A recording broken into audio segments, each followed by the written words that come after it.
April 1st, 2000. Your savings account ending in 1314 has received a transfer of 8 million yuan.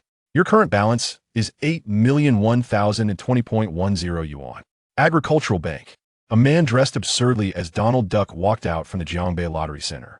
After changing clothes, Chen Mo finally exhaled deeply, his face glowing with barely contained excitement. 7 days ago, he had been reborn into this era from 2021. In his previous life, he was a financial professional who had worked for 20 long years yet remained impoverished. Now, armed with his extraordinary ability to memorize anything at a glance, Chen Mo had decisively chosen the fastest and risk-free method to secure his first fortune, buying lottery tickets. Had won his first big jackpot, 10 million yuan from the lottery, minus 20 tax, left him with exactly 8 million yuan in hand. From a down-and-out man with just 1,000 yuan in savings to a millionaire, Chen Mo had done it in only 7 days. Back then, lamb skewers in Jiangbei cost only 0.3 yuan each. Housing prices were just over 800 yuan per square meter. At that time, 10 million yuan already qualified someone as a genuine millionaire. As long as I seize every golden opportunity, this 10 million will quickly grow into 100 million, 1 billion, even 10 billion. Chen Mo's eyes burned red, his entire body trembling with excitement. This was the year 2000, an age where gold lay scattered on the ground. In Beijing, school district housing cost only 2,500 yuan per square meter. The most expensive liquor stocks traded at merely 15 yuan per share. 4 years later, 10-cent stock would list at just 3.7 Hong Kong dollars. And a few years after that, when a certain cryptocurrency first launched, you could buy 10,000 units for just 10 yuan. Even without his photographic memory, even if he couldn't recall exact stock or futures price movements, he could still easily become one of the world's wealthiest men. Chen Mo silently set 3 goals for his reborn life. First, honor his parents and make up for regrets from his past life. Second, become the world's richest man, never again live in poverty like before. Third, drink the strongest liquor, chase the hottest women. Of course, Chen Mo hadn't become so arrogant as to think 8 million made him invincible.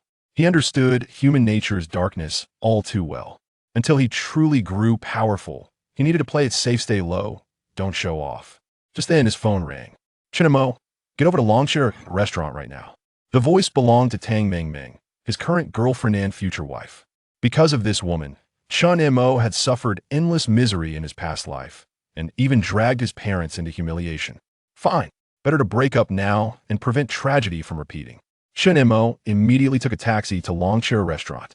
As soon as he entered, he spotted Tang Mengmeng and her younger brother laughing and chatting by the cashier counter. Took you long enough, she snapped. Never mind, just go pay the bill. The server handed Chen Mo the check. Sir, your total comes to 3,200 yuan. Cash or card? Even though he already knew, Chen Mo was still momentarily stunned. In 2000, 3,200 yuan equaled 2 or 3 months' salary for an average working family. I'm not paying. Let them pay themselves, Chen Mo said coldly. Not paying? Tang Mengmeng finally looked up, shocked. Ever since she had known Chen Mo, had acted like a desperate puppy, obedient to every whim, fulfilling even her most unreasonable demands. As long as she smiled, as long as she was happy, he felt fulfilled. But today, Chen Mo seemed like a completely different person, his attitude harsh, his tone icy. Chen Mo, I order you to pay the bill right now. Tang Mengmeng glared, arms crossed, looking down on him like a queen. Chen Mo sneered. After 20 years of marriage in his past life, he had seen through Tang Mengmeng completely. Why should I pay for their meal? And don't you think 3,200 yuan for dinner is ridiculously excessive? Chen Mo asked flatly. My brother finally got a chance to go on a blind date. Meeting a girl deserves a nice meal. Tang Mengmeng scowled. We're about to get married. Tang Lei will be your brother too. Can't you let go of such a small amount? He's your brother, not mine. For years, I've paid for his tuition, living expenses, pocket money, all of it. I even helped him land his job. Now he wants to date, wants to marry, and I have to pay again? What am I to you? His personal wallet? Chen Mo roared. Tang Mengmeng flinched, about to retort, but Tang Lei suddenly grabbed her hand. Big sis, big bro, don't fight over a meal. Tang Lei smiled at Chen Mo. It's fine, I'll pay. He gave Tang Mengmeng a meaningful look. She instantly understood. See how thoughtful our brother is? Tang Lei actually paid the bill. Only then did Tang Mengmeng say, by the way, Chen Mo, about our wedding. You mean the 200,000 yuan dowry you're demanding before agreeing to marry me? Chen Mo laughed coldly. Tang Mingming's face changed. How do you know that? I know a lot more than that. I also know your idiot brother recently got involved in a pyramid scheme, swindling 200,000 yuan from relatives and friends. Now he's facing jail unless that money is repaid, right? Tang Mingming turned pale. He's my brother. We're getting married. Can't we help him out? Help him? Let me ask you, my monthly salary is just over 1,000 yuan. My parents are farmers. They earn a few hundred together each month. They've worked their whole lives and saved only a few 10,000 yuan for my wedding. Where exactly do you expect me to find 200,000 yuan to fill your brother's bottomless pit? Chen Mo shouted, face flushed. But didn't your dad just receive a compensation payout? Shouldn't it be around 200,000 yuan? Tang Mingming replied defiantly. Are you crazy? Even though Head expected her to say it, Chen Mo was still enraged, feeling as if his skull might burst. My father lost a leg in a construction accident. That's what earned him those 200,000 yuan. That money is for his lifelong care and medical needs. If I give it to your brother, how will he survive? Tang Mingming shrugged. He'll support him. You'll support him? Chen Mo laughed bitterly. You talk big. On New Year's Eve last year, my dad came to visit me. You thought he was dirty, took his red envelope, and kicked him out. It was snowing heavily. He carried 40 jean, 20 kilograms of gifts, and walked 30 li, 15 kilometers of mountain road just to see me. You didn't even let him drink a sip of water, and now you say you'll take care of him? Don't make me laugh. Chen Mo grew angrier, hating Tang Mingming and hating even more the pathetic, submissive version of himself from his past life. Enough, Chen Mo, Tang Mingming screamed, furious as people around began pointing and whispering. I'll ask you one last time, will you pay or not? 20,000? I'd rather feed it to the dogs than give it to your brother. Chen Mo thundered. Fine, fine, fine. Tang Mingming spat 3 words, clearly livid. So I was wrong about you after all. Well, I'm making this clear right now. 5,000 yuan dowry plus 20,000 for my brother, 25,000 total. If you can pay, we marry. If not, we break up right here, right now. Chen Mo laughed a bitter, furious laugh. In his past life, after marrying Tang Mingming, her entire family had drained him dry. Her father was a gambling addict who demanded money every month. Her mother had no skills but loved playing rich, constantly buying luxury goods paid for by Chen Mo. And her brother? After escaping that fraud case, he went right back to scamming friends, co-workers, and relatives. Tang Mingming forced Chen Mo to take out high-interest loans to cover his debts. That was why, despite being a finance professional, Chen Mo had ended up broken. And Tang Mingming herself? She had no real love for Chen Mo, treated him purely as a tool for extraction. On their wedding day, she refused to let his farmer parents enter the upscale hotel banquet hall even though they had sold their home to afford it. Later, when his father fell critically ill and had to stay at their place temporarily, Tang Mingming refused to call an ambulance, delaying treatment and causing his death. A few years later, his mother died of grief. And Tang Mingming? She wouldn't even attend their funerals. She said his father dying in her house brought bad luck. Recalling those memories, Chen Mo clenched his fists, blood pressure soaring, face burning like a red-hot kettle. Since heaven had granted him a second chance, he wouldn't just fix his financial regrets, she would rewrite every tragedy in his life. Tang Mingming, no need to think further. I can give you my answer right now. My answer is just one word.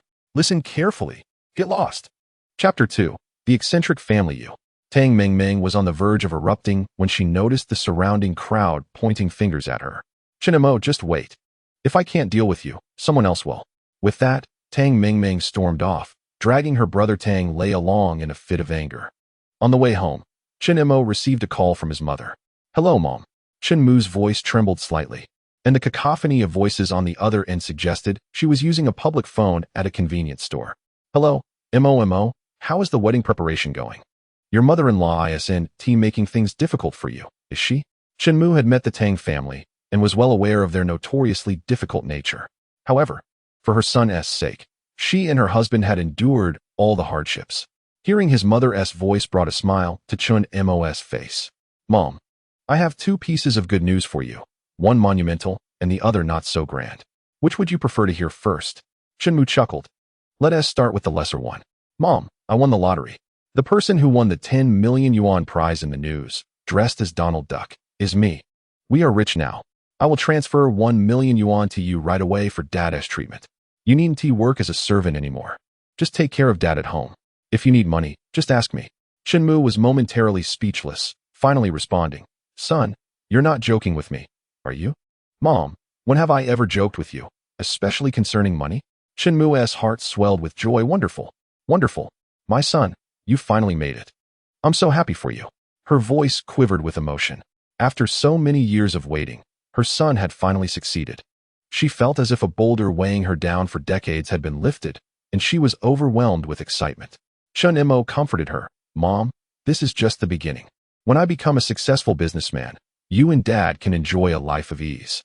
After a while, Chen Mo remembered, by the way, Mo. What is the other good news? Chen Mo did not hold back. Mom, Tang Mingming's family is insatiable. They actually have their eyes on the 200,000 yuan Dad earned with his life, wanting to use it to cover Tang Lei's debts. I didn't give it to them, and we've already broken up. Chen Mo was taken aback. Breaking off an engagement right after it's been arranged is rather disgraceful. A mix of emotions washed over her, leaving her at a loss for words. Mom, this is a good thing. That wretched Tang Mingming has shown nothing but disdain for you and Dad.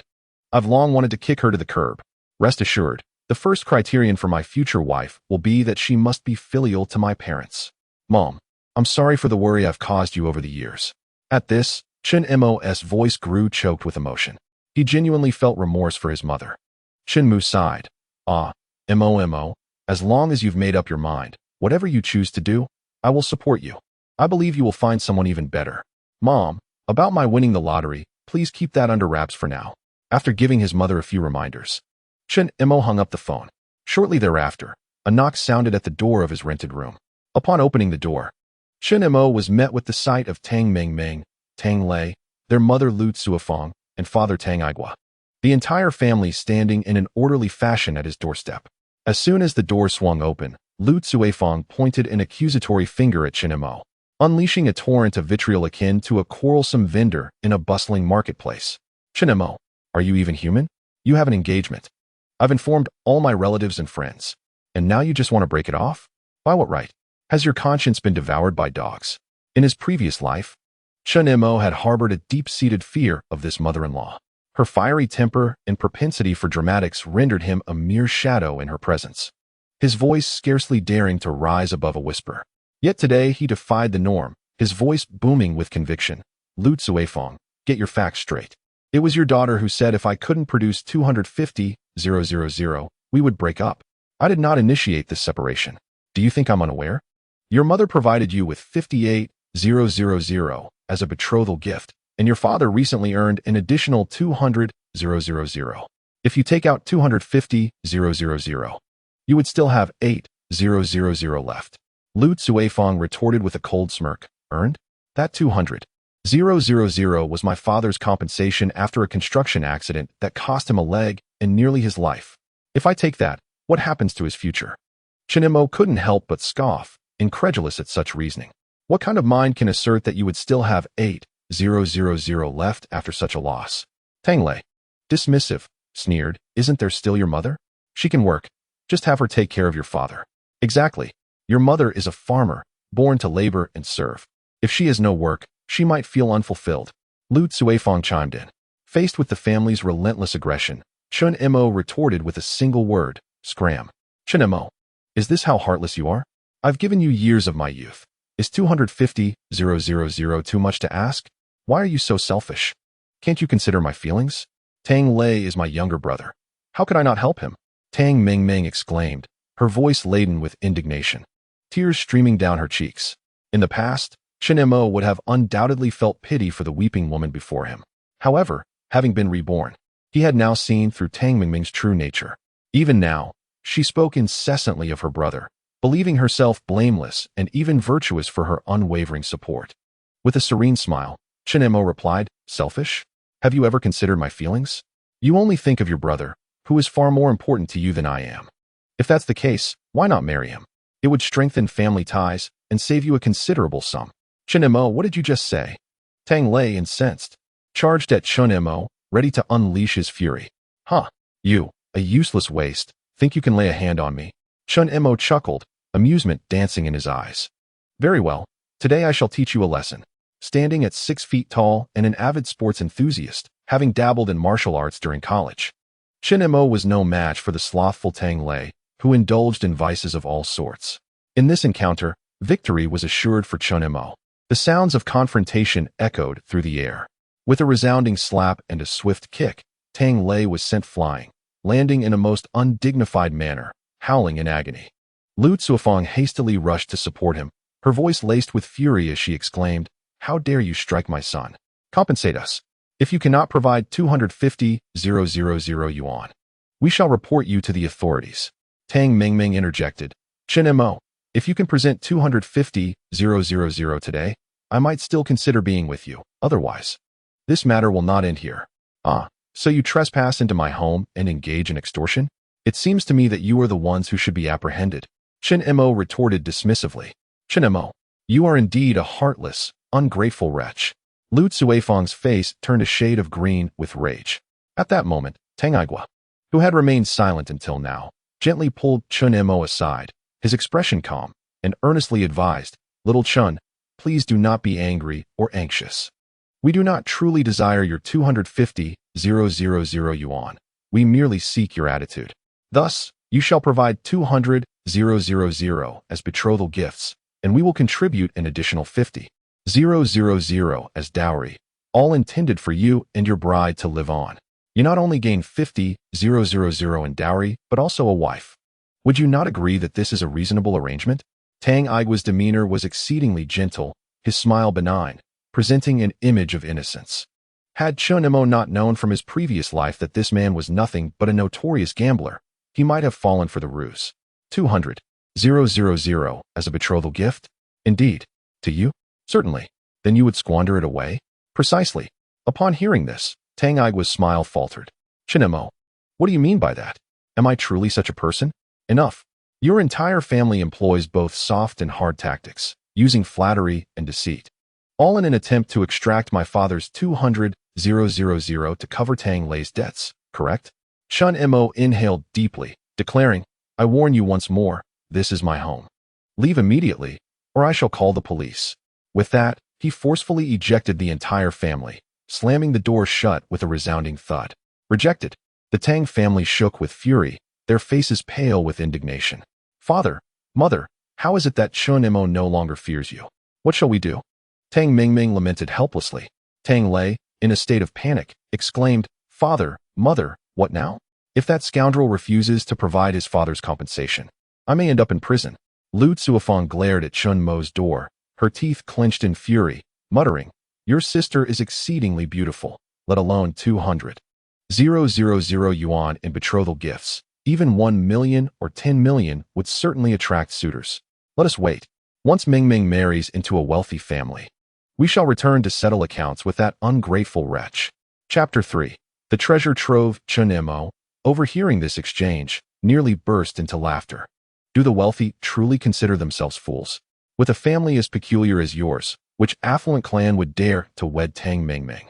In the days that followed, the Tang family displayed a modicum of sense, refraining from further harassment of Chen Mo, allowing him a rare respite of tranquility.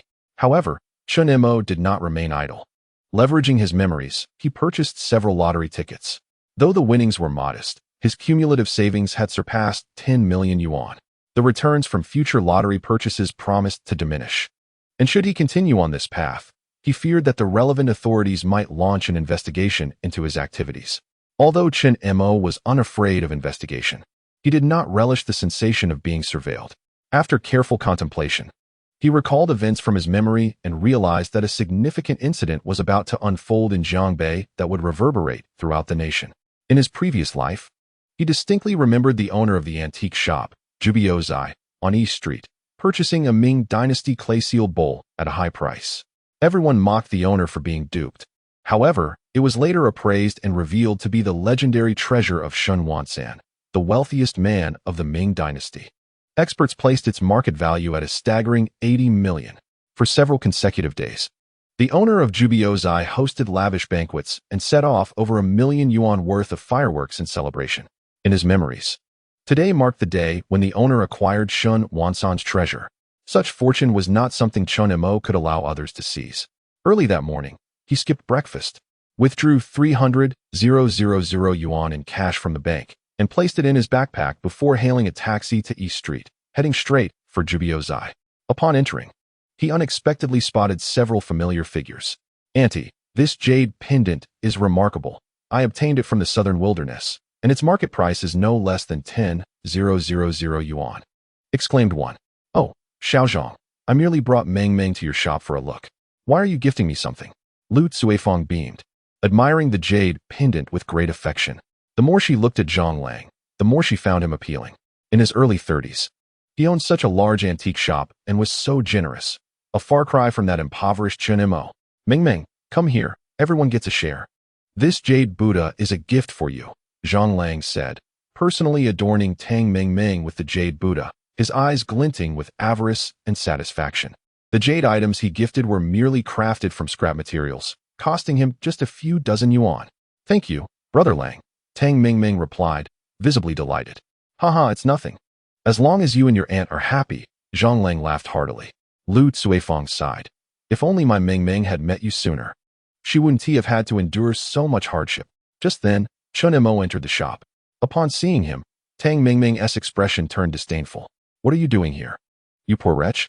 Let me tell you, even if you offered me 200,000 yuan as a betrothal gift, it would be impossible for us. She proudly linked her arm with Zhang Lang's, adding, let me introduce you. This is my boyfriend, the owner of Jubiozai. Lu Cuifeng scoffed and pointed at the jade Buddha on Tang Meng Meng's chest. Do you see that? Zhang Lang has only been dating Meng Meng for 2 days. And he gifts her a jade pendant worth 10,000 yuan. What about you?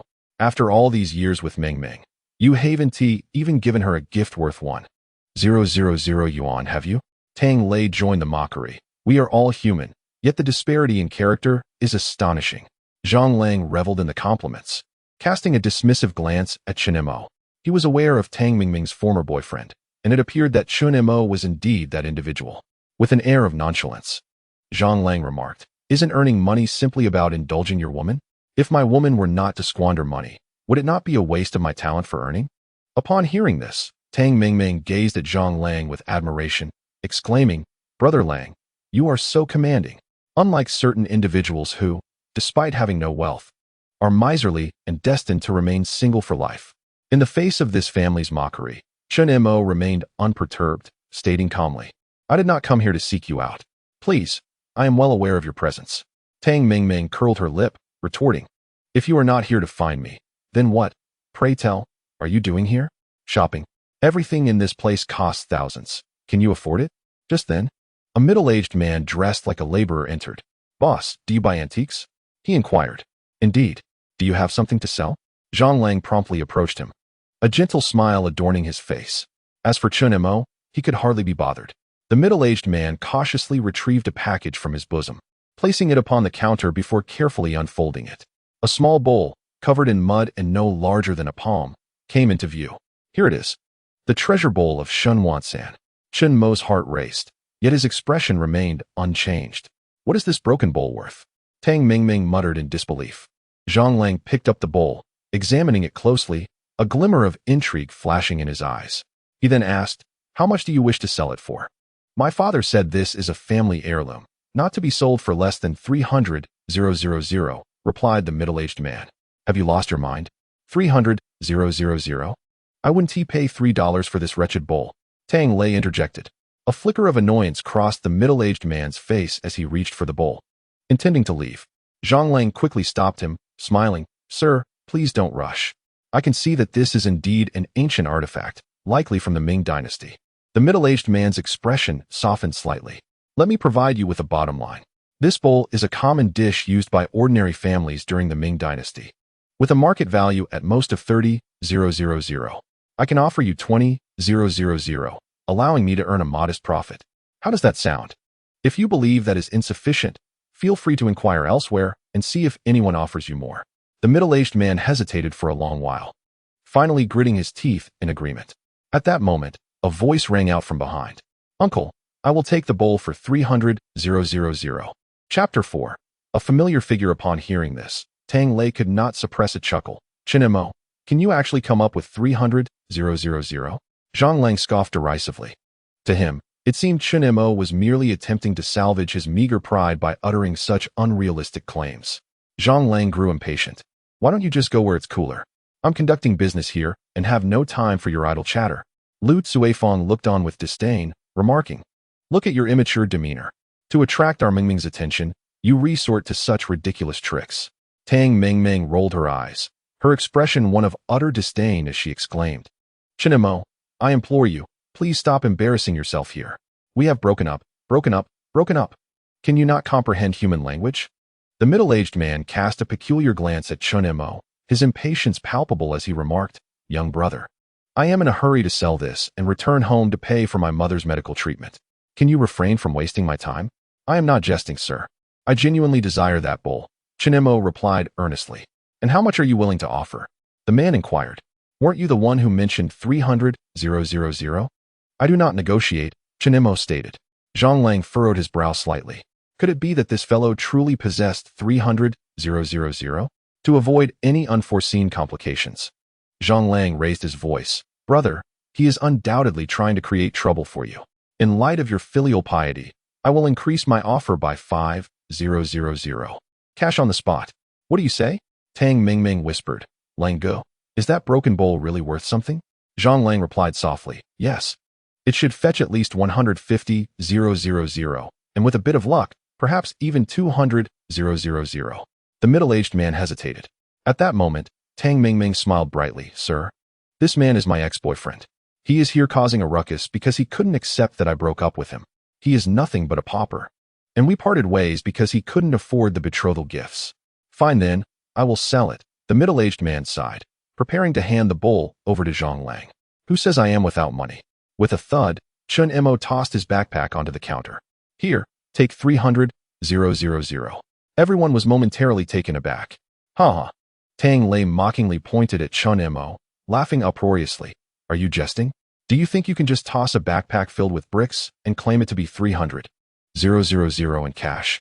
If you truly have that amount, I will kneel and call you grandfather." Zhang Lang shrugged, amusement evident on his face. "Young brother, it seems you find this quite entertaining." Tang Mingming added disdainfully, "If you truly had 300,000, would you be unable to even produce the betrothal gifts? Hurry up and leave. Don't hinder others' business." At that moment, Chen Mo remained silent, unzipping the backpack. In front of the onlookers, he elegantly inverted the backpack and shook it. With a rustle, stacks of crimson bills cascaded forth, painting the entire antique shop in shades of red. In the eyes of everyone present, there was only one color left: money. 300,000 in cash. Not even in the year 2000, let alone 2021, could such a sight fail to captivate. Did he truly possess 300,000? Tang Mingming stared in shock, her eyes wide as she murmured. The middle-aged man's heart raced wildly. This was the first time in his life he had seen such a sum in cash. Could it be counterfeit? The middle-aged man hesitated. "There is a bank nearby. I can deposit the money directly into your account, and then you can hand over the bowl to me," Chen Mo proposed. Upon hearing this, the middle-aged man no longer hesitated, nodding with a smile. "All right, I will sell it to you. Hey, brother, don't leave just yet.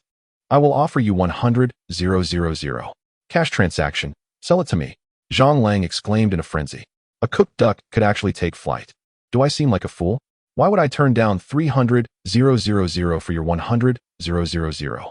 The middle-aged man scoffed. The two proceeded to the bank, and the transaction was completed swiftly. When Chen Mo emerged, he was taken aback to find Tang Mingming and her family waiting for him outside. With an expression of utter indifference, he remarked, "Tang Lei, kneel and call me grandpa, and I'll let it slide. I cannot bear to have you as such an unfilial grandson." Upon hearing Chen Mo's words, Tang Lei was seething with rage, his mouth agape in disbelief. Clenching his fists and gritting his teeth, he demanded, "Speak. Where did you acquire the money? Just days ago you claimed to be broke, yet now you can afford 300,000 for a broken bowl. What gives you the right to question me?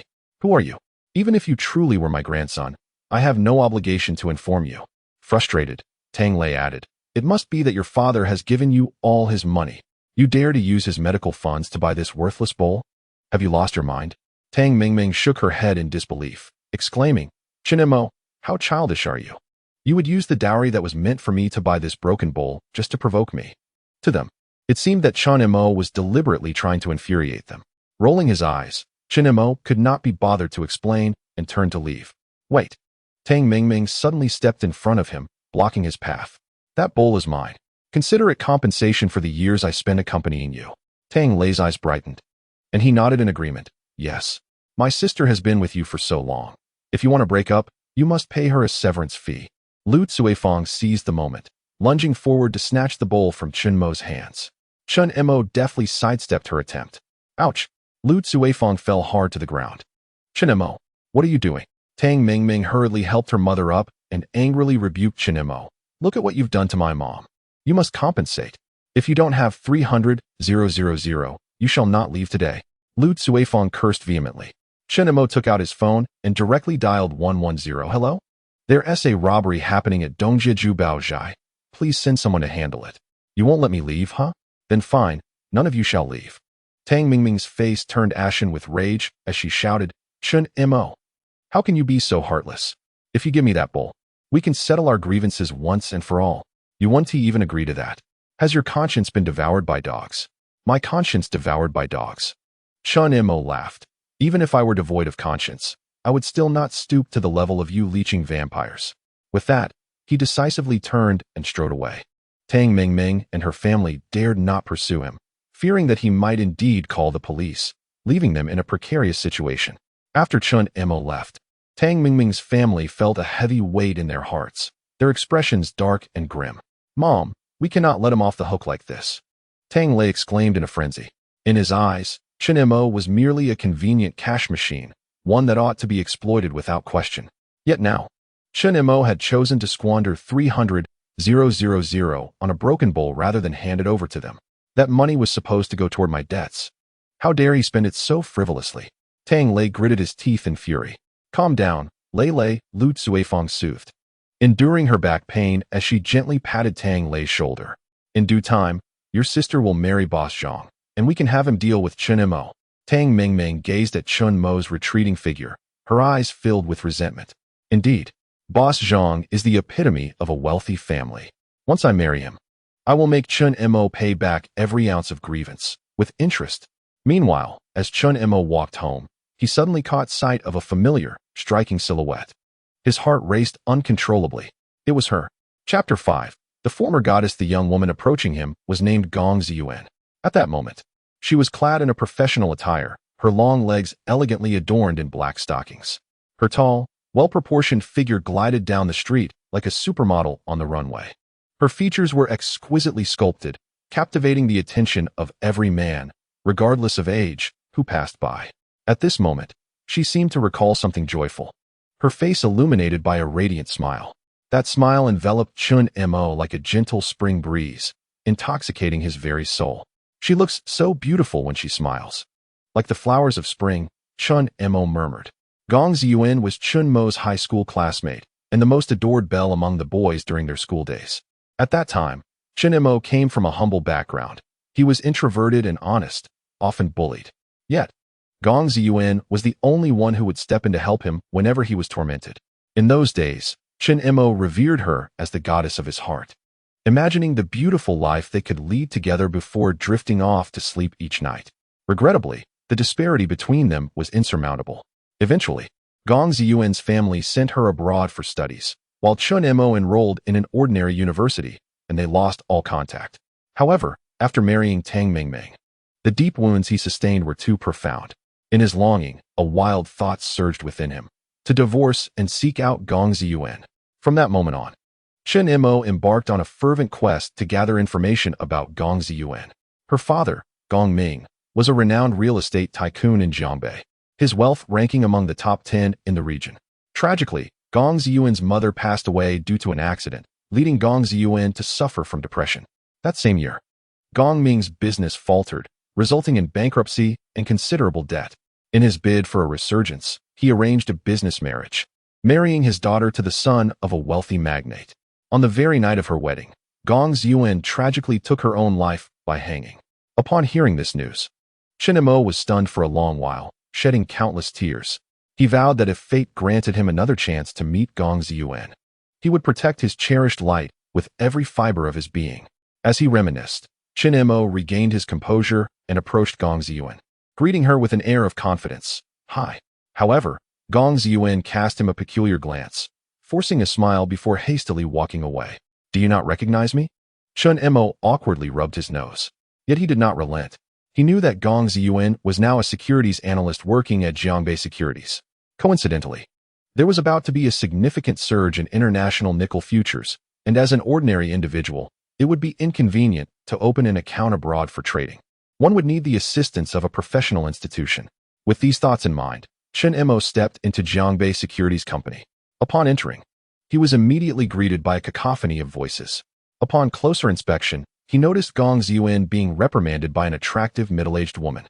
Her face was flushed, marked by a slap, and her right cheek bore 2 crimson scratches, clearly the aftermath of a physical altercation. You little vixen, the moment my husband walks in, you start flirting. Do you have no shame? Mrs. Wong. What do you mean I? Are my eyes deceiving me? Immediately kneel and apologize to me. Such tyranny, such arrogance, such unreasonable behavior. Yet, none dared to intervene on Gong Ziyuan's behalf, for the woman in question, Li Xiuxia, was the wife of Wang Tai, the head of Jiangbei Bank. Li Xiuxia had a notorious reputation for being petty and jealous.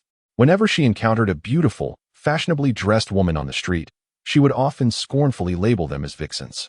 Today, she had accompanied her husband on an official visit to Jiangbei Securities, where Gong Ziyuan was tasked with their reception. The moment Gong Ziyuan greeted Wang Tai with a polite smile, Li Xiuxia's expression soured instantly. Seizing the opportunity while Wang Tai attended a meeting, Li Xiuxia boldly confronted Gong Ziyuan. Gong Ziyuan felt utterly wronged and terrified. As a recent graduate returning home, she had never encountered such a shrew. Hey, did you not understand my command to kneel and apologize? Do you want me to slap you again, you little vixen? With that, Li Xiuxia raised her hand, ready to strike Gong Ziyuan once more. However, a strong hand seized her wrist, rendering her immobile. Have you overdosed on hyaluronic acid? Has it affected your brain?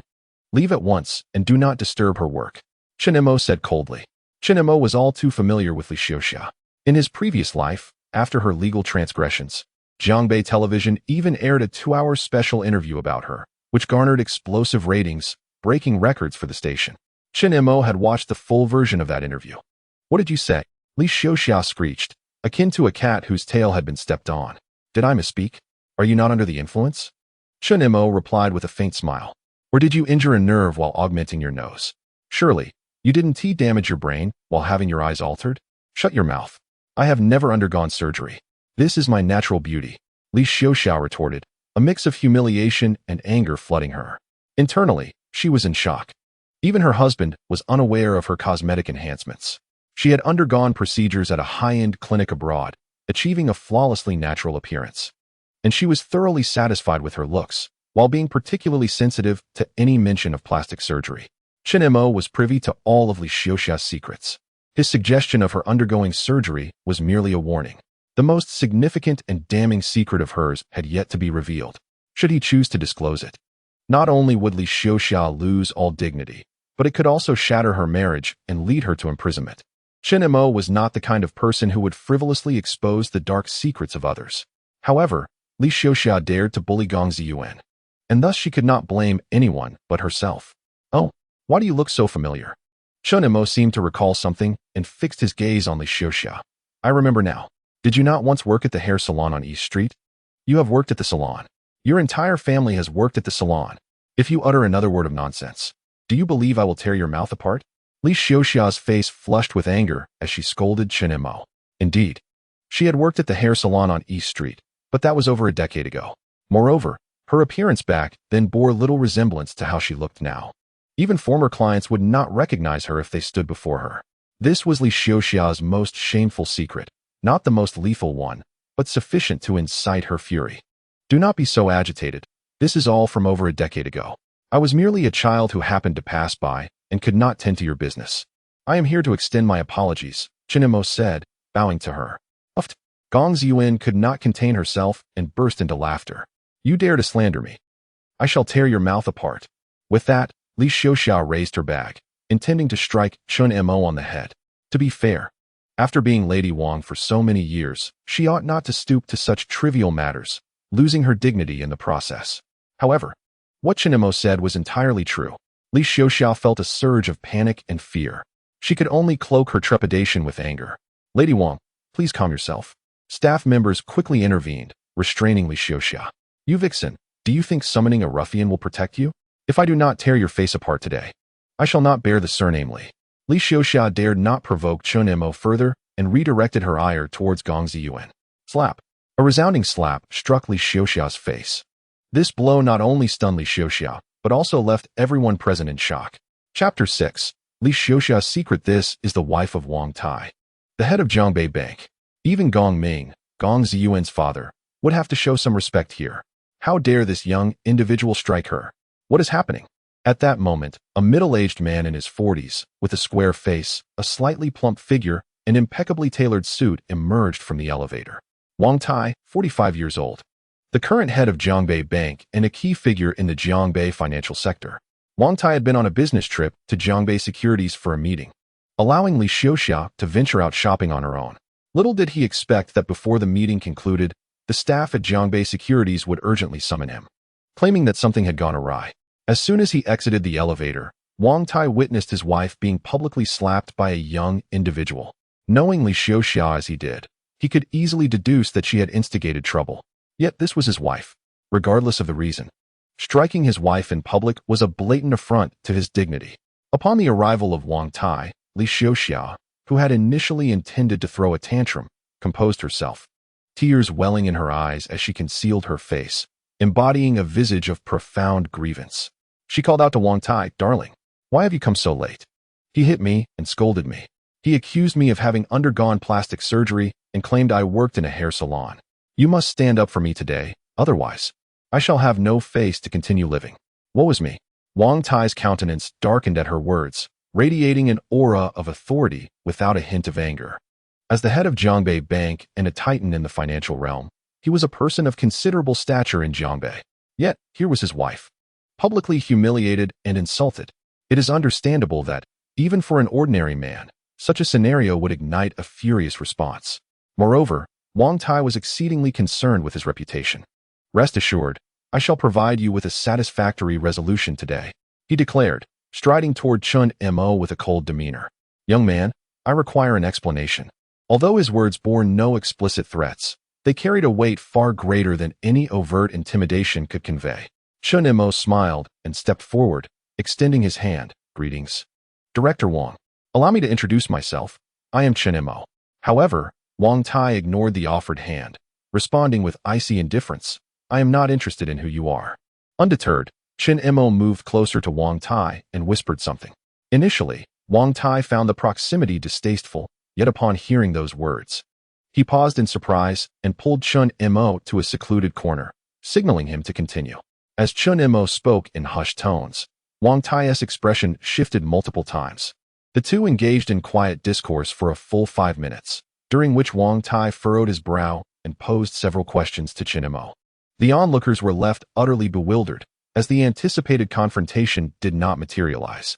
What could this young man possibly have conveyed to Wang Tai? In truth, Chen Mo harbored a favorable impression of Wang Tai, who was renowned for his loyalty, filial piety, and straightforward nature, often disregarding trivialities. Yet, his fate was tragically grim. 3 years hence, he would be rendered a vegetable due to an accident, with his wife being one of the instigators. Following his university graduation, Wang Tai entered the banking sector.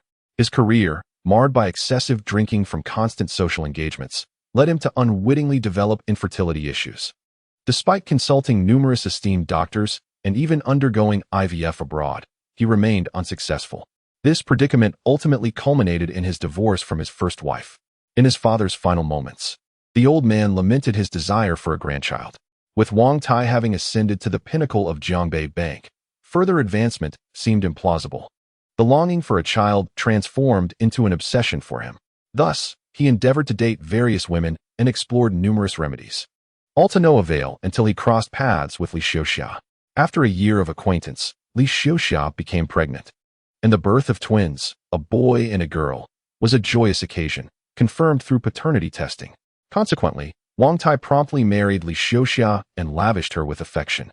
Yet, based on the television interview that Chen Mo watched in his previous life, he realized that the dragon and phoenix twins were not Wang Tai's biological children. These twins were born to Li Xiuxia and her lover, Wu Kuan, who is currently Wang Tai's driver. Wu Kuan was aware of Wang Tai's inability to have children and thus devised a scheme, finding Li Xiuxia in a hair salon and arranging for her to get close to Wang Tai. Once Li Xiuxia successfully became pregnant, Wu Kuan invested money to bribe a doctor at the hospital to fabricate a paternity test. The car accident 3 years later was also orchestrated by Wu Kuan himself. During those 3 years, with Li Xiuxia's connections, Wu Kuan thrived and ascended to the position of deputy head at Jiangbei Bank. Following Wang Tai's misfortune, Wu Kuan seamlessly became the head of Jiangbei Bank, married Li Xiuxia, and acquired all of Wang Tai's wealth. Your children are Wu Kuan's. The paternity test was fabricated through his financial machinations. This woman has been deceiving you from the very beginning. She intends to conspire with Wu Kuan to plot against you. This was what Chen Mo whispered to Wang Tai in the corner. After hearing this, Wang Tai found himself believing a significant portion of it, as the twins bore an uncanny resemblance to Wu Kuan. The two children seemed to have an innate closeness to Wu Kuan, and every time he accompanied Li Xiuxia and Wu Kuan with the children, he felt like an outsider, while they appeared to be a true family. Why should I believe you? Wang Tai murmured. You need not believe me. You only need to believe in science, Chen Mo replied with a faint smile. After returning home, you can discreetly conduct another paternity test to uncover the truth, right? Moreover, I trust you have already sensed some discrepancies. After pondering for a moment, Wang Tai nodded. If what you say is true, then I, Wang, owe you a favor. Everyone around observed the hushed exchange between Wang Tai and Chen Mo with bewilderment. Gong Ziyuan, in particular, was utterly confounded. Who was this person? Why did he suddenly come to her rescue? And what could he possibly be discussing with the esteemed head of Jiangbei Bank? Finally, having finished his words, Chen Mo patted Wang Tai on the shoulder, earnestly advising, I have revealed a significant secret. I hope Mr. Wang will not disclose our conversation to any third party. Otherwise, great misfortune will befall us both. This was merely Chen Mo's attempt at theatrics, feigning mystery. Wang Tai, being superstitious, took it to heart. After hearing this, he solemnly nodded. Rest assured, sir. I will keep my lips sealed. With that, Wang Tai slowly turned, his expression impassive as he gazed at his wife, Li Xiuxia. Chapter 7. Your mother faces bloodshed. Having lived together for a long time, Li Xiuxia knew Wang Tai all too well. Whenever he was consumed by rage, he bore an expressionless demeanor, just as he did now. What's wrong, dear? Li Xiuxia asked, a hint of fear in her voice. The man named Chen Mo was exceedingly enigmatic. It seemed she had no secrets before him. Let's go home. Wang Tai spoke in a commanding tone. Go home? Li Xiuxia was taken aback, and then, raising her voice in indignation, she pointed at Chen Mo and exclaimed, Husband, he hit me. You witnessed it with your own eyes. Are you really going to let this slide? No, you must return alone. Today, he must kneel and apologize to me. Suddenly, a crisp and resounding slap echoed as it struck Li Xiuxia's face, causing many onlookers to blink in disbelief. Li Xiuxia touched the corner of her mouth, only to find it bleeding, her right cheek swelling visibly. She stood frozen in shock. The others present were equally bewildered. Wang Tai was renowned for his affection towards his wife. How could he suddenly strike her in public? Coupled with Wang Tai's respectful demeanor when addressing Chen Mo, it led many to ponder if this Chen Mo was someone of significant stature. Let us go, Wang Tai asserted, pulling Li Xiuxia home. The spectators attributed Wang Tai's actions to Chen Mo's influential background, entirely dismissing the notion of Li Xiuxia's infidelity. They certainly could not fathom that Wang Tai's aggression stemmed from the revelation that the child was not his own. This was also the reason for Chen Mo's hushed conversation with Wang Tai. Had Chen Mo openly exposed Li Xiuxia's deceit in front of everyone, it might have resolved the issue, but it would have irrevocably offended Wang Tai. Given Wang Tai's status as the head of Jiangbei Bank, such a scandal would undoubtedly make national headlines. In that case, all of Wang Tai's wrath would be directed at Chen Mo. However, a discreet discussion would yield a different outcome. Wang Tai would express gratitude towards Chen Mo, even regarding him as a benefactor.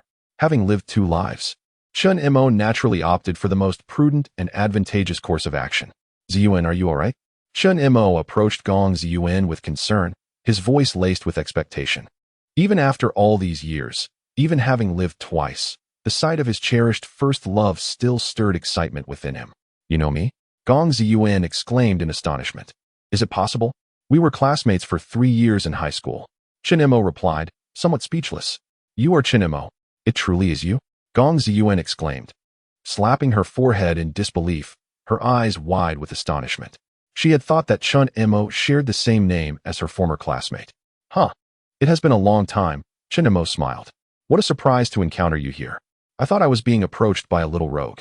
Gong Ziyuan playfully stuck out her tongue, smiling bashfully. That smile was so endearing it made Chen Mo's heart race. You have changed so much, Gong Ziyuan remarked, studying Chen Mo intently. Have I? He replied. Of course. Back in high school, you were like a quiet turtle, silent and solely focused on your studies. Even when bullied, you never stood up for yourself. But now, you seem different, confident and assertive, handling matters with a maturity that suggests you've experienced much, almost like my father. With that, Gong Ziyuan smiled and extended her hand. Let us reintroduce ourselves. Greetings, Mr. Chen Mo. I am Gong Ziyuan, a securities analyst from Jiangbei Securities. Chen Mo took hold of Gong Ziyuan's delicate hand, feeling a stir of emotion as he said, Hello, Ziyuan. You may call me Mo Gu from now on. For some inexplicable reason, holding Chen Mo's hand instilled in Gong Ziyuan a sense of inexplicable security, her cheeks gradually adorned with a charming blush. Despite Chen Mo's delicate features not being her preferred type, why did she feel a flicker of affection? After a long separation, the two engaged in an extensive and joyful conversation. Thank you for today, Mo Gu, Gong Ziyuan expressed. If you had called your father, it would have been resolved just the same. I merely lent a hand, Chen Mo replied with a smile. I do not wish for others to know my father is Gong Ming. I want to rely on my own abilities to succeed. By the way, Ziyuan, I need to ask for your assistance with something. Chen Mo conveyed his wish to open an international futures account to Gong Ziyuan. With a smile, she assured him. It's a trivial matter. Leave it to me. After a brief pause, Gong Ziyuan inquired, Mo Gu, what exactly did you say to Wang Tai? Why did he regard you with such respect in the end? If I were to say that I possess the art of divination and can foresee the future, would you believe me? Chen Mo replied mysteriously with a smile. Gong Ziyuan retorted, You wouldn't claim that you divined Wang Tai's fate, and that's why he acted that way, would you? Quite close, Chen Mo chuckled. Humph. If you don't want to tell me, that's fine. I'm not particularly eager to know. Soon, Gong Ziyuan had successfully arranged the account for Chen Mo. I have opened an account for you, and it is the most premium foreign futures account our company could secure. While a standard account allows for a maximum leverage of 20 times, this account permits up to 100 times. What do you think? Quite generous, isn't it? Gong Ziyuan said, a hint of pride in her voice. Indeed. Thank you. Chen Mo nodded in satisfaction. Without Gong Ziyuan's connections, merely acquiring this account would have been a considerable headache for him.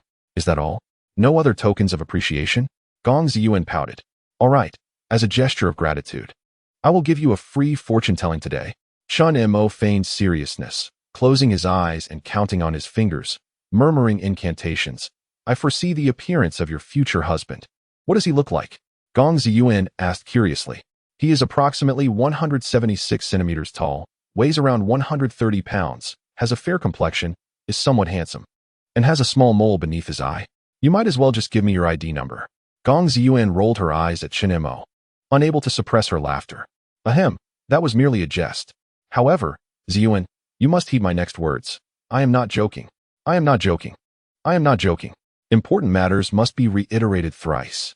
Chen Mo's expression turned serious as he placed his hands on Gong Ziyuan's shoulders, gazing intently into her beautiful eyes. Taking a deep breath, he urged, You must prevent your mother from boarding the flight back home tonight. Gong Ziyuan was taken aback. Why? Because I foresee that if she takes that flight, there will be a calamity. Chapter 8. He truly is a sage beyond the mundane. A calamity? Gong Ziyuan gazed at Chen Mo with a look of skepticism, attempting to ascertain whether he was jesting. However, the seriousness etched on Chen Mo's face suggested otherwise. Indeed. Chen Mo nodded earnestly. It was precisely this revelation that plunged Gong Ziyuan into a profound depression, leading her to endure daily torment until she ultimately succumbed to despair and took her own life. Very well, Gong Ziyuan replied dismissively, clearly still unconvinced. Meanwhile, upon returning home, Wang Tai immediately placed Li Xiuxiao and Wu Kuan under house arrest. He also sought out his elder brother, Wang Liang, to investigate Li Xiuxiao and to assist in contacting a reliable hospital for a second paternity test. The expedited test could yield results in as little as 3 hours. By around 6 o'clock that evening, Wang Liang called.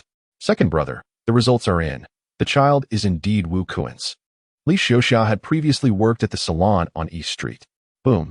Even though he had mentally prepared himself, Wang Tai's complexion turned ashen upon learning the truth. His lips parched, and his heart felt as though it were burdened by a heavy stone, causing him immense discomfort. When Wang Liang returned, Wang Tai managed to regain some composure. Second brother, how do you intend to handle this? Wang Liang inquired. Wu Kuan was driving under the influence, resulting in an accident that involved my wife, Li Xiuxia. Both tragically perished despite attempts at rescue, Wang Tai replied, his expression devoid of emotion.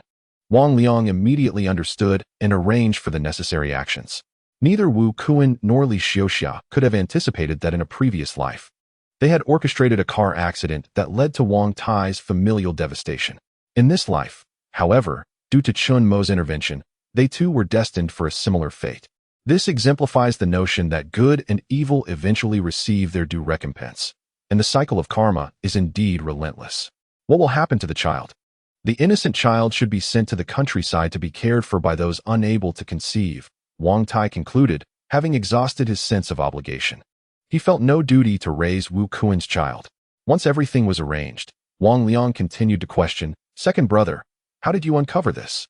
Through Wang Liang's investigation, it became evident that the affair between Li Xiuxia and Wu Kuan was shrouded in secrecy. Had he not confronted Li Xiuxia with the paternity test, this matter would have remained undiscovered, even unbeknownst to the parents of both parties involved. Wang Tai was about to mention Chen Mo when a sudden realization struck him. Recalling Chen Mo's final admonition, I have revealed a cosmic secret, and I hope Mr. Wang will not disclose our conversation to any third party. Otherwise, misfortune shall befall us both. He hastily gestured to Wang Liang. Elder brother, please refrain from inquiring further. This matter must remain buried. Let no one else speak of it. Wang Liang nodded and departed. Wang Tai reclined on the sofa for an extended period, still shaken. He could not shake the feeling that his encounter with Chen Mo today bore an uncanny resemblance to the celestial beings depicted in strange tales from a Chinese studio. This was a true master of the ethereal realms. He must have intentionally awaited me at the securities company to impart this knowledge. Such an extraordinary individual. I must find a way to cultivate a relationship with him. This is undoubtedly a rare opportunity in my life. If I miss it, I will surely regret it for a lifetime. Meanwhile, Gong Ziyuan returned home after work and turned on the television. Initially, she had dismissed Chen Mo's words, but for some inexplicable reason, she felt a persistent sense of unease today. Should I call my mother?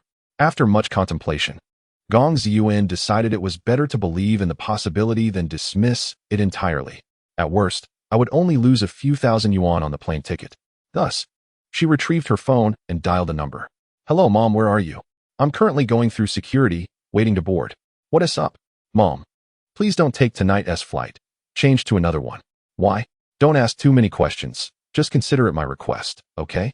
Have you lost your mind? I'm about to board. International tickets can't be refunded. Just because we have money doesn't mean we can waste it like this. Mom, please, enough. No more discussion. International long-distance calls are expensive. Goodbye. Beep, beep, beep. Gong Ziyuan sighed helplessly, hoping that Chen Mo's words were merely a jest. Meanwhile, her mother, Jing Xiaoying, muttered in dissatisfaction, these young folks have no idea about the value of money until they manage a household. With that, she picked up her checked luggage and boarded.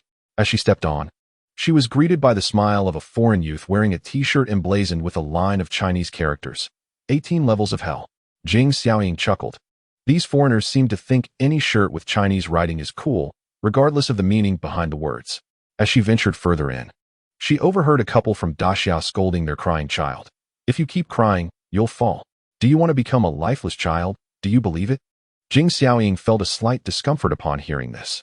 Even if it was a scare tactic, such words seemed inappropriate in this context. Upon finding her assigned seat, she discovered that the chair was broken and requested a replacement from the flight attendant, who readily agreed. However, upon glancing at her new seat number, 444, she felt an unsettling chill. Why was it that she could not escape the notion of death today? At that moment, a fierce wind rustled outside, sending a newspaper spiraling against the window beside her seat. The sea of suffering is boundless. Turning back is the shore. These 8 characters caught Jing Xiaoying's eye, only for a gust of wind to whisk the newspaper away. The series of bizarre events, compounded by her daughter's phone call, finally unsettled Jing Xiaoying. She stood up, grabbing her luggage, determined to leave. "Ma'am, we are about to take off. Please fasten your seatbelt," an attendant reminded her. "I don't want to fly anymore." "Ma'am, boarding is closed. Could you please take your seat?" No matter how much Jing Xiaoying pleaded, the flight attendant remained unmoved.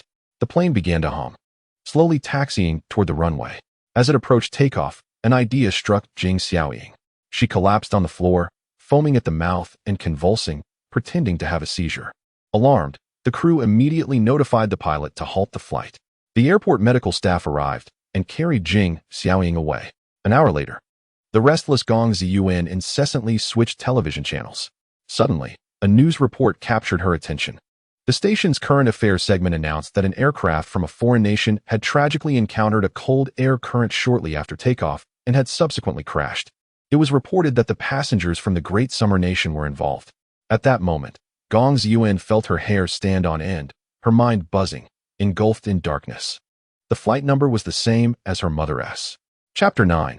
The fragrance has faded. Chen Mo was indeed speaking the truth. Her mother was truly in grave danger. Gong Ziyuan was engulfed in regret. If only she had heeded Chen Mo's advice and dissuaded her mother. Just then, her phone rang. It was her mother calling. Gong Ziyuan hurriedly answered, her voice trembling with excitement. "Hello, is that you, Mom?" "Sweetheart, it's me. You scared me to death. I almost didn't make it." Jing Xiaoying recounted the strange occurrences that transpired when she boarded the plane, still shaken. After hearing her mother's words, Gong Ziyuan became even more convinced that Chen Mo was indeed extraordinary. She quickly relayed the events to her mother. Jing Xiaoying, intrigued, remarked, "Ziyuan, this friend of yours is remarkable. He must be a descendant of some celestial master or ancient sage. Regardless, make sure to express my gratitude to him. He is truly your mother's savior." "Yes, Mom, I will definitely do so. By the way, when do you plan to return by plane?" "Never. I will never set foot on an airplane again. I was terrified to the point of nearly losing my mind. I plan to take a ship back." "What if the ship capsizes?" "Stop talking nonsense. Keep your negative thoughts to yourself." After the call ended, Gong Ziyuan finally breathed a sigh of relief. Chen Mo could indeed predict the future. Could it be true that his prediction of becoming her husband would also come to pass? As this thought crossed her mind, a lovely blush adorned Gong Ziyuan's delicate face. In truth, Gong Ziyuan had a rather unique method of selecting boyfriends. Whenever a male suitor pursued her, she would imagine what it would be like to be intimate with him. With the numerous boys who had approached her in the past, even contemplating such scenarios had made her feel nauseous, repulsed. Thus, she had never been in a relationship throughout all these years. However, with Chen Mo, her imagination sparked not disgust, but a blossoming interest, even a sense of anticipation. Shaking her head vigorously, she dismissed those unrealistic thoughts and dialed Chen Mo's number. "Hello, Mo Gu. Ziyuan, is your mother all right now?" Hearing the excitement and enthusiasm in Gong Ziyuan's voice, Chen Mo understood that Jing Xiaoying was safe. "Indeed, as expected of you. Mo Gu, you had foreseen everything, hadn't you?" Chen Mo merely smiled, neither affirming nor denying. In Gong Ziyuan's mind, Chen Mo's stature grew even more imposing. "My mother asked me to thank you for saving her life. Is mere verbal gratitude sufficient?" With a light-hearted chuckle, she said, "All right. Please join me for lunch at Jingxian Pavilion tomorrow at noon. Is that agreeable?" "Oh my, the little wealthy lady is about to make a significant financial commitment." He replied, "Very well, I shall certainly come and enjoy a lavish feast at your expense." After hanging up, Chen Mo leaped up in exhilaration. His intuition had indeed proven correct. Gong Ziyuan's affection for him must have skyrocketed by now. The following day, in the morning, Chen Mo donned a fresh outfit and hailed a taxi to Jingxian Pavilion. He had researched online the previous day, discovering that this establishment was a Chinese restaurant, the only one in Jianghe province awarded a Michelin 3-star rating, boasting an impressive reputation and exorbitant prices. In the year 2000, when the average salary was under 1,000 yuan, dining here cost an astonishing 2,000 yuan per person. Moreover, even wealth did not guarantee a table. Reservations were required weeks, if not months, in advance. He was surprised Gong Ziyuan had managed to secure a booking so effortlessly. The restaurant was located on the top floor of the Liufu Hotel. Upon arriving at the hotel, Chen Mo took the elevator to Jingxian Pavilion. As he surveyed the surroundings, he was struck by the opulence of this mid-tier restaurant. with decor as lavish as a palace and waitstaff whose beauty could rival that of campus goddesses. The redwood furniture added to the grandeur. Through the expansive floor-to-ceiling windows, one could behold the surging Yangtze River, making the dining experience a true indulgence as patrons savored exquisite dishes while admiring the scenic views. "Good day, sir. May I ask if you have a reservation?" A beautiful lady clad in a high-slit qipao inquired softly. "Rose table," he replied. "Very well. Please follow me, sir." The server guided Chen Mo to the rose table. With half an hour remaining until noon, Gong Ziyuan was expected to arrive shortly. At that moment, Chen Mo's phone rang. "Hello, is this Mr. Chen? This is Wang Tai." "Oh, Director Wang, what can I do for you?" "I have thoroughly investigated the matter concerning Li Xiaoxia and would like to treat you to a meal as a token of my gratitude." "There's no need. It was but a trivial matter. To someone of your esteemed status, it may seem trivial, yet for me, it is of utmost significance.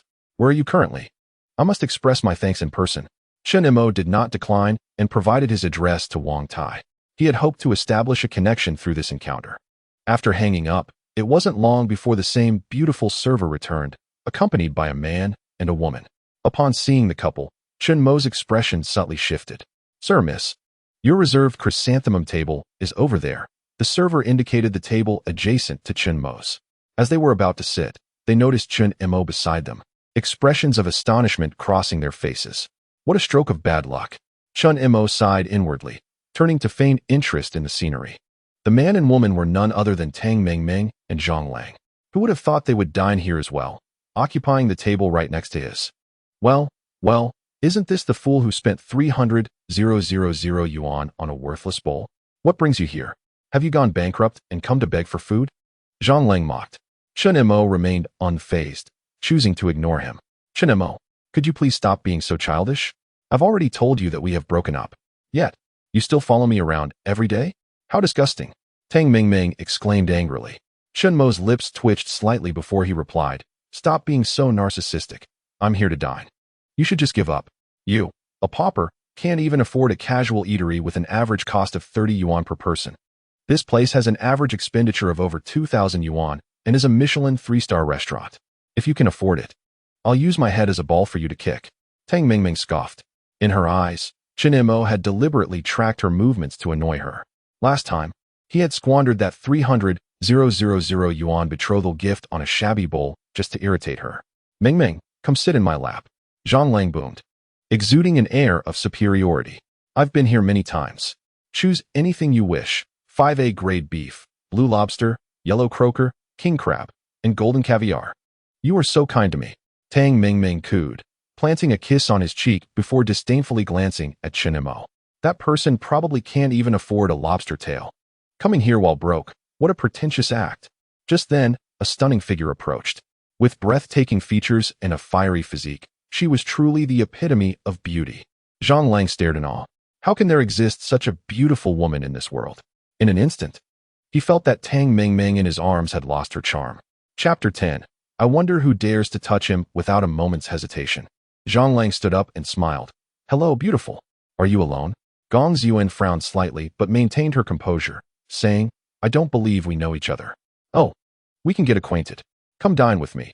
You can order anything you desire." Zhang Lang boasted. "Lang Gu."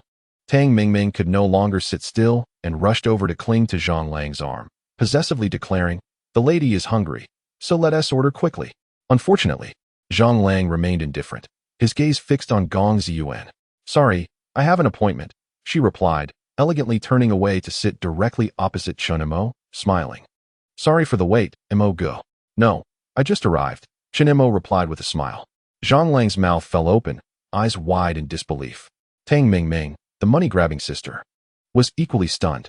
Chen Mo found it amusing and said, "You know, you just helped me accomplish something." "What was it?" Gong Ziyuan asked curiously. "Their essay saying that invisible pretentiousness is the most lethal, and your recent actions just fulfilled that for me," Chen Mo replied, giggling. Gong Ziyuan glanced at the flustered Tang Mengmeng and Zhang Lang, instantly understanding, and burst into laughter. Observing their intimate demeanor, Zhang Lang and Tang Mengmeng felt utterly disoriented amidst the chaos. Gong Ziyuan exuded the elegance of a refined lady, possessing both beauty and wealth. It was utterly bewildering that she would show any favor towards Chen Mo, a man so impoverished he could not even afford a bride price. What has become of this world? At that moment, Zhang Lang felt a profound sense of frustration welling up within him.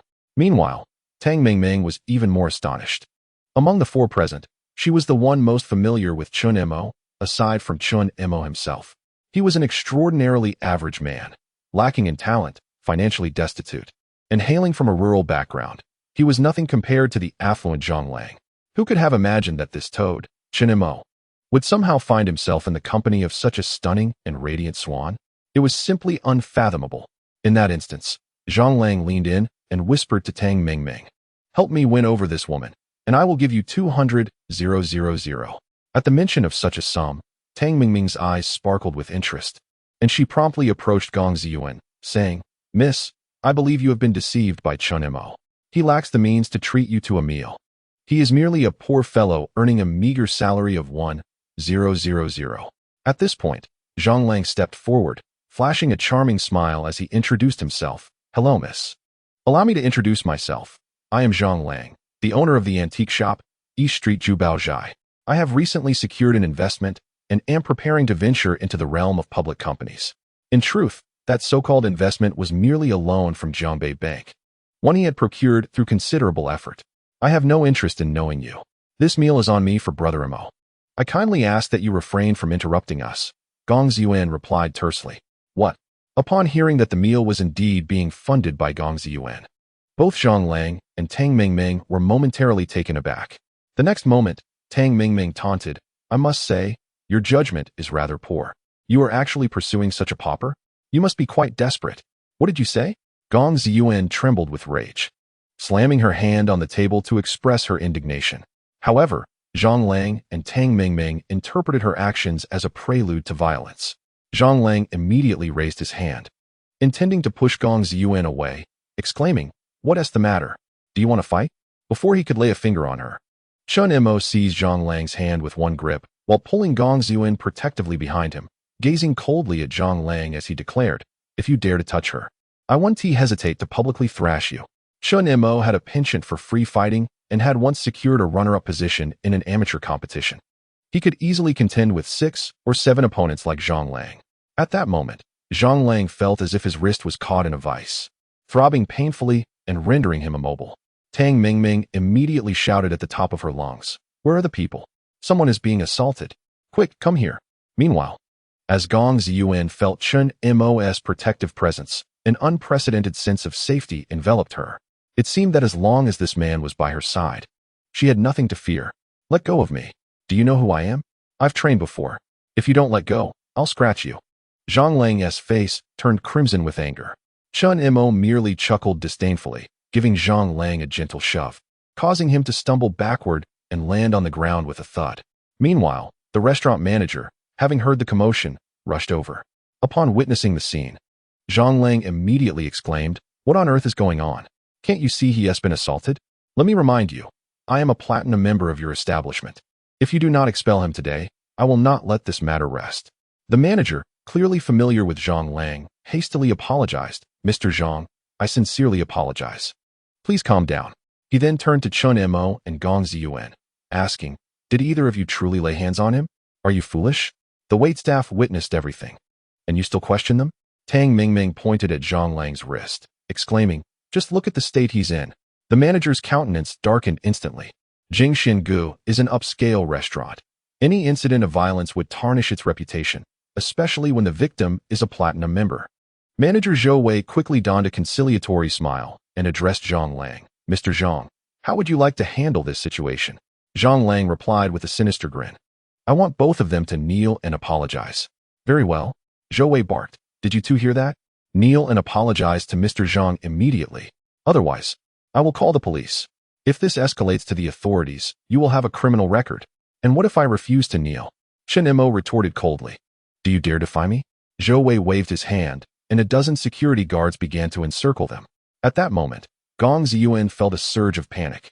Clutching her phone, ready to call her father at the first sign of trouble, the intimidating security guards slowly approached, and upon seeing Gong Ziyuan's beauty, their minds began to wander into darker thoughts.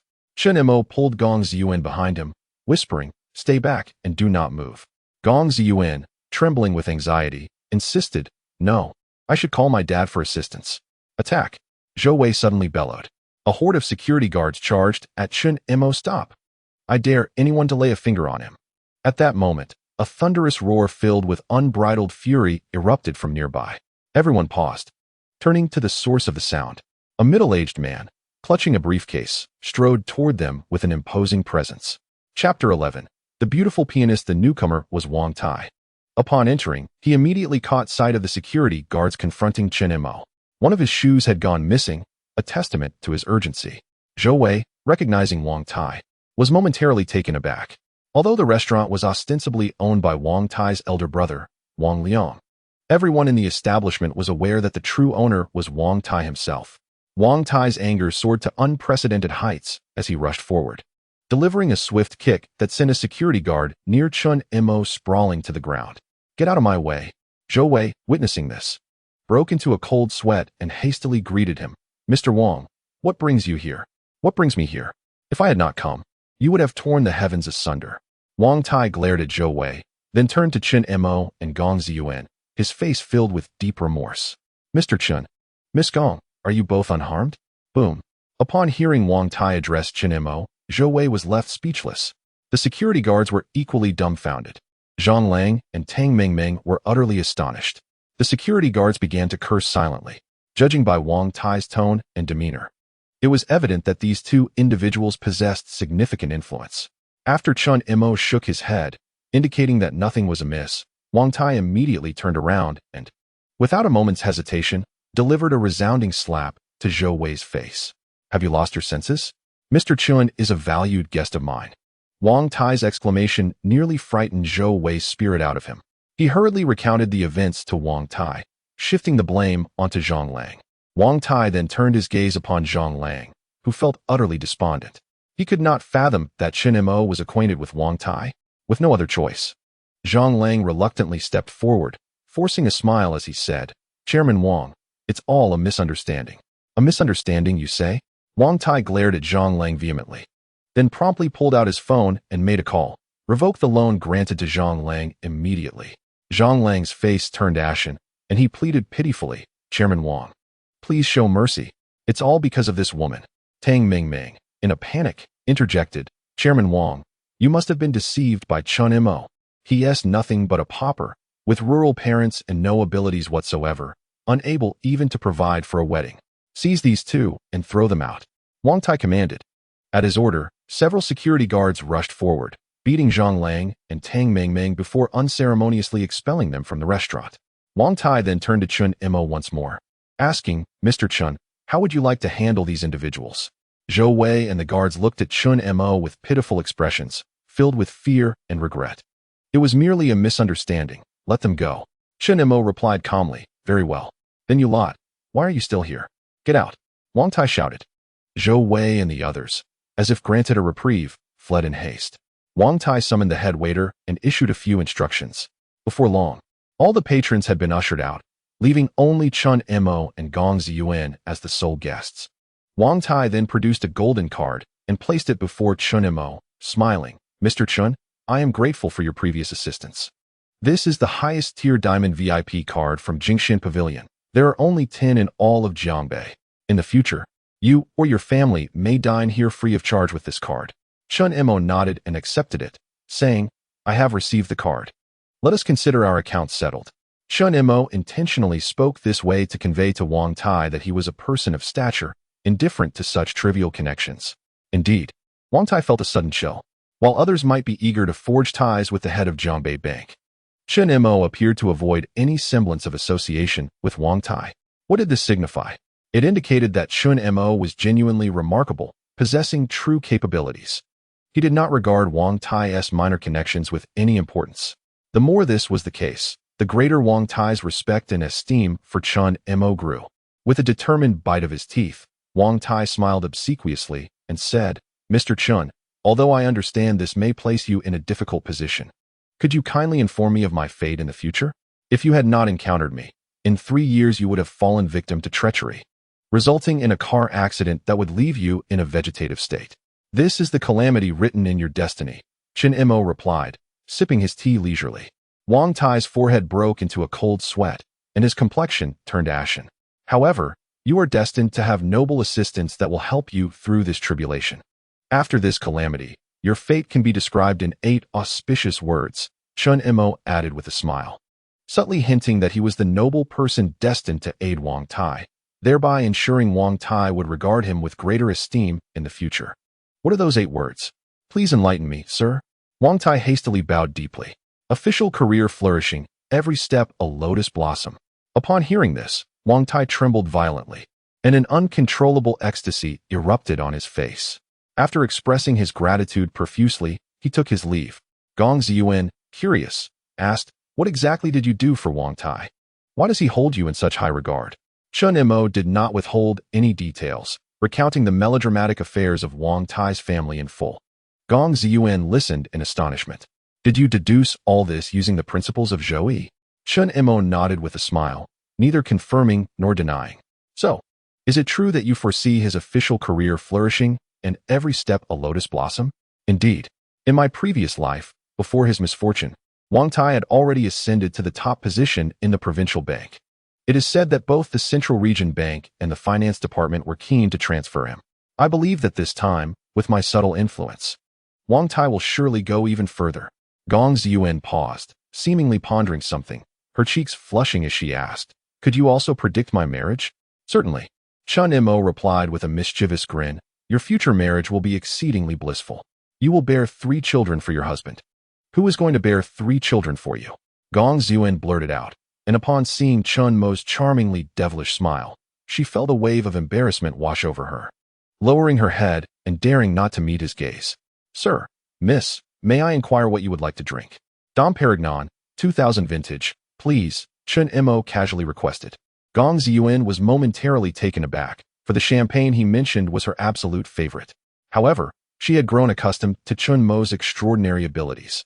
After all, he had even predicted her mother's encounter with a plane crash. Discerning her preferred wine was trivial in comparison. When the wine arrived, the beautiful head waitress personally poured for them. Meanwhile, a stunning woman in a flowing black gown, graceful as a black swan, slowly approached the grand piano at the center of the restaurant. Her beauty was unparalleled, and even Gong Ziyuan was moved to exclaim, "The pianist is so beautiful." "Sir, miss, you are indeed fortunate. This is our restaurant's pianist, who has received national-level awards. Originally, she would come to play only once a month, but the owner specifically summoned her today to entertain you too," the head waitress remarked with a smile. As soon as she finished speaking, the melodious sound of the piano filled the air, soothing and graceful, enchanting even Gong Ziyuan, who had never learned to play the instrument. Moments later, as the piece concluded, Gong Ziyuan exclaimed in admiration, "It's absolutely beautiful. Don't you agree, Mo Ge?" Chen Mo nodded, acknowledging it was indeed impressive. Although a few notes in the middle were played a tad too quickly, everything else was flawless. Upon hearing this, the pianist, Xiao Mei, shot a disapproving glare at Chen Mo. Gong Ziyuan hurriedly tugged at Chen Mo's sleeve beneath the table, whispering, "Mo Ge, please, refrain from speaking so carelessly. It seems this gentleman possesses considerable skill on the piano. Why not perform a piece as well?" Artists, particularly young female virtuosos accustomed to admiration, often exhibit a certain pride. Even Wang Tai would have to approach her with utmost politeness to gain her favor. She believed her recent performance was impeccable, and Chen Mo, clearly a man on the prowl, had the audacity to suggest otherwise. Surely, he was merely pretending to be knowledgeable to impress her. Very well. If he wished to put on an act, she would grant him that opportunity. The beautiful head waitress had discerned Xiao Mei's intentions. This lady was one who would not hesitate to show disdain, even to Wang Tai. Meanwhile, Chen Mo was a valued guest of Wang Tai. Should these 2 powerful individuals come to blows, she would find herself in a precarious position. "Miss Xiao," she said, "Mr. Chen merely spoke in jest. Please do not take offense." Then, addressing Chen Mo in a hushed tone, she added, "Mr. Chen, Miss Xiao takes her piano skills quite seriously. You possess a magnanimous spirit, so let it slide." The waitress was quite adept in her handling of the situation. Chen Mo smiled, indicating that he bore no ill will. Yet, Xiao Mei remained ungracious, retorting with a smirk, "If one can speak, one can certainly perform. I trust Mr. Chen's words were not without merit. Perhaps he wishes to instruct me on playing." The waitress's expression turned awkward, And just as she was about to speak further, Chen Mo stood up. Straightening his tie, he cheerfully declared, "It would be an honor to oblige. Today marks my first delightful outing with Ziyuan, so I shall make use of the piano." To everyone's surprise, Chen Mo indeed approached the piano. Gong Ziyuan whispered with concern, "Mo go, are you sure you can do this?" A man's inability to perform is a phrase best left unsaid. Chen Mo smiled reassuringly, patting Gong Ziyuan's shoulder. "Just wait and see what I can do." He then stepped up to Xiao Mei, saying, "May I borrow your piano for a moment?" Xiao Mei, with a look of derision, moved aside. As Chen Mo settled onto the piano bench, Gong Ziyuan felt a flutter of anxiety. This pianist had likely practiced since childhood, while Chen Mo, as far as Gong Ziyuan knew, had never touched a piano throughout high school or university, even if he had taken lessons after starting work. It couldn't have been for long. What could he possibly play? Xiao Mei crossed her arms, observing with a cold gaze. At her current level, not even her own teacher dared to instruct her on playing. This man had the audacity to critique her artistry in an attempt to win her over. It was intolerable. Just wait until he finished playing. She would show him. As Xiao Mei pondered how to confront Chen Mo, he sat before the piano, lifting the lid and allowing his fingers to glide across the keys with casual grace before commencing to play. A lively yet melancholic piano melody emerged, its poignant notes intertwining amidst the black and white, flowing like a gentle rain cascading down a lonely ancient street. The music gradually swelled, and a subtle sorrow spread forth like a tide, filling every corner of the world with its essence. Chen Mo's fingers caressed the keys with tender precision, his body swaying imperceptibly to the rhythm, his eyes half closed as if he were wholly immersed in the bittersweet composition. This piece, titled Nocturne for Piano, composed in 2006, was his favorite. Following the tragic news of Gong Ziyuan's suicide, he had languished in despair for half a year. Knowing her fondness for the piano, he devoted himself to mastering this piece, visiting her grave each year to play. The music resembled water, poetry, a dream, and a miracle at this very moment. It reminded him that somewhere in the world, someone was counting the passing years and lost youth, longing for the nostalgia evoked by this eternally beautiful song. As he reached the most poignant part, Chen Mo felt his eyes welling up with tears. He lifted his gaze towards Gong Ziyuan, whispering softly, "This time, I shall never lose you again." For reasons unknown, Gong Ziyuan felt an overwhelming sorrow pierce her heart. In that instant, her bright, beautiful eyes brimmed with tears as she gazed intently at Chen Mo. She longed to embrace this man and soothe the sadness within him. Standing nearby, Xiao Mei initially furrowed her brow in confusion, then was struck with astonishment, followed by a deepening admiration. The more one understands the piano, the more one can appreciate the quality of this piece. The music was laden with melancholy, reminiscent of a flowing brook, the sea breeze, or sorrow whispering through silence. In her piano studies, even her mentor, a champion of world-class piano competitions, could not play as beautifully as Chen Mo at that moment. It wasn't that his technique was superior. Rather, no one could infuse decades of longing into a composition as he did and convey it through performance. Technique is learned, but emotion is innate. The legendary piano master, Hawkford, once declared that the highest realm of piano playing is to move the listener with emotion. No matter how skilled one is, they remain merely a performer. Only those like Chen Mo, who pour their feelings into the piano, can be rightfully called masters. With a final decisive keystroke, silence enveloped the room. A minute passed before the sound of applause erupted, led by several waitstaff who clapped enthusiastically.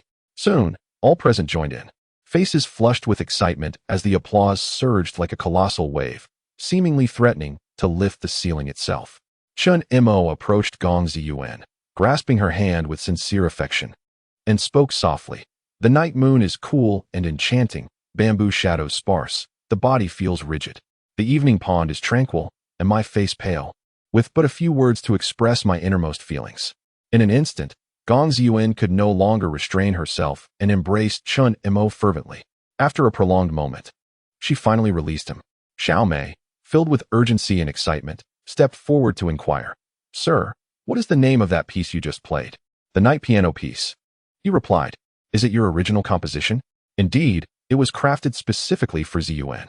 After all, this piece would not emerge until 2006. And Chen Mo shamelessly claimed it as his own." Upon hearing this, Gong Ziyuan's eyes sparkled with admiration as she gazed at Chen Mo, clearly entranced. This man was truly captivating. Yet, she remained unaware that he possessed only this one composition. Xiao Mei, her face flushed with embarrassment, said, "Sir, please forgive my ignorance. I am truly ashamed." Chen Mo waved his hand with a smile, saying, "Youth is characterized by passion. How can one be called young without fervor?" "You are right, sir," Xiao Mei humbly responded. In reality, Chen Mo might not be older than Xiao Mei. However, mastery commands respect. Chen Mo was not merely a performer. He was also the creator of the night piano piece. Moreover, he exuded an air of authority in his every gesture, prompting Xiao Mei to unconsciously lower herself in his presence. "May I ask for your esteemed name, sir?" Xiao Mei inquired. "Xiao Mei." Chen Mo looked at the woman before him, and several keywords flashed through his mind. A young pianist from the Great Xia Kingdom, a car accident, amputations. He abruptly turned his gaze to Xiao Mei, recalling a news report he had seen. Just today, while driving home, Xiao Mei's vehicle experienced a malfunction, resulting in a collision that led to the amputation of both her arms, leaving her barely alive. Chen Mo had felt a pang of sympathy upon reading the news, realizing that a pianist without arms would be left in a state worse than death. Now, knowing that this woman before him was Xiao Mei, he unhesitatingly asked, "Miss Xiao, do you believe in fate?" Chapter 13. The dough figurine. Xiao Mei was taken aback by the question. "Do I believe in fate? Mr. Chen, do you possess the ability to predict the future?" She replied, half amused. Chen Mo said, "Well, I dabble a bit in the art of divination. Just now, I noticed a dark aura around your brow, so I discreetly cast a fortune for you, and the result was ominous. If Miss Xiao believes me, it would be best not to drive your own car home today. Have someone check the vehicle instead." Xiao Mei was momentarily speechless with laughter. She was a staunch atheist and dismissed notions of fortune-telling, astrology, and the like. Even though Chen Mo's musical prowess was undeniable, she remained skeptical of his claims. Thus, she replied with a polite, "Thank you, Mr. Chen, for your kind reminder. You really ought to take heed, Miss Xiao. My mother once heeded Mo's advice and narrowly escaped a disaster." Gong Ziyuan interjected. Xiao Mei smiled without responding. Chen Mo gestured for Gong Ziyuan to refrain from further persuasion. He had done his utmost. It would be unreasonable to beg her not to drive, lest she think him deranged. After bidding farewell to the two individuals, Xiao Mei exited the Jingxian pavilion. Upon stepping outside, the enchanting head waitress, Zhang Ting, hurried over. "Sister Mei, why don't you take a taxi home today? I can arrange for a chauffeur to drive your car back," she suggested. Xiao Mei chuckled.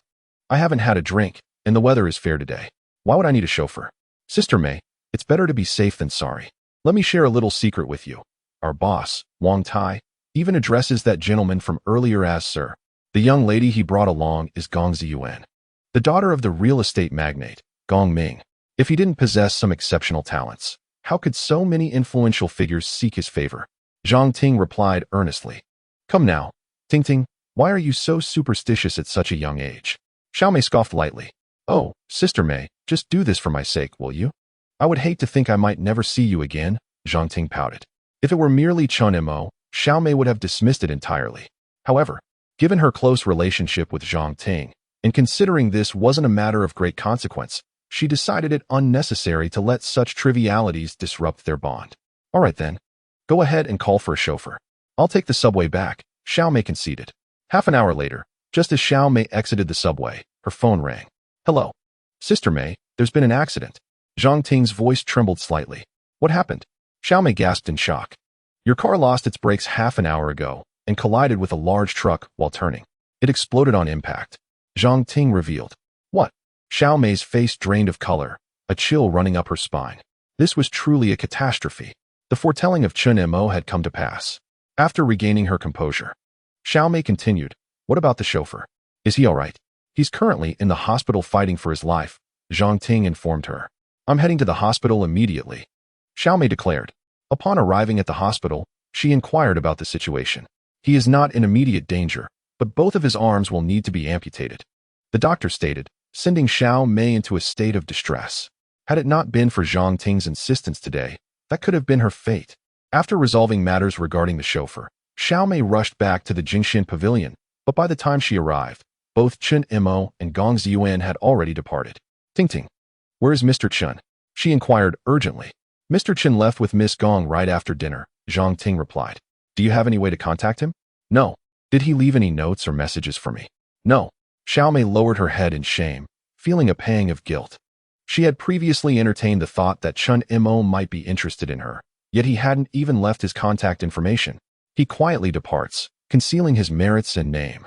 Such an extraordinary person, I must find a way to connect with him. Xiaomei murmured wistfully, gazing longingly at the spot where Chen Mo had sat. Meanwhile, Chen Mo and Gong Ziyuan strolled along the street. Enchanted by the gentle beauty and intelligence of Gong Ziyuan, Chen Mo felt his heart stir. He yearned to take her hand several times, but found himself too shy to do so. Chen Mo, you truly lack courage. In 2 lifetimes. Have you really lived to such a pitiful state? He silently berated himself, yet found himself unable to summon the bravery. Suddenly, a pair of warm, soft hands firmly grasped his right hand. Gong Ziyuan looked at Chen Mo with disdain and said, "If you wish to hold my hand, do so boldly. Why cower? Where has that playful spirit gone?" Under the sunlight, Gong Ziyuan's bright eyes sparkled with a captivating allure that was utterly irresistible, deeply stirring the strings of Chen Mo's heart. Hand in hand, they strolled along the seashore. As they walked, Gong Ziyuan unconsciously leaned against Chen Mo. Feeling his presence envelop her, she experienced an unparalleled sense of comfort and relaxation. She had thought that finding her true love would take many more years. Little did she know, love had arrived with the swiftness of a whirlwind. At that moment, Chen Mo felt an immense sense of satisfaction. He mused to himself that if they could continue walking together like this until the end of their days, it would be perfect. The two continued their promenade along the coast, soon reaching the ancient-style pedestrian street of Qianhai. In early June in Zhongbei, the daytime heat was often stifling, making it difficult to venture outside. However, the evening sea breeze was refreshingly cool, turning the Qianhai ancient pedestrian street into a lively hub after sunset. Beautiful lanterns adorned the quaint street, while an array of unique goods lined both sides, showcasing fascinating folk arts such as shadow puppetry, paper cutting, live ink painting, and traditional street performances. Gong Ziyuan had not enjoyed a leisurely shopping experience like this in ages. Typically, her shopping was driven by purpose, swiftly accomplishing her tasks. Her wardrobe mostly consisted of formal attire in cool tones, seldom indulging in aimless wandering like other women. With Chen Mo's hand in hers, she felt as though she had returned to her youthful days. "Mo Ge, does this dress look good? Mo Ge, do I look fashionable in this sun hat? Wow, look at that street performer. He is amazing, even breathing fire." At that moment, Gong Ziyuan, like any giddy young woman in love, felt as if the very air around her was sweet. Seeing Gong Ziyuan's flushed cheeks, her graceful figure, and the vibrant energy she exuded, Chen Mo couldn't help but smile in response. "Oh, look over there. They have dough figurines. How interesting." Gong Ziyuan exclaimed with delight as they approached a small stall. Displayed on the table were an array of whimsical dough figures, including a calabash boy, Zhu Beiji, and playful kittens. Behind the stall, an elderly man in a long coat skillfully molded, kneaded, and shaped the dough, deftly using a small bamboo knife to cut, carve, and embellish, quickly crafting a lifelike Sun Wukong. Witnessing this scene, memories surged in Chen Mo's mind. In his previous life, he had harbored a keen interest in dough figurines, dedicating his spare time to mastering the craft and even winning several awards.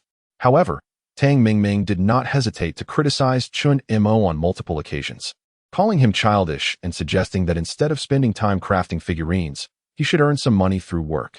Consequently, Chen Mo could only indulge in his craft secretly while he slept. Each year, on the anniversary of Gong Ziyuan's passing, he would create a figurine in her likeness and place it at her grave. "Mo Ge, come quickly." As Chen Mo reminisced about his past life, the melodious voice of Gong Ziyuan rang in his ears. He lifted his gaze and saw her beckoning to him amidst the crowd, flanked by rows of shimmering lanterns that illuminated her enchanting visage. "Oh, I'm coming." Chen Mo momentarily stood in awe before hastily striding toward her. "Look, Mo Ge, these figurines are so beautiful. How delightful." Gong Ziyuan exclaimed. "If I wished to learn the art of figurine making, would you deem me childish?" Chen Mo inquired suddenly. "How could that be? This is art," she replied. "But if you do learn, you must make the first one for me." Gong Ziyuan added playfully. Chen Mo felt a stir in his heart and approached the master craftsman of the figurines. "Master, may I create one for my friend? I shall pay for it," he requested. The elderly man was taken aback. "You can make figurines too?" Chen Mo smiled. "I've learned a little." Although the elderly man's business had always been thriving, the number of individuals skilled in this craft was dwindling, with even his son and grandson reluctant to learn. Thus, he felt a tinge of loneliness.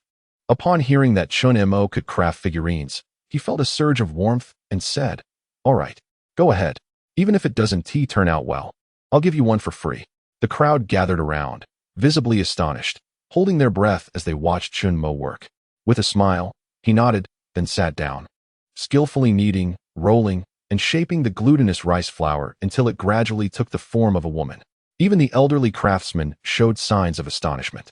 Typically, beginners could manage simple figures like pigs or chickens. Chen Mo, however, had begun with a complex female figure, complete with attire and expression.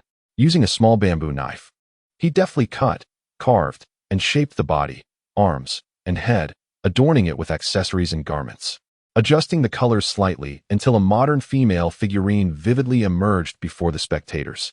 Wow! The crowd erupted in admiration. Someone initiated applause, and soon the air was filled with enthusiastic clapping, drawing many onlookers towards the scene. Chapter 14. The Trading Hall Duel. Chen Mo stood up with a smile, preparing to fetch his wallet. The master craftsman hurriedly gestured, "Young man, after so many years of making figurines, today I have truly opened my eyes. Your skill surpasses anything I could have imagined. Keep the money. Ensure this craft is passed on well." Chen Mo, touched by the elder's sincerity, did not press the matter and nodded gratefully. "Thank you, master." The elder waved his hand. "No need for thanks, no need." At that moment, a young man stepped forward from the crowd, exclaiming, "Hey buddy, sell me that figurine for 100 yuan. Beside him stood a woman, gazing longingly at the figurine in Chen Mo's hands. As soon as the young man spoke, the other boys suddenly realized its value. This figurine was undoubtedly a potent tool for wooing women. Consequently, several individuals hurriedly waved their cash, shouting, "I'll offer 200. Sell it to me. 300. I want it. No one else can have it." In a short time, the price of the modest figurine escalated to an astonishing 1,000 yuan. To put this in perspective, in the year 2000, the average salary in Jiangbei was barely 1,000 yuan. Chen Mo shook his head and presented the figurine to the astonished Gong Xian, gently saying, "This is for you. Look, she resembles that figurine perfectly. Wow, this guy is incredible. How romantic." The surrounding girls gasped in admiration. Meanwhile, their boyfriends felt rather unfortunate. They watched how effortlessly this young man impressed his girlfriend. "I don't care. I want you to make me a figurine too." Holding the figurine that bore a striking resemblance to herself, and amidst the envious gasps from the girls and the astonished reactions from the men, Gong Ziyuan felt a surge of emotion, almost moved to tears.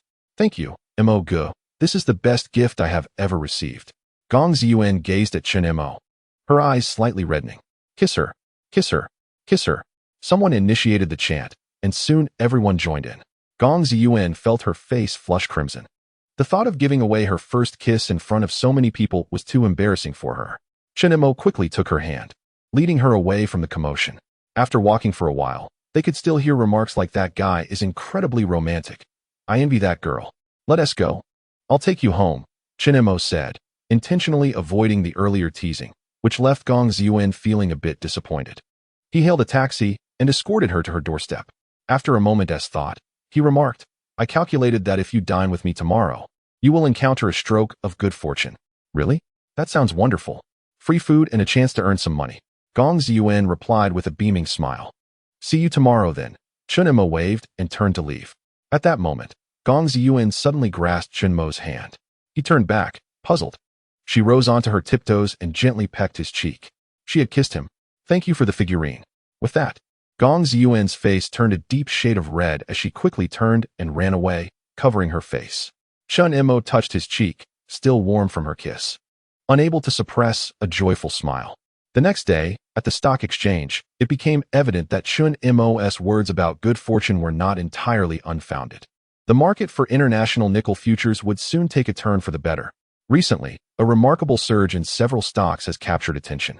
In Chen Mo's recollection, from the year 2000 to 2008, the stock market exhibited a steady upward trend. As long as one was not excessively unfortunate, long-term investment in a single stock invariably yielded profits. During this period, a few exceptionally outstanding stocks experienced explosive growth, dazzling a multitude of professional investors. Many who seized the opportunity to invest in these stocks achieved financial independence, while those who hesitated to purchase were left to lament their missed chance.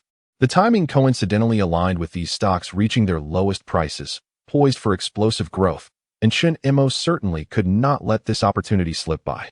"Do you have funds?" he inquired of Gong Ziyuan. "Of course. I've saved nearly 500,000 from my scholarship over the past few years," Gong Ziyuan replied proudly.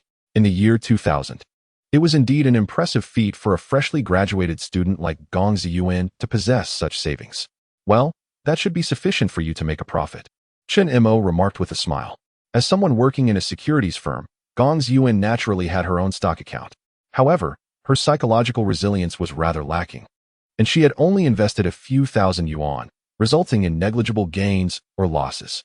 Yet today, with Chen Mo's assurance of profit, she decisively withdrew all her funds. "Brother Mo, which stock should I buy?" Gong Ziyuan asked. "Just follow my lead," Chen Mo replied, recalling two specific stocks, Jiangbei Real Estate and Jiangnan Pharmaceuticals. "Invest in these two." As a financial professional, Chen Mo vividly remembered these two miraculous stocks. "Chen Mo?" At that moment, a skeptical voice interrupted. Chen Mo turned to see Tang Mingming and Zhang Lang approaching. "Hello, Miss Gong. I sincerely apologize for yesterday's incident. Please convey my apologies to President Wang," Zhang Lang said with a look of regret. After returning, he recalled that the young woman beside Chen Mo was none other than Gong Ming's daughter, a real estate tycoon in Jiangbei. Gong Ming was a heavyweight in the financial sector and certainly well acquainted with Wang Tai. Thus, Wang Tai's respectful demeanor towards Chen Mo was merely a courtesy extended to the Gong family. "Chen Mo is merely leveraging the influence of others," they whispered in disdain. Ignoring Zhang Lang, Gong Ziyuan clung to Chen Mo's arm and continued, "Brother Mo, how much should I invest?" "Miss Gong, you're seriously asking this impoverished fellow for stock advice?" Tang Mingming exclaimed in disbelief. "What business is it of yours?" Gong Ziyuan shot her a glare. Although he works in a financial company, he has never purchased stocks due to his lack of funds. Following his advice could lead to significant losses, Tang Mingming warned, concern etched on her face. "If you truly wish to engage in stock trading, you might as well listen to Lang Ge. He has extensive experience and has recently received numerous insider tips that could surely benefit you." At this, Zhang Lang puffed out his chest with pride. "Indeed, Miss Gong. I am well acquainted with many executives from listed companies and possess a wealth of insider information. The trader, procure for me the stocks of Jiangbei Real Estate and Jiangbei Pharmaceuticals. 500,000. Entirely invested." Gong Ziyuan turned and immediately filled out the order, instructing the trader to establish a position and place the order. Tang Mingming and Zhang Lang were momentarily at a loss for words. Going all in? Is this trading or merely a display of bravado? Miss Gong truly possesses considerable wealth, Tang Mingming remarked with a hint of envy. "Mingming, pay them no mind. Let us invest as well," Zhang Lang suggested. In truth, Zhang Lang had acquired some insider information. His genuine intention to win Tang Mingming's affection compelled him to take her along for this stock purchase. "Brother Lang, what shall we buy?" Tang Mingming inquired. "Jiang Dahe Distillery. You should allocate 40,000 as well," Zhang Lang replied. "All right, Jiang Dahe Distillery?" Upon hearing this stock, Chen Mo couldn't help but twitch his mouth. Chapter 15. Limit up and limit down. In the year 2000, when most stocks experienced a stable rise, there were a few disastrous stocks that left their investors utterly impoverished. Among them, the most notorious was Jiang Dahe Distillery. Chen Mo distinctly remembered that today. The company was exposed for having industrial alcohol mixed into their products, and executives were implicated in financial fraud. The stock initially plummeted, then was suspended, ultimately leading to the company's collapse. "Do you have any objections?" Tang Mingming remarked disdainfully as she caught Chen Mo's peculiar expression. "I merely wish to advise you against purchasing Jiang Dahe Distillery," Chen Mo stated. A day as a couple fosters 100 days of affection. He did not want to see Tang Mingming suffer such losses.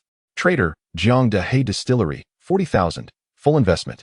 After hearing Chen Mo's warning, Tang Mingming turned and fully invested. Once her order was placed, she shot Chen Mo a triumphant glare. Chen Mo merely shook his head. "This is self-inflicted suffering," he thought. Zhang Lang secretly chuckled to himself. One of his relatives was a high-ranking executive at Jiang Dahe Distillery. That relative had informed him that the company would receive a substantial investment today, with the news set to be publicly announced in the morning. With such favorable information, Zhang Dehe was bound to soar. Just wait until Zhang Dehe hits the limit up. I shall show you who the real expert is.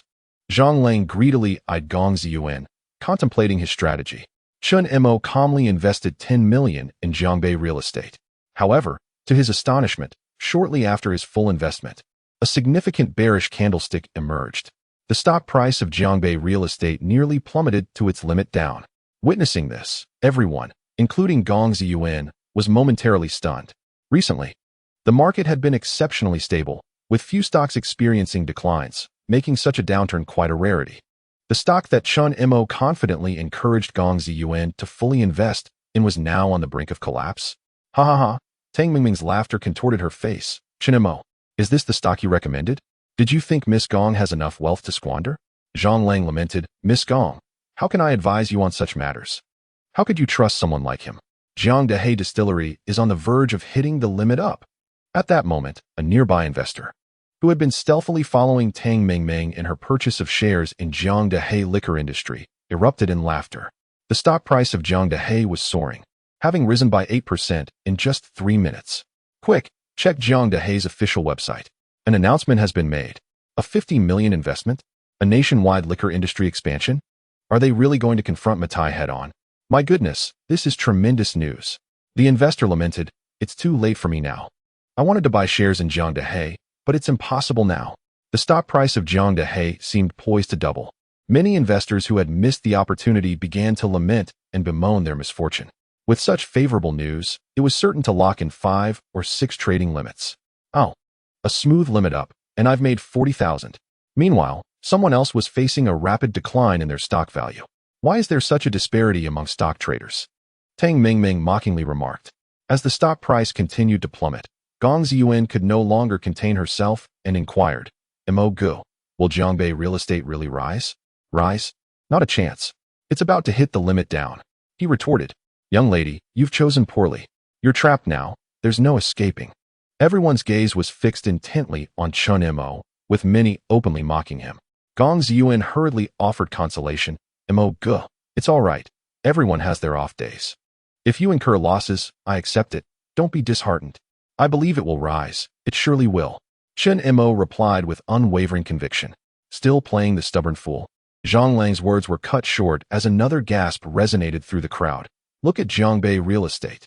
Suddenly, a substantial bullish candlestick surged like a dragon emerging from the sea, as countless investors watched in astonishment, propelling the stock price of Jiangbei real estate skyward. It rebounded. It returned to its original price. It began to rise. My goodness, it increased by 5 in just 1 minute. This is the rhythm of a limit up. The bullish candlestick appeared almost linear, soaring from the very bottom to seal the limit up. It truly rose. From the brink of a limit down, it rebounded to a firm limit up in merely 3 minutes.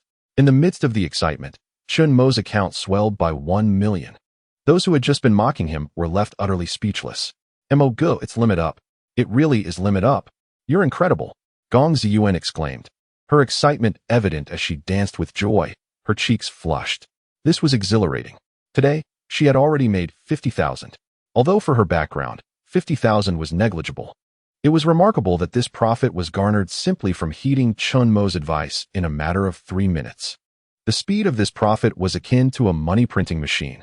No wonder her father and uncles were so enamored with the financial sector. Having tasted the sweetness of success, Gong Ziyuan finally understood.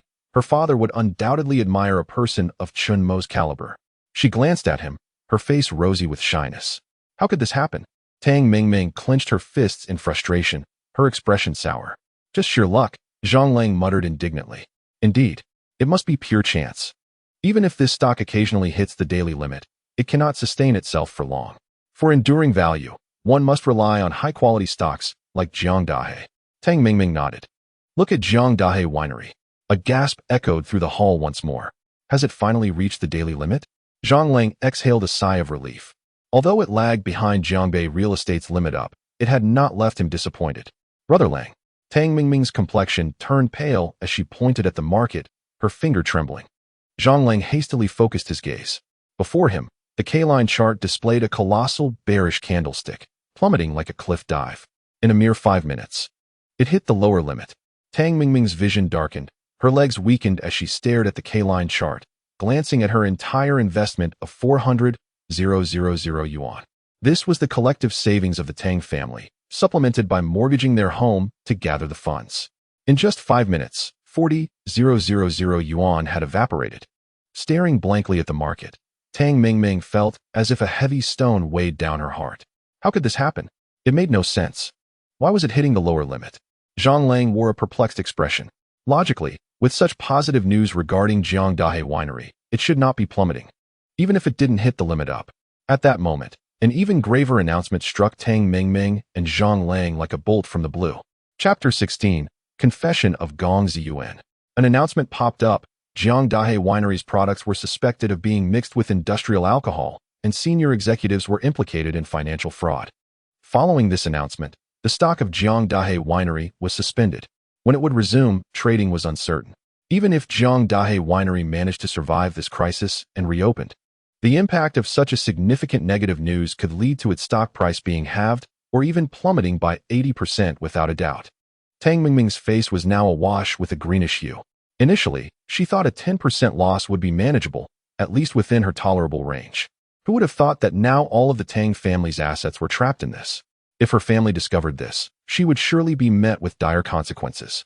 Weren't you the one who said Jiangdahe Winery was a sure win? What is happening now? Tang Mingming questioned Zhang Lang, her agitation palpable. The stock market carries risks. One must exercise caution. I am not a stock god. How could I possibly ascertain a stock's rise or fall with certainty? Zhang Lang retorted. Exasperated. I don't care. You owe me money. That 400,000 is all our family's fortune, and we even mortgaged our house for it. Tang Mingming shrieked, gripping Zhang Lang's collar in desperation. What do you mean by responsible? I've lost a considerable amount of money too. Do you think you're the only one suffering losses? Let go of me and stop acting like a madwoman. You're just making a spectacle. Zhang Lang scoffed. He too had invested over 500,000 yuan, his mood plummeting. He had no inclination to placate Tang Mingming, the materialistic woman. No way. You must compensate me. It's all your fault that I've lost so much. If you don't pay me back today, you won't be leaving. Tang Mingming clung to Zhang Lang's thigh and lay down on the ground. The onlookers erupted in derisive laughter. Zhang Lang, unable to maintain his dignity, kicked Tang Mingming to the ground and fled in embarrassment. My money. Return my money. Tang Mingming wailed, sprawled on the floor. Mo, thank you. Today, I made a significant profit, Gong Ziyuan proclaimed loudly while entwining her arm around Chen Mo's. The man you cast aside like refuse is, to me, a rare treasure. Tang Mingming's face turned an even deeper shade of green. Had she heeded Chen Mo's advice earlier, she would not have suffered such losses. If only she had trusted him and invested in Jiangbei real estate stocks, she could have reaped substantial gains. Regret gnawed at her insides. Yet, seeing Gong Ziyuan cling to Chen Mo, she could not accept her financial ruin and defiantly stood before them. What are you doing? Chen Mo frowned. You cannot leave. I lost so much money this time, and it's all your fault for not stopping me. You must compensate me. 400,000. You must pay me back in full. Tang Mingming instinctively shifted all blame onto Chen Mo. Chen Mo found her audacity laughable. Isn't this just shamelessness? Get lost, or else I'll call security. Without hesitation, Gong Ziyuan interjected sternly. Reluctantly, Tang Mingming stepped aside, seething as she glared at their retreating figures, enunciating each word. Just wait. Chen Mo, you caused me to lose so much money. I will make you pay back 100-fold. Once outside, Gong Ziyuan immediately took Chen Mo to a computer store, selecting a top-tier laptop worth over 20,000 for him. This is a gift for you. Please don't go to the securities hall again to avoid meeting that crazy woman, Gong Ziyuan remarked. Thank you. Chen Mo replied without hesitation as he accepted the gift. Let's go. I know a delightful tea restaurant. Allow me to treat you to a meal, Gong Ziyuan smiled. Does this count as me living off you? Chen Mo teased. I wouldn't mind at all if you did. Gong Ziyuan tossed her hair, exuding an irresistible charm. As they departed, the computer salesman looked on with envy, wishing he could experience such a fortunate situation. Before long, they arrived at a nearby tea restaurant and ordered their meals. Gong Ziyuan inquired, Mo, when would be the best time to sell the stock I purchased? Chen Mo replied, the two stocks I told you about should peak around 2015. potentially multiplying in value by 2 or 3 times. However, if you cannot wait that long, feel free to sell at any time. These stocks will likely not decline before 2015. What? 2 to 3 times? Gong Ziyuan gasped. Does that mean 400,000 could turn into over 10 million? That return rate is astoundingly high. This is nothing. Truly exceptional stocks can multiply by hundreds over 20 years, Chen Mo stated. Gong Ziyuan gazed at him intently and asked once more, Mo Gu, did you predict this as well? Chen Mo, of course, could not reveal to Gong Ziyuan that he was a reborn individual, with all knowledge nestled in his memories. He nodded slightly, and then confidently remarked, the art of the I Ching and Bagua can predict all matters of the world. What are mere stocks to such wisdom? Gong Ziyuan gazed at Chen Mo with admiration, exclaiming, Brother Mo, you are truly remarkable. After a brief pause, she continued, my 25th birthday is coming up, and I would like to invite you to my birthday party. Sure, no problem. Chen Mo readily agreed. My parents will also be there, Gong Ziyuan said, her head lowered shyly. Oh, are we meeting the parents so soon? Chen Mo responded, a bit flustered. What are you thinking? My father is eager to venture into financial investments, but he knows little and has incurred considerable losses. I hope you can guide him, Gong Ziyuan explained. Chen Mo's heart stirred. In his previous life, Gong Ming's investment failures had indirectly led to the tragic suicide of Gong Ziyuan. In this life, even if she did not mention it, Chen Mo felt compelled to assist Gong Ming. However, he shook his head. Gong Ziyuan appeared taken aback and, feeling somewhat distressed, asked, Are you unwilling? It's not that I'm unwilling, but given our relationship, neither family nor close friends, it's a bit awkward for me to intervene, Chen Mo replied, playfully raising his eyebrows at her. Gong Ziyuan immediately understood, her face flushing slightly as she responded, We are old classmates of 3 years. Isn't that enough? I have many classmates. Should I rush to assist anyone who asks? Chen Mo countered. So, what is our relationship then? What do you think it is? He pressed further. I am your girlfriend. Surely that suffices. She declared. You should have said so earlier. Observing Gong Ziyuan's face, now as red as a ripe apple and undeniably beautiful, Chen Mo felt a sense of triumph. How annoying. Gong Ziyuan playfully punched him in the chest, pouting, How can you make a girl confess first? You're terrible. Gong Ziyuan's birthday was at the end of the month, which did not hinder Chen Mo from engaging with the international nickel or futures market. In the evening, Wang Tai called, inviting Chen Mo to dinner. Chen Mo accepted and arrived at a private room in a 5-star hotel. Upon entering, he noticed a commanding middle-aged man sitting beside Wang Tai. Chapter 17. I Am the White Dragon King. The private room where Chen Mo found himself was the imperial suite of the finest hotel in Jiangbei, spanning over 200 square meters. It featured a beautifully crafted stream, artificial hills, and a terrace. Mr. Chen, you have arrived, Wang Tai exclaimed, greeting him with a warm laugh. The imposing middle-aged man also stood to acknowledge him. Chen Mo felt a sense of familiarity and then recalled Zheng Qian, the financial mogul. By 2021, Zheng Qian had already secured a place among the top 10 wealthiest individuals in the Great Xia nation, frequently appearing on television. Chen Mo had seen numerous reports and interviews featuring Zheng Qian. At that moment, Wang Tai laughed heartily and pointed at Chen Mo, saying, Boss Zheng, allow me to introduce you to Mr. Chen Mo, a master of the I Ching and Bagua, possessing extraordinary talents. He is a benefactor of mine, having helped me resolve numerous troubles. Mr. Chen, allow me to introduce you to Mr. Zheng Qian, a former insider of the banking system who, dissatisfied with the meager earnings within it, ventured into the world of business. This hotel, along with the sole Mercedes dealership in Jiangbei, belongs to him. Wang Tai jestingly remarked to Chen Mo, if you wish to purchase a Mercedes, simply give Mr. Zheng a call. I assure you, he will facilitate your acquisition at the original price, and you can take possession the same day. In the year 2000, obtaining a Mercedes in Jiangbei was no small feat. Even with wealth, one needed connections to secure one. Chen Mo extended his hand and greeted, Hello, Mr. Zheng. After the three settled in, Wang Tai candidly stated, The purpose of inviting Mr. Chen here today is twofold. Firstly, there is an upcoming Jade conference organized by individuals from our financial circle, ostensibly a gathering for exchange. After all, relationships need nurturing to remain strong. I heard that you've recently ventured into stock trading, so I wanted to invite you to join us. Would you be interested? Upon hearing this, Chen Mo immediately understood. In his previous life, He was a practitioner in the financial sector and was well acquainted with the upper echelons of this circle. The members within it are titans in their respective fields. And it's no exaggeration to say that this group wields considerable influence over the financial landscape of the city. Merely a cough from one of them could trigger significant fluctuations in various industries.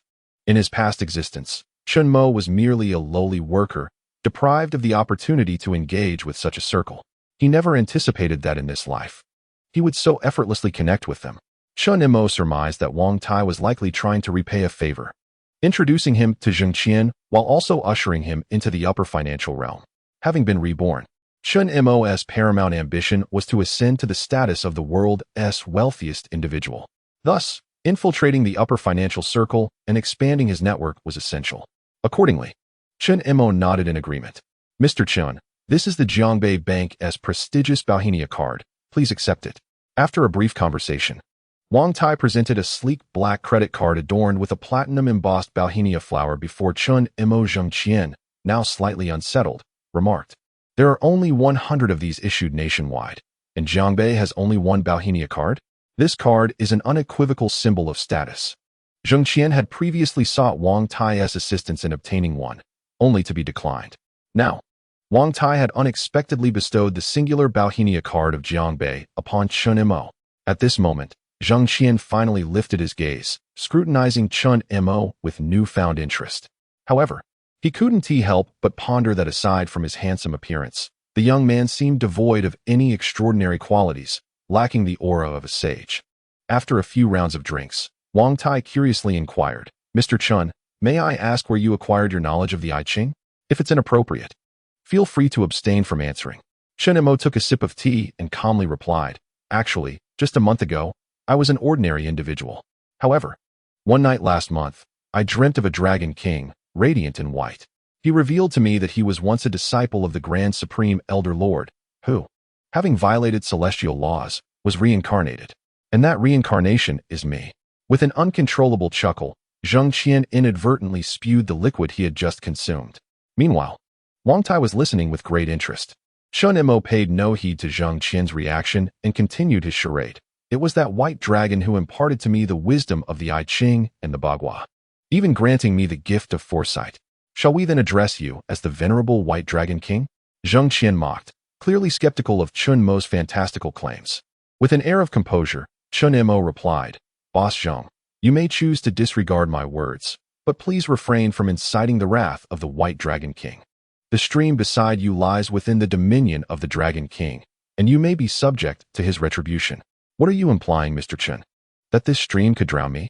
Zheng Qian scoffed, glancing disdainfully at the shallow water. Chen Mo merely shook his head. "That is not my intention. I merely advise caution." Zheng Qian shot him a withering look before turning to Wang Tai. "President Wang, your young associate has quite the sense of humor." His tone was far from cordial. Wang Tai hesitated momentarily. "Boss Zheng, Mr. Chen is not jesting. I believe it would be prudent for us to change rooms." "Change rooms for what?" "President Wang. He is merely a charlatan. How could you, the esteemed head of Jiangbei Bank, allow yourself to be so easily deceived? I have no intention of leaving. I shall remain here and see what consequences arise from angering the White Dragon King," Zheng Qian declared coldly. No sooner had he spoken than a thunderous crash echoed through the air. Zheng Qian barely had time to react before a substantial section of the artificial rockery unexpectedly crumbled, striking his shoulder before crashing to the floor. "Boss Zheng, are you all right?" Wang Tai rushed forward, beads of sweat forming on his brow as he supported Zheng Qian. Fortunately, Zheng Qian sustained only minor abrasions. Yet, Wang Tai was now utterly convinced of Chen Mo's claims about the reincarnation of the White Dragon King. Zheng Qian had undeniably provoked the Dragon King and was facing divine retribution. Little did he know, this incident was inspired by a news report Chen Mo had encountered in his previous life, detailing how a similar collapse had injured Zheng Qian, leading him to avoid artificial rock formations in his future hotel endeavors. The date of that unfortunate event was today, hence, Chen Mo's confident ruse about inciting the Dragon King's wrath. "I'm fine. It was merely an accident," Zheng Qian insisted, shaking his head. "Accident? No, Boss Zheng. You have indeed angered the White Dragon King. You must apologize to Mr. Chen," Wang Tai urged. "Still in disbelief, are we?" Chen Mo shrugged, asserting, "Allow me to offer you another prophecy. Tomorrow, You shall deny your mother 3 times. Enough. Zheng Qian barked. A young man like you, engaging in such foolishness and deception? You may fool Brother Wang, but you will not deceive me, Zheng Qian. My apologies, Brother Wang, but I must take my leave. We shall reconvene another day. With that, Zheng Qian stood and departed.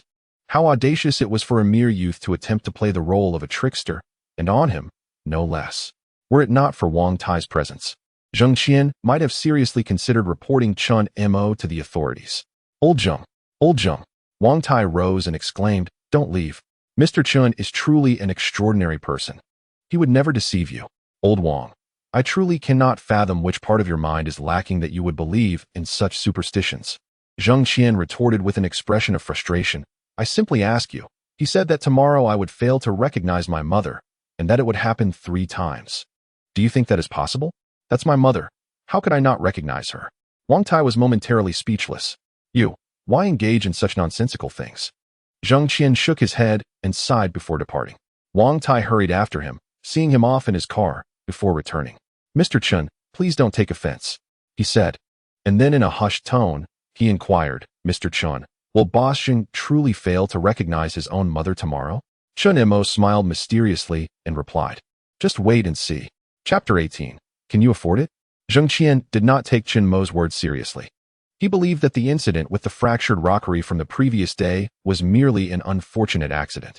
Early the next morning, as soon as he awoke, his mother, Lu Yinfen, tugged at him, urging him to hurry. Quickly, son. The eggs at the supermarket across the street are on sale. We must stock up, regardless of their wealth. Lu Yinfen, like many elderly, could not resist the allure of discounted eggs. Zheng Qian, being a devoted son, could not possibly defy his mother's wishes over such a trivial matter. When they arrived at the supermarket, a long line of elderly individuals was already queuing for the discounted eggs. As Zheng Qian and his mother approached the entrance, the attendant cast a glance at them and said, Each family is allowed to purchase only 100 eggs. You two are family, right? Lu Yinfen shot Zheng Qian a fierce glare, and without a moment's hesitation, he responded, No, I do not know her. However, as soon as the words escaped his lips, a chill ran down his spine. Tomorrow you will fail to recognize your mother 3 times. Chen Mo's words flooded Zheng Qian's mind. At that moment, he had already failed to recognize his mother for the first time. Could it be that the White Dragon King was indeed genuine? Zheng Qian vigorously shook his head. It must be a coincidence. It is certainly a coincidence. As long as I remain vigilant, Chen Mo's prophecy will surely be disproven. Upon entering the supermarket and reaching the egg section, the attendant glanced up and casually inquired, Is the person behind you your mother? No, Zheng Qian instinctively replied. The prolonged wait in line, coupled with his fatigue, had caused his nerves to fray, resulting in an erroneous response. Disaster. There was only one opportunity left. Zheng Qian felt beads of sweat forming on his brow. Are you certain she is not your mother? The attendant asked again, as the resemblance between mother and son was uncanny. Yes. No. Zheng Qian was about to concede when his mother pinched him sharply from behind. Boom. In that instant, he froze, engulfed in a profound sense of confusion and doubt. His worldview, shaped over decades, crumbled entirely at that moment. The prophecy of the White Dragon King had come to fruition. He had indeed failed to recognize his own mother 3 times. Unbeknownst to Zheng Qian, this matter was also known to Chen Mo from his previous life, as he had gleaned it from an interview with Zheng Qian. The peculiar incident of buying eggs and the 3 instances of not recognizing his mother left a profound impression on Zheng Qian. So much so that he included it in his autobiography. A few days later, as the market for nickel ore had yet to reach its peak and several significant events were still forthcoming, Chen Mo devoted most of his energy to stock trading. Armed with an extraordinary photographic memory and the recollections of his past existence, Chen Mo's foray into the stock market felt almost otherworldly. Every stock he purchased not only surged on the very day of investment, but also continued to hit consecutive limits. His capital soared like a rocket, transforming an initial investment of 10 million into 20 million in a matter of days. Meanwhile, Gong Ziyuan's 500,000 had doubled to 1 million. The velocity of such profits was swifter than that of a printing press. Chen Mo's reputation as the small stock god of Jiangbei spread like wildfire. Many were discreetly inquiring about him, hoping to extract some insider information. Simultaneously, the title of the White Dragon King began to gain traction within Jiangbei's feng shui circles. After all, Wang Tai and Zheng Qian were both prominent figures in Jiangbei's financial sphere, and their mutual admiration for this enigmatic personage certainly elevated his status in the eyes of others. On this day, Chen Mo invited Gong Ziyuan to the Jiangbei Mercedes-Benz dealership, under the impression that Chen Mo intended to purchase a vehicle for himself. Gong Ziyuan was taken aback when Chen Mo regarded her with a bemused smile upon their arrival at the entrance. "Last time you gifted me a computer. Now it's my turn to reciprocate," Chen Mo declared with a grin. Throughout their budding relationship, he had yet to present her with a gift of significance. And given that Gong Ziyuan's car had recently been plagued by mechanical issues, Chen Mo resolved to gift her a new vehicle. Ignoring the astonished look on Gong Ziyuan's face, he entered the showroom and inquired of the salesperson, "Do you have a Mercedes-Benz S600 available?" The moment Chen Mo's words left his lips, both Gong Ziyuan and the salesperson were rendered speechless. After all, the Mercedes-Benz S600 was an extravagant vehicle, priced at a staggering 25 million yuan in the year 2000, while the average property price in Jiangbei was barely over 800 yuan per square meter. Before the salesperson could respond, a couple within the showroom suddenly fixed their gaze upon the pair. Chen Mo, Tang Lei never anticipated encountering this infuriating fellow here. What astonished him even more was the sight of the stunningly beautiful woman accompanying Chen Mo, who resembled a celestial being. How could a man like him, who could barely afford a bride price, be deserving of such a lovely companion? Fixated on Gong Ziyuan's exquisite features, which surpassed even those of movie stars, Tang Lei's heart raced uncontrollably. Such a woman was surely meant for someone like him. Tang Lei. Chen Mo furrowed his brow slightly, clearly caught off guard by the unexpected encounter with Tang Lei. However, bygone matters were just that, past. Chen Mo had no intention of stooping to Tang Lei's level, so he merely offered a polite smile and replied nonchalantly, "What a coincidence. I didn't expect to run into you here. I have some matters to attend to, so I must be on my way. Mo, I don't want a car. My vehicle can still be repaired and used. Please do not purchase one for me." "As I truly cannot drive it," said Gong Ziyuan, causing Tang Lei to pause momentarily, followed by a derisive laugh as he expressed his disdain. "Him? Buy a car? Who is this person?" inquired Li Shui, the companion Tang Lei brought along. "He is the one I mentioned earlier. The useless fellow who couldn't even scrape together the bride price and was kicked to the curb by my sister," Tang Lei scoffed as he glanced at Chen Mo. "My goodness. Is he the same person who, in a fit of stubbornness, squandered his father's medical funds for a broken bowl?" Li Shui gasped in astonishment. "Indeed, that's him. Just the other day, my sister remarked that whether she was dining out or visiting the trading hall, this guy clung to her like a shadow, never leaving her side. It's a pity that my sister is now on the verge of becoming a high society lady. How could she possibly be interested in someone so impoverished?" Tang Lei continued. "No matter how poor I am, it's still better than resorting to pyramid schemes to deceive others," Chen Mo retorted with a bemused shake of his head. Tang Lei was instantly incensed. "It's been a while since we last met, and you've certainly become more glib, boasting even louder.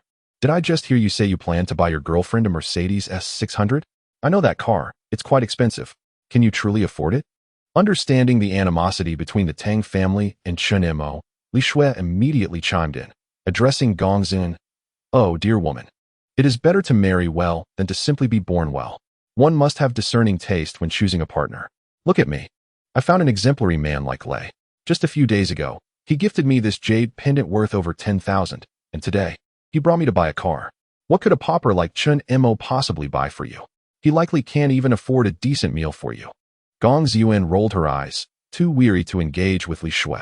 Indeed, she had been the one treating Chen Mo to meals recently and even purchased him a computer.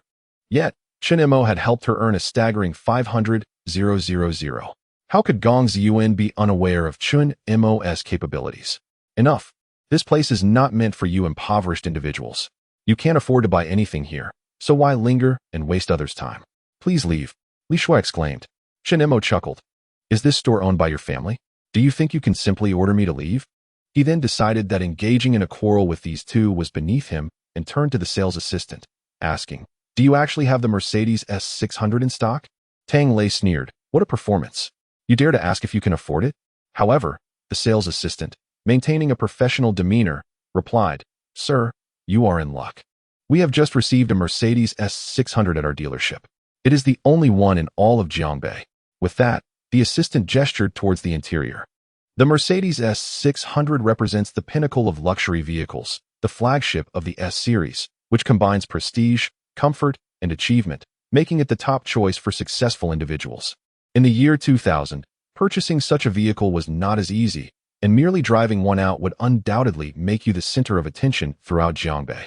Typically, even if one had the means, acquiring this vehicle would require connections. Today, however, fortune smiled upon them with the arrival of one in stock. The car is indeed in stock, but can someone like you afford it? Li Shui scoffed. Tang Lei asserted. In any case, test driving doesn't cost anything. This impoverished individual is merely here for a thrill. Now that they have encountered us, their inability to afford it must be a source of embarrassment, prompting them to awkwardly inquire about the vehicle's availability. Chapter 19. This car is not for you. Come, let's take it for a test drive, Chen Mo said, dismissing the two with a smile as he addressed Gong Ziyuan. Even as the daughter of the real estate tycoon Gong Ming, a vehicle priced at $25 million seemed excessively extravagant in the year 2000. Such a sum could easily purchase a luxurious villa in the city center. No, it's far too expensive. I cannot accept it. Try it. You deserve the finest things in this world. Chen Mo's gentle voice carried an undeniable authority that compelled Gong Ziyuan to nod instinctively. Acquiescing to his command, Gong Ziyuan entered the vehicle for a test drive. The opulent interior, the comfortable leather seats, and the spacious cabin captivated her, and she fell in love with the car at first sight. What is its shock resistance capability? Chen Mo inquired of the sales associate. Rest assured, sir, this vehicle boasts the strongest shock resistance on the market. Furthermore, the space in the front and rear is significantly larger than that of an ordinary car. If you require, we can also replace the windows with reflective glass. The sales associate responded with a smile. That's the one, Chen Mo declared immediately after hearing this. With a beautiful car and a beautiful woman, everything is in place. What do you mean, that's the one? Can you even afford it? Tang Lei sneered. If you can't, you'd best leave and stop embarrassing yourself here. Being poor is not your fault, but pretending otherwise is your folly. If you want to humiliate yourself, that's one thing. But dragging a girl down with you is another. Gong Ziyuan shot Tang Lei a glare, retorting coldly, there's no need for you to provoke me. I never intended for Mo Ge to buy me a car. Mo Ge, let's go. Gong Ziyuan genuinely did not want Chen Mo to purchase such an expensive vehicle. With that money, she could invest in stocks and earn more. Besides, her old car could still be patched up for use. She was not a vain girl, but rather someone who was dating Chen Mo with the intention of marriage, considering his needs from a wife's perspective. Yet, Chen Mo tightly grasped Gong Ziyuan's hand, smiling as he said, I cannot bear for you to drive such a dilapidated car. Sales associate, please proceed with the payment. He pulled out his prestigious orchid card. Ha ha. Tang Lei was laughing so hard he could barely contain himself, exclaiming, what a farce. Do you really have $25 million in that card? Even if your father were to lose both his legs, could he gather that amount? This is hilarious. You look like you're panicking inside. Ha. Li Shui added disdainfully. How can there be such a disparity among men? My leg buys me whatever I desire. Ding. Card successfully charged. We wish you a pleasant shopping experience. At that moment, a voice echoed from the card machine, followed by the machine spitting out a receipt. 25 million. Transaction successful. Tang Lei and Li Shui's smiles abruptly faded, akin to a hen grasped by the neck, their expressions swiftly transforming from bewilderment to disbelief. Especially for Tang Lei, he could scarcely comprehend how Chen Mo, a man unable to afford a 200,000 yuan betrothal gift, could possibly purchase a 25 million yuan Mercedes. Even the sales associate was taken aback. 25 million. In the year 2000, that amount could procure 22 large 3-bedroom apartments in Jiangbei. Impossible. There must be a malfunction with the machine. How could this impoverished fellow possess 25 million? Tang Lei shouted in a fit of hysteria. We have already received the bank transfer notification, so the machine is functioning correctly, the sales associate replied. How could that be? Tang Lei retreated a few steps, his face a mask of disbelief. A car costing 25 million may seem extravagant to some, but to me, it pales in comparison to the mere smile of Gong Ziyuan. With that, Chen Mo tenderly stroked Gong Ziyuan's head. Gong Ziyuan's cheeks flushed, looking at Chen Mo with deep emotion. With such a husband, what more could a woman desire? The cold reality of their affection struck Tang Lei like a slap, leaving his face burning with humiliation. Li Xie, meanwhile, seethed with jealousy, clutching Tang Lai's arm and shaking it insistently. Brother, I also want an S600. Buy me one too. With gritted teeth, Tang Lai turned to the sales associate and declared, I'll take this car. You? Now it was Chen Mo's turn to roll his eyes. You haven't even settled your 200,000 yuan debts. Can you truly afford it? Who are you underestimating? Let me enlighten you. My sister has made a fortune in stocks alongside Boss Zhang. A mere 2 million yuan car is but a trifling matter for her. Tang Lai retorted with bravado. Sir, I apologize, but Mr. Chun has already made the payment, the sales associate said, looking flustered. Never mind. Chen Mo interjected. Here's the deal. Tang Lai, as long as your sister can produce 25 million for the car, consider it a gift from me. Is that agreeable? That's a promise. Tang Lai's eyes lit up, his heart soaring with joy. Was this not akin to receiving a gift of money? Just yesterday, Tang Moming had informed him of her impressive stock returns, indicating that becoming a millionaire was merely a matter of time. Convincing her to part with 25 million for a car would be a breeze. Hey sis, where are you? Shopping with mom. Could you swing by the Mercedes dealership in Jiangbei? I need to discuss something important. Soon, Tang Momeng and Wu Chuifeng arrived. Beat. What is the matter? Tang Momeng asked with concern. Sis, I want to buy a car, Tang Lei replied. Ah, a car? Tang Momeng's expression soured slightly. She was completely out of money, having invested all her funds into the stock of Jiang University black wine industry. Don't worry, it's not that I need you to pay, Tang Let grinned mischievously. Pointing at Chen Mo, that silly Chen Mo said if you can come up with 25 million, PLL, give me the car for free. Isn't that a wonderful opportunity? Sis, you've been making a lot of money in stocks, haven't you? Just lend me a bit for now, and I promise to pay you back once we pick up the car, Li Xie chimed in. Tang Mingming hesitated for a long time, unable to lift her head. If her family discovered that she had invested all her funds in the stock market and trapped them, she would surely face dire consequences. Mingming, what on earth is going on? This is your younger brother. Besides, the money for the car was provided by that fool. What are you hesitating for? Lu Cuifeng impatiently urged. What was she hesitating about? She had previously invested all her capital in Jiangdahe liquor industry, completely immobilizing her funds. Not to mention 25 million. She probably couldn't even scrape together 1,000. Chen Mo chuckled. What? Lu Cuifeng, Tang Lei, and Li Shui were instantly taken aback. Mingming, tell mom. Is this true? Lu Cuifeng asked anxiously. Tang Mingming's face flushed with shame, alternating between red and white, and ultimately, she could only nod in acknowledgement. You wretched child. That is the entirety of the Tang family's fortune. Lu Cuifeng nearly fainted from anger. This is all Chen Mo's fault. Tang Mingming gritted her teeth. He watched me invest everything in Jiangdahe without stopping me, causing me to lose all my money. Is this true? Lu Cuifeng shouted in rage. Yes. Moreover, he knew in advance that Jiangdahe liquor industry would incur losses. He even deliberately provoked me to buy? Tang Mingming replied. Chen Mo, you are utterly heartless. That is the entire wealth of the Tang family. How could you be so vile? Lu Cuifeng reprimanded. My sister's loss must be borne by you. That car should be given to my sister as compensation for her emotional distress. Tang Lei greedily eyed the Mercedes S600. Are you all insane? She lost money in stocks. What does that have to do with me?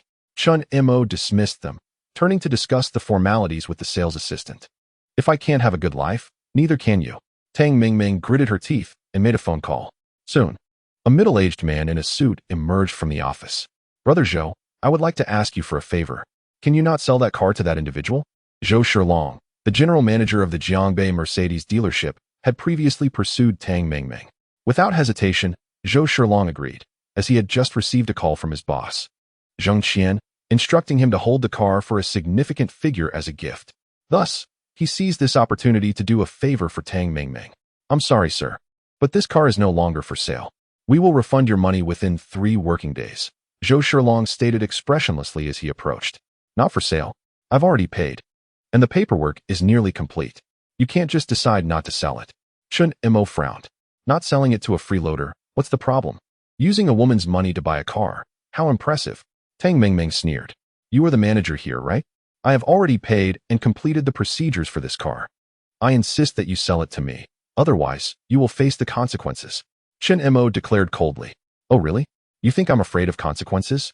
This car is not for sale to you. What can you do about it? Get lost. If you don't leave, do you believe I will call security to throw you out? Zhou Shilong blustered confidently. Fine. Chen Mo stepped aside and directly called Zheng Qian. Master Zheng, you have finally decided to call me. Zheng Qian's voice was filled with extraordinary excitement. Boss Zheng, it is indeed quite difficult to purchase a vehicle from your establishment. I completed the payment and all the necessary procedures, yet your staff informed me that the sale was off and even threatened to call security to assault me. It seems you do not regard me, the White Dragon King, with due respect. After finishing the call, Chen Mo abruptly hung up. Zheng Qian was left in a state of shock. After all, it was the White Dragon King. Previously, he had merely provoked the White Dragon King with words, and he had been injured by a rockery. Now, having so gravely offended him, was Zheng Qian not risking his very life? Why are you still here? Do you truly wish for me to summon security to expel you? Zhou Shilong waved his hand, and a dozen security personnel appeared, ordering, throw these two out. As the guards approached, Gong Ziyuan, terrified, turned pale and clung tightly to Chen Mo's clothing. Chen Mo grasped her hand and reassured her, it's all right. They dare not harm me. Just then, a sudden screeching of brakes sounded from outside. A middle-aged man with a square face, exuding a powerful aura, hurriedly exited his vehicle and rushed toward the store, drenched in sweat. Boss, what brings you here? Zhou Shilong immediately donned a sycophantic smile as he approached. Slap. Zheng Qian delivered a resounding slap to Zhou Shilong's face, shouting angrily, is Mr. Chen someone you can offend? Subsequently, to the astonishment of Zhou Shilong, Tang Lei, Tang Mingming, and others, Zheng Qian approached Chen Mo with a look of deep apology, slightly bowing as he said, Mr. Chen, I apologize for my failure to manage my subordinates properly. Mr. Chen? Zhou Shilong was utterly stunned. He was eager to inquire if Zheng Qian had made a mistake. Chen Mo coldly stated, Boss Zheng, can I purchase the vehicle now? Mr. Chen, what are you saying? This car was always meant to be a gift for you. I even called Zhou Shilong earlier. But who would have known? As he spoke, Zheng Qian became irate again, delivering another kick to Zhou Shilong. You wretched creature. Is this how you treat my esteemed guest? Enough, it was merely a misunderstanding. Chen Mo waved his hand. While it may have been a misunderstanding for Mr. Chen, the audacity of this fellow was utterly unacceptable. Even if an ordinary person came to buy a car, having paid and completed the paperwork, we are obliged to deliver the goods. How could one refuse to provide the product and resort to violence? Zheng Qian glared fiercely at Zhou Shilong, scolding, go to finance and collect your wages, then get lost. I never want to see you again. If I do, I will strike you each time. Zhou Shilong, pale as a ghost, realized he could not provoke Zheng Qian and could only leave in disgrace. I do not wish to see these people. Chen Mo pointed at the Tang family. Security, throw these individuals out. Zheng Qian commanded.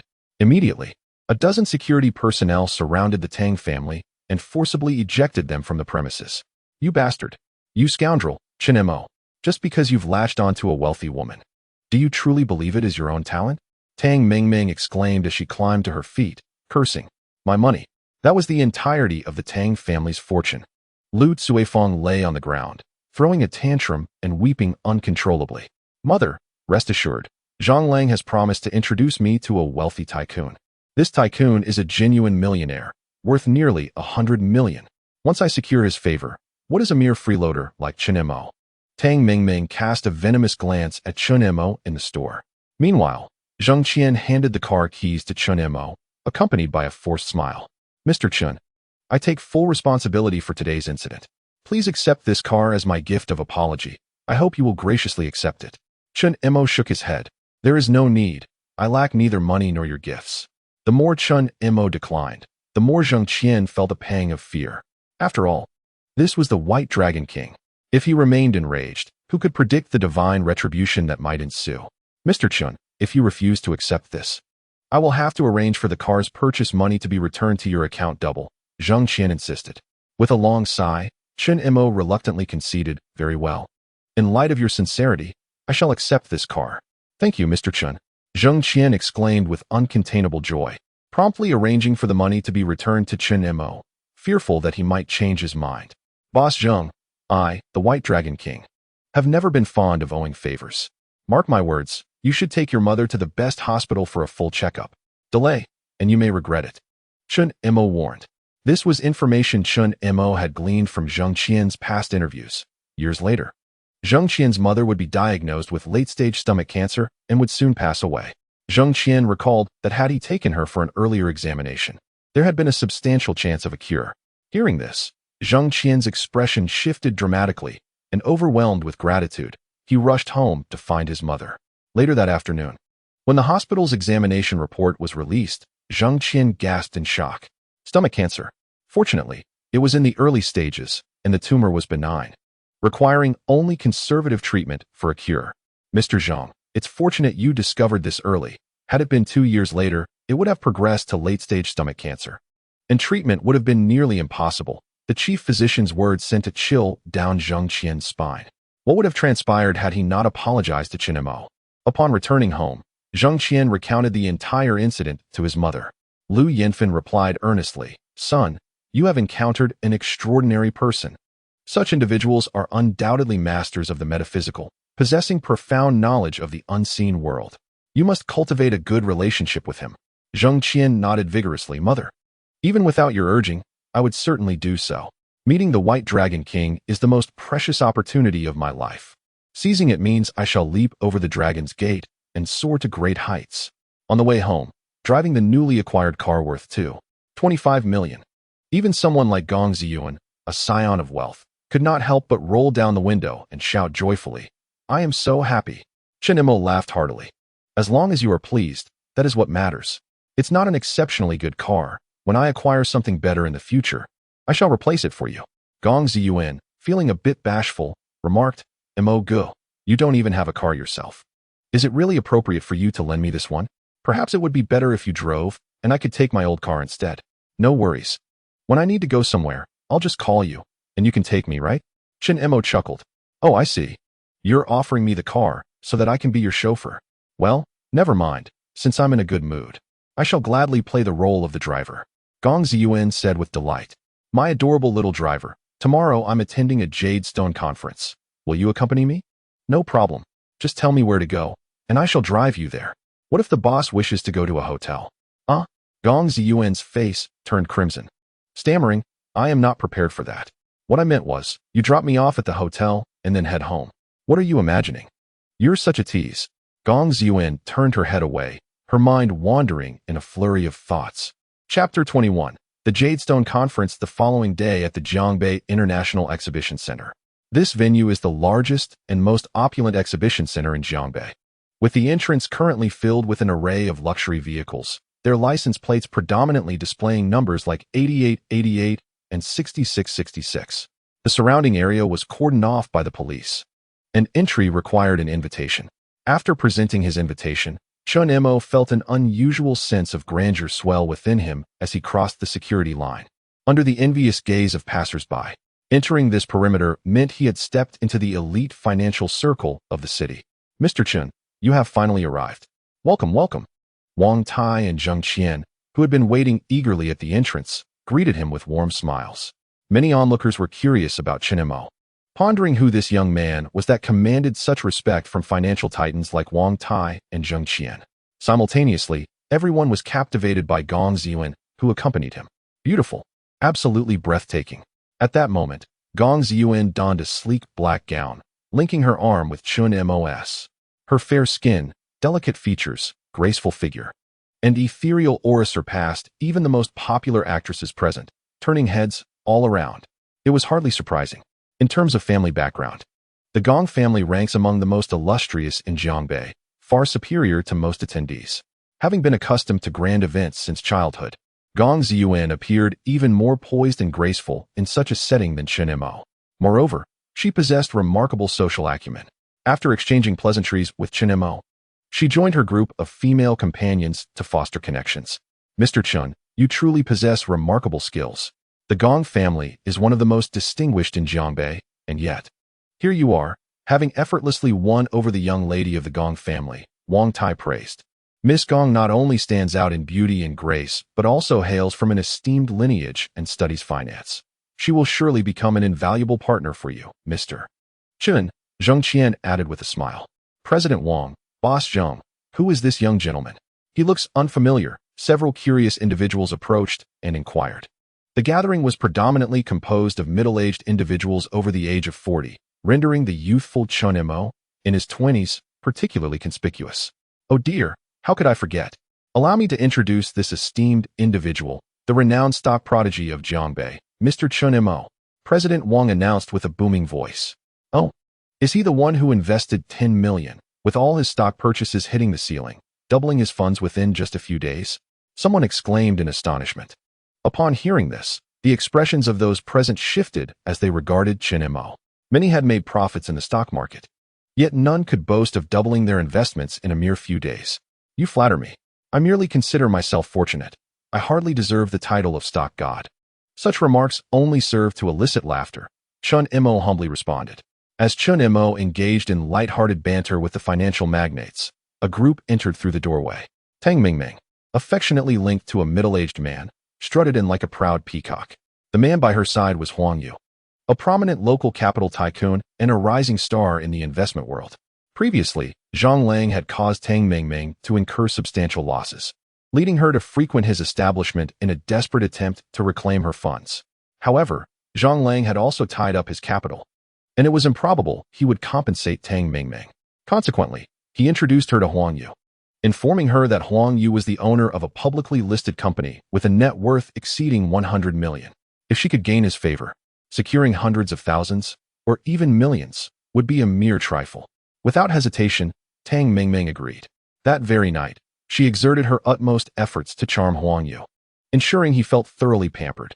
Coincidentally, Huang Yu had married young, and his wife, who was older, short, and unattractive, was not fit to accompany him at such events. In contrast, Tang Mingming, despite her materialistic tendencies, boasted an admirable physique, appearance, and demeanor. Thus, Huang Yu decided to bring her along to the Jade Conference, seizing the opportunity to flaunt his status and allow her a glimpse of his standing. Such an extravagant affair. Every vehicle at the entrance must be worth over 1 million, and there's even police security. With such a grand exhibition, simply selling tickets would yield a considerable profit. Why are the common folk excluded? Tang Mingming exclaimed excitedly. Zhang Lang, trailing behind her, shot her a disapproving glance. Those who can attend this conference are the elite of Jiangbei's financial sector. If they were to mingle with the impoverished masses, it would be a farce. If you don't understand, it would be wise to remain silent and avoid making a fool of yourself. Tang Mingming promptly closed her mouth. She had no desire for these financial titans to perceive her as a country bumpkin. Huang Yu's arrival immediately stirred a minor commotion. Undoubtedly, in the current financial landscape, Huang Yu was in high demand, a figure everyone aspired to befriend. You two should go explore for a while. I'll catch up with some old friends, Huang Yu suggested. As both were granted entry through Huang Yu's connections, they naturally deferred to him. Tang Mingming stepped into the exhibition hall, her eyes wandering over the exquisite jade ornaments, each piece eliciting her admiration. Truly, this was an exhibition for the affluent, with even a single jade bracelet fetching hundreds of thousands. The largest jade Buddha was astonishingly priced at 10 million. Reflecting on her own meager monthly salary of barely 1,000 yuan, Tang Mingming couldn't help but vow to herself, I shall become a wealthy person. Zhang Lang, however, was not there for leisure. His purpose was to network. Unfortunately, without the introduction of Huang Yu, he found himself largely ignored. After several fruitless attempts to engage, he reluctantly returned to wander aimlessly alongside Tang Mingming. Brother Lang, these jade ornaments are incredibly expensive. That giant Buddha costs 1 million. A common person would have to abstain from food and drink, perhaps since the Qin dynasty, to earn such a sum, Tang Mingming lamented. These are merely playthings for the rich. All these ornaments will eventually be purchased by the affluent, only to gather dust in their homes. They are not here to admire exhibits or make purchases, but rather to forge connections and introduce business opportunities, Zhang Lang remarked, a hint of envy in his voice. The disparity between people is indeed vast. We are not even qualified to enter, he added. Indeed, it is no wonder so many of my friends strive desperately to marry into wealth. Tang Mingming sighed deeply. What's wrong, Brother Lang? She inquired, noticing Zhang Lang frowning at a distance. Isn't that person Chen Mo? He asked. Brother Lang, you must be mistaken. How could that impoverished fellow Chen Mo? Before she could finish her sentence, Tang Mingming spotted Chen Mo engaged in lively conversation with some renowned financial tycoons from Jiangbei. Her eyes widened in disbelief, her heart sinking as if she had swallowed something bitter. However, upon catching sight of Gong's Yuan nearby, she quickly understood the situation. Chen Mo must have been brought in by Gong Ziyuan. Otherwise, how could a mere worker like him have the privilege to attend such an event? Yet, even if Gong Ziyuan had facilitated his entry, why did those individuals treat him with such reverence? Curiosity piqued, Tang Mingming approached someone to inquire. Who is that person over there? Why is everyone surrounding him? That individual is extraordinary. It is said he is the reincarnation of the White Dragon King, possessing the ancient wisdom of Zhou Yi and the Bagua, enabling him to foresee the future. Whatever stocks he invests in invariably soar. Quite remarkable indeed. Upon hearing this, Tang Mingming's expression contorted in disbelief. The reincarnation of the White Dragon King? Such absurdity. Allow me to expose this farce. With a sarcastic smile, she approached Chen Mo, interrupting his conversation with Wang Tai and Zheng Qian. Ah, if it isn't Chen Mo, what brings you here? She exclaimed, drawing the attention of everyone nearby. Wang Tai and Zheng Qian frowned, gazing at Chen Mo, who regarded Tang Mingming with a detached demeanor. Still trying to act profound, are we? Tang Mingming shouted, everyone. You have all been deceived by him. He possesses not a shred of understanding of the ancient art of the I Ching or the mysteries of the 8 trigrams. Nor is he the reincarnation of the White Dragon King.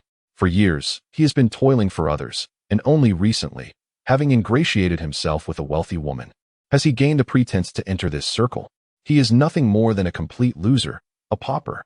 You, who are titans of finance, should not be swayed by the nonsensical blather of such a person. The thought of Chen Mo causing her embarrassment time and again, even leading to financial loss, ignited a fiery wrath within Tang Mingming. With this in mind, she cast a disdainful glance at Chen Mo, hoping to discern fear and anxiety etched upon his face. Chen Mo, while you may boast to your band of sycophants, how dare you come here to deceive these esteemed individuals? What are your true intentions? Chen Mo regarded the theatrics of Tang Mingming with an air of indifference, calmly responding, Tang Mingming, do you wish to be cast out once more? Taken aback, Tang Mingming curled her lip in disdain. Chen Mo, do not presume that your association with Gong Ziyuan intimidates me. Let me inform you. I am currently the paramour of Boss Huang Yu. Even Gong Ziyuan herself cannot hold dominion over me. And as for you, a mere sycophant basking in borrowed glory, your origins as the child of farmers stain your very essence. No amount of fine attire bought by a wealthy woman can conceal the poverty ingrained within you. Her biting remarks dripped with contempt. Yet, Chen Mo remained unfazed, even shaking his head, seemingly amused, which left Tang Mingming feeling as though her strike had landed upon a cushion. Mingming, what transpired? At that moment, a robust middle-aged man approached, none other than Huang Yu. His commanding presence was accentuated by a cigar held between his lips and sunglasses adorning his face, as he navigated through the crowd, with all the business magnates greeting him warmly and making way. Even Wang Tai and Zheng Qian stepped forward to acknowledge him. For Huang Yu was a man of considerable influence, well connected to many in high places, and they could not afford to offend him. Boss Huang, have you heard of the White Dragon King? Tang Mingming retorted with a hint of amusement. I have indeed, Huang Yu replied. It is said that he is quite extraordinary. The reincarnation of the White Dragon King, adept in the I Ching and the 8 trigrams, capable of predicting the future and ensuring that stocks rise with every purchase. Behold, the White Dragon King, he stands before you. Tang Mingming pointed at Chen Mo. We are acquainted from the past. He is nothing but a pauper, earning a meager salary of 1,000 or so a month, unable even to provide the dowry for his fiancée. Only after attaching himself to the daughter of the Gong family has he gained entry here. I fear he may deceive other bosses, so I felt it necessary to expose him. The daughter of the Gong family? Gong Ziyuan. Huang Yu's interest piqued as he scanned the crowd, indeed spotting a radiant figure. He was well aware of Gong Ziyuan. From the first moment he laid eyes on her, he had yearned to win her heart. However, the formidable stature of the Gong family and his own marital status had led him to relinquish that pursuit. Yet, Huang Yu was resolute in not allowing another man to court the woman he admired. Huang Yu? Upon seeing him, memories surged within Chen Mo, recalling the man famously dubbed the Hand of God. In those years of utter poverty, Huang Yu began his journey by scavenging through refuse, rising from nothing to amass a fortune of 50 million in merely 3 years through futures trading. Later, he founded Tianyu Capital, successfully securing financing and achieving a public listing, elevating his net worth to over 100 million. However, his fortunes took a turn as he plunged into the realm of the internet. embarking on ventures in e-commerce and social networks, leading to a cascade of failures in all his investments. Disheartened, his investors withdrew their support, leaving Huang Yu with no choice but to gamble on heavy metal futures. Unfortunately, he encountered a significant international short seller, resulting in catastrophic losses. Eventually, burdened by insurmountable debts, he returned to the streets, reduced to a beggar scavenging for scraps. The reason his story resonated so profoundly with me is that he ultimately succumbed to AIDS. According to reports from a previous life, he had likely contracted the disease by this time.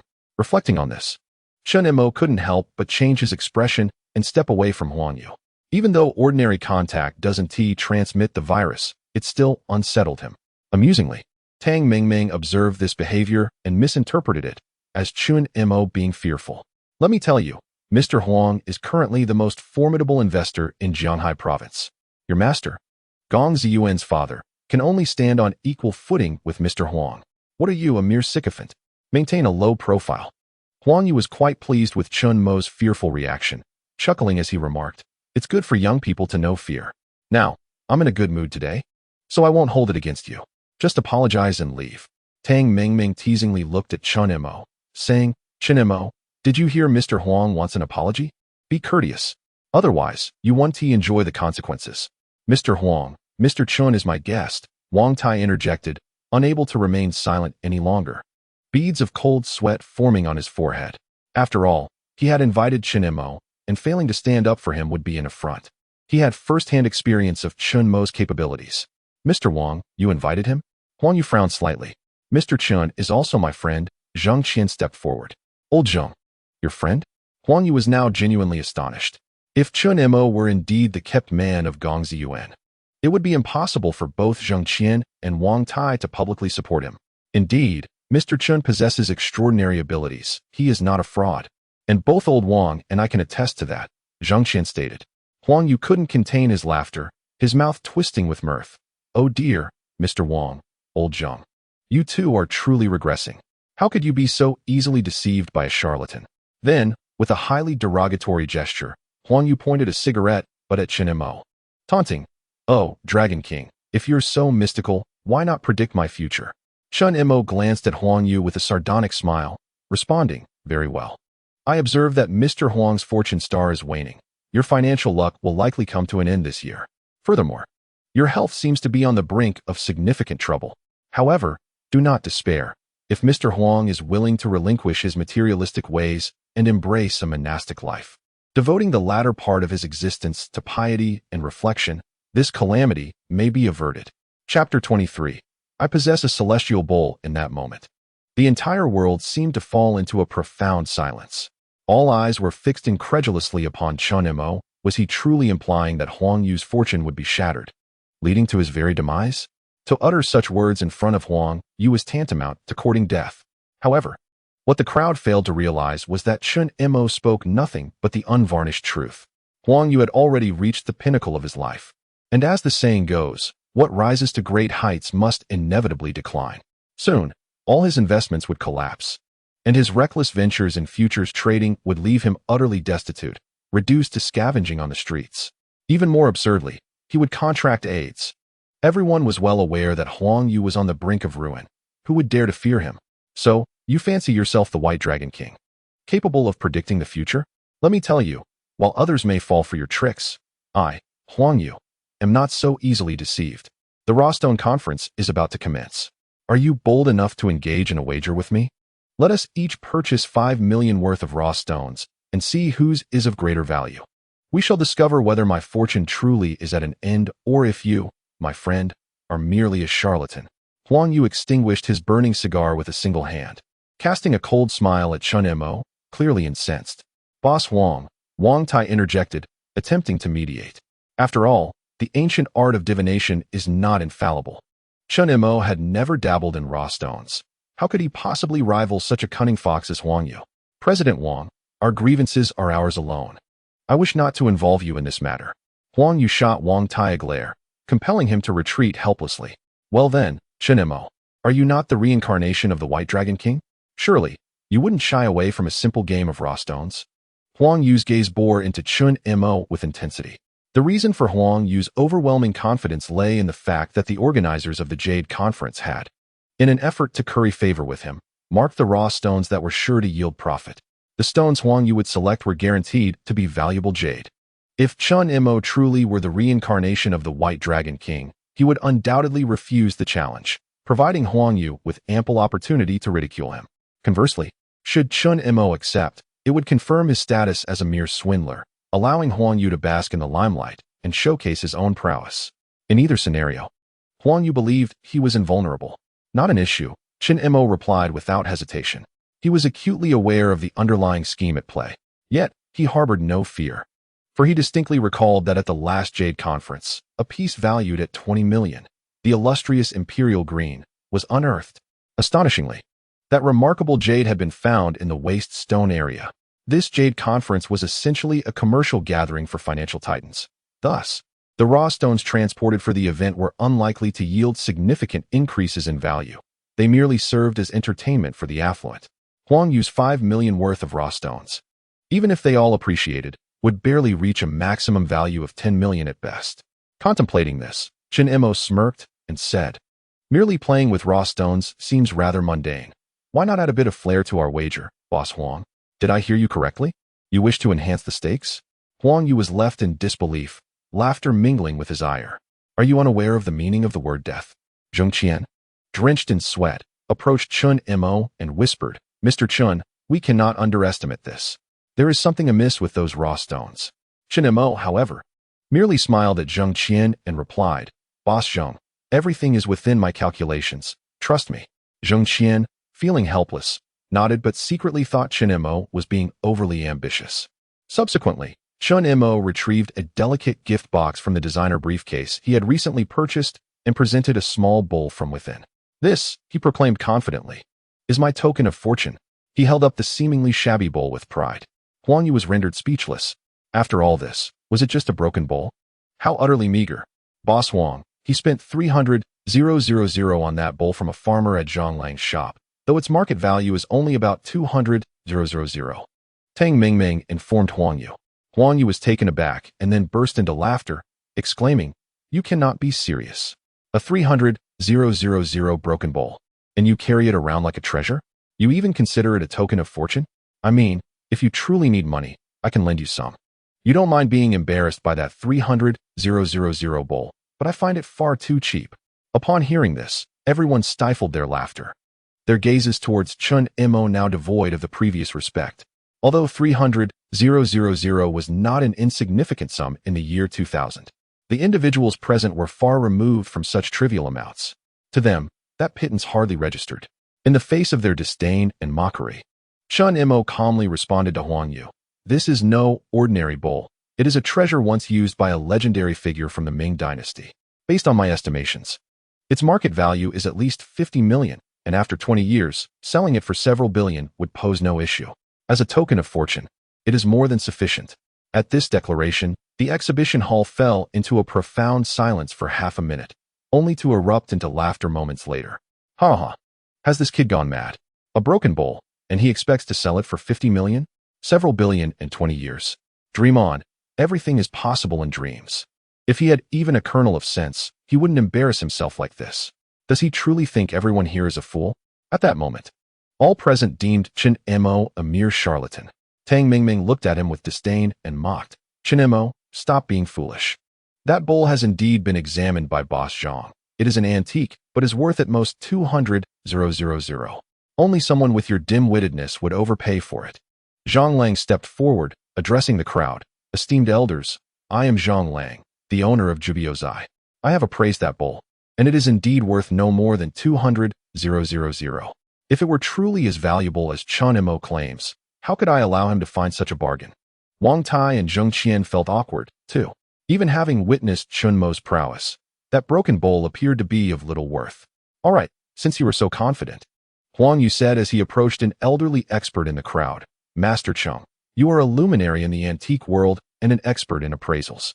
Could you kindly assist us in determining the true value of that broken bowl?" Actually, I had already arrived at a conclusion," the elder replied with a smile. Dressed in a Zhongshan suit and sporting spectacles, The elderly gentleman with a white beard smiled and nodded. His name was Chen Wanli, an esteemed expert in the realm of antiques. Approaching Chen Mo, he inquired, "Young brother, may I take a closer look?" Chen Mo nodded and handed the bowl to the elder.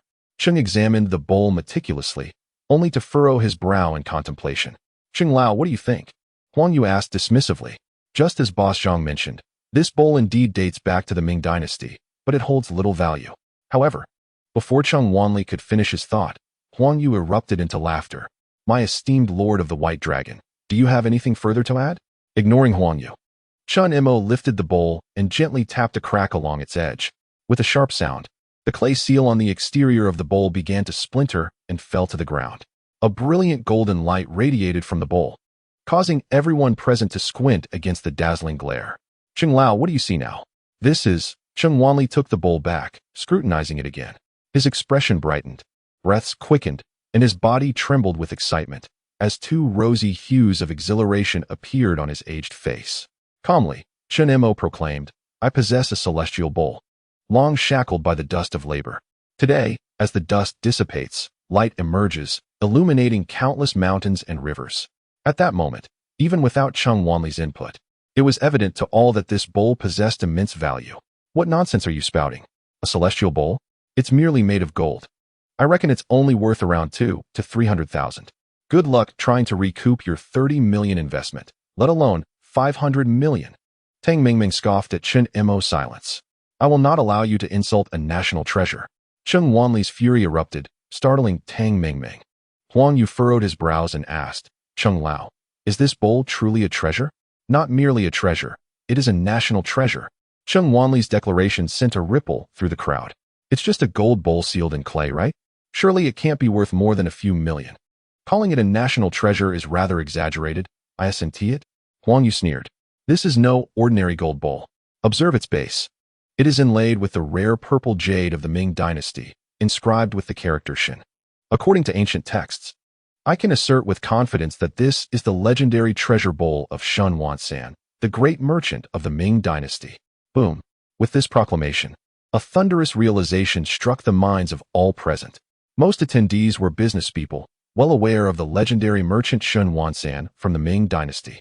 It was said that Liu Bowen, reincarnation of the literary star, took two sworn brothers as disciples, the renowned Zhu Yuanzhang and Shun Wansan. Liu Bowen possessed two treasures for them to choose from. Zhu Yuanzhang selected the prized sword, which ultimately aided him in conquering vast territories. In contrast, Shin Wansan chose the treasure bowl, granting him an inexhaustible supply of wealth. At the peak of his business, Shin Wansan's enterprises spanned the globe. Even Zhu Yuanzhang sought his financial assistance. It is said that Shun Wansan's fortune, comprised solely of gold and silver, amounted to a staggering 2.1 billion taels. It is noteworthy that during that era, the annual treasury revenue of the Ming dynasty was a mere 20 million taels, equivalent to over a century's worth of national income for the great Ming Empire. Regrettably, Shin Wansan's exceptional contributions incited jealousy in Zhu Yuanzhang, leading to his exile to the border and the confiscation of all his assets.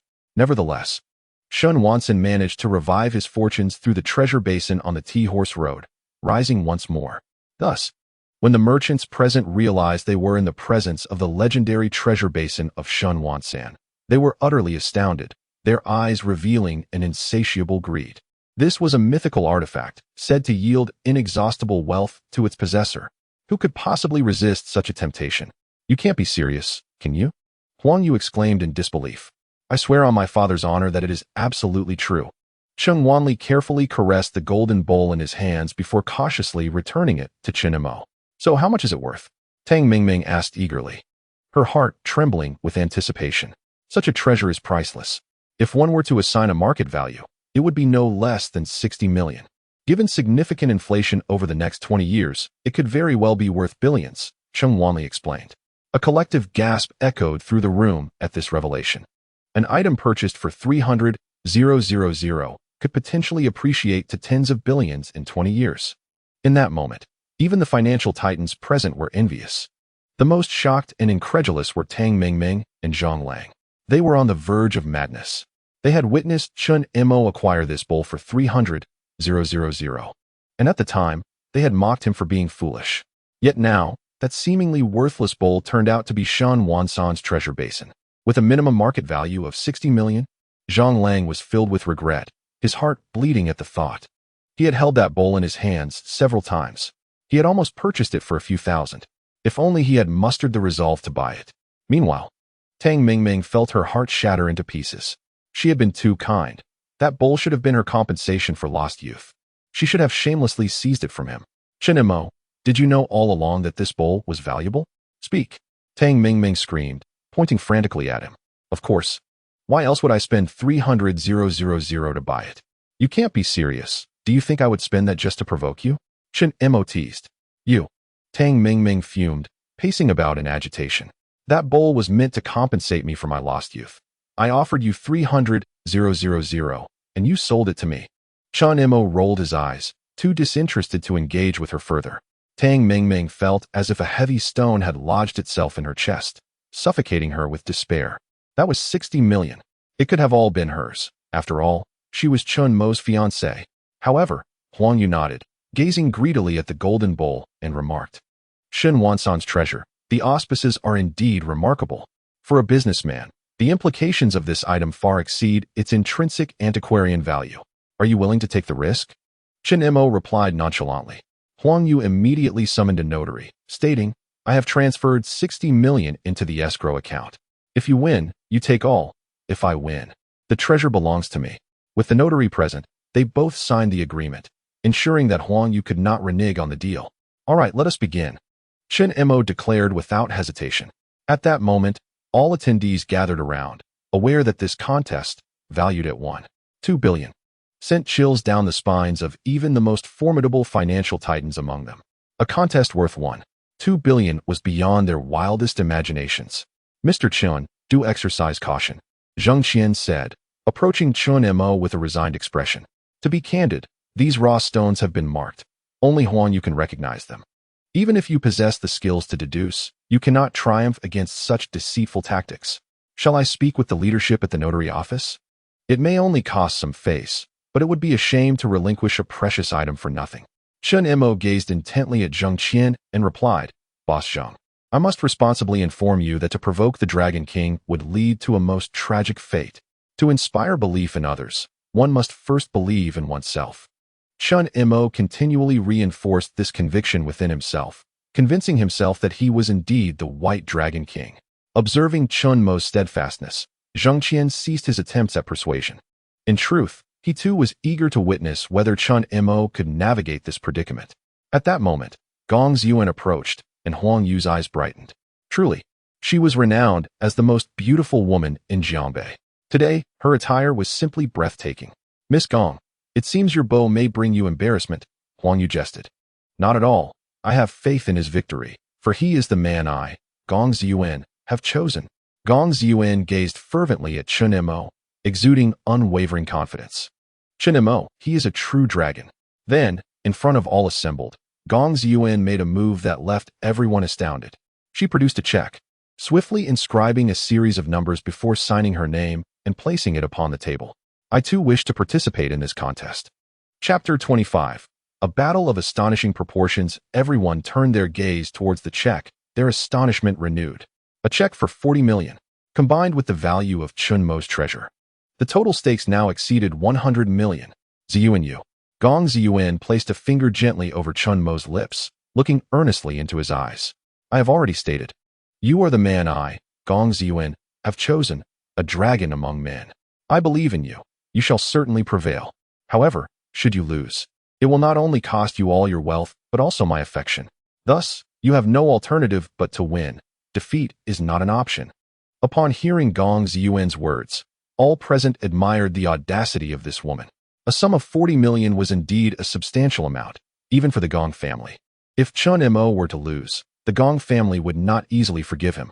Between the two individuals, there shall no longer be any possibility of continued interaction. Gong Ziyuan has wagered her entire lifetime of happiness on Chen Mo. It can be said that her trust is utterly unconditional, even surpassing that of couples who have spent decades together. Chen Mo gazed at Gong Ziyuan with deep emotion, affirmatively nodding as he declared, in this battle, I shall emerge victorious. Indeed, Gong Ziyuan replied, nodding in agreement, and embraced Chen Mo tightly. He sensed her trembling form, revealing her underlying fear and anxiety. Nevertheless, she ultimately chose to step forward in support of him. Chen Mo turned to Huang Yu, speaking calmly, "Boss Huang, the stakes have now escalated to a total of 100 million. Do you dare to join?" All eyes were fixed nervously on Huang Yu, whose expression fluctuated with uncertainty. 100 million. This sum represented nearly all of Huang Yu's fortune. To risk it all for a moment of pride was hardly a rational decision for a financial mogul. Ha ha ha.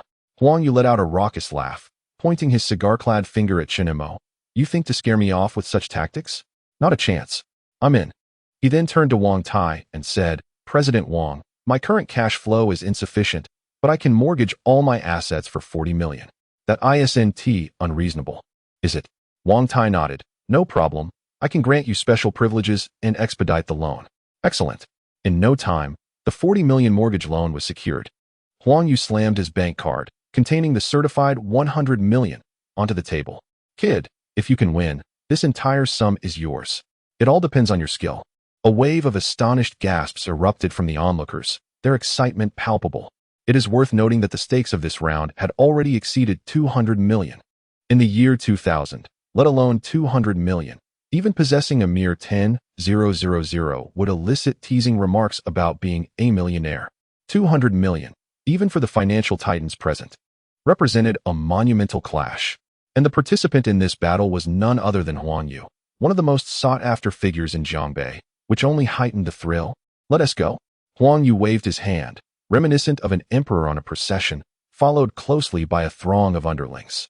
Chen Mo and the others trailed behind him to the raw stone exhibition area.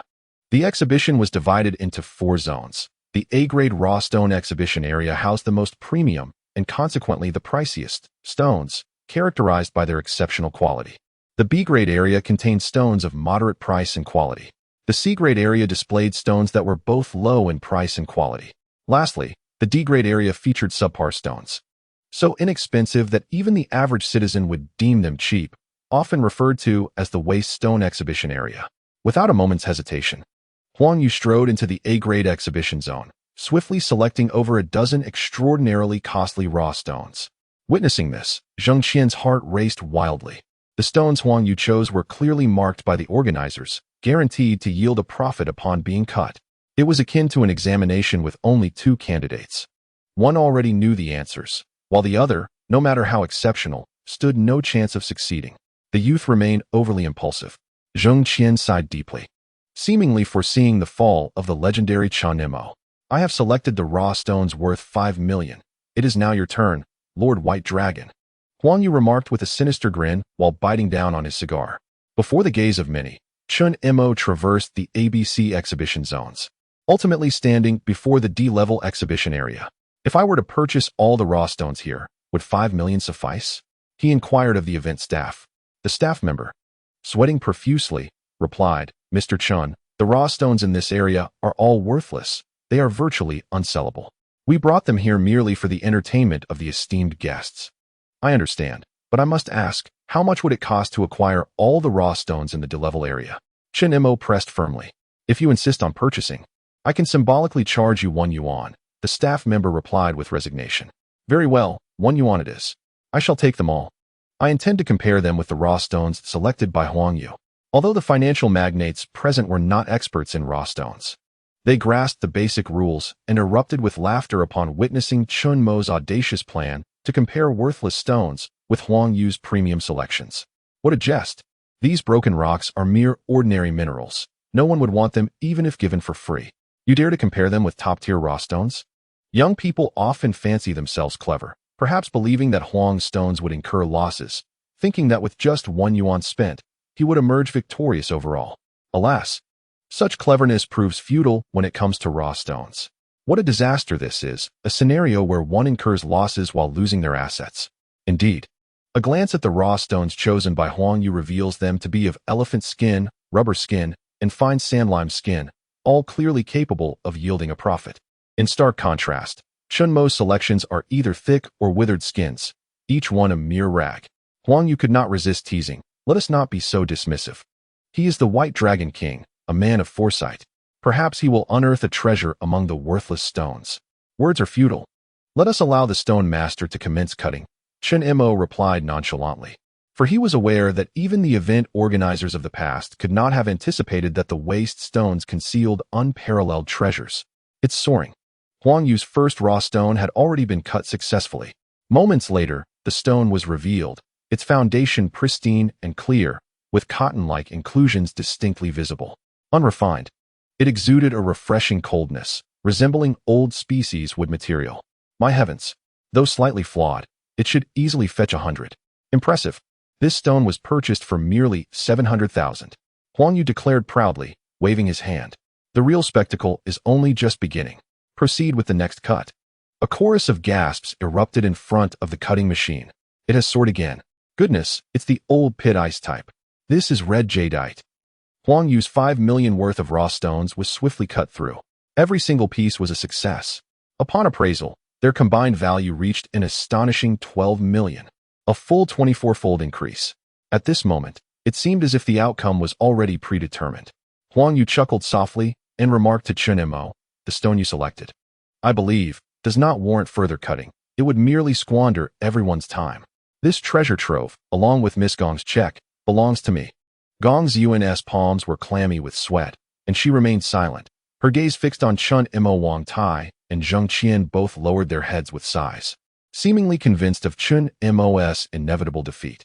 The entire audience regarded Chen Mo with a gaze tinged with schadenfreude, none of them believing he could emerge victorious. Yet, Chen Mo remained remarkably composed, stating, whether I win or lose will only be revealed once I finish cutting. Master, let us proceed with the stone.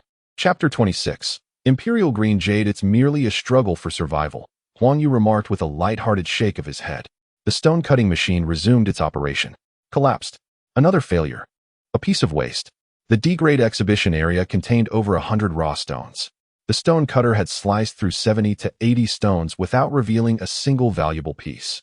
After more than 3 hours had elapsed, many in the audience began to stifle yawns. Shall we continue to waste everyone's time? Huang Yu queried. The stone cutter paused, shaking his arms, casting an impatient glance at Chen Mo. How can you determine my defeat without cutting to the end? Continue. Chen Mo replied calmly. Very well. I shall accompany you to the bitter end, allowing you to meet your demise swiftly. Huang Yu responded in a low tone. Another 20 stones were cut. Yet the result remained unchanged. All were worthless. At this moment, only one stone remained. Its surface was thick and rough, its form cumbersome, resembling an ordinary rock. Gong Ziyuan's heart raced as she clutched Chen Mo's hand tightly, her palms slick with sweat. Zheng Qian shook his head repeatedly, lamenting Chen Mo's reckless actions. Chen Mo, your time is up. Tang Mingming cackled, her excitement causing her body to tremble uncontrollably. Huang Yu shrugged, a proud expression on his face, it seems. Master Bai Long, that your divination techniques are rather ineffective this time.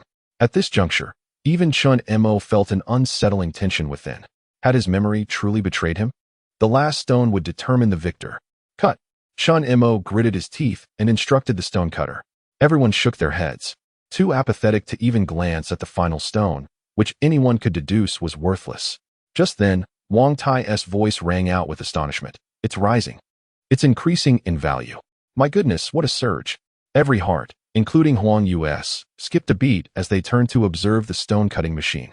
Before them, the dull gray rock revealed a vibrant hue beneath the blade, radiant and pure, a deep green devoid of any impurities. It was imperial green. Wang Tai exclaimed. Imperial green is the most coveted color in jade, renowned for its unparalleled value, also referred to as emerald green, exuding an air of nobility and beauty. Imperial green jade can be fashioned into a variety of jewelry and ornaments, which not only gleam under the light, but are also said to possess auspicious properties when crafted into figures like pai xiao. The jade that Chen Mo had unveiled was the finest quality of imperial green, a top-tier old pit glass variety.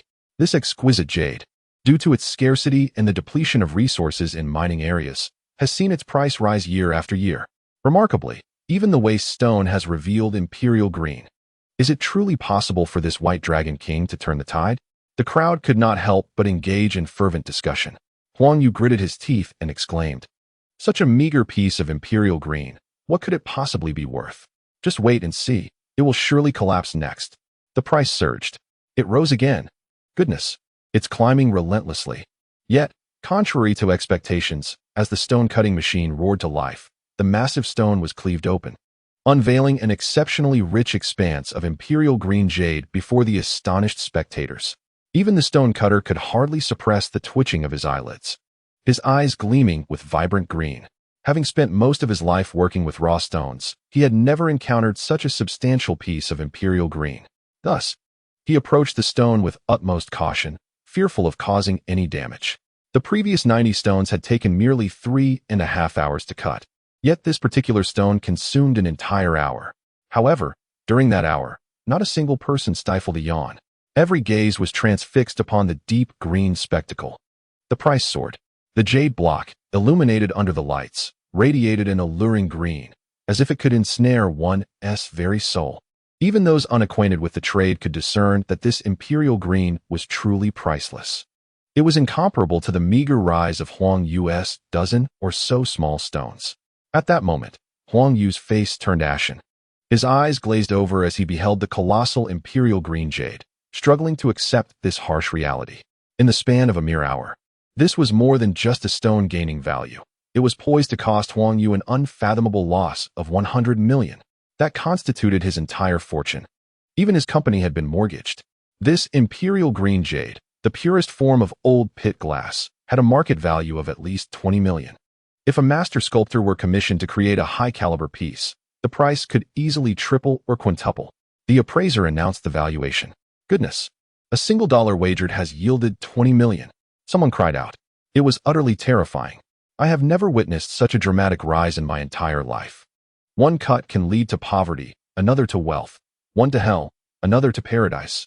Ancient wisdom holds true. The hearts of the crowd raced with excitement at the appraiser's announcement. After confirming they had not misheard, they regarded Chen Mo with the reverence one reserves for a deity. The White Dragon King. He must surely be the reincarnation of the White Dragon King. With another person's scream awakening everyone from their daze, they realized the truth. Indeed, throughout the entire process, Chen Mo maintained a calm demeanor, unperturbed, exuding confidence. It was evident he had anticipated this very moment. This only reinforced the notion that Chen Mo was well-versed in the art of divination, capable of foreseeing the future. A true master. This was the essence of true mastery. Zheng Qian sighed deeply, feeling rather foolish. He had even thought there might come a day when he would not recognize his own mother, something the White Dragon King could predict. What did such trivial matters amount to? How absurd it was for him to have believed Chen Mo would lose. Meanwhile, Wang Tai's admiration for Chen Mo reached unparalleled heights. He is undoubtedly a reincarnation of a celestial being. This battle has since become a legendary tale within the realms of finance and raw gemstones, referred to as the Millennium Battle and the Stunning Battle. Amidst the admiring gazes of all present, Chen Mo calmly picked up the winnings from the table, along with the bank card of the fair account. Effortlessly, he secured a fortune of 100 million. With a smile directed at Huang Yu, he expressed his gratitude, saying, "Thank you, Boss Huang, for the winnings."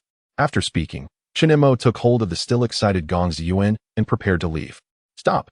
Huang Yu roared, blocking Chen Mo's path. "Do you have something more to say, Boss Huang?" Chen Mo replied coolly. "You orchestrated this scheme. You must have colluded with the organizers of the raw gemstone exhibition to deceive me, right? No way. Return my money. This does not count."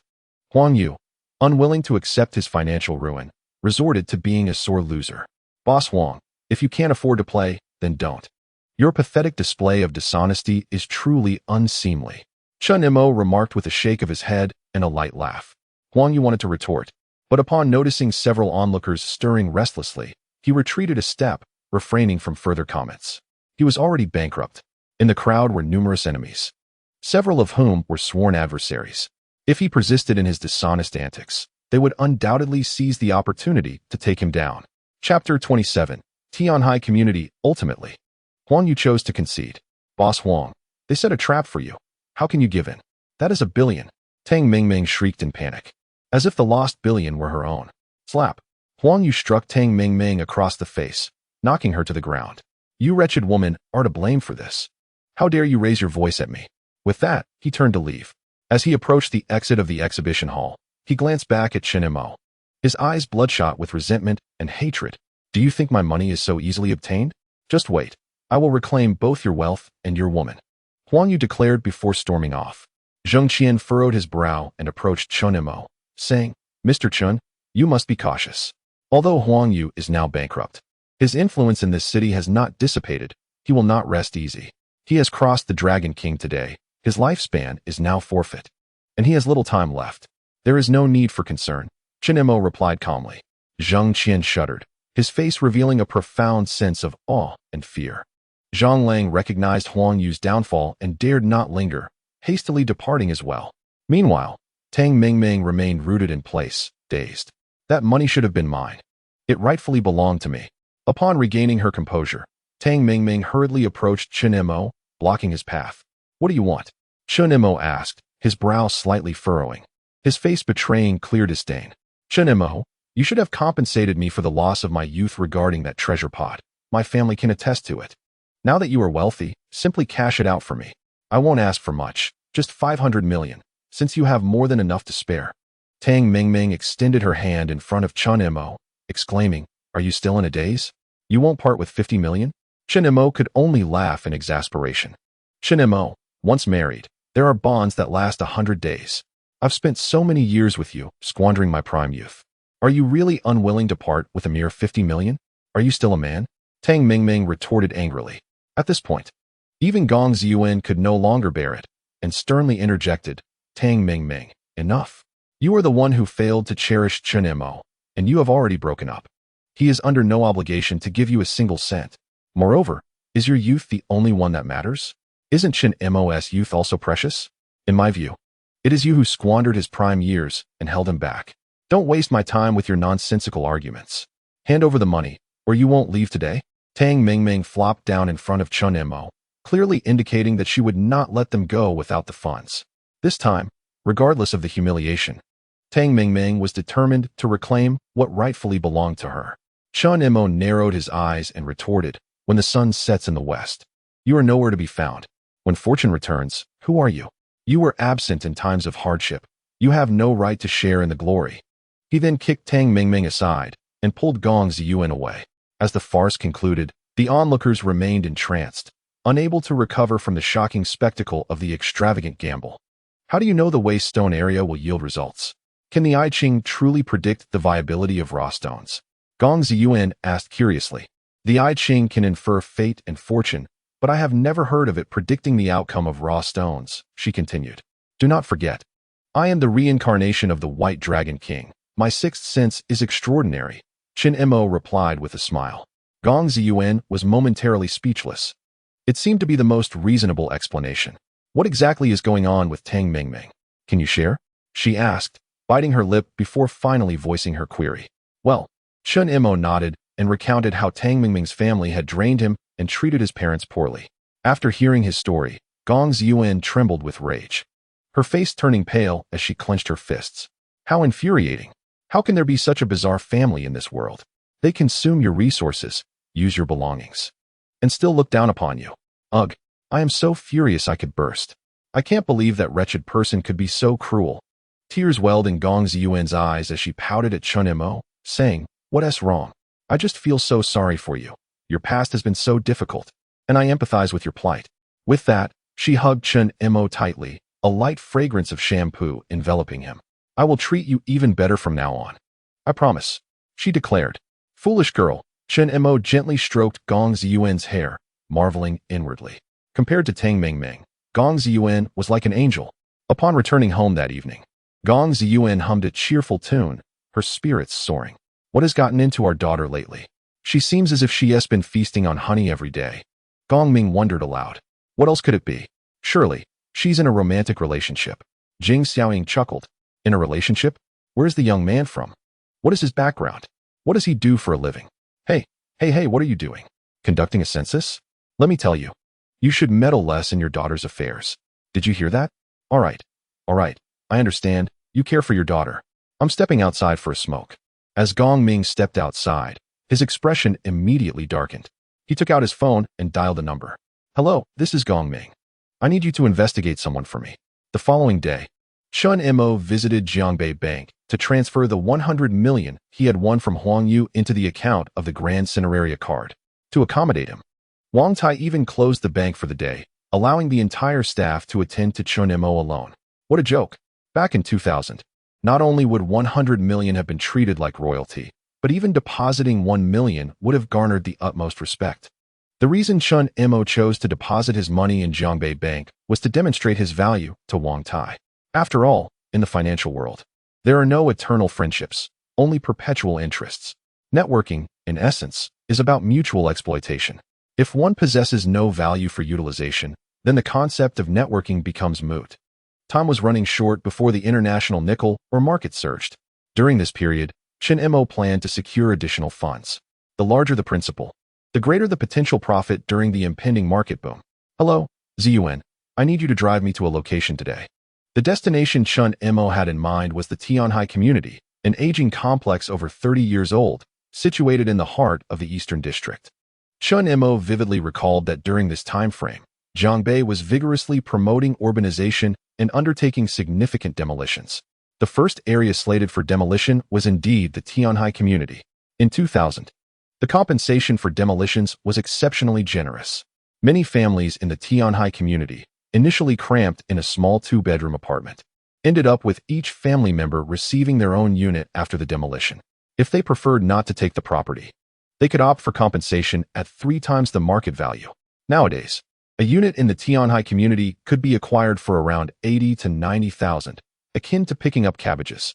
With the funds Chen Mo possessed, he could practically purchase half the community. Reflecting on real estate, Chen Mo thought of the Longhu Villa community, soon to be launched for sale in Jiangbei. When it opened, the price per square meter was an astounding 10,000 won. Many mocked the developers, believing they had gone mad. After its launch, not a single unit was sold for 2 years.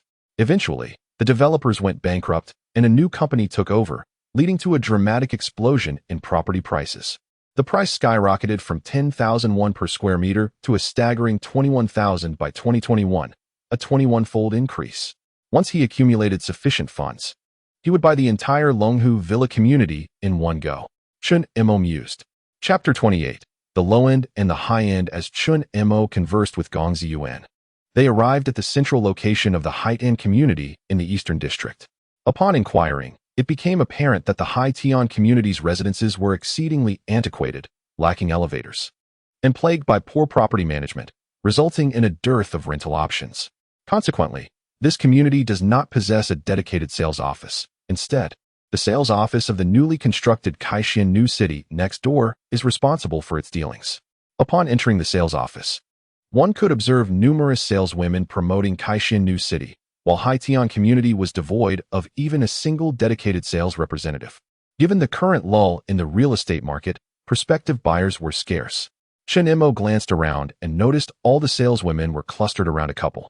The woman, heavily made up, displayed a commendable appearance and figure, yet exuded an unmistakable air of the streets, her demeanor overly affected. Beside her stood a young man, impeccably dressed in a suit, embodying the persona of a successful individual. Are you two considering purchasing a property? One of the saleswomen approached them, brimming with enthusiasm. Yes, we would like to view the residences in High Tian community, Chen Mo replied.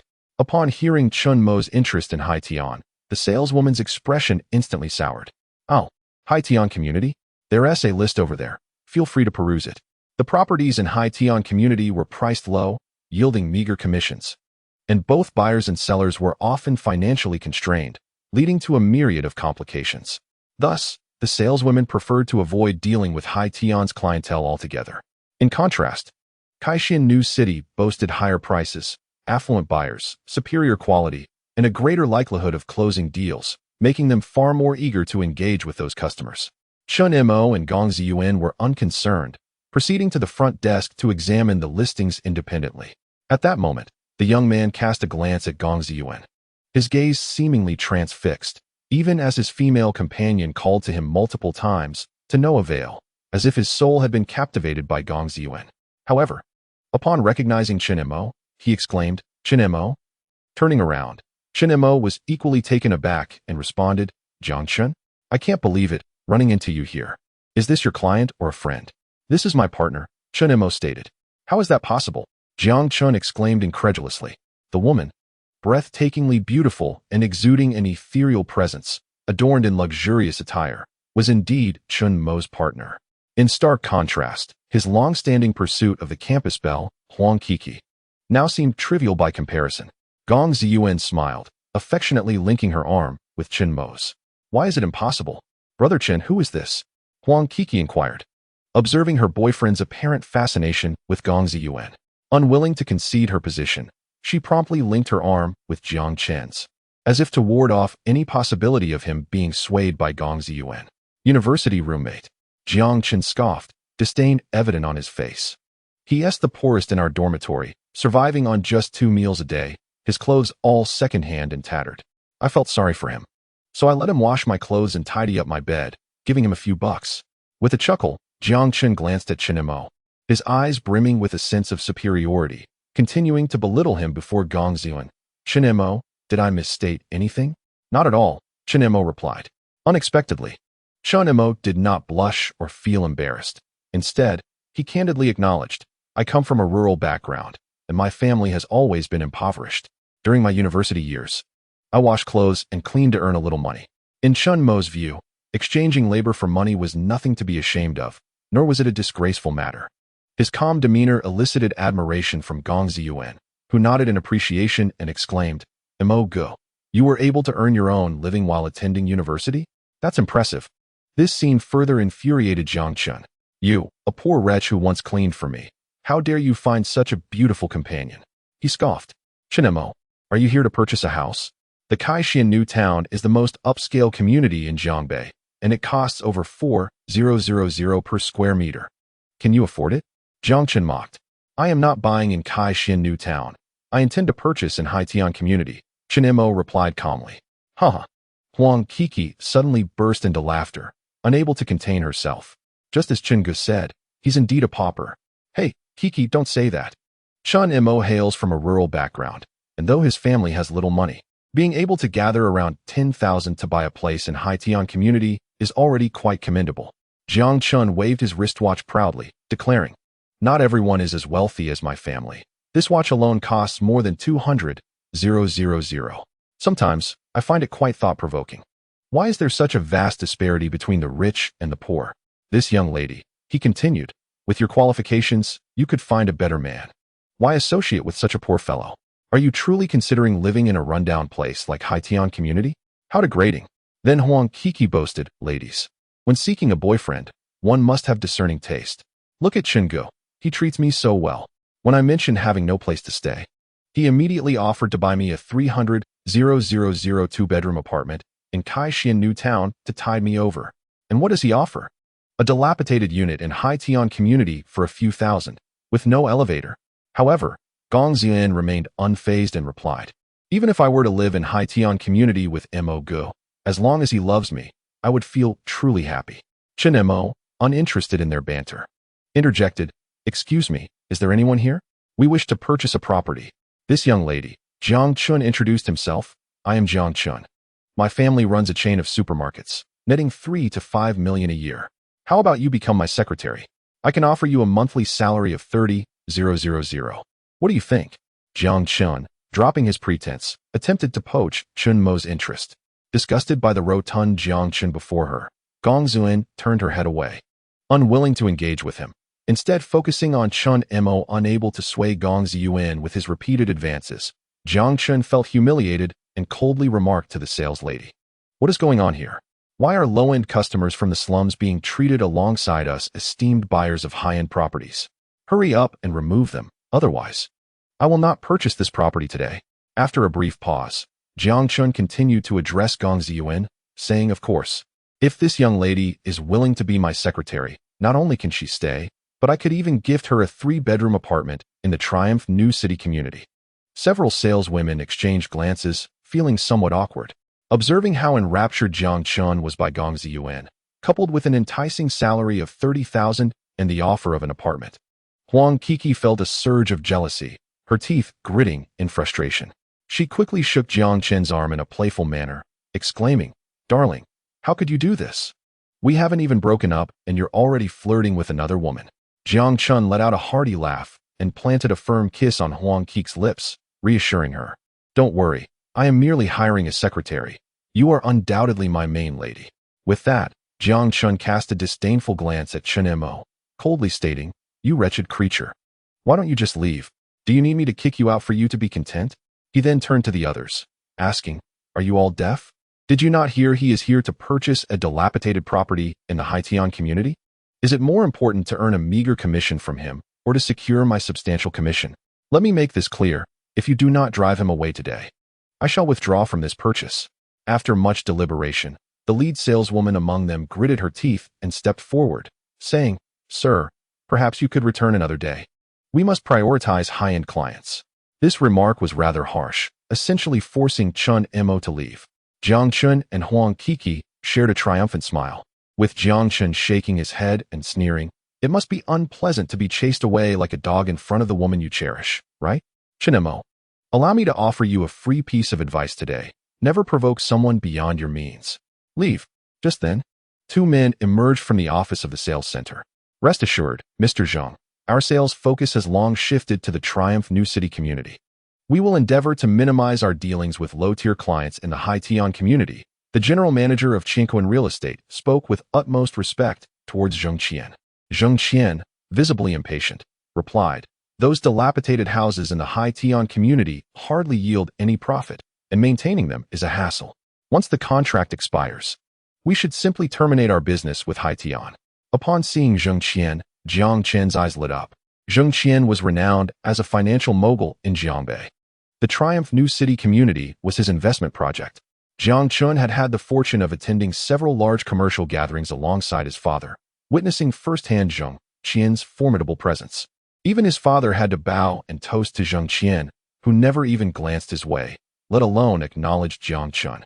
If Jiang Chun was a mere star, then Zheng Qian was the rising sun, their disparity as vast as heaven and earth.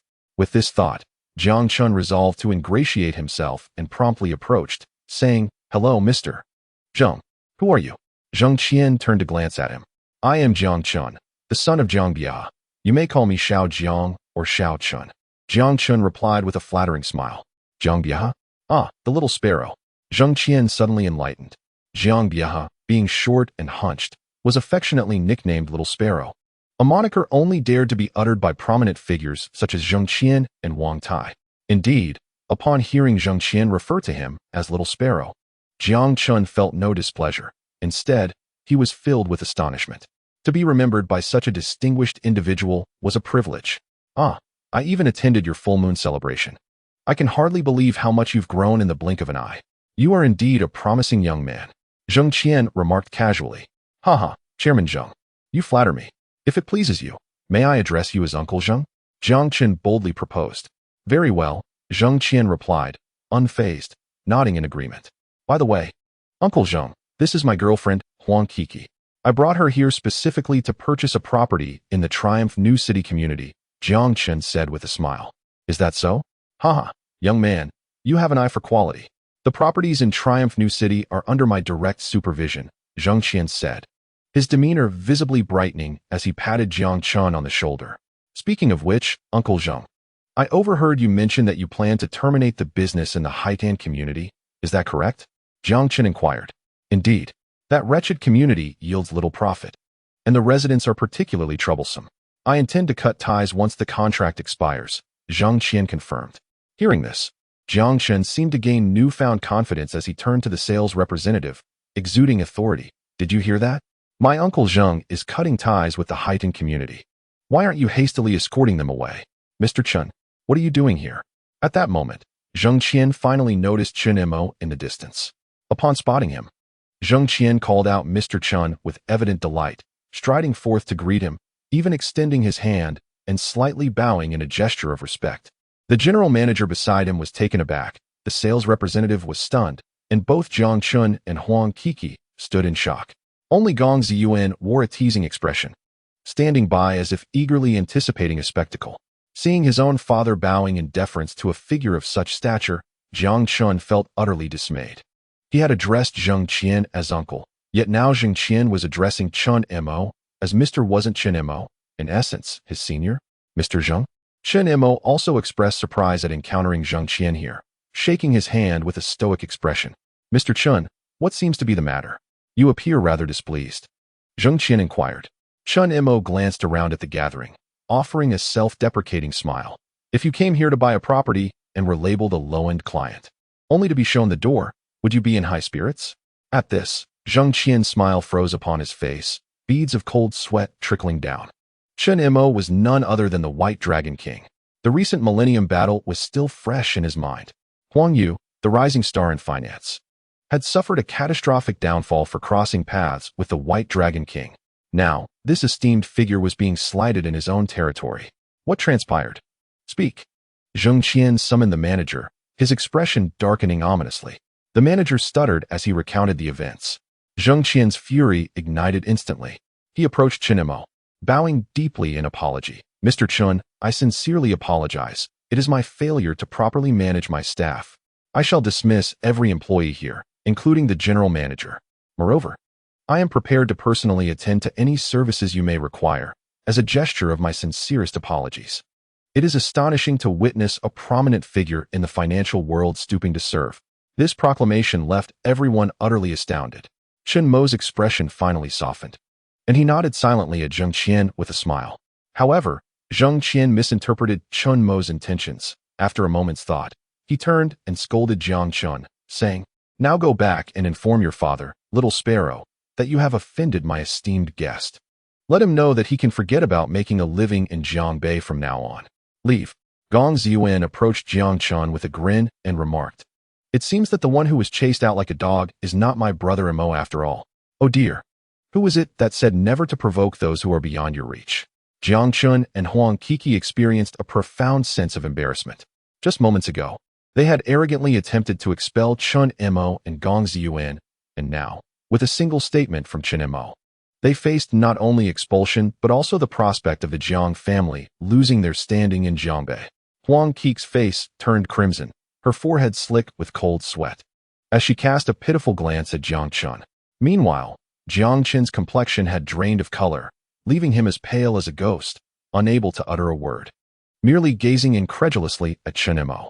He could not fathom why even the financial magnate Zhang Qian would seek to curry favor with Chen Mo. After all, was he not just a poor country bumpkin? Even his purchase of a home was limited to the likes of the Haitian community, which could hardly be considered upscale. Could it be that Zhang Qian had become inebriated? Uncle Zhang.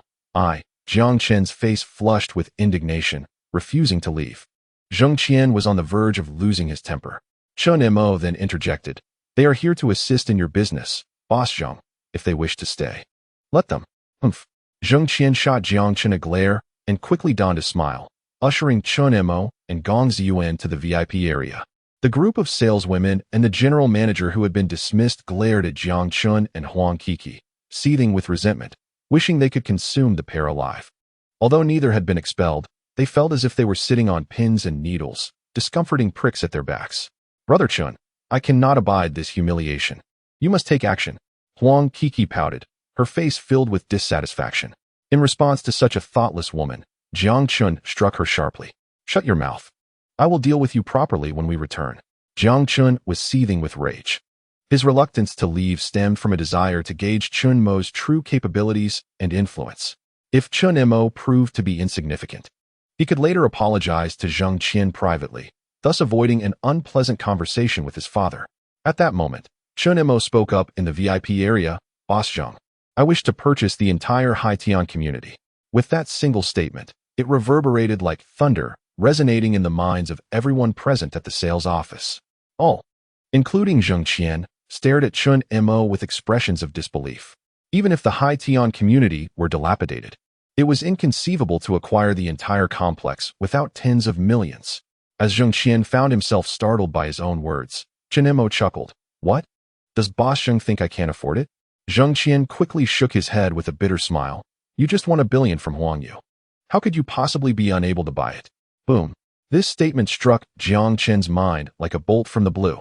He recalled a certain individual, the shockwave of the financial world, the grand victor of the Millennium War, the White Dragon King. For the past few days, his father had been incessantly praising the White Dragon King, almost to the point of obsession. Jiang Chun could hardly believe that Chen Mo was, in fact, the White Dragon King who had triumphed over Huang Yu for $1 billion. It was over. This was a disaster. Jiang Chun was drenched with cold sweat. Boss Zhang, I genuinely wish to purchase. You wouldn't refuse to sell, would you? Chen Mo inquired with a smile.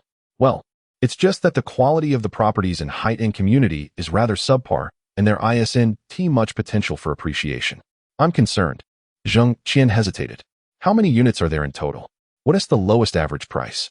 Chen Mo asked directly. I can negotiate and secure them for you at 80,000 yuan per unit. However, there are 500 units in high-end community, which is quite a lot, Zhang Qian replied cautiously. After all, these were old properties, and he doubted Chen Mo would be willing to take on such a large quantity of inferior real estate. Indeed, Chen Mo frowned. Just as Zhang Qian breathed a sigh of relief, Chen Mo delivered another astounding remark. Only 500 units? That's a bit on the low side. Let us proceed. Chen Mo had expected at least 1,000 units in a community, but to his surprise, there were only 500 in the entire high-end community. Nevertheless, he resolved to earn a little less if necessary. At that moment, Zhang Qian realized Chen Mo was not joking. He genuinely intended to purchase the entire community. All right, I'll instruct my team to negotiate with the owners. It should take about half a month to finalize, Zhang Qian said. That is too long. Chen Mo shook his head. In half a month, news of the demolition will have spread. Only a fool would sell then. I'll give you 3 days to finalize it. How much more will it cost? If it's 100,000 per unit, I can wrap it up in 2 days. All right, then it's 100,000 per unit.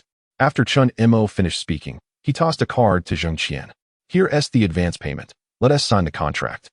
Zhang Qian was momentarily stunned. Was it really that simple to secure 500 units with just a few exchanges? After recovering from his shock, he felt a surge of joy.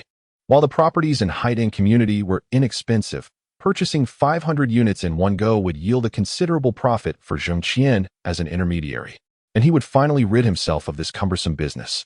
Mr. Chen, I truly appreciate your assistance with this deal, Zhang Qian exclaimed, shaking Chen Mo's hand in gratitude.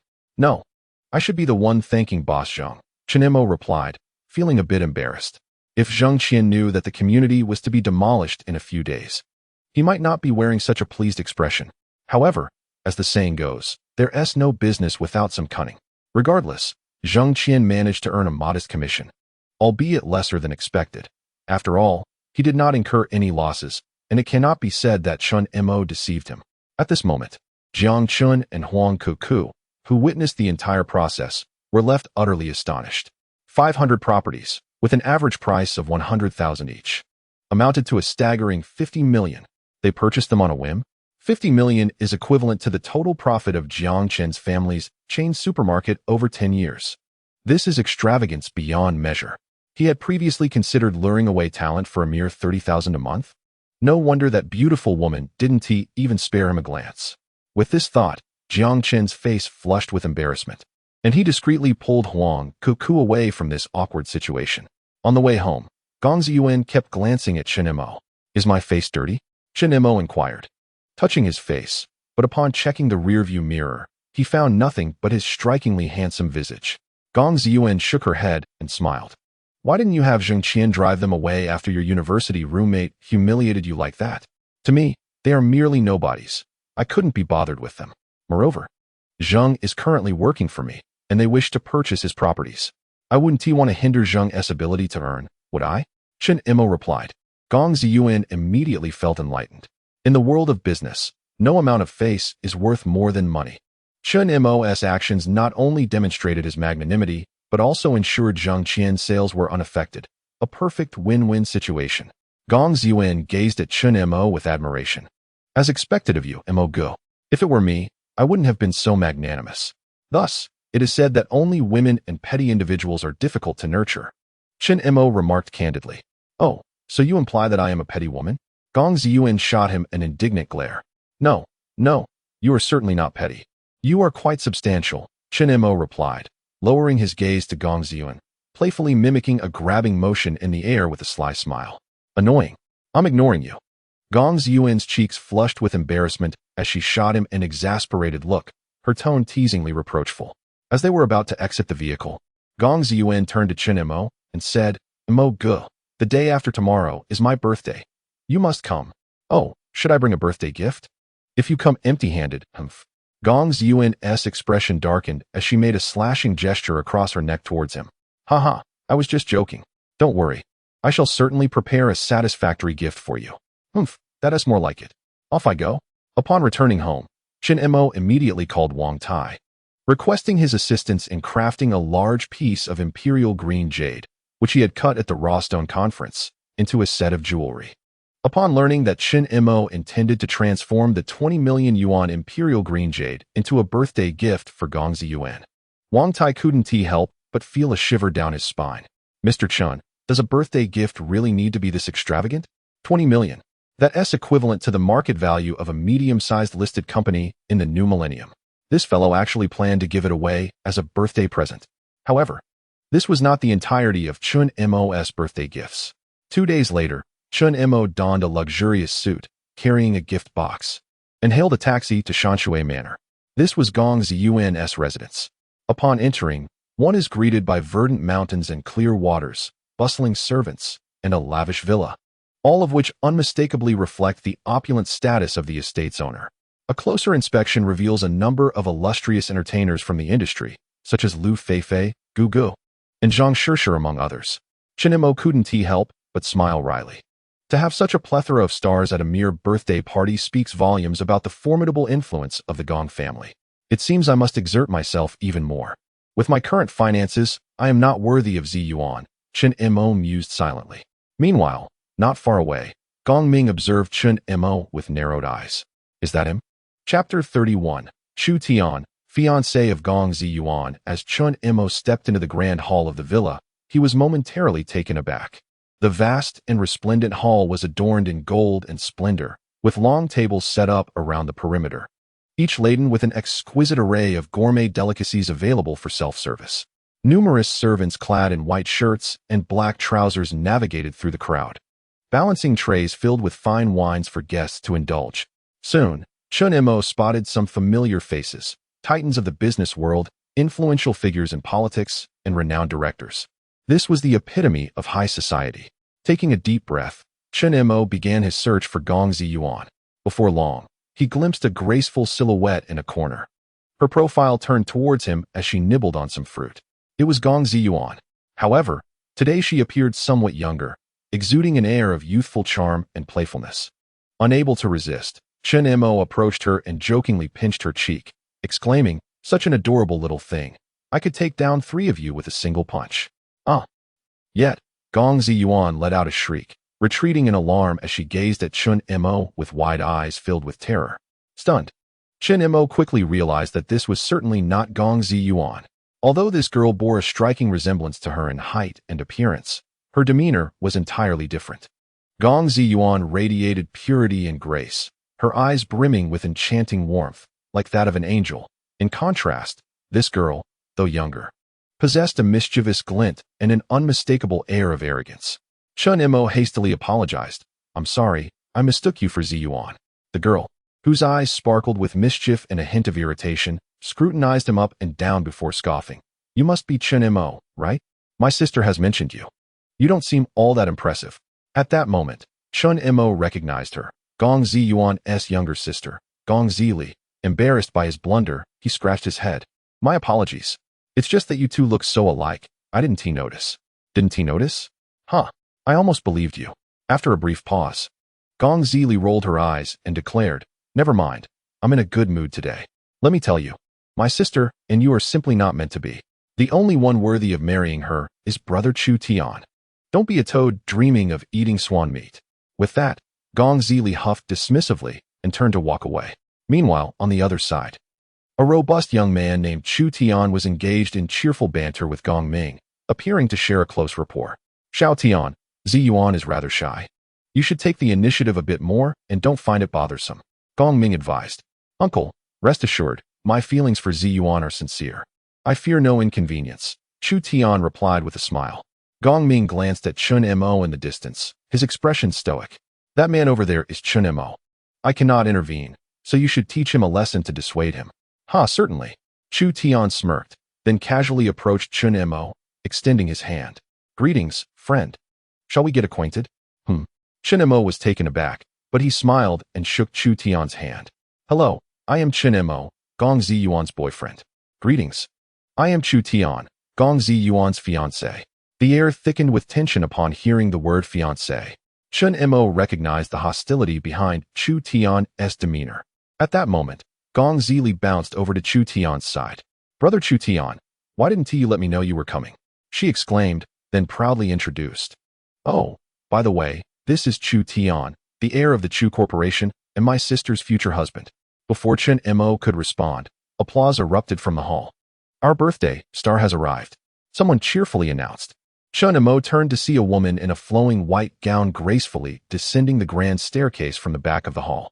She wore a crown, exuding beauty and elegance, resembling a princess from a fairy tale. Even after knowing Gong Ziyuan for so long, Chen Mo was utterly captivated, breathless, and his heart raced. Even a glance at Gong Ziyuan made him blush. At that moment, Gong Ziyuan approached with a radiant smile directed at Chu Tian. In response, Chu Tian smiled back as he moved toward her, prompting the applause to swell, accompanied by some enthusiastic voices urging, "Be together, be together." Chu Tian felt an immense sense of pride, regarding Chen Mo with an air of superiority. The cheers from the crowd inflated his vanity to its peak. He opened his arms wide in anticipation of embracing Gong Ziyuan. Gong Ziyuan also smiled and extended her arms. Just as their bodies were about to meet, she unexpectedly brushed past Chu Tian. "Mo, good you've come." In a surprising turn of events, Gong Ziyuan's soft form leapt toward Chen Mo. With no choice, Chen Mo opened his arms, enveloped in a fragrant embrace. The venue fell into a stunned silence. Countless eyes were wide in disbelief at the scene. Gong Zili's mouth formed an O, her eyes nearly popping out. Chu Tian's face darkened, his gaze fixed angrily on Chen Mo, as though his fiancée had been snatched away before him. He gritted his teeth in fury, his fists clenched tightly. Chen Mo couldn't help but chuckle as he playfully tapped the tip of Gong Ziyuan's nose. "You really know how to stir up trouble for me." Gong Ziyuan winked mischievously. "Isn't it good for everyone to know you're my boyfriend?" At this moment, Chu Tian approached with a sullen expression. "Your fiancé has arrived," Chen Mo jested. "Fiancé?" Upon hearing this, Gong Ziyuan instantly grasped the situation, her face darkening as she glared at Chu Tian. "Who acknowledged you as my fiancé? Please refrain from making such absurd statements in front of my boyfriend. I do not wish to create any unnecessary misunderstandings." It appeared that the notion of a fiancé was solely a figment of someone's imagination, as Chen Mo chuckled, shaking his head. Chu Tian gritted his teeth. "Ziyuan, I've already discussed our affairs with my uncle. You spoke with my father? Then you should marry him." Gong Ziyuan interrupted Chu Tian decisively. This left him momentarily speechless, gasping for breath. After a prolonged silence, he reluctantly said, "I, the distinguished heir of the Chu group, studied abroad at 7, began trading stocks at 12, turned 3,000 into 1,000,000 by 15, owned my first publicly listed company by 18, and at 22, my company reached a valuation of 20 million. Now, at 27, my earnings amount to 50 million. May I ask, what qualifications do you have to compare yourself with me? In what way are you more suitable for Ziyuan?" "I'm more handsome," Chen Mo grinned, a remark that nearly sent Chu Tian into a fit of rage. Gong Ziyuan burst into laughter. Chen Mo's wit was indeed lethal. After regaining his composure, Chu Tian produced a jewelry box and opened it before everyone. Inside lay a stunning blue diamond ring. Wow, what a magnificent ring. Such a rare blue diamond. Its price must be astronomical. The crowd marveled, captivated by the ring's alluring blue shimmer under the lights. With pride, Chu Tian declared, "This blue diamond ring, a Winston creation, is worth 10 million and is my birthday gift to Ziyuan." Gasps of astonishment echoed in response. 10 million for a birthday gift? How extravagant. Even in the year 2000, such a gesture was unparalleled. Indeed, only young Master Chu could afford such a lavish gift. If my boyfriend were even half as generous, no, a tenth as magnanimous, I would wake up smiling from my dreams. The crowd remarked in awe. "Sister, you must accept it. What a grand ring. Just look at how much Brother Chu loves you." Gong Zili urged, shaking Gong Ziyuan's arm excitedly. Pleased by the audience's reaction, Chu Tian coldly eyed Chen Mo. "Kid, good looks alone won't suffice. I present a 10 million birthday gift. What can you offer Ziyuan?" Chapter 32, 3 unparalleled gifts. The crowd nodded in agreement. Gong Ziyuan was not an ordinary woman. Mere attractiveness did not guarantee compatibility. To be her man required formidable strength as a foundation. Clearly, Chu Tian, with his 10 million diamond ring as a birthday gift, possessed such prowess. In the face of the skeptical gazes from the crowd and the aggressive demeanor of Chu Tian, Chen Mo maintained a calm demeanor, lightly chuckling. What you can offer, I can also provide. Yet what I can present, you may not be able to. Ha, ridiculous. Chu Tian scoffed. Are you implying that you can produce a gift more valuable than this diamond ring? Chen Mo nodded noncommittally. Very well. If you can present something worth more than my $10 million birthday gift today, I shall call you father. Chu Tian derided. Fully aware that a $10 million birthday present is already at the pinnacle of standards, not just in Jiangbei, but nationwide. Having heard from Gong Ming that Chen Mo was merely a poor boy from the countryside, how could he possibly offer anything of greater worth? Unperturbed, Chen Mo leisurely retrieved a rectangular gift box from his briefcase, handing it to Gong Ziyuan while smiling. Lin, happy birthday. Open it and see if you like it. As long as it's a gift from you, I will cherish it, Gong Ziyuan replied eagerly, opening the gift box. At that moment, all eyes in the room were fixated on the box. Inside lay a stunning set of jade jewelry, exuding a deep emerald glow. Gong Ziyuan, astonished, lifted her head, gazing at Chen Mo with emotion. Indeed, this set was crafted from the imperial green jade I extracted during that raw stone conference. Just enough to create a complete set. Chen Mo remarked nonchalantly.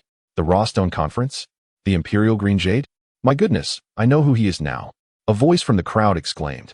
He is the White Dragon King, Chen Mo, who won $1 billion from Huang Yu during the Millennium Battle. A wave of astonishment swept through the crowd, erupting into gasps of disbelief. My word, so he is the newly minted legend of the financial world, the White Dragon King. I have heard whispers that those who have crossed him have not fared well. Does that mean this jade set is made from that $2 million imperial green jade? 2 million? Good heavens. The Millennium Battle was widely known among the elite, and everyone was aware of the extraordinary imperial green jade that had secured the White Dragon King his fortune. Embarrassment filled the air. Chu Tian indeed recognized the illustrious name of the White Dragon King, but was blissfully unaware that he was standing before Chen Mo himself. When comparing a $10 million diamond ring to a $2 million jade set, it was evident which held greater value. Mo Gu, thank you. Don't be too hasty in your gratitude. Chen Mo smiled. I have a second gift. Another gift? Gong Ziyuan responded, slightly taken aback. The others watched Chen Mo intently as he calmly produced a check from his briefcase, placing it in Gong Ziyuan's palm. This is a $40 million check. My second birthday gift to you. Boom. Chen Mo's words detonated in the minds of the crowd like a series of thunderous explosions. $40 million? A birthday gift? My goodness. Is his family running a bank? This gift could only be described as a bombshell. Upon seeing it, Chu Tian's face turned pale, and his mouth twitched uncontrollably. Are you serious? Is it really this extravagant? 44 million? Is this for me? Gong Ziyuan gazed at Chen Mo with astonishment, her face a canvas of disbelief. Even for someone of her stature, a sum of 40 million is undeniably substantial. Well, it's for you, Chen Mo smiled, nodding. No, that amount is far too great. I cannot accept it. Your career is just beginning. You should keep this money for your entrepreneurial endeavors, Gong Ziyuan insisted, attempting to return the check to him. During the Raw Stone Conference, you unconditionally placed your trust in me, investing 40 million. Now, it is my turn to repay you. This 40 million is rightfully yours. Take it. Chen Mo asserted firmly, placing the check back into her hands. Gong Ziyuan, touched by his words, accepted the check and nodded vigorously. All right, I shall keep it. At worst, I will consider it as savings for you. If you need it, I can always give it back. Wow, how utterly romantic. If it were me, I might just succumb and marry him on the spot. Naturally, who could resist such a romantic gesture worth 40 million? At this point, it seemed that young Master Chu might be overshadowed. With such financial prowess, he could easily eclipse even young Master Chu. Yet, Chen Mo had not finished. I have one final gift to present to you, he declared, reaching into his briefcase once more. Are you kidding me? Another one? Chu Tian exclaimed, incredulously. The first was 20 million, the second 40 million. What are you planning for the next? Am I to lose all faith in this? Chu Tian's mind was in turmoil, under the watchful eyes of the crowd. Chen Mo carefully opened a square gift box, The moment the box was unveiled, a dazzling golden radiance emanated from within, blindingly bright. This final gift is also my most cherished one, the treasure basin of Chen Mo. May it bring you good fortune, Chen Mo said with a gentle smile, presenting the treasure basin to Gong Ziyuan without reservation.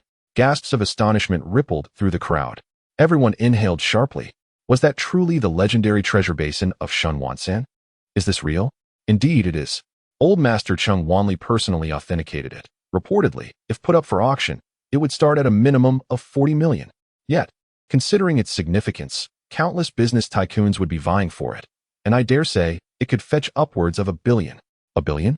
The moment this gift was revealed, the entire hall erupted in a cacophony of disbelief. All the distinguished guests were utterly stunned. Brother Mo, this treasure is far too precious. I cannot accept it. This time, Gong Ziyuan was resolute in keeping it. Chen Mo affectionately caressed her cheek, smiling. You are my most treasured gem. No amount of sweet nothings could surpass that one declaration. A warm current flowed gently through Gong Ziyuan's heart. In the next moment, her eyes glistened with tears as she embraced Chen Mo tightly, overcome with emotion. 1 billion. Nearby, Chen Mo and Gong Ziyuan were reveling in their affection, while Chu Tian felt dizzy, as though struck by a hammer. The impact of these three gifts was simply overwhelming. For the first time, in the 33rd chapter, titled Loser, forever departing from Gong Ziyuan, Chu Tian finds himself grappling with a newfound self-doubt regarding his financial status. At this moment of introspection, Gong Ziyuan presents him with a diamond ring. Her expression devoid of emotion as she states, "This gift is far too extravagant. It would be inappropriate for me to accept it. Please take it back." Chu Tian's countenance darkens further, teetering on the brink of embarrassment. You accepted Chen Mo's gifts without hesitation, yet my humble offering is beneath your consideration? If you refuse it in front of so many, where does that leave my dignity? Ziyuan, please accept it. It is merely a token of my affection, he insists. There's no need.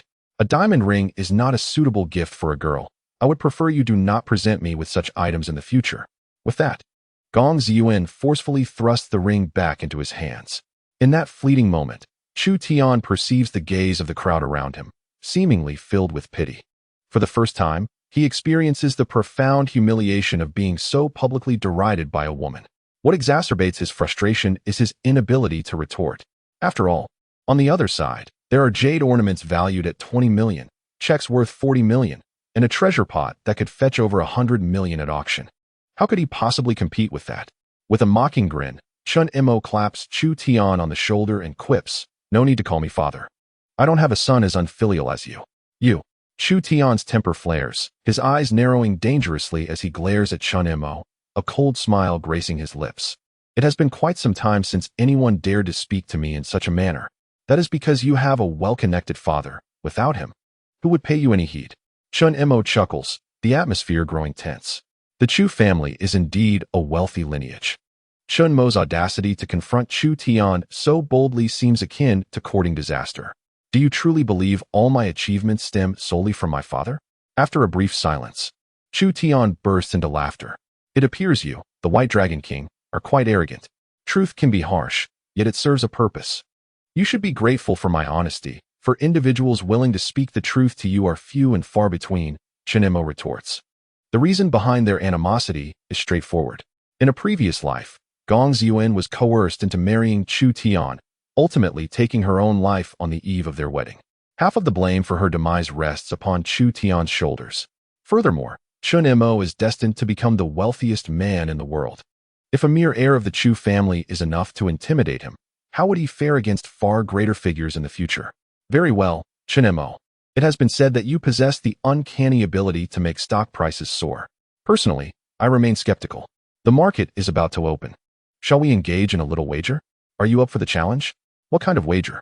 We each select a stock and see whose choice yields a greater percentage increase within a specified time frame. Let us discover whether your prowess as the White Dragon King surpasses my skills as a trading virtuoso.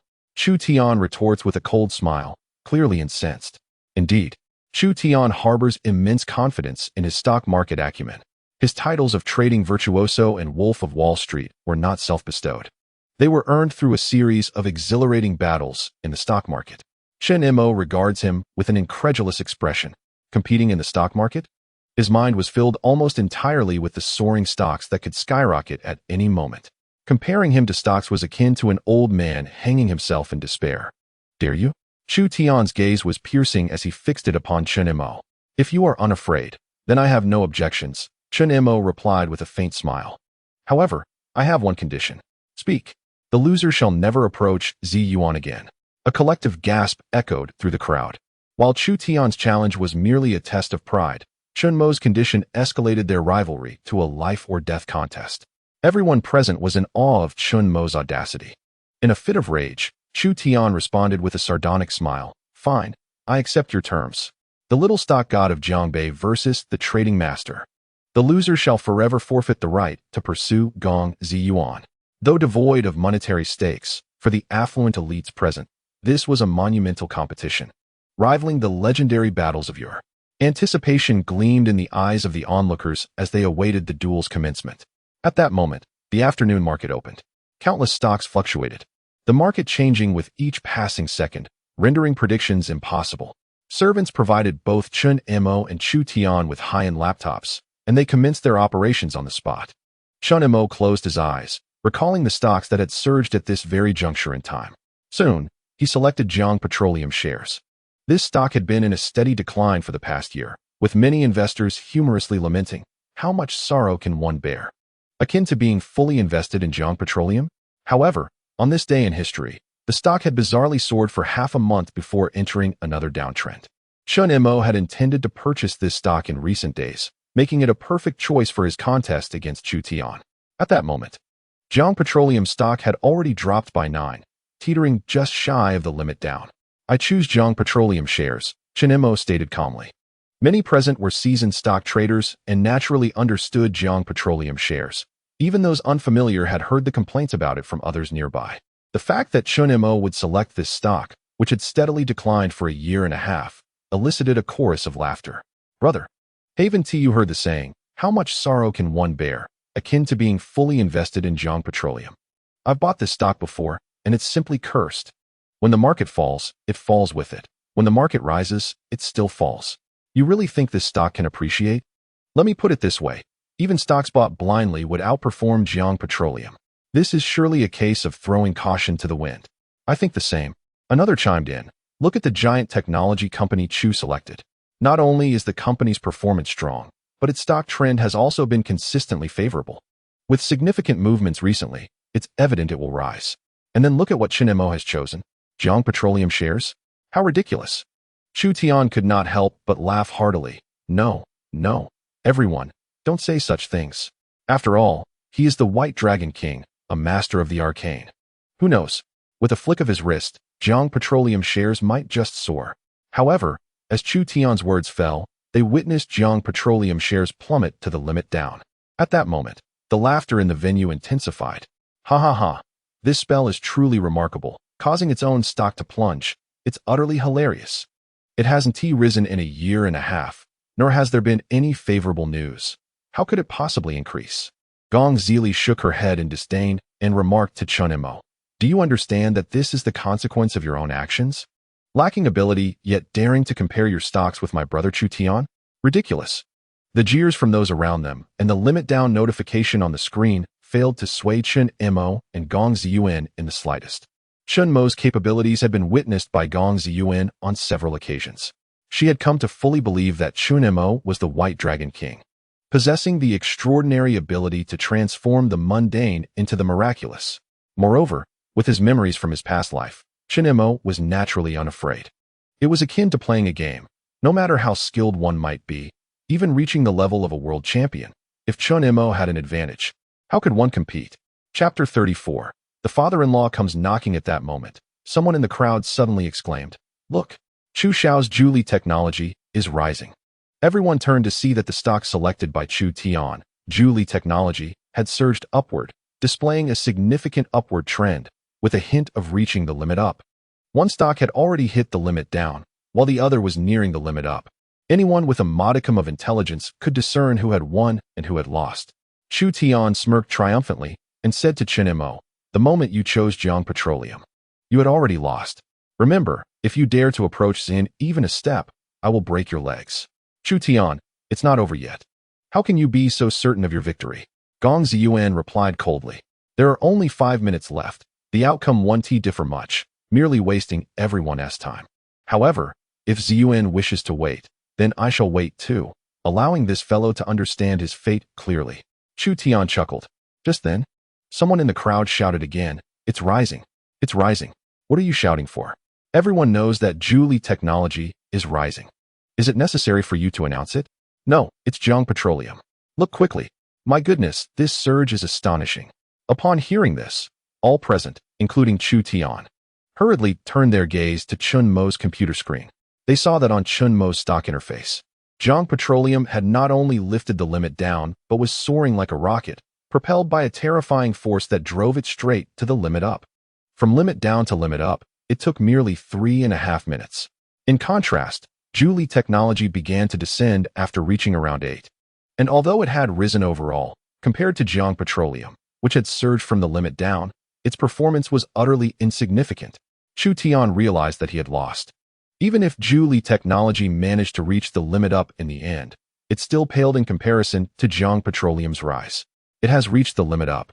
Hundreds of thousands of shares were directly locked at the limit up. Someone gasped in astonishment. What on earth happened with Jiang Petroleum today?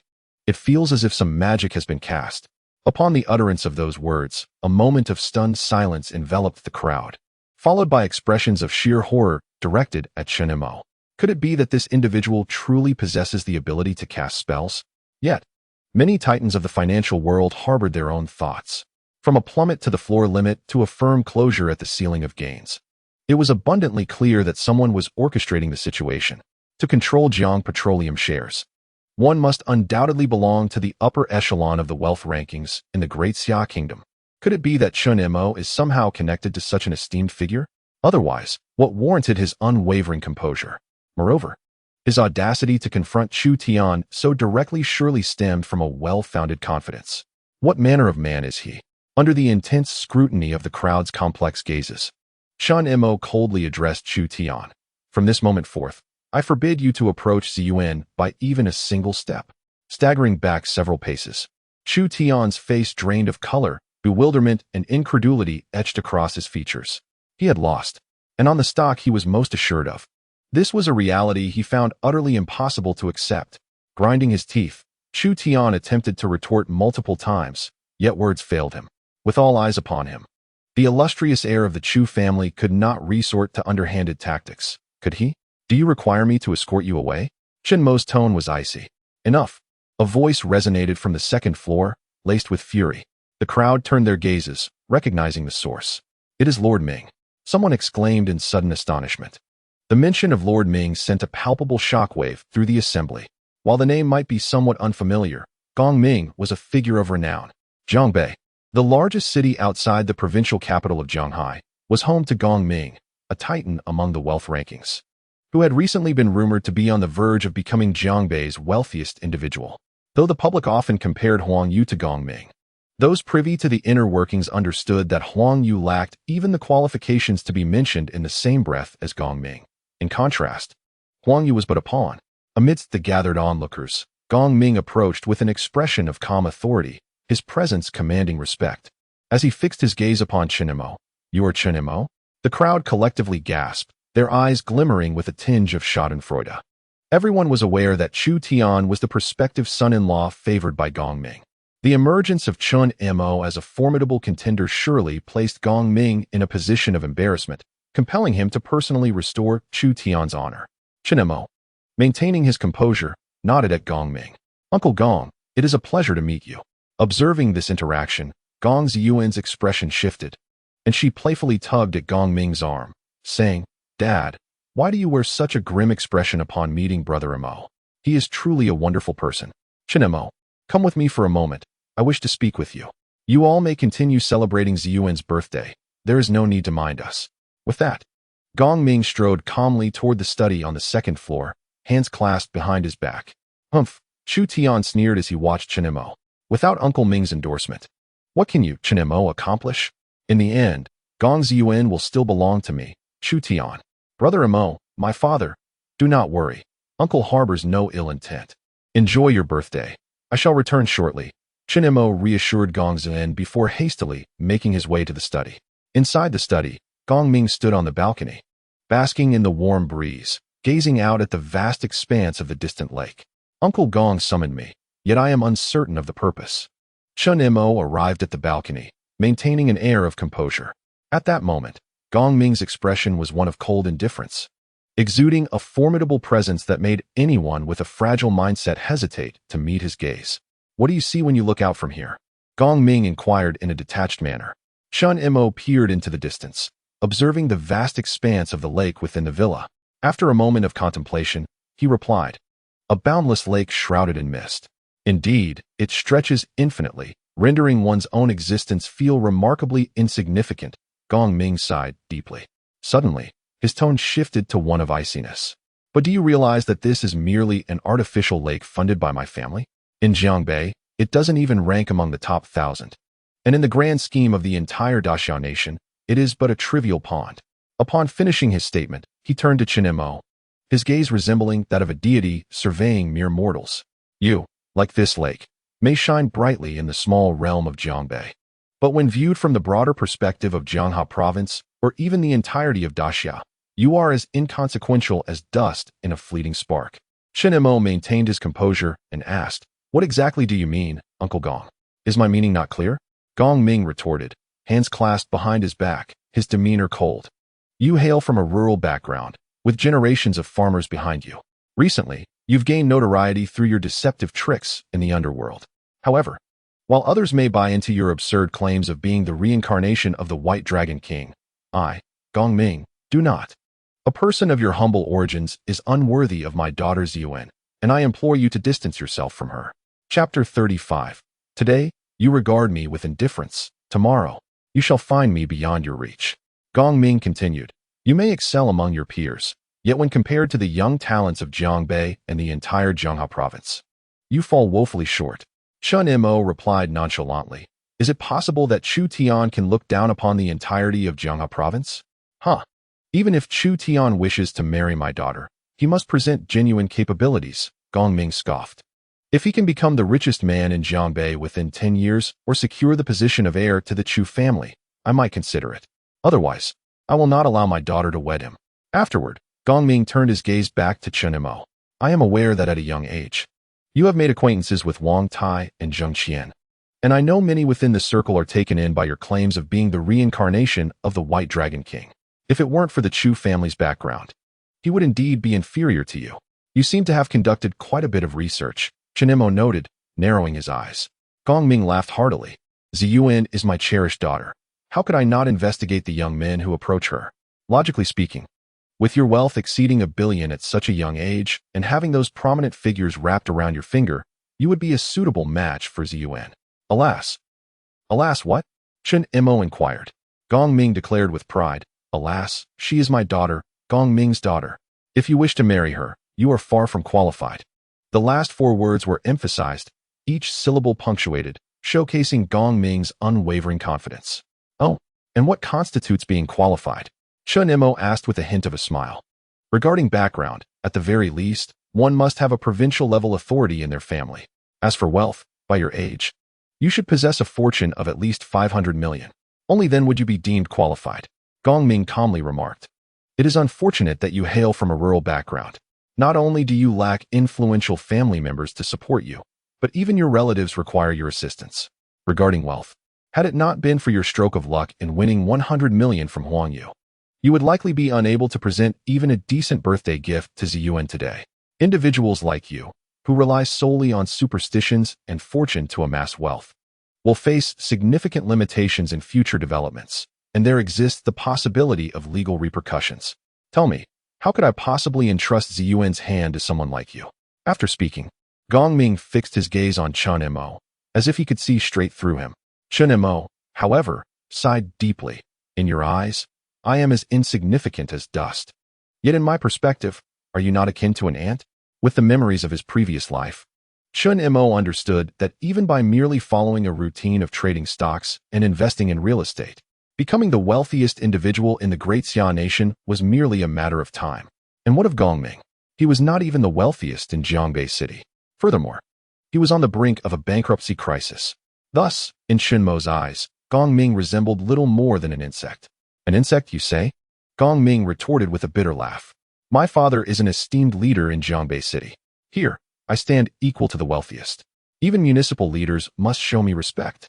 He enunciated each word carefully. You cannot even dare to entertain such thoughts, yet you have the audacity to speak so boldly in my presence? When one stands at the crest of fortune, even a pig can soar. You are merely fortunate to have found yourself in the right place at the right time. Chen Mo replied calmly. Uncle Gong, the reason I address you as such is solely due to your relationship as Ziyuan's father, not out of respect for you. I am not one to sacrifice family for the sake of fame or fortune. Are you implying that I, Gong Ming, would abandon my family for gain? Gong Ming laughed derisively. Chen Mo merely smiled in response. In his previous life, Gong Ming had indeed sacrificed Ziyuan's happiness to secure investment from the Chu family, ultimately leading to her tragic demise. The evidence was clear. Gong Ming was far from a good father, and thus, Chen Mo held him in utter contempt. As Gong Ming shook his head and chuckled, he mused, Chen Mo, I now understand why Ziyuan would choose to be with you. Your way with words is truly remarkable. You could resurrect the dead with your eloquence. Unfortunately, that is all you have left.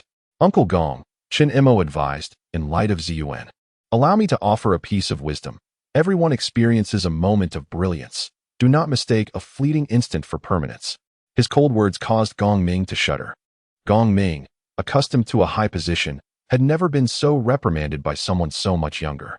Infuriated, he exclaimed, when you can sit in my position, then you may speak. Until then, you are not qualified to lecture me. Surpassing you is not a daunting task, Chen Mo replied with a light chuckle, extending a finger, and then astonishingly declared, in just 1 month, I shall eclipse you. How arrogant. Gong Ming scoffed. Upon hearing this, Gong Ming's expression darkened, and he scoffed. Do you truly believe that my wealth is comparable to Huang Yu's? Allow me to inform you that my total assets amount to 30 billion. Do you imagine you can earn 30 billion in a month? Dream on. What if I could? Chen Mo fixed his intense gaze on Gong Ming, his overwhelming confidence causing Gong Ming to flinch. If you could indeed achieve that, not only would Ziyuan marry you, but I would willingly hand over the entire Gong family to you. What could possibly be the downside? Gong Ming derisively remarked, incredulous at the notion of earning 30 billion in a month. Even the richest man in the great Xian nation cannot accomplish such a feat. How could a rural lad, who survives by deceiving others, ever manage it? If I fail, I shall have no shame in remaining by Ziyuan's side a month from now, even without your admonition. Chen Mo asserted. Very well. I hope you will keep your word. Downstairs, Gong Ziyuan's eyes remained fixed on the study on the second floor. Lili, do you think Mo Gu will get beaten? She inquired anxiously. Fear not, sister. Our father is not a brute. He would never resort to violence. However, that young man will undoubtedly face a barrage of ridicule. He might even emerge from the study in tears. Gong Zili replied, her eyes glimmering with anticipation. Yet, when the study door opened and Chen Mo and Gong Ming emerged, it was not as Gong Zili had envisioned. Chen Mo appeared calm and composed, whereas Gong Ming's face was flushed with rage, leaving Gong Zili utterly bewildered. Mo Gu. Gong Ziyuan rushed forward, concern etched on her face. Did my father treat you poorly? Rest assured, he didn't manage to infuriate your father to death, Gong Ming retorted, exasperated. Father, how did he provoke you? Gong Zili asked, astonished. He claimed your father is merely a pig standing in the wind, and dismissed your father's achievements as insignificant. Quite audacious indeed. Gong Ming scoffed derisively. The atmosphere was charged as everyone present stared at Chen Mo, their minds reeling in shock. This young man was remarkably bold, daring to insult Gong Ming. Ziyuan, I must return home now. Let's dine together tomorrow. Enjoy your birthday, Chen Mo said softly, taking Gong Ziyuan's hand. All right, she replied obediently, then playfully extended her right cheek, asking, give me a kiss before you leave. Get lost. Gong Ming, unable to tolerate the idea of his prized daughter being courted by this pig, began to shoo Chen Mo away. With a smile, Chen Mo planted a quick kiss on Gong Ziyuan's lips. Before departing, he seemed to recall something and turned towards Gong Ming with a mischievous grin. Uncle Gong, allow me to impart one last piece of advice. Today you may disregard me, but tomorrow you shall find me beyond your reach. Leave. Yet, Chen Mo did not cease his words. Instead, He continued, "The Dragon King must not be insulted. You have offended the White Dragon King, and within a month, your fortune shall dissipate." Gong Ming, rendered speechless by rage, turned pale, clutching his chest as if his heart might give way. Naturally, he could not believe Chen Mo's nonsense. However, while the speaker may have been nonchalant, the listener was evidently intrigued. Chu Tian, having heard Chen Mo's words, unexpectedly furrowed his brow. The following day, within an office at the municipal government, Gong Ming, having shed his previously aloof and domineering demeanor, now sat humbly and respectfully upon the sofa. Opposite him was a middle-aged man in his 40s, sporting a crew cut and a slightly portly figure, emanating an aura of authority with every gesture. This individual, known as Song Siming, was the proprietor of the office. "Old class leader, did you summon me for something urgent?" Gong Ming inquired. "Indeed, a favorable matter," Song Siming replied, sliding a stack of documents across the table towards Gong Ming. "The city plans to construct a subway, and the task of relocation has fallen into my hands. Since you are well acquainted with this, I called you forth post-haste." Gong Ming perused the documents and, with a beaming smile, exclaimed, "One cannot deny that an old-class leader is far more reliable than even one's own parents. I shall take on this responsibility. Rest assured, your share will be secured upon completion." Song Siming waved his hand dismissively. "No need for that. What I require is for you to expedite the matter. If the subway can commence within a month, my promotion will be practically assured." Gong Ming felt a sudden seriousness wash over him and promptly reassured, "Fear not. Old class leader, this is my area of expertise. Indeed, I trust your capabilities. However, remember this, relocation is one thing, but do not let any complications arise. If necessary, offer a little more to the local populace, but do not stir any trouble." Song Siming urged earnestly. "Understood." Before long, Gong Ming had signed the contract and, in high spirits, made his way to the company office. "Secretary Wang, come here for a moment." "Yes, General Manager Gong, what do you need?" "I've picked up a relocation project from Secretary Song, primarily concerning the dismantling of the Haitian community. However, the announcement regarding the relocation won't be made for another 3 days. In the meantime, send more personnel to secure some properties in the Haitian community." "Certainly." Once Secretary Wang departed, Gong Ming reclined in his executive chair, filled with contemplation. Based on past experience, he estimated that in 3 days, he could acquire 1/3 of the properties at their original price. This implied that 1/3 of the relocation funds would directly enrich his pockets. Coupled with the compensation from his contract with Song Siming, Gong Ming calculated he could easily amass a fortune of at least 50 million. Such was the economic advantage derived from information asymmetry. Ordinary individuals often fail to amass great wealth simply because they lack access to such information. Yet, through his acquaintance with Song Siming, Gong Ming could effortlessly earn millions. Individuals like Chen Mo would never comprehend the heights to which he had risen. The mere thought of Chen Mo brought a smile to Gong Ming's face, particularly recalling his remark from yesterday about offending the White Dragon King, claiming that his fortune would dissipate within a month. How foolish. It was only the second day, and instead of losing money, he had instead earned a substantial sum. "Chen Mo, just wait. In a month's time, I shall show you what I am capable of." However, as the afternoon progressed, the personnel Gong Ming had dispatched returned with disheartening news. "General Manager, all the properties in the Haitian community have been sold." "Sold out? That cannot be true. That dilapidated community resembles a slum. Who would want to acquire it even for free? Could it be that Zheng Qian received some information and is deliberately withholding sales?" "No.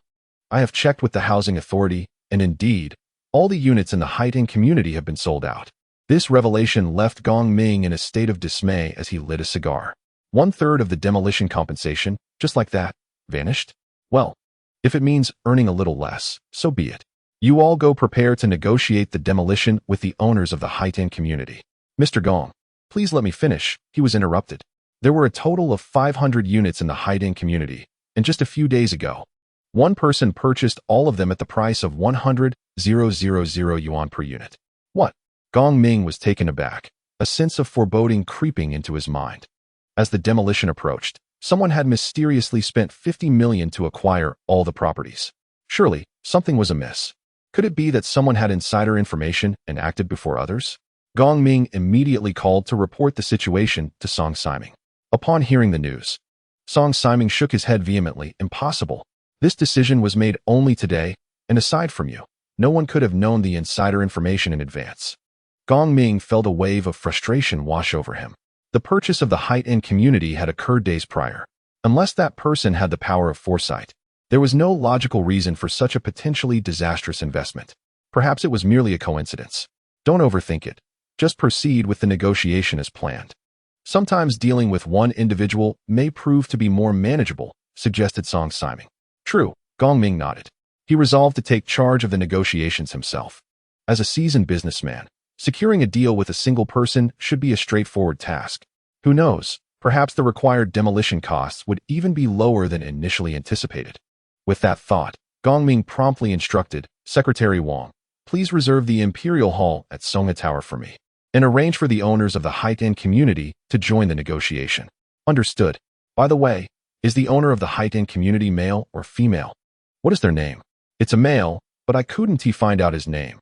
They refused to disclose the owner's privacy. All right. Please invite Lu Feifei and Zhang Shishir to join us for dinner. Yes, Mr. Gong. Gong Ming was well-versed in the art of negotiation. With the company of two beautiful stars, Lu Feifei and Zhang Shishir, along with a few drinks, he believed that with a few flattering remarks, the other party would likely refrain from making excessive demands. That evening, Chen Mo received a call from Zheng Qian. Mr. Chen, Gong Ming has requested to meet you tomorrow at the Imperial Hall of Songa Tower. I just wanted to inform you. All right, I understand. What does Gong Ming want with me? If it's inconvenient, you need not say. Chen Mo casually crossed his legs and smiled. He wishes to discuss the demolition compensation for the high-end community. What? The high-end community is going to be demolished? Yes. I'll hang up now. After the call ended, Zheng Qian remained in shock for a considerable time, unable to comprehend why Chen Mo had purchased those dilapidated units in the high-end community. Now he finally grasped the truth. Those were not mere broken properties. They were, in fact, money-making machines. Curse it, why didn't I connect the dots sooner? Zheng Qian lamented. Had he followed Chen Mo's lead and acquired 100 units, he would have effortlessly made tens of millions in demolition compensation. The White Dragon King truly lives up to his name, a figure beyond the reach of mere mortals. After a long pause, Zheng Qian remarked once more. Chapter 37. Shall I take my leave then? The following morning, in the private room of the Imperial Hall at Songa Tower, Gong Ming had arrived early to await the occasion. He had brought along the recently popular starlets Lu Feifei and Zhang Shishir. As the time approached, Gong Ming instructed the waiter to present the exquisite Dahong Pao, worth over 200,000 per pound, which he had brought. The room was also adorned with luxurious wines such as Romani Conti, Lafite, and Royal Salute. Mr. Gong, which esteemed guest are you hosting today? This is quite the grand affair. Lu Feifei exclaimed in astonishment. The cost of the drinks alone must exceed $1 million. A visionary and formidable entrepreneur, Gong Ming replied, savoring his tea. To wager 50 million in cash for an uncertain future, such a person possesses intellect, insight, and audacity that places them on par with me. I am eager to engage with this distinguished individual today. Upon hearing such high praise from Gong Ming, Zhang Shishir could not hide her anticipation. Just then, a knock echoed at the door of the private room. To Gong Ming's surprise, a familiar figure entered. Chen Mo. What brings you here? Gong Ming frowned, his tone laced with disdain. Chen Mo paused. I came to dine. In an instant, Gong Ming understood the situation. Chen Mo had indeed come to eat, but had spotted him and decided to approach, hoping to mend their strained relationship. Chen Mo, there is no room for reconciliation between us. You should leave immediately. You are not welcome here. Gong Ming declared without hesitation. Chen Mo regarded him with a quizzical expression and chuckled. Shall I take my leave then? Gong Ming, exasperated, retorted, What? Do you wish to stay for the new year? All right, I shall truly take my leave then. Chen Mo replied, stepping back 2 paces, turning to face Gong Ming. I am not deceiving you. I genuinely intend to depart. Leave quickly. The more I see you, the shorter my life becomes. Chen Mo exited through the door. Gong Ming sighed in relief, muttering, encountering that rascal again is truly vexing. However, just then, the door opened slightly, and Chen Mo's head peeked in. I am indeed leaving. Are you certain you do not wish to keep me for a moment? Get out. Gong Ming, infuriated, hurled a cup towards the door. What a nuisance. In all his years, Gong Ming had never encountered someone so insufferable. After Chen Mo departed, Gong Ming waited until 2:30 in the afternoon. yet still saw no sign of the owner of the heightened community. What is going on with this owner? Gong Ming impatiently glanced at his watch and picked up his phone to call Zheng Qian. Hello, Mr. Zheng. What is the situation with the owner of heightened community? Why have they not arrived yet? The owner of heightened community has already left. He mentioned you told him to go. What? Gong Ming's heart sank. An absurd thought rushing to his mind. Mr. Zheng, what is the name of that owner? Chen Mo. Boom. When Chen Mo's name was mentioned, Gong Ming immediately felt dizzy, and darkness enveloped his vision, nearly causing him to faint. How could it be him? Why him of all people? Just moments ago, Gong Ming had been the one to chase Chen Mo away. Was he now expected to go and apologize? The mere thought of Chen Mo's smug face filled Gong Ming with an inexplicable sense of frustration. However, considering the implications for Song Siming's promotion, Gong Ming had no choice but to muster his courage and proceed. At 5 in the afternoon, the doorbell of Chen Mo's residence rang. Upon opening the door, Gong Ming was greeted by the sight of his exceedingly displeased countenance. Uncle Gong, what brings you here? Chen Mo peered through half-open door, showing no inclination to invite Gong Ming inside. Taking a deep breath, Gong Ming forced a smile, more painful than tears, and said, I just realized that you are the owner of the Heilong community. I apologize for my misunderstanding at noon. It's nothing, uncle. I'm magnanimous enough not to hold it against you. If there's nothing else, you may as well head back. I still have to chat with Ziyuan. Gong Ming struggled to suppress the urge to physically confront Chen Mo, gritting his teeth as he declared, Chen Mo, let us speak frankly. I can offer you 25 times the market price for the property in Heilong community. What do you say? Be straightforward with me. Chen Mo smiled faintly, calmly responding with 2 words, 4 times. Impossible. At 4 times, I would still be losing money. 5 times. 3 times. That's the highest I can go. No one around here has received such a generous offer. If you don't believe me, you can ask around. 6 times. Gong Ming was on the verge of insanity. Who negotiates like this? The price kept escalating. Clenching his fists, his face flushed crimson, he reluctantly relented. Fine. You win. 4 times it is. 6 times. Or we're done here. Chen Mo, don't push me too far. If it comes to that, I want to do this deal. Chen Mo shrugged indifferently. Suit yourself. With that, he shut the door. Outside, a string of curses erupted as Gong Ming, the esteemed Gong Ming of Jiangbei, vented his frustration like a furious harpy, likely making Chen Mo the first person in history to provoke such a reaction. Upon returning home, Gong Ming's face was a picture of discontent. His daughter, Gong Ziyuan, brought him a cup of tea, concern etched on her face. Dad, what's wrong? Are you feeling unwell? Isn't it that Chen Mo who infuriated me? That little brat is too arrogant. Gong Ming slammed his hand on the table in frustration. Soon, Gong Ziyuan grasped the situation's context. At that moment, Gong Ming shot a glance at her, irritation evident in his voice. Ziyuan, go tell Chen Mo to sell the Heilong community property to me at the original price. Dad, what are you thinking? That's impossible. Why is it impossible? Isn't he dating you? Isn't it reasonable to pay this price? At this, Gong Ziyuan could no longer contain herself, her expression darkening as she retorted, You've always looked down on him, and you've never acknowledged him as my boyfriend.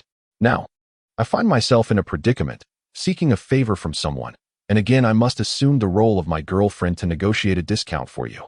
It seems that all the fortunate occurrences in this world are monopolized by you. Is that so? Gong Ming, acutely aware of his shortcomings, yet reluctant to concede before his daughter, could only muster the resolve to say, All right, if the original price is not feasible, how about he sells it to me at 3 times the compensation rate?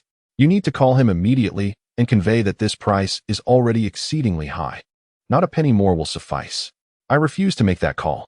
If I do, Imogu will certainly suffer a significant loss, retorted Gong Ziyuan. Are you truly my biological daughter? Why are you turning against me? Gong Ming exclaimed in frustration. This is merely a matter of principle, not favoritism. Regardless, do not expect me to plead with Imogu on your behalf. Humph. With that, Gong Ziyuan turned and retreated to her room. Once inside, she promptly dialed Chen Mo to inform him of the earlier conversation. Ziyuan, if you find it difficult to navigate between me and your uncle, I can sell it to him at the original price. All it takes is your word, Chen Mo offered. To him, no amount of money could ever outweigh his regard for Gong Ziyuan. No need. Simply adhere to your own valuation. I do not wish for my presence to hinder your business dealings. But that's your father. Don't you feel any remorse if he incurs a loss? It matters not. Regardless of whether you profit or he does, in the end, the money ultimately belongs to me, she giggled. Chen Mo couldn't help but chuckle at her shrewdness. Not long after their conversation ended, Chen Mo received another call, this time from Gong Ming. 5 times. I will give you no more than 5 times the offer. That is my final stance. Yet, Chen Mo remained unfazed. 6 times. Not a cent less will I accept. Impossible. I cannot afford to incur a loss. Chen Mo. For Ziyuan's sake, please grant me this favor. 5 times will suffice, yes? Ziyuan had just called to expressly inform me not to let her affect your business dealings. Gong Ming was utterly speechless, realizing his own daughter had effectively sold him out. You must be dreaming. Gong Ming hung up and hastily donned his coat. Driving to Song Siming's residence to relay the situation. Song Siming, equally taken aback by the complexity of the matter, contemplated for a moment before stating. He merely wants a bit more money. Why not just acquiesce? Oh, my old class monitor. This is not just a little extra money. It's 6 times the price. Not only would I earn nothing from this transaction, but I would also have to invest my own funds. How could I engage in such a losing endeavor? You won't incur a significant loss with 6 times the price. It's not easy for ordinary people to earn a living. Perhaps you should absorb a small loss this time. This is hardly a mere loss. It feels like they are carving away at my flesh. If I were to pay that fellow 6 times the price, where would I place my dignity in Jiangbei? How will I survive in Jiangbei afterward? Song Siming, with an expression of exasperation, reprimanded, Old Gong. Why are you so short-sighted in your dealings? The priority now is to ensure the subway project is completed, allowing me to ascend in my career. Once I've risen, such matters will be trivial. I can introduce you to projects worth 10-fold, 100-fold returns, enabling you to earn even greater profits. Do you understand? Where does Gong Ming fail to comprehend this principle? He is merely vexed by the trickery of that rascal Chen Mo. Fine, I understand. Gong Ming replied with resignation. Let us resolve this matter swiftly. Whether it yields profit or not is of little consequence now. Just ensure that you do not create any unforeseen complications. Do you hear me? Otherwise, I will not spare you. Song Siming issued a rare and solemn warning to Gong Ming. Having known each other for over 20 years, this was the first time Song Siming had ever spoken to him with such gravity. Upon returning home, Song Siming called Gong Ming again, chattering incessantly, insisting that he approach this task with utmost caution and avoid any potential disasters. Gong Ming, already brimming with frustration, indulged Song Siming briefly before lying in bed. His ire escalating with every thought. Resolutely, he made a phone call. Mr. Gong, you have summoned me? Came the deep, gravelly voice from the other end. Someone is causing me trouble. I need you to take care of him. Understood. Make it clean, eradicate the roots of the problem. Do you comprehend? Rest assured. Chapter 38.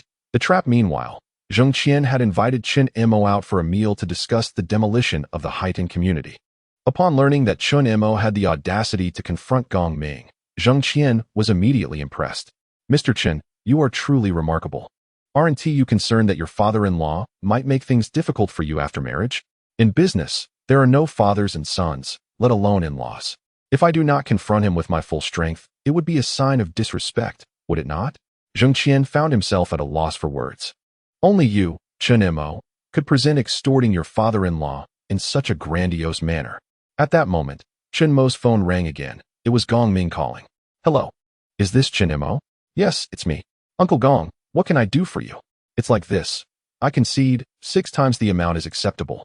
But you must sign the demolition contract tonight. What do you say? Agreed. All right. I'm at my villa in the suburbs. I'll send you the address via text. Got it. See you shortly. Chen Mo, sensing no deception, relayed Gong Ming's words to Zheng Qian with a smile. Impressive. Mr. Chen, you are truly exceptional. Gong Ming is notoriously stingy. Extracting even a morsel from him is no small feat. Zheng Qian laughed. Shall we pay a visit to Gong Ming's villa in the suburbs? Chen Mo suggested. Absolutely. I'm eager to witness that old rogue face his comeuppance. Zheng Qian readily agreed. After all, even Zheng Qian had not anticipated that the situation could escalate to the point of provoking Gong Ming's wrath. Chen Mo climbed into Zheng Qian's car and instructed him to head toward the address in the text. After driving for a while, the road became increasingly muddy, and the surrounding trees loomed dark and desolate. The moonlight was dim. The headlights flickered uncertainly along the roadside, and even a seasoned driver like Zheng Qian began to feel uneasy. Mr. Chen, are you certain this is the right address? There doesn't seem to be any villa here, Zhang Qian inquired. I am positive. I checked the map beforehand. Just keep driving. Isn't this a bit too remote? Doesn't that look like a grave over there? Isn't it normal to have graves in the suburbs? Moreover, with me, the White Dragon King, present. Even if there are ghosts, you need not fear. Continue driving. The vehicle pressed forward, and after 10 minutes, they finally beheld a dilapidated sign, rusted and barely legible, inscribed with the words, Sunshine Villa District. Raising his gaze, they encountered a cluster of villas, all abandoned and in ruins. Weeds thrived amidst the gloom and the eerie moonlight, coupled with the surrounding sounds of chirping insects and birds, sent an unsettling chill down their spines. How strange. No one lives here at all, Zhang Qian mused. Just then, several headlights illuminated the path ahead. Chen Mo froze momentarily, and in the next instant, his complexion drained of color as he slapped his thigh in dismay, exclaiming, "This is bad. Run." However, before Zhang Qian could restart the vehicle, lights from all directions converged upon them, encircling the two men.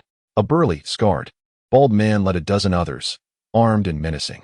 Their cold, indifferent gazes fixed upon Chen Mo and Zhang Qian, akin to butchers observing their lambs before slaughter. "What do you want?" Zhang Qian barked, his face stern. "Brother Nan, we have an extra uncle here," one of the subordinates remarked. "It matters not. We shall handle them all," Hao Nan replied calmly. Upon hearing this, Zhang Qian's face turned ashen. "It was Gong Ming who sent you, wasn't it?" At this moment, Chen Mo spoke up. Hao Nan appeared slightly surprised, but then smiled and nodded. "It matters not to tell you. You are bound to meet the King of Hell soon." "Indeed, it was Boss Gong who sent me. Blame yourself for offending him." Zhang Qian, seasoned from battles, quickly grasped the dire situation. He promptly surrendered. Embracing his head as he exited the vehicle, kneeling on the ground, his face contorted in despair. "Brothers, I am innocent. I am merely the driver who brought him here. Spare my life." Observing his pitiful display, Chen Mo shook his head and calmly exited the car, lighting a cigarette and taking a gentle puff before asking, "Where's Gong Ming? Is this a game you cannot afford to play?" Cui Nan regarded Chen Mo with a hint of admiration. Faced with such a multitude, he remained composed, a quality that earned Cui Nan's respect. "It is not that I cannot play. Rather, this is simply one of the rules, and you are merely too young to understand it yet." Cui Nan also lit a cigarette, gazing at Chen Mo. "Given your remarkable courage, I shall grant you a complete corpse. This matter has nothing to do with me. I heard nothing, saw nothing. Tomorrow, I shall hastily move my family away. I will find another place to live. Please spare me." Zhang Qian pleaded, his voice trembling. "Coward. Step aside. You won't even receive a complete corpse." Cui Nan's words nearly sent Zhang Qian into unconsciousness. The wealthier one is, the more they cherish their life. At last, Chen Mo believed this. "Do you have any final words?" Cui Nan crushed the cigarette, but underfoot. The group of men, weapons gleaming in the moonlight, advanced menacingly towards Chen Mo. "No? Then send him on his way." Chen Mo gazed at the approaching crowd, finishing the last puff of his cigarette and slowly exhaling a smoke ring. He noticed Zhang Qian's body trembling uncontrollably, akin to a seizure. In a moment of dire urgency, Chen Mo raised his voice significantly. "Cui Nan, calamity is imminent for you. Do you understand?" Chapter 39. He respected me as a deity. Chen Mo had a vivid recollection of Cui Nan, known as Bald Nan. He hailed from a rural area in Jiangbei and had carved out his domain through sheer strength, commanding a following of over 100 men. In his previous life, Cui Nan specialized in resolving troubles for the affluent until 2021, when he ultimately retired. The day he retired was marked by grandiosity, with influential figures flying in from all corners to pay their respects. A lavish banquet stretched over an entire month at a 5-star hotel. Chen Mo recalled him stating during an interview that he had only brushed shoulders with death once in his lifetime. On this fateful night in history, after finishing work, he returned to dine and drink with his brothers. Tragically, a fire broke out in the restaurant, claiming the lives of nearly all his companions, while he narrowly escaped by cleverly hiding in the large fish pond. Cui Nan looked at Chen Mo with amusement. "Do you think I would believe such nonsense? I am the reincarnation of the White Dragon King, adept in the art of I Ching and capable of discerning the fates of men. Tonight, your white tiger star shines brightly, revealing your impending demise. If I do not assist you in navigating this tribulation, you are doomed." Seeing Chen Mo's unwavering confidence, Cui Nan felt a flicker of doubt.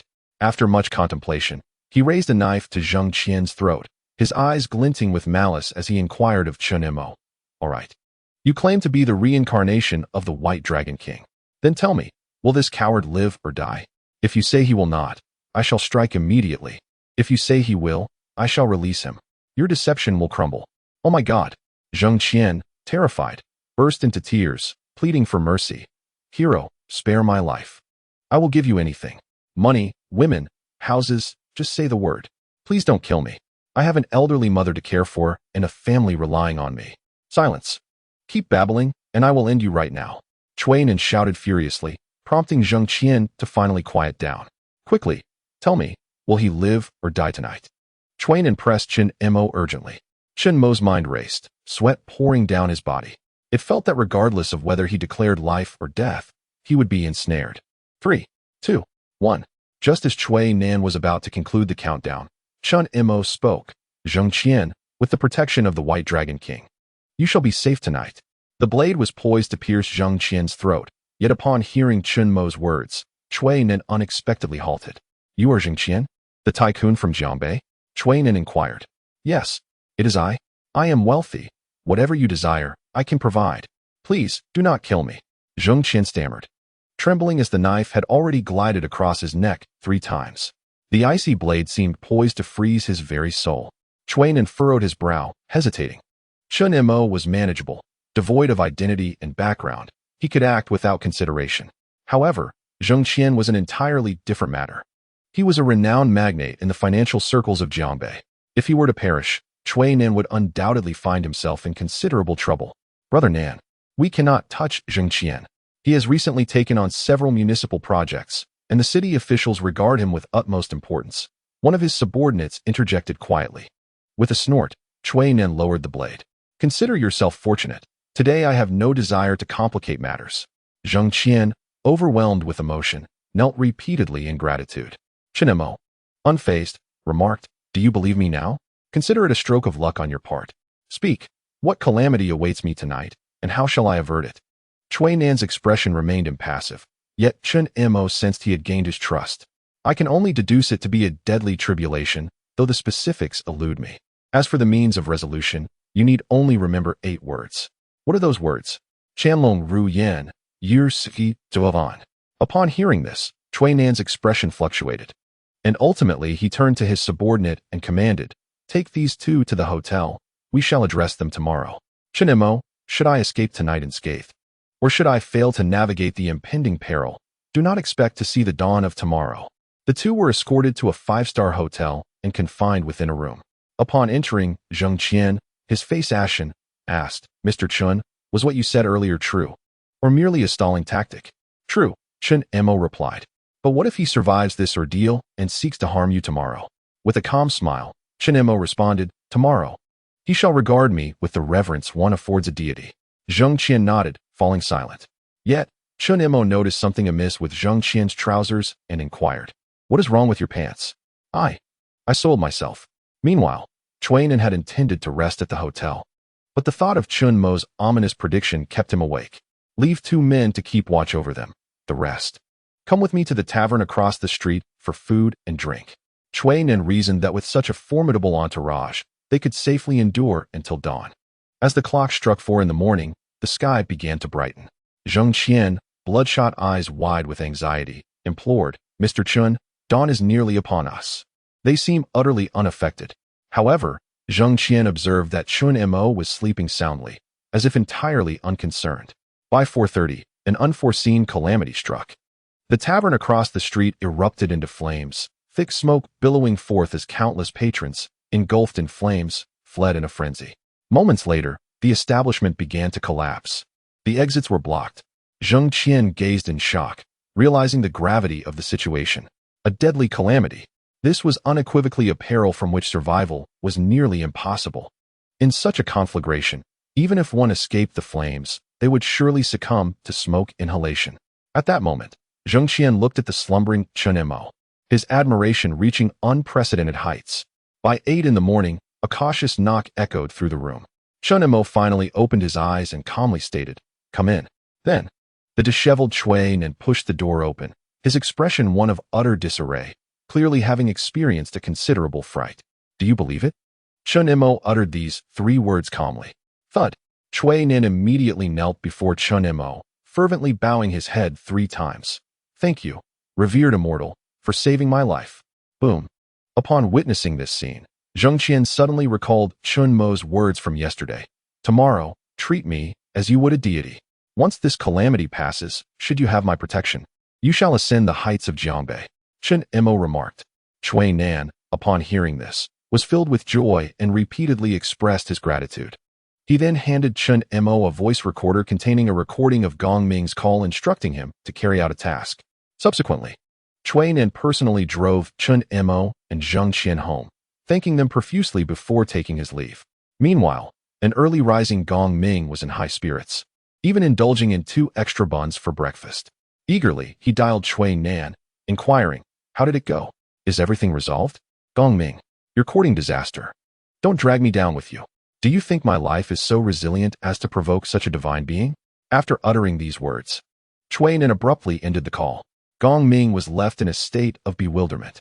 Yet, before he could fully process the situation, Chen Mo's call came through. Uncle Gong. Good morning. Chen Mo. Are you unharmed? Thanks to you, Uncle Gong, I am still alive. At that moment, Gong Ming's heart was tumultuous, churning like stormy seas. Chui Nan had never failed in his endeavors, yet he had faltered with Chen Mo. You even managed to deceive Chui Nan? Gong Ming spoke in a low tone. Hee. Chen Mo chuckled without responding, then proceeded to play the recording that Chui Nan had given him. Gong Ming, drenched in cold sweat, turned pale and asked, Chen Mo, what do you mean by this? Uncle Gong, what do you think would happen if I were to release this recording? If it were to surface, your reputation would be irrevocably tarnished. You might even face imprisonment. Chen Mo, do not act impulsively. That course of action would yield no benefit for you. 6-fold. Just 6 times the amount. Send me your card details, and I shall ensure the funds are transferred immediately. At this moment, Gong Ming was genuinely frightened. If even Chui Nan could not manage Chen Mo, who in Jiangbei could possibly contend with him?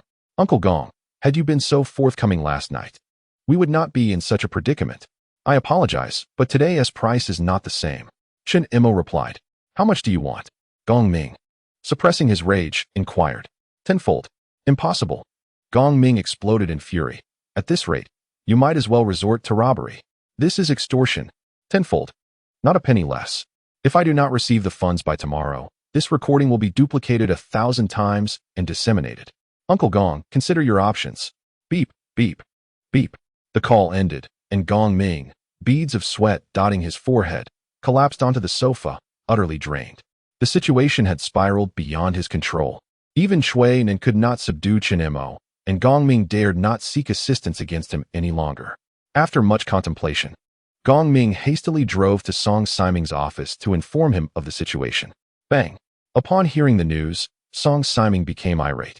Slamming his hand on the table and pointing an accusatory finger at the awkwardly silent Gong Ming. What did I tell you? I warned you repeatedly to avoid unnecessary complications. And yet, you have managed to create such a monumental mess. Do you realize that if that recording leaks, my promotion could very well be jeopardized? Gong Ming timidly replied. Captain, I simply could not accept it. Offering 6 times the price would result in significant losses for me. So what if you incur some losses? Did I not promise you that once I am promoted, I would double the project compensation for you? Why do you refuse to heed my advice? Now look what you've done. You've given them leverage over us. Are you pleased with yourself? What do we do now? Gong Ming asked anxiously. Whatever he demands. You must concede. It is better to suffer financial loss than to invite disaster and prolong conflict.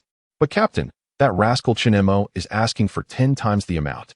If that were the case, I would suffer a loss of at least 200 million. Although Gong Ming possessed a net worth of 3 billion, the disparity between net worth and liquid assets was significant. If he were to lose 200 million, his company's cash flow would be nearly depleted. And should cash flow issues arise, the likelihood of bankruptcy would be substantial. Thus, he was resolute in refusing to pay such a sum. Fine, you refuse to pay? I will call the police and have you arrested. You can count your money in jail. Song Siming retorted coldly, his frustration palpable. It infuriated him that even at this juncture, Gong Ming was fixated on money. Please, Captain, just allow me to think of a solution. Gong Ming understood that should he provoke Song Siming further, he would face dire consequences. He once more arranged to meet Chen Mo at the Imperial Hall of Songha Tower, this time without the company of any starlets. Uncle Gong, how is the money coming along? I'm waiting for the demolition payment to celebrate the new year. Chen Mo wasted no time, getting straight to the point without offering any pleasantries. 10 times is excessive. I cannot possibly raise that amount. Gong Ming poured Chen Mo a cup of tea. Wait a moment, Uncle Gong. Did you not claim that your net worth is 30 billion? Even 10 times compensation would be mere trifles for you. Chen Mo remarked. Gong Ming found himself momentarily speechless. After a prolonged silence, he finally stated, 6 times. Just 6 times. Chen Mo, consider this a favor to Ziyuan and do not let our relationship become overly strained. I have already afforded you great respect by not disclosing our matter to Ziyuan. Chen Mo scoffed. If I were an ordinary person, I might not have made it through last night. And now you dare to negotiate with me? Uncle, one must not be so shameless. His words cut deeply, leaving Gong Ming's face a tapestry of red and white. He recognized his fault, yet insisted, if I were to pay you 10 times, it would create significant cash flow issues. Do you truly wish to witness the downfall of the Gong family, leaving Ziyuan on the streets? Ziyuan follows me, indulging in the pleasures of life, while I am more than capable of caring for her family. The only one left to wander the streets is you, Uncle Gong. Chen Mo remarked with a hint of detachment. In that fleeting moment, Gong Ming envisioned his wife and 2 daughters being embraced by Chen Mo, laughing heartily at him, as he found himself clad in rags, begging for alms in the snowy streets. Naturally, I would not demand such exorbitant compensation, provided you agree to a single condition. Chen Mo said with a gentle smile. You wish to marry Ziyuan? Do not even entertain that thought. Gong Ming retorted with a scoff. That is not the matter at hand. I seek an introduction to the individual behind you. Chen Mo's eyes sparkled with ambition. Conducting business is far from merely a pursuit of profit. Without connections, the more wealth you amass, the quicker your demise. Gong Ming gazed at Chen Mo, momentarily perplexed by the young man's intentions. In Chen Mo's presence, Gong Ming felt like a naive novice, while Chen Mo appeared as a cunning old fox, honed through centuries of experience. If I facilitate the introduction, how much can you reduce the price? To a level that you can certainly accept, Chen Mo replied. Gong Ming fell into silence once more. After a considerable pause, he nodded and telephoned Song Siming to inform him of the matter. After much contemplation, Song Siming instructed Gong Ming, this afternoon, have him come to my office. I shall meet with him. Later that afternoon, within Song Siming's office, upon their meeting, Chen Mo promptly handed over a voice recorder to Song Siming, stating, this is the only copy. There are no duplicates. As for Gong Ming, I can reduce the compensation to 3 times the original amount. Song Siming regarded Chen Mo with astonishment. What do you wish for me to assist you with? Chen Mo grinned. It is not you who shall aid me, but rather I who shall assist you. Secretary Song, a great calamity approaches, and aside from me, no one else can avert this disaster. Chapter 41. The femme fatale. At this juncture, Chen Mo had grown increasingly adept at embodying his persona as the White Dragon King. The notions of dark omens and impending calamities flowed effortlessly from his lips, more professional than even the most seasoned charlatans. He had also come to understand Song Siming well. This individual possessed immense capability, and prior to his father-in-law's retirement, he was a prominent leader, smoothly ascending to his current position. In public, he was an exemplary leader. At home, a devoted husband and father. Had Song Siming not encountered that woman, he might have already been transferred to work in the provincial capital. Establishing connections with Song Siming would undoubtedly benefit Chen Mo's future endeavors. However, upon hearing Chen Mo's words, Song Siming responded with a dismissive smile. Mr. Chen, you should be aware of my profession, correct? To speak such words to a staunch materialist seems rather frivolous. Chen Mo shrugged with confidence. Mr. Song, in certain matters, it is better to believe in the possibility than to dismiss it entirely. I apologize, but I only trust what I can see with my own eyes and hear with my ears, Song Siming replied. Guahaizeo. Chen Mo casually uttered a name, which caused Song Siming to stiffen, his expression darkening gradually. Guahaizeo, the mistress that Song Siming encountered outside, ultimately led to the demise of his promising future. She was merely an accountant at my friend's company. There was no other relationship between us, Song Siming stated. Mr. Song, you were born under the influence of the greedy wolf star, characterized by decisiveness and ruthlessness.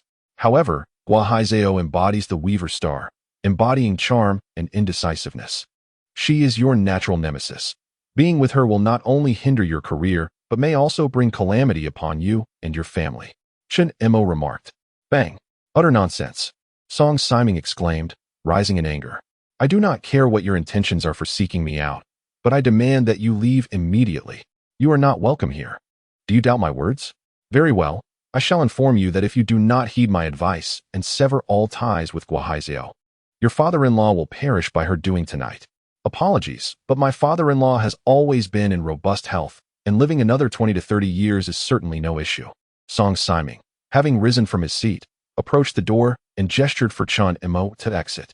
Beware, Mr. Song, for after the demise of your father-in-law, your son shall follow, and then it will be your turn, Chen Mo replied calmly. Please vacate my office at once. Song Siming could no longer contain his frustration. Chen Mo offered a mysterious smile before departing. Song Siming held no belief in Chen Mo's words. Not only was his father-in-law in good health, but he also had only one daughter, with no sons at all. It was utterly ridiculous for Chen Mo to attempt to deceive him without even conducting proper research. However, at 8 o'clock that evening, while watching television with Guahaizeo in his villa, his phone rang. It was his wife calling. Hello, Lao Song, you must come home quickly. Something has happened to Dad. A chill ran down Song Siming's spine as he recalled Chen Mo's ominous words. Mere coincidence. It must be a coincidence. Suppressing his growing fear, he responded, Do not panic, my dear. I will return right away. Upon arriving home, Song Siming found his father-in-law collapsed on the floor, pale-faced, with lips turning purple, barely clinging to life. He quickly carried his father-in-law downstairs and rushed to the hospital. By 3 o'clock in the morning, the attending physician emerged from the emergency room. Doctor, how is my father? Song Siming asked urgently. The patient suffered a rupture of a cerebral aneurysm, leading to a significant intracranial hemorrhage. The cause appears to be excessive alcohol consumption. If this were a young person in their 20s or 30s, there might still be hope. Unfortunately, given the patient's advanced age, he may not withstand such a high-intensity surgery. I am sorry, we did our utmost. Father, Song Siming's wife wailed as she rushed into the operating room, leaving him standing alone in stunned silence. The following day, after handling his father-in-law's affairs, Song Siming took a leave of absence to stay at home with his daughter. At that moment, he found himself wavering in his beliefs regarding Chen Mo's words. Thus, he feared for his daughter's safety. By the following morning, the daughter was unscathed. It was at this moment that Song Siming finally breathed a sigh of relief, believing that his father-in-law's demise was merely a coincidence. However, as noon approached, an unexpected phone call shattered his tranquility. Help me, Siming. It was, astonishingly, Guahaizeo on the line. Hang in there, I'll be right there. Song Siming immediately rushed to the scene. Upon arrival, he learned that his wife had been there and had violently assaulted Guahaizeo. Yet, one could hardly fathom how his wife, not a particularly robust woman, could inflict such severe injuries upon Guahaizeo. After arriving at the hospital and undergoing treatment, Guahaizeo was out of danger. Nevertheless, the doctor's words sent a chill down Song Siming's spine. She had been pregnant for 2.5 months, a boy, but due to the severity of her injuries, she had suffered a miscarriage. Thunderstruck, Song Siming felt as if he had been struck by lightning. It was all true. Chen Mo had not only predicted the death of his father-in-law, but also the loss of his son. Even Song Siming himself had been unaware that Guahaizeo was carrying his child. The next target was him. Cold sweat streamed down Song Siming's body as he dashed out the door, frantically calling Gong Ming to obtain Chen Mo's address, then speeding towards Chen Mo's residence. As he rang the doorbell, Chen Mo opened the door, observing the flustered and perspiring Song Siming with an air of calm. Please, come in, Mr. Song. Without hesitation, Song Siming fell to his knees before Chen Mo, trembling with fear. I beg you, save me. Didn't you say you didn't believe me? Chen Mo chuckled lightly, sipping his tea. I believe now. My father-in-law is dead, my son is gone, and I am next. How could I dare not to believe? Oh, what a pity. Chen Mo sighed deeply. Had you trusted me sooner, perhaps your father-in-law and son would still be alive. Song Siming, overcome with shame, lowered his gaze, tears of regret streaming down his cheeks. Enough of this. I am the reincarnation of the White Dragon King, and you are the manifestation of the greedy wolf star. We are brothers in the heavenly realm, and I ought to assist you. Chen Mo instructed, upon your return, arrange for Guahaizeo to go abroad. Erase all traces of your relationship and sever all ties with her to avert this calamity. Song Simon hesitated. He genuinely cared for Guahaizeo. Their bond had deepened over the past year, and in light of her miscarriage, which he felt responsible for, he found it immensely difficult to sever ties. If you cannot do this, then you may leave. In 7 days, your death is assured. Chen Mo issued an unequivocal eviction. If Song Simon could not part ways with Guahaizeo, he would undoubtedly meet his demise. In such a case, Chen Mo would no longer need to curry favor with him. Moreover, the voice recorder previously given to Song Simon had been duplicated over 100 times and was safely stored at home. Should Song Simon perish, Chen Mo would promptly use the recorder to demand tenfold compensation from Gong Ming. After a struggle, Song Simon finally nodded, his face pale. I will completely sever my ties with Guahaizeo. Upon returning, Song Simon promptly arranged for Guahaizeo to go abroad, erasing all traces of their connection. After completing this task, a lawyer friend of Song Simon's called to inform him that officials were investigating him, intending to use Guahaizeo as a point of entry. He urgently needed to devise a solution to Guahaizeo's predicament, otherwise he would face dire consequences. A cold sweat broke out on Song Simon at the thought of being scrutinized through Guahaizeo. It would undoubtedly be fatal. Truly, the White Dragon King was a remarkable figure. Song Simon sank into the couch, staring at the ceiling, and sighed deeply. Meanwhile, Chen Mo, having received a compensation of 1.5 billion from Gong Ming for the demolition project, signed the contract with great satisfaction. In merely 7 days, Chen Mo had amassed a fortune of 1 billion. Most importantly, he had established a connection with the future tycoon, Song Simon. This network was far more valuable than earning 10 billion. After resolving the demolition issue at Haitian community, Gong Ming felt an immense sense of relief. Upon returning home, seeing Gong Ming's relaxed demeanor, Gong Ziyuan inquired, "Is it resolved?" "Of course, it is resolved. Moreover, I managed to secure a compensation 3 times that of the market rate," Gong Ming declared proudly. Gong Ziyuan nodded, then eagerly called Chen Mo. "Hello, Mo Go. Why did you only ask for 3 times the compensation?" "Ziyuan, after all, he is your father. I had to give you some face, right?" Chen Mo replied. "Mo Go, you are truly so kind to me." Gong Ziyuan was nearly moved to tears. Originally, Chen Mo could have demanded 6 times the compensation, amounting to 3 billion. Yet, for the sake of Gong Ziyuan's family ties, he willingly settled for 15 billion less. This was undeniably an act of love. At the same time, Gong Ming, who had been listening to their conversation, felt an overwhelming sense of anger. Shameless. Utterly shameless. He thought to himself. It was he who had introduced Chen Mo to Song Simon, leading to the reduction in compensation, and now Chen Mo was attributing it to Gong Ziyuan. Could he be any more brazen? "Ziyuan, do not listen to this fellow's nonsense. His willingness to lower the price is entirely due to your father's introduction to your uncle Song Simon." Gong Ming exclaimed in frustration. "Dad, please stop sowing discord between us. Mo Gu has already stated that he wanted to avoid straining our relationship, which is why he lowered the price." Gong Ziyuan retorted, casting an exasperated glance at Gong Ming. Gong Ming felt as if he might choke with indignation. His own daughter did not believe him. "Dad, what is happening?" Gong Zili asked curiously. "It's nothing but your sister. She has been sold out by that Chen Mo, yet is counting his money." Gong Ming embellished the tale to Gong Zili, conveniently omitting details unfavorable to himself. "Shameless. Utterly shameless. You introduced him to Uncle Song, and even compensated him with such a substantial demolition fee. Yet he dares to take all the credit for himself. I have never encountered such a brazenly audacious person." Gong Zili clenched her fists and silently vowed that, for the sake of her sister and her father, she must teach the shameless Chen Mo a lesson. Otherwise, he might think that the Gong family is easy to bully. The following day, Chen Mo went to Jiangbei Bank to transfer 1.5 billion yuan from his account into his futures account, and then returned home. According to his memories from a previous life, today marked the beginning of the international nickel or futures market. This chain of events was triggered by a mining disaster in Canada, a country that produces 80% of the world's nickel ore. What initially seemed like a minor collapse soon spiraled into chaos when an unexpected earthquake struck, causing a catastrophic collapse of the nickel ore mine that accounted for 80% of global production. Consequently, the entire world was thrown into an uproar. At that moment, the price of nickel ore lingered at an all-time low, the lowest in a decade, and this incident would lead to a dramatic surge in its price. Although the mining disaster was swiftly managed by Canada, the price of nickel ore would not decline again for over 5 years. Having made ample preparations, Chen Mo opened his computer. At that moment, his international futures account held 1.5 billion yuan, and due to the risk assessment of nickel ore, he could leverage up to 30 times. Thus, he effectively possessed an operable capital of 4.5 billion yuan, equivalent to approximately 5.4 billion US dollars.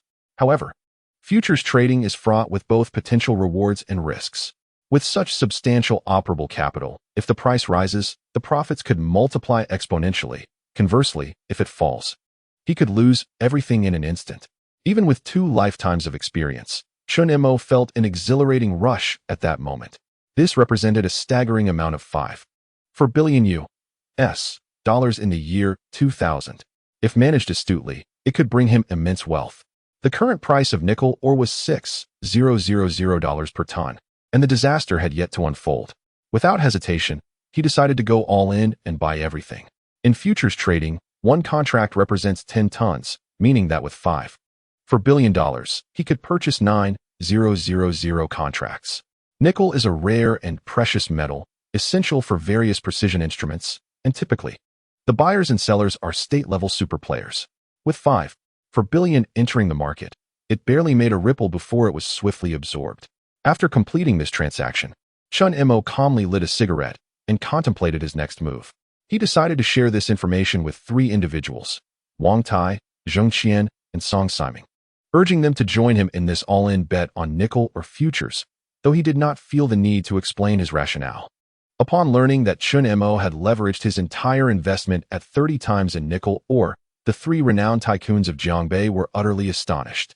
Such a high leverage with full investment meant that even a slight downturn in the market could lead to immediate liquidation and total loss.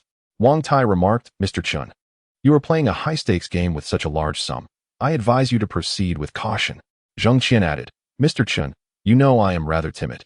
I cannot bear to engage in such high-leverage international futures." Song Siming interjected, "I do not fully comprehend this venture, and moreover, my institution has regulations prohibiting us from participating." All 3 resolutely declined, none daring to accompany Chen Mo in his madness, particularly Wang Tai, who was as anxious as an ant on a hot stove. Chen Mo's futures account had been opened with the assistance of Gong Ziyuan, while the collateral for the account was provided by Jiangbei Bank. Such a substantial sum being transferred from Jiangbei Bank would undoubtedly alarm the leaders at the provincial bank. If Chen Mo were to indeed face a margin call, he would be dragged down as well. With this thought, Wang Tai broke into a cold sweat and hurriedly called Gong Ziyuan. "Miss Gong, something terrible has happened. Chen Mo has gone all in on international nickel ore with a 30-fold leverage, totaling a staggering $5.4 billion. Chapter 43, A Mining Disaster Occurs. Preparing for a surge. What? Gong Ziyuan's immediate reaction was that Chen Mo had lost his mind. "Director Wang, do not panic. I will call him right away." Just after hanging up, Gong Ming approached and inquired, "Daughter, what is the matter? Why the urgency?" "Father, since you're here, please help me persuade Chen Mo. He has poured all his money into the international futures account and is using 30-fold leverage. Wang Tai just called me, sounding very anxious. I suspect Chen Mo has incurred significant losses." Gong Zili pulled Gong Ming's hand, exclaiming in a flurry, what was Chen Mo thinking? How could he take such a risk? Upon hearing this, Gong Ming, instead, expressed a sense of schadenfreude. "Xin, that lad is in a panic. To tell you the truth, he previously made a bold claim that he would earn 3 billion in a month, surpassing your father's worth, or he would never see you again. I initially thought he might have some clever strategy, but I never imagined he would be foolish enough to gamble with high-leverage futures. Well, this is quite amusing. In our financial circle, there's a saying, play with leverage, and the whole family suffers. When you lose everything, it's time to meet on the rooftop. Not only will I refrain from helping, but I will also make some sarcastic remarks." Gong Ziyuan pushed Gong Ming aside and rushed out. "Zhong, bring me that bottle of Romani Conti. I'm in a good mood today and wish to enjoy a fine drink." Gong Ming envisioned Chen Mo weeping uncontrollably after losing everything, preparing to leap from the rooftop. Meanwhile, deep beneath the world's largest nickel mining area in southeastern Canada, a medium-sized seismic wave was silently approaching, set to arrive in a matter of minutes. At the same time, Workers in the nickel mining area had properly set up explosives according to procedure, inadvertently causing a minor landslide after blasting the rocks. At that moment, no one in the world realized the implications that this medium-sized earthquake and minor landslide would bring. Everything merely required time to ferment. Chen Mo leisurely smoked a cigarette and sipped tea, seated before his computer, waiting. However, instead of news of the landslide, he was met with the hurried arrival of Gong Ziyuan, her face etched with anxiety. Ziyuan, what is the matter that has you so distressed? Chen Mo inquired with curiosity. Mo Gu, how can you remain so calm? Gong Ziyuan snatched Chen Mo's teacup and took a large gulp of tea.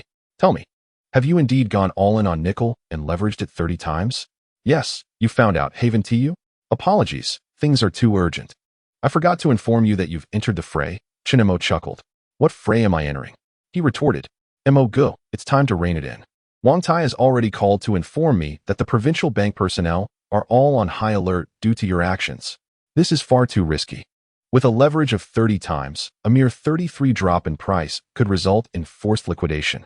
Gong Ziyuan exclaimed anxiously. While Chen Mo's ventures and stocks did not concern her, futures, especially those with high leverage, were an entirely different story. Those who leap from rooftops are often those who gamble on contracts and leverage. Trust me, last night, the white dragon visited me in a dream and foretold that I would come into a windfall today. Chen Mo replied confidently. Mo Gu, futures are not something that can be calculated with certainty. Please, heed my advice and stop. Gong Ziyuan persisted. No way. I must surpass your father's fortune of 3 billion.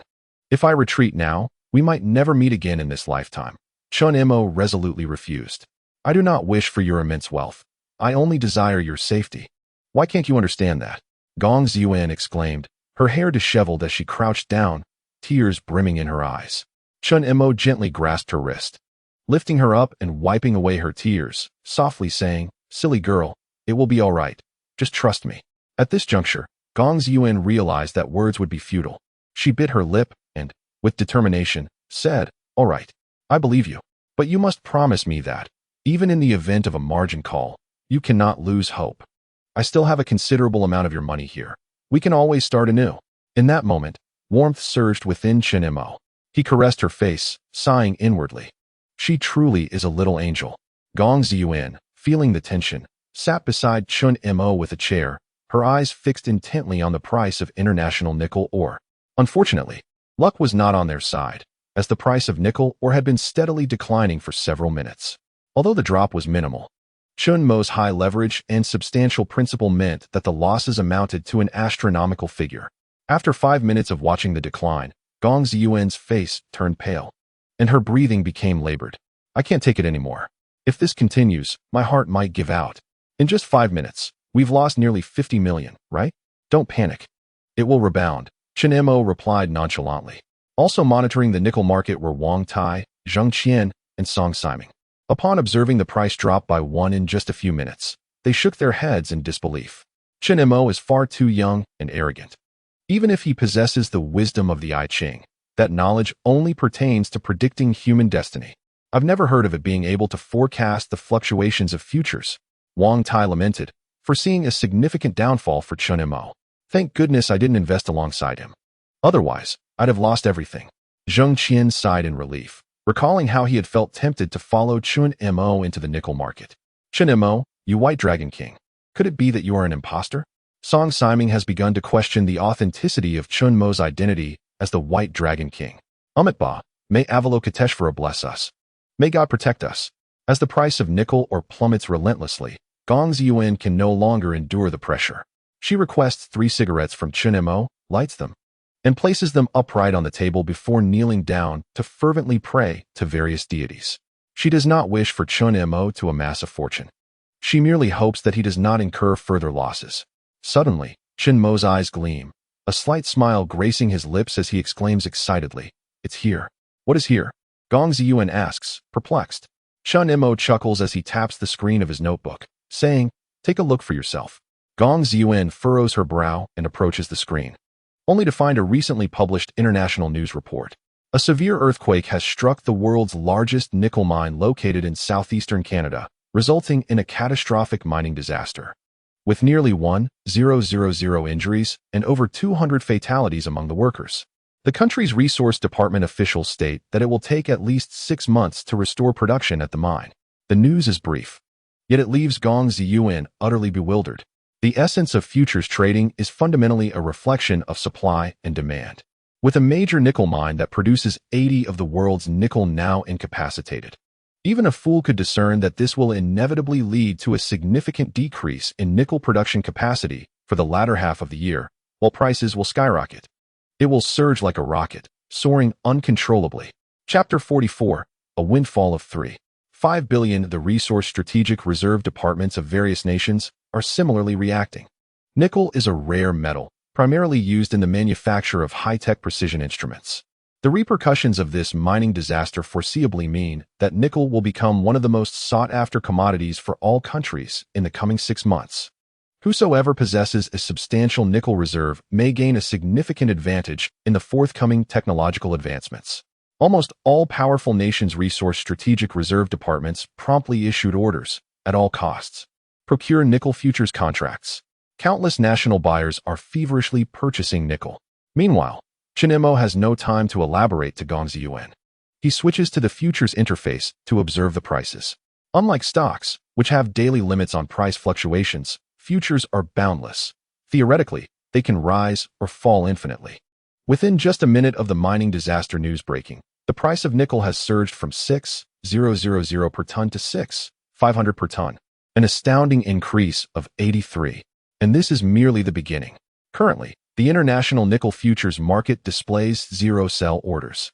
All players holding nickel futures are acutely aware that they are about to experience the most glorious moment of wealth in their lives. How much have you just earned? Gong Ziyuan swallows hard, her eyes widening in disbelief. Let me calculate. Approximately 50 million. Chen Mo exclaims, I've recouped the losses. Hearing the word dollars. Even Gong Ziyuan, a privileged heiress raised in opulence, cannot help but gasp in astonishment. Oh my God, she exclaims in English. $50 million. According to the exchange rate of the year 2000, that amounts to over 400 million. In just 1 minute, over 400 million was earned. And this is during the year 2000. Such a rapid accumulation of wealth surpasses even the capabilities of a printing press or a bank heist. Slap. Gong Ziyuan even gave herself a resounding slap to affirm that she was not dreaming. Mo, we are going to strike it rich. Gong Ziyuan's pupils transformed into the symbol of the dollar.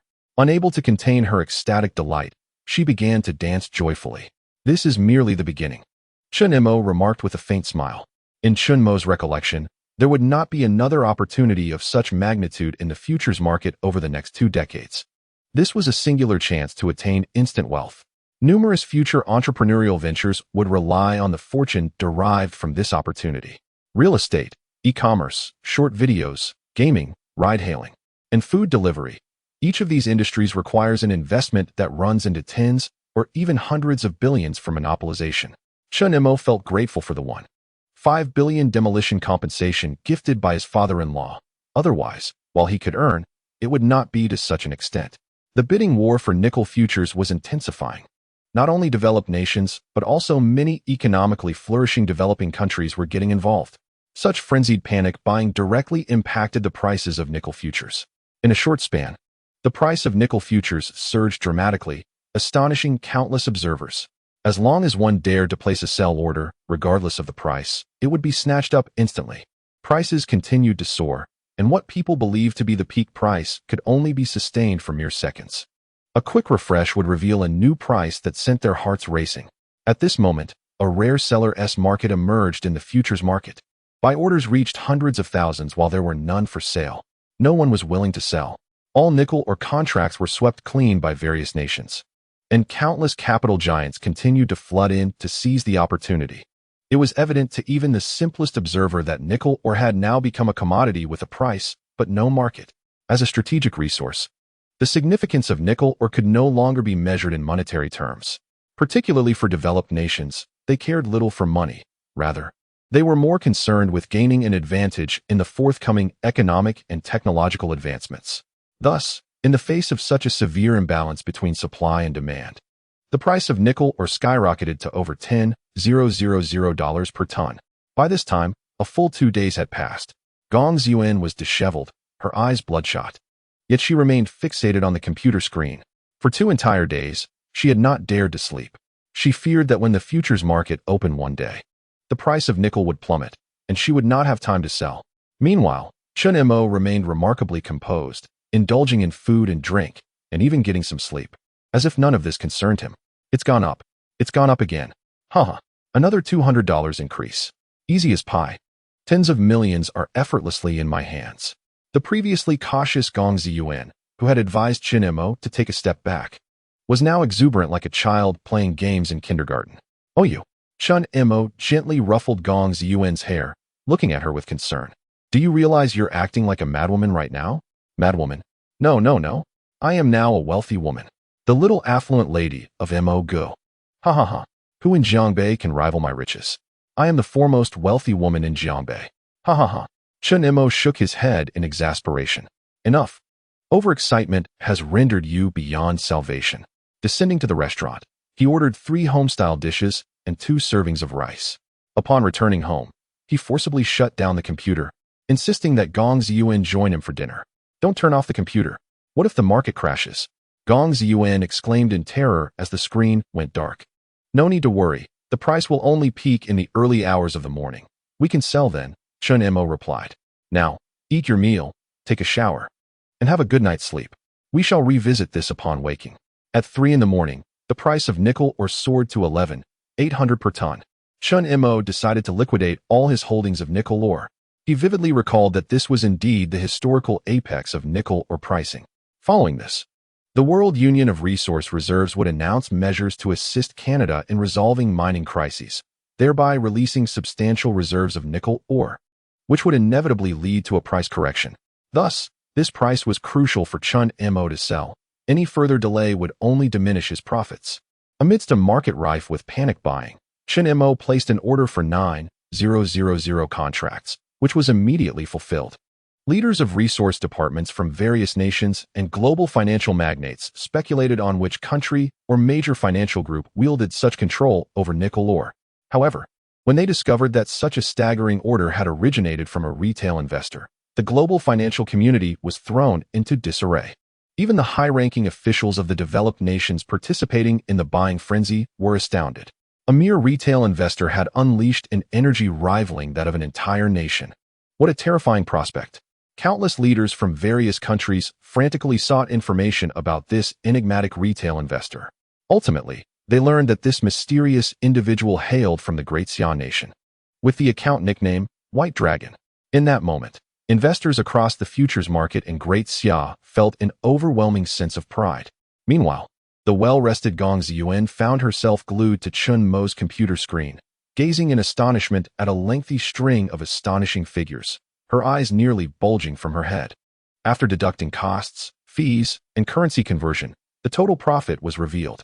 Chen Mo turned his notebook screen towards Gong Ziyuan. Account balance, 3,650,200,000 yuan. Chapter 45. Shockwaves in the financial sphere. Gong Ziyuan stared dumbfounded at the long string of numbers, her body trembling uncontrollably with excitement, her cheeks flushed with exhilaration. She took a long, deep breath, placing her hand over her heart for a moment, gradually regaining her composure from the overwhelming shock. Then, with wide eyes, she looked at Chen Mo and exclaimed in disbelief, "Mo Go, you are simply a genius. With a principle of 1.5 billion, you've amassed over 36.5 billion. That's a net gain of 3.5 billion. Rounded up, that's over 10 billion. Chen Mo gently stroked Gong Ziyuan's hair and chuckled. Where did you learn such a roundabout method? Your math teacher must be exasperated. Just kidding. However, with a fortune of 3.6 billion, becoming the wealthiest in Jiangbei is certainly within reach. Gong Ziyuan playfully stuck out her tongue and laughed. Well, the man before you is not merely the richest in Jiangbei. He could easily secure a place among the top 100 in the Great Xia nation. In the year 2000, according to Forbes, the 98th richest individual in the Great Xia had a total wealth of 3.5 billion. At this moment, with assets amounting to 36.5 billion, Chen Mo undoubtedly ranks within the national top 100. Of course, the Great Xia is filled with hidden talents, and there are countless wealthy individuals who either choose not to appear on the list or cannot do so. Chen Mo was not so arrogant as to believe that his modest 36.5 billion truly placed him at number 97 in the nation. Nevertheless, on the surface, he indeed held the 97th position. In just 3 days, Chen Mo had achieved an astonishing feat, transforming his personal assets from 1.5 billion to 36.5 billion. This was a miracle created by retail investors in the futures and financial markets. Since then, no other retail investor has surpassed Chen Mo's accomplishments. It's getting late. You should head home, Madam Wealthy, Chen Mo said with a smile. Gong Ziyuan blushed and retorted, who agreed to be your wife? After a moment's pause, she gazed at Chen Mo with flirtatious eyes and suggested, since it's so late, why don't I stay here tonight? Chen Mo glanced at the small bed in his rented room and immediately replied, no way, the bed is too small, we won't fit. Gong Ziyuan shot him a glare, her lips twitching in frustration, and stormed out. That foolish Chen Mo. He is usually so clever, yet at times like this, he acts like a complete simpleton. Humph. At that moment, Chen Mo finally realized his mistake. He hurried after her and grasped Gong Ziyuan's hand, saying, Ziyuan, it's too late, you can sleep here. No, your bed is too small, we won't fit. Gong Ziyuan replied coldly. It's fine. You can sleep on the floor. No, that is not what I meant. Ziyuan, don't go. That night, Chen Mo could only hold a virtual meeting with the female teachers on his computer, lamenting as he drifted off to sleep. Meanwhile, the international futures market was in turmoil. Within 10 minutes of Chen Mo closing his positions, the Global Joint Resource Reserve Organization announced it would send personnel to Canada to assist in managing the mining disaster, aiming to restore production within 2 weeks. They also declared the release of nickel ore reserves into the market to alleviate the soaring prices of nickel.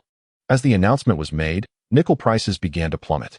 Although the prices remained exorbitantly high, they were starting to cool down, and the market began to regain its composure. The mysterious white dragon of the Great Xia once again ignited discussions among financial professionals worldwide. A massive order of 9,000 lots was executed precisely at the peak price. Furthermore, the buying price was almost at the historical lowest for nickel ore. The principle of buying low and selling high is universally understood in stock and futures trading, yet few can execute it successfully. Consequently, discussions among financial titans across the globe regarding White Dragon surged, asserting that this was certainly not a mere retail investor. It is undoubtedly the machinations of a major power. If not, I would willingly offer my head as a ball for you to kick. I suspect it could be the investment sage Warren Buffett, who previously mentioned nickel ore during an interview. Alternatively, it might be the Canadian royal family, as they would undoubtedly possess first-hand knowledge. On this day, the headlines of the global financial sector were ablaze with the sensational news of a mysterious entity, dubbed White Dragon, which had swept away $3.6 billion in the nickel futures market, attributed to a retail investor from the Great Xia Nation. At the same time, Wang Tai, who had been meticulously observing the nickel futures market, was slumped in his office chair, his face a portrait of shock and disbelief. White Dragon, which translates to buy long, evokes no need for speculation. The enigmatic retail investor who has left the financial world in awe must surely be Chen Mo, the illustrious White Dragon King. With a staggering profit of $3.5 billion in just 3 days, Wang Tai continually muttered these figures to himself, feeling as though he were ensnared in a dream. Utterly surreal. Before he could fully comprehend the situation, his phone rang, displaying Chen Mo's number. Hello, President Wang. Do you regret not joining me in trading nickel? Mr. Chen, please spare me the jest. Even if I were to regret it now, it would be of no consequence. Wang Tai replied with a bitter smile. Rest assured, I shall bestow upon you a stroke of fortune. What? Before Wang Tai could process this, Chen Mo had already ended the call. Almost immediately, his office door was forcefully flung open by his assistant, Lu. President Wang, something extraordinary has occurred. Mr. Chen has deposited $36.5 billion with us. What? Wang Tai's pupils dilated in astonishment. Indeed, just moments ago, our annual deposit target has been surpassed by twofold, setting a new record within the province. Lu exclaimed, brimming with excitement. President, your promotion to the provincial branch is now assured. Who knows? Perhaps there are candidates even more suitable than I, Wang Tai replied, though his flushed cheeks betrayed his elation. A deposit of $36.5 billion in a single year. Who in the province could rival such performance? As expected, within an hour, the provincial headquarters called to inform Wang Tai of his promotion. After hanging up, he swallowed hard and murmured to himself, Mr. Chen's capabilities are indeed unfathomable. In just 1 month of inactivity, I have been elevated to a position I scarcely dared to dream of. As this 36.5 billion was deposited in Jiangbei Bank, the financial circles of the Great Xian nation erupted in excitement. Now, everyone was aware that this enigmatic retail investor, who had amassed 3.5 billion from the international futures market in merely 3 days, hailed from Jiangbei of the Great Xia. In the foreign financial realm, countless speculators who believed White Dragon to be a national financial prodigy were left utterly shattered. Meanwhile, numerous compatriots were filled with immense pride and honor. In the year 2000, the Great Xia nation faced a significant trade deficit with foreign countries. Each year, foreigners extracted untold sums from the Great Xia, while it struggled to earn money from abroad. Now, this mysterious retail investor has decisively severed the foreign exploitation, bringing glory to the Great Xia nation. Meanwhile, on the other side, for 3 consecutive days, Zheng Qian sat despondently before his computer, deprived of both sleep and sustenance, his heartache rendering him nearly breathless. Money, my precious money, he lamented. I was on the verge of becoming a billionaire.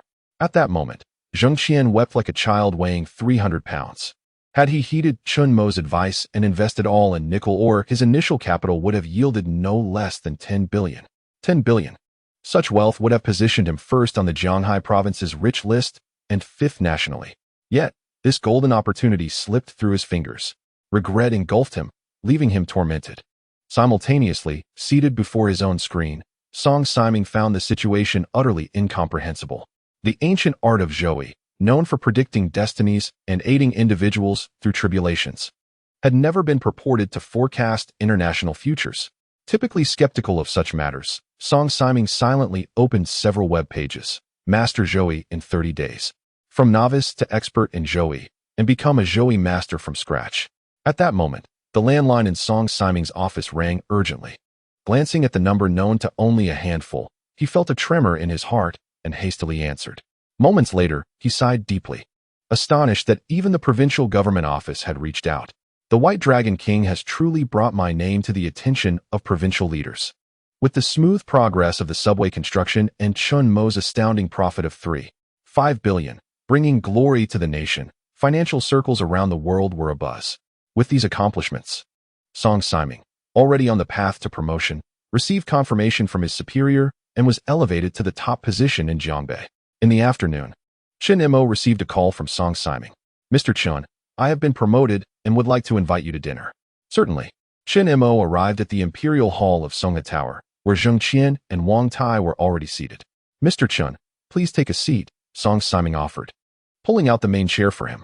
The restaurant manager, who stood nearby, was taken aback by this display of deference. Zheng Qian was a renowned tycoon in Jiangbei, and Wang Tai had just been appointed as the head of the provincial branch. Yet, they were relegated to mere guests while Song Siming, newly announced as the top official, served Chen Mo. Who is this young man? The manager wondered, as Chen Mo appeared to be no older than his 20s. Could he possibly be the scion of a prominent family from the capital? Everyone, please take a seat. With Chen Mo seated, Song Siming, Wang Tai, and Zheng Qian dared to sit down. Mr. Chen, I wish to express my gratitude for your assistance. Without your help, Wang Tai and I might not have survived, let alone achieved promotion. Allow me to toast you with 3 cups. Song Siming stood, filling 3 glasses to the brim with liquor, and raised them in a bold gesture, downing them in one go. Wang Tai and Zheng Qian followed suit, standing to toast. However, Chen Mo, with an impassive expression, merely took a sip before setting his glass down. Had it been anyone else, Wang Tai and Song Siming would have already turned their backs. However, Chen Mo's actions were deemed entirely reasonable by them. Mr. Chen, aside from expressing our gratitude, we have a second purpose. The prominent figures from all sectors in Jiangbei are eager to make your acquaintance. After conferring with Wang Tai and Zheng Qian, we wish to host a wealthiest man's conference in your honor. What are your thoughts on this? Song Siming inquired respectfully. The young man before him was no longer merely the White Dragon King who had saved his life. He had become the globally renowned White Dragon, the wealthiest individual in Jiangbei with a fortune of 36.5 billion. Meeting a few more individuals from the financial realm can only bring benefits. Chen Mo nodded in agreement. Wonderful. With Ming Gu leading and Tai Gu assisting, Mr. Chen is sure to become the voice of our Jiangbei financial community. Zheng Qian exclaimed enthusiastically. If Chen Mo truly ascended to this pivotal role, Zheng Qian would undoubtedly rise alongside him. The meal was extraordinarily pleasant. After indulging in fine food and drink, Song Siming declared that he would immediately circulate invitations, ensuring the wealthiest man's conference was a resounding success. Meanwhile, at the residence of Gong Ziyuan, Gong Ming and Chu Tian sat in the living room, animatedly discussing recent events. Uncle Gong, with Song Siming's recent promotion, your contributions are substantial, and you will surely reap the benefits. Chu Tian congratulated him with a smile. Ha ha, I have been old classmates with Song Siming for over 20 years. I am genuinely delighted by his advancement. Just then, Gong Ming's phone rang. It was a call from Song Siming. Upon hanging up, Gong Ming appeared exceptionally thrilled. Uncle Gong, what is it? Chu Tian inquired. Great news. Tremendous news. Gong Ming exclaimed joyfully. Song Siming just invited me to attend the Wealthiest Man's Conference. Wealthiest Man's Conference? What is that? Chu Tian asked, puzzled. It is a gathering organized by Song Siming and Wang Tai to meet the newly emerged mysterious tycoon of Jiangbei. I suspect that Song Siming intends to support him as the leading figure in our financial circle, Gong Ming explained. Chu Tian swallowed hard, overwhelmed by the information. Song Siming and Wang Tai collaborating on an event? A newly risen mysterious tycoon? The voice of Jiangbei's financial circle? Each piece of news, if revealed, would undoubtedly shake the entire financial community of Jiangbei. Uncle Gong, may I accompany you? Chu Tian quickly asked, eager to witness the enigmatic tycoon and seek insights regarding the stock market and futures. Such a gathering would undoubtedly attract the pinnacle of Jiangbei's elite. Of course, Xiao Tian. You are a prospective son-in-law I hold in high regard, so you may certainly join me, Gong Ming said, patting Chu Tian's shoulder with a smile. Thank you, uncle. Chu Tian exclaimed with exuberance. Just then, the doorbell rang, and Chen Mo entered, having come to take Gong Ziyuan out for dinner. Chen Mo? Gong Ming remarked, unable to suppress a smirk. I heard from Ziyuan that you suffered considerable losses in international futures trading? Not at all, Chen Mo shook his head. Enough already. There's no need to pretend. The truth is evident to us all. You must have suffered considerable losses and are now seeking to reclaim your funds from Ziyuan. Am I correct? Chu Tian, filled with self-importance, derided, to think you would wish to retrieve what you have given away. How brazen of you. I assure you, I have not lost anything, Chen Mo retorted, speechless. Not everyone possesses the innate talents of the newly minted tycoon. Individuals like him are born financial prodigies. Skills that cannot be acquired through mere study. As for you, it would be wise to know when to withdraw. Now that your money is gone, are you still boasting? Gong Ming shook his head in disdain. In comparison to that enigmatic tycoon, you, Chen Mo, are nothing but a charlatan who resorts to deceit and trickery. Let me inform you, Chen Mo, Uncle Gong and I have received an invitation to the Tycoon Conference. Soon, we shall meet the wealthiest individual in Jiangbei, engaging in lively discourse. Chu Tian proclaimed with pride, at that moment, I shall seek counsel on various futures and stocks, mingling with the likes of Song Siming and Wang Tai, ascending to the pinnacle of Jiangbei. This is a realm you shall never reach in your lifetime. Gong Ming chimed in mockingly, Chen Mo, the time we agreed upon is fast approaching. Your defeat is inevitable. In 7 days, should you dare approach my daughter even a step closer, I shall arrange for your legs to be broken. Let us hope so, Chen Mo replied with a sly smile, eagerly anticipating the moment when they would witness their own reactions at the Tycoon Conference. Chapter 47, The Sorrow of Loss and the Night of Yearning. After leaving with Gong Ziyuan, Chen Mo heard Chu Tian's acerbic remarks. Humph. Even after suffering such losses, you still feign superiority? What nonsense. Gong Ming recognized Chu Tian's jealousy and advised, Xiao Tian, Ziyuan is rather reserved and does not speak much. You should take the initiative. With a touch of nostalgia, he added, allow me to impart a useful trick, one that helped me win over your aunt. With that, Gong Ming produced a small notebook, confidently handing it to Chu Tian. This is a compilation of romantic phrases I have gathered over the years. Simply follow these lines to send Ziyuan some heartfelt messages, and she shall surely be moved. Chu Tian's eyes brightened as he eagerly accepted it. Thank you, uncle. Let's get to work. He promptly sent 2 messages to Gong Ziyuan, following the lines he had just learned. Darling, I received an infusion today. What kind of infusion, you ask? It's simply thoughts of you that linger through the night. Darling, I had a meal today. What did I eat, you wonder? It's merely a desire for you to submit willingly. After sending the messages, Chu Tian envisioned the scene of Gong's Yuan moved to tears by his words. Humph, even my future father-in-law stands by my side. Chen Mo, what do you have to contend with me? Chu Tian strode with newfound arrogance. However, upon receiving the messages, Gong's Yuan felt a wave of suffocation wash over her. Ugh, what is it, Ziyuan? Are you unwell? You seem disgusted. Chen Mo exclaimed. You must see the absurd messages Chu Tian sent me. Upon reading them, Chen Mo too felt utterly appalled. It must be my father's dreadful idea. Gong Ziyuan replied, exasperated. He used the same cheesy lines to court my mother back in the day. My mother has repeatedly hinted to him to cease his correspondence.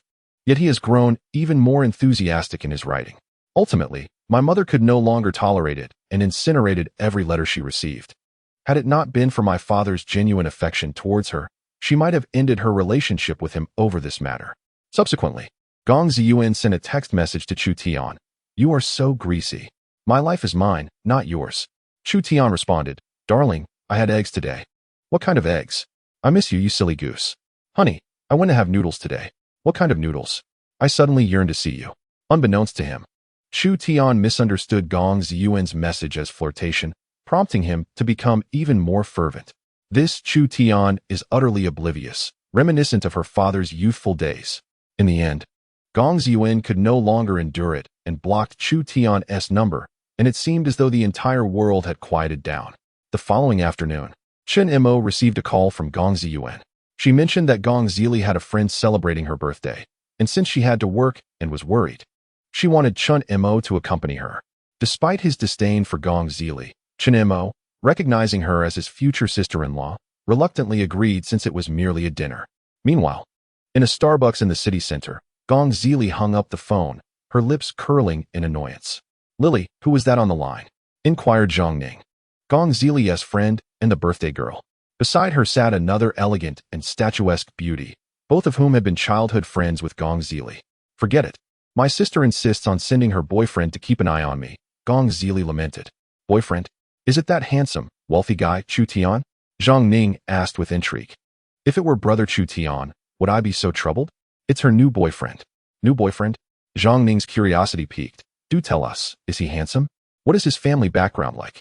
How does he compare to our Wu Jun fan?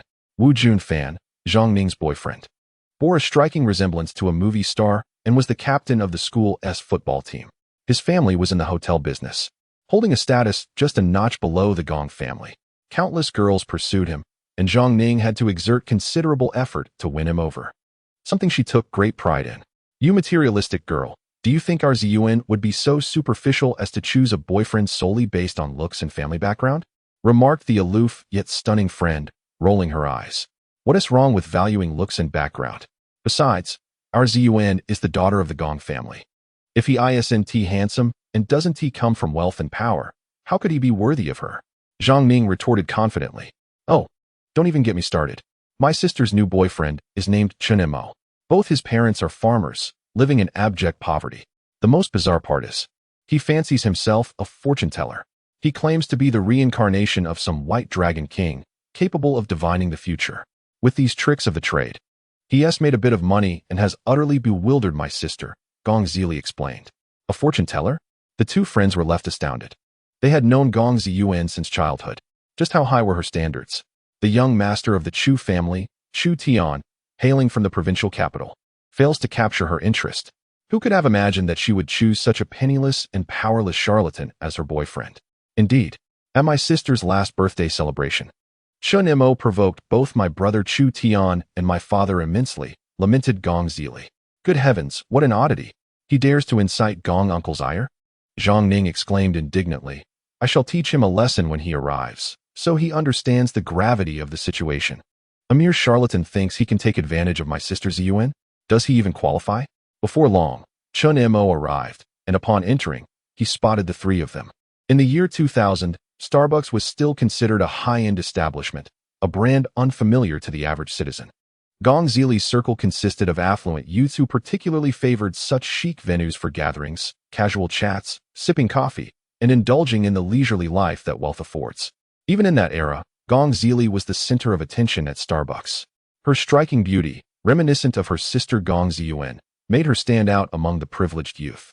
Alongside her two stunning friends, who could easily be crowned the queens of any university, the trio created a radiant spectacle that captivated the entire cafe.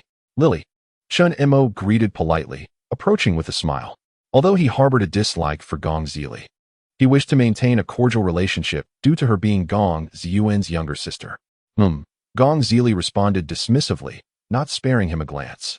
Her other friend, possessing a captivating figure and an air of aloofness, merely shot a glance at Chen Mo before disinterestedly picking up a magazine, showing no inclination to engage with him. Exuding a goddess-like demeanor. "Are you Chen Mo?" Zhang Ning inquired disdainfully, scrutinizing him. Her outfit alone cost over 30,000 yuan, featuring a limited edition Gucci bag, LV clothing, and Chanel shoes, all procured during her travels abroad. In the year 2000, many wealthy heirs had yet to even hear of such luxury brands. In stark contrast, Chen Mo was clad in domestically produced attire, barely amounting to 100 yuan. Standing side by side, they resembled a celestial being juxtaposed with a destitute youth. "I must ask, what audacity do you possess to pursue our sister Ziyuan? Do you have any idea how many suitors she has in Jiangbei? From the offspring of municipal leaders to millionaires and postdoctoral scholars returning from overseas, all are vying for her affection. And you? Lacking wealth, background, and capability. What gives you the audacity to feel so self-assured in your relationship with Sister Ziyuan?" Zhang Ning scoffed. Chapter 48. The former star, Lan Yuner. Gong Zili watched Chen Mo with a hint of schadenfreude, showing no intention of coming to his defense. Instead, the aloof friend tugged at Zhang Ning's sleeve and whispered, Ning, don't go too far. Ziyuan and I are in a relationship of our own choosing.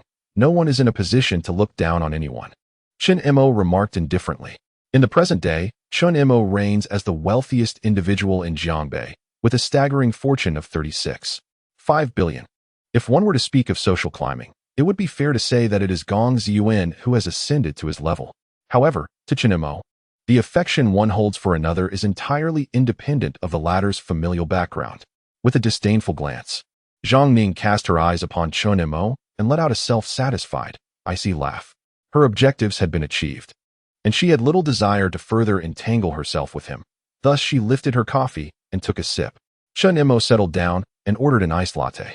By chance, he glanced at the aloof beauty seated nearby and was momentarily taken aback as a name surged to the forefront of his mind, Lan Yuner. She was a luminary, celebrated as one of the 4 little flowers of mainland China back in 2010. Prior to 2010, Lan Yuner's trajectory could be likened to a charmed existence. A science student in high school, she triumphed in both the arts and academic examinations, securing a place at the prestigious Beijing Film Academy. Before even graduating, she was cast in films, and her debut television drama, Twin Fate, during her junior year, earned her the title of the youngest Golden Eagle Award winner. She subsequently released albums, secured endorsements, and appeared on variety shows, achieving meteoric popularity that culminated in 2010, when she was recognized as the foremost among the 4 little flowers. However, post-2010, Lan Yuner faced backlash from powerful figures within the industry, leading to a torrent of negative press and ultimately resulting in her being blacklisted. By 2011, she had succumbed to bankruptcy and was battling depression, surviving solely on government assistance. Despite her plight, the paparazzi relentlessly pursued her, inundating the media with reports of her circumstances, often accompanied by derogatory terms such as the 4 great lunatics, inflicting further psychological torment that rendered her incapable of securing even a modest job. In 2013, overwhelmed by the confluence of mental and financial distress, Lan Yuner tragically took her own life in her rented apartment at the tender age of 30, extinguishing a life that had once burned brightly like a summer blossom. During that period, Chen Mo's sole admiration was for Lan Yuner, and upon learning of her death, he was engulfed in sorrow for an extended duration. Such is the fate of many a beautiful soul, he mused with a heavy sigh, seemingly attuned to the compassion reflected in Chen Mo's gaze. Lan Yuner furrowed her brow and inquired, "Is there something amiss with me? I perceive that your destiny has been somewhat tumultuous." Chen Mo acknowledged with a nod. "Oh, is that so?" Lan Yuner retorted disdainfully. "Is this the same line you used on Sister Ziyuan? If so, I must apologize. That rhetoric does not resonate with me." "Hey, fortune teller," Zhang Ning provocatively chimed in. If you possess such remarkable prowess, why not read her fortune as well? If you get it right, I'll take you out for dinner today.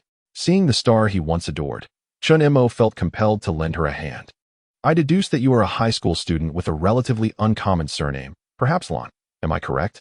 Lan Yuner was taken aback, surprised that Chen Mo had indeed hit the mark. My name is easily discoverable.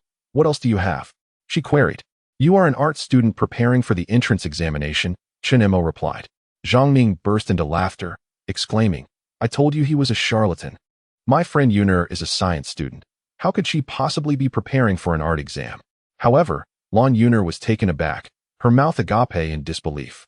This year, she had secretly registered for the art examination, a fact that not even her closest friends or parents were aware of. Chen Mo ignored Zhang Ning and continued. Your dream university is the Beijing Film Academy, aspiring to become an actress and a dazzling star in the limelight. How did you know all this? Lan Yuner asked incredulously. Am I right? Chen Mo replied with a gentle smile. Absolutely. Lan Yuner nodded vigorously, her gaze towards Chen Mo shifting in a remarkable way. What? Now it was Zhang Ning's turn to be dumbfounded. She was unaware of these matters, yet Chen Mo had accurately deduced everything? Could it be that he truly possessed the gift of divination? Shaking her head, Zhang Ning scoffed. These things can be easily found out by inquiring at your school. Then, she looked at Chen Mo with disdain. It seems you are quite the flirt. Not only do you dote on Sister Ziyuan, but you've also invested considerable energy into our Yuner. Do you think we're fools? Gong Zili also harbored her own contempt for Chen Mo. She never imagined he was not only a swindler, but also so infatuated. Is there more? Lan Yuner could not help but inquire. Though she held skepticism towards such superstitions, the man before her exuded a peculiar charm that compelled her to believe. You will shine brightly on your path, becoming a household name, Chen Mo stated. Yet, the entertainment industry is treacherous. As a delicate woman, you may struggle to navigate it. He paused, choosing not to reveal her potentially grim future. Instead, posing a question. Do you wish to live a mundane and joyful life, or would you prefer to blaze like summer fireworks, dazzling in your brilliance before burning out? Lan Yuner furrowed her brow, sensing a deeper meaning in Chen Mo's words.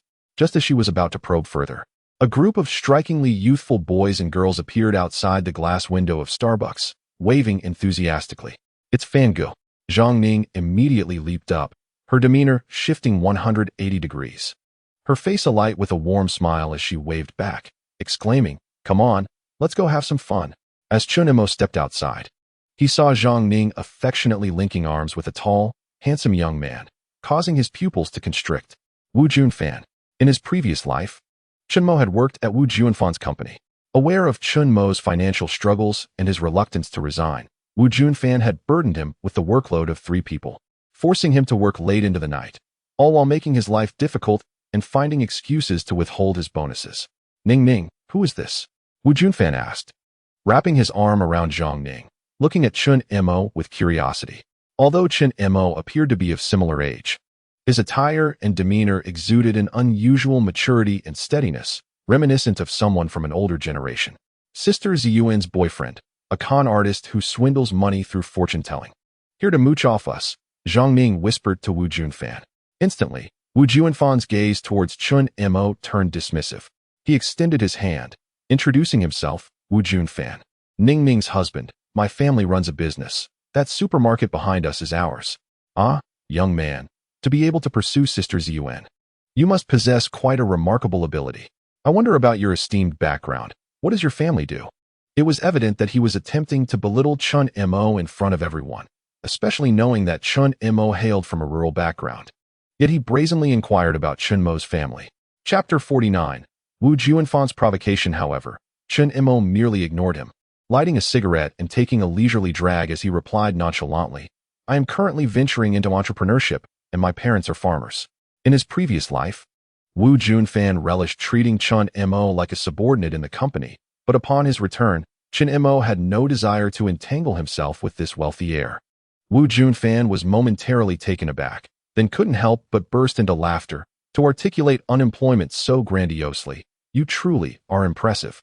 The other affluent youths also stifled their laughter. A jobless drifter, yet a farmer. Wasn't this clearly the portrait of a man living off others' fortunes? At least you recognize the situation and know when to yield. Wu Junfan assumed that Chen Mo's acknowledgement of his unemployment and rural background was a sign of submission.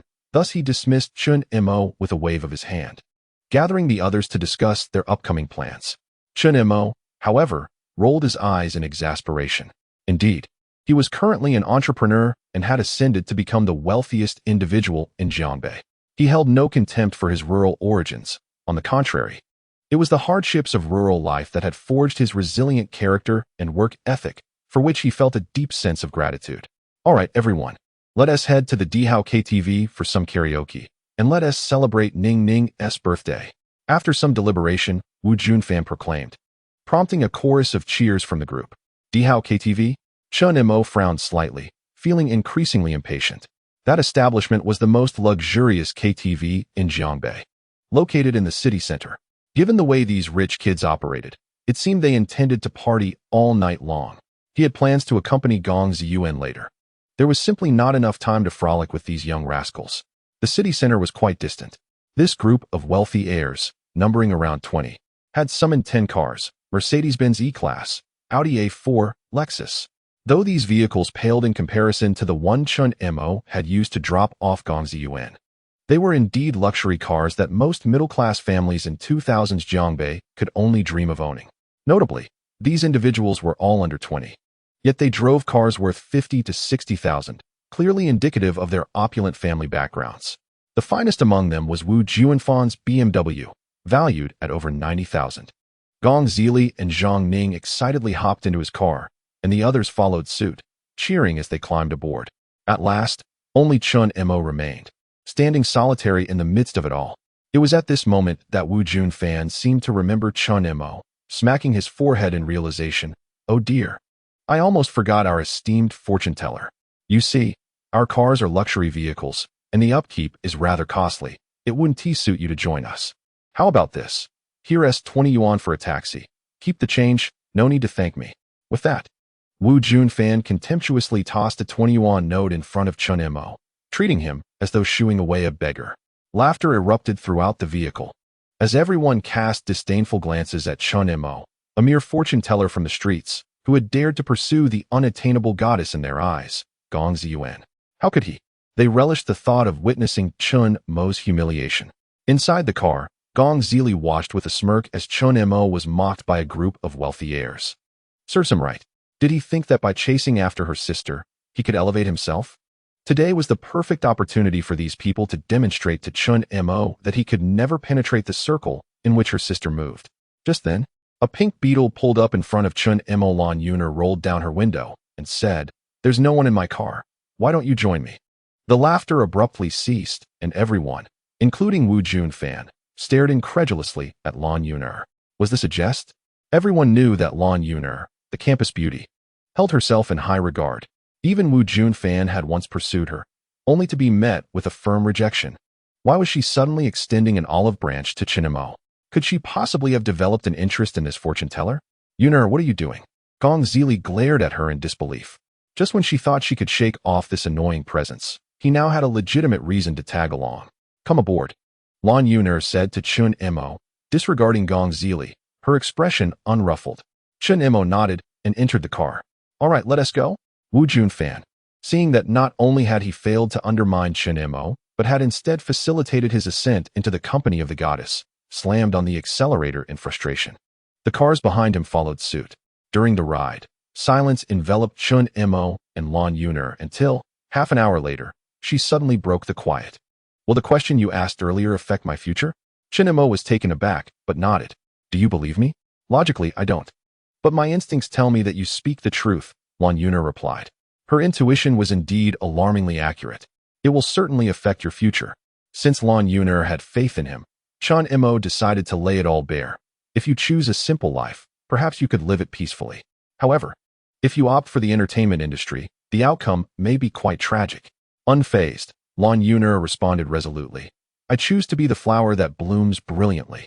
Even if it withers away, I refuse to live a life of mediocrity, even if it means death. After a moment of silence, Chen Mo replied earnestly, I will do my utmost to assist you. Through their brief acquaintance, Chen Mo had gleaned that Lan Yuner was a girl of warmth beneath her cool exterior. possessing a strong sense of individuality and kindness. He wished to prevent her from repeating the tragedies of her past life. "Thank you, my esteemed fortune-teller," Lan Yuner said, a rare smile gracing her lips. Soon, they arrived at the lavishly decorated Dihao KTV, where every server was a stunning beauty with an exquisite figure. Upon entering, 2 rows of bunny girls bowed and greeted sweetly, "Welcome, boss." Upon Wu Juanfan's arrival, the manager rushed over to greet him with enthusiasm. "Ah, a rare guest. Welcome, young Master Fan. The royal suite, as per usual." Wu Junfan waved his hand grandly. "Apologies for the inconvenience, but today the Imperial Hall is reserved for distinguished guests. Would you consider the Queen's Hall instead? Distinguished guests? Can anyone be more esteemed than my girlfriend? Clear the Imperial Hall at once." Wu Junfan replied impatiently. The manager of the hall showed visible hesitation. "Forget it, brother Fan. The Queen's Hall it is," Zhang Ning said. Only then did Wu Junfan relent.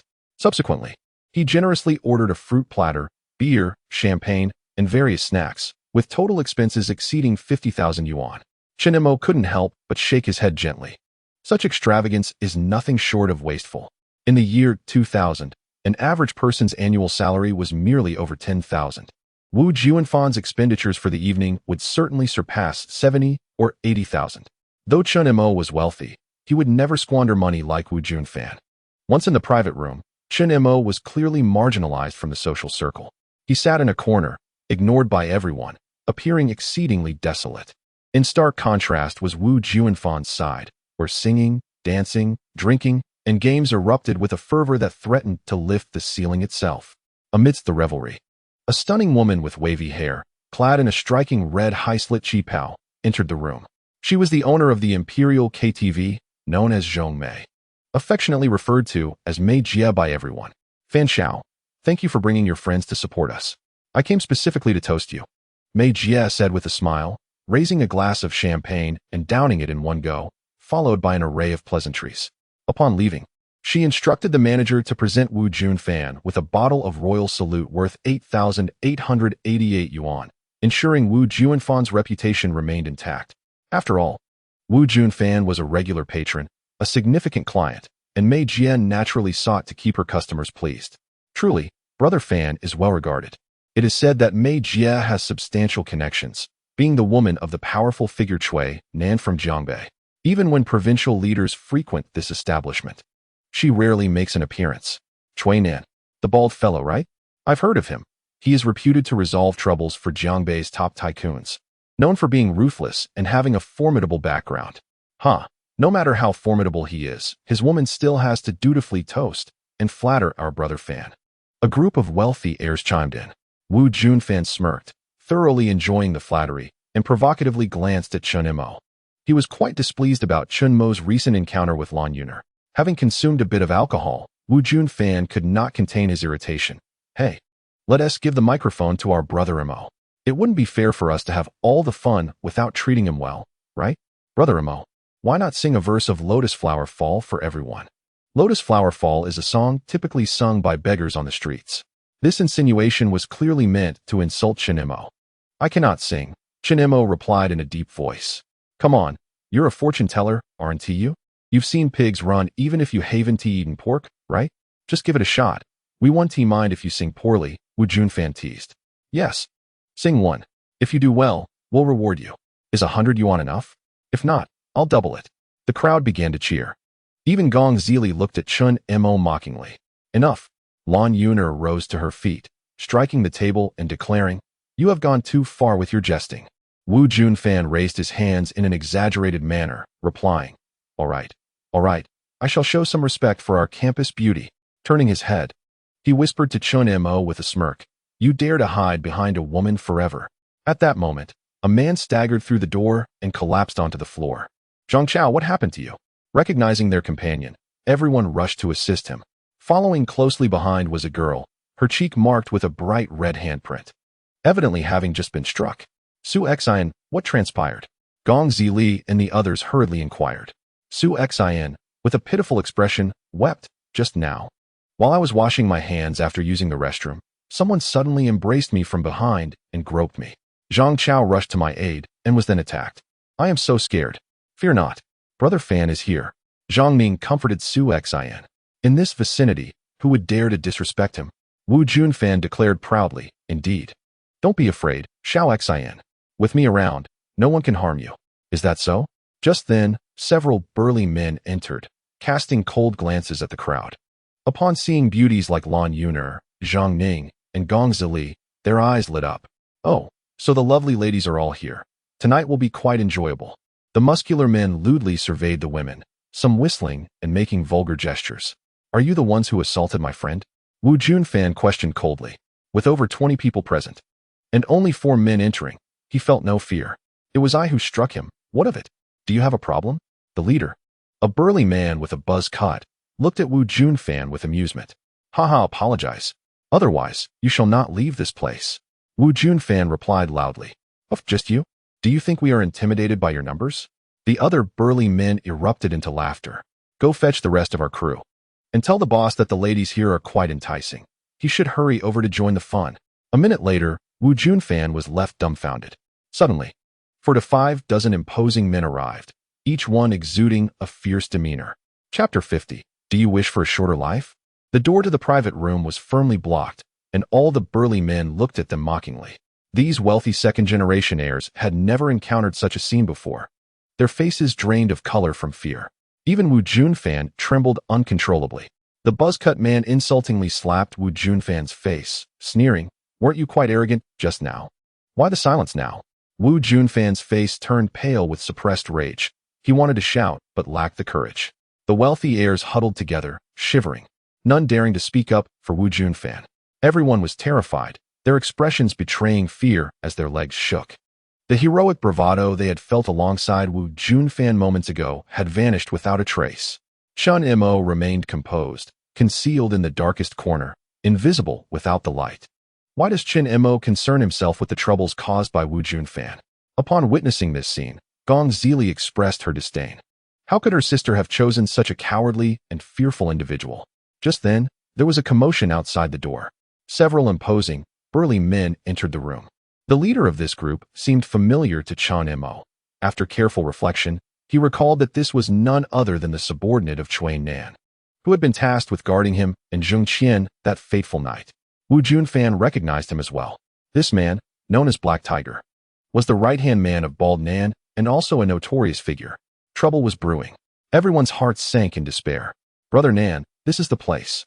Upon entering, Black Tiger immediately gestured respectfully towards the back. Everyone was taken aback, not expecting an even more formidable boss to be present. Accompanied by a throng of muscular men, a man with a distinctive bald head and a menacing aura strode in.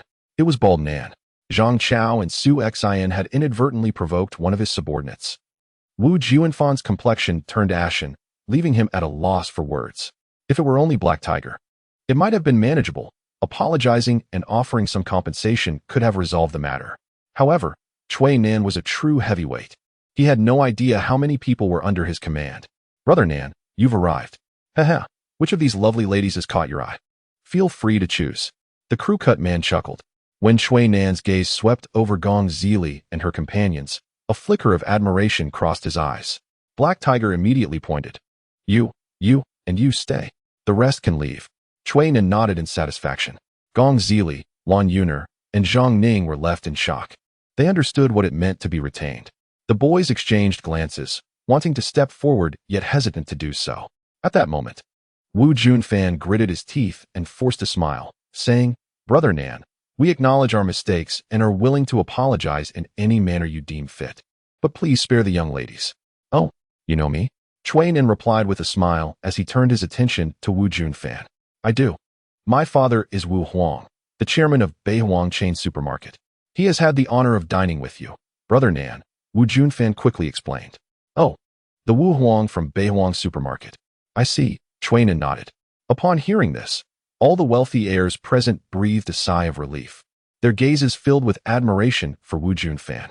In this critical moment, it was indeed Wu Junfan who had stepped up, especially the young ladies, who now regarded him with newfound respect. Zhang Ning's eyes shimmered with pride.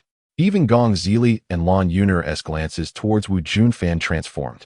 After all, in such dire circumstances, a man who could take charge and alleviate their troubles was undeniably esteemed.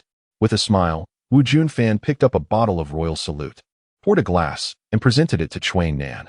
Brother Nan, let this be a gesture of goodwill. Once we finish this drink, let bygones be bygones, shall we? In Wu Junfan's mind, there was no one or nothing his father could not handle. He contemplated that with his father having moved out, Baldwin should at least give him some respect. However, before he could even take a sip of his drink, Cui Nan suddenly seized the bottle and smashed it brutally against Wu Junfan's head. Bang! Wu Junfan was drenched in alcohol and soon began to bleed. Cui Nan gripped Wu Junfan's hair and pulled out his phone, dialing a number on speaker. Before long, a voice responded on the other end, and Wu Junfan recognized it as his father's, Wu Huang. Hello, Nan, is there something you need? Wu Huang, your son just assaulted my subordinate and now expects me to show him respect. I'm calling to ask if you dare demand this respect from me. There was a moment of silence on the line, followed by Wu Huang's furious voice. Wu Junfan, is Nan someone you can provoke? Hurry up and get your ass home, or I swear I'll kill you. Brother Nan, I'm so sorry, truly. I apologize on his behalf. He.S. just a child who doesn't he understand. Please don't take it to heart. I smashed his head open. You don't mind, do you? No, I don't mind. He deserves it. With that, Cui Nan hung up the phone and glared coldly at the crowd. Everyone stood frozen in fear. Now, I require your girlfriend to stay and keep me company. Do you have any objections? Cui Nan asked with a mocking smile, yanking Wu Junfan's hair to lift him off the ground. And no objections, Ning Ning. Brother Nan has spoken. Hurry and come over. Wu Junfan was genuinely terrified, no longer daring to play the hero. Cui Nan discarded him onto the ground like trash and spat on him disdainfully. Gong Zili realized that this situation could not end well. She stepped forward and declared, My father is Gong Ming. Dare you lay a finger on me, Gong Ming? Cui Nan paused momentarily, then his rage intensified. Grab this girl. Your father nearly caused my demise. Today, I shall settle both old and new scores. Gong Zili was instantly dumbfounded. It was over. It was utterly over. Even her father could not save her. She retreated step by step, casting a glance at Chen Mo hiding in the shadows. Damn useless coward. And you still think you can be my brother-in-law? Gong Zili cursed inwardly. Go. At that moment, Heihu gave the command, and several burly men advanced toward Gong Zili. This is the end. Gong Zili, Zhang Ning, and Lan Yuner closed their eyes in resignation. Bald Nan, do you have a death wish?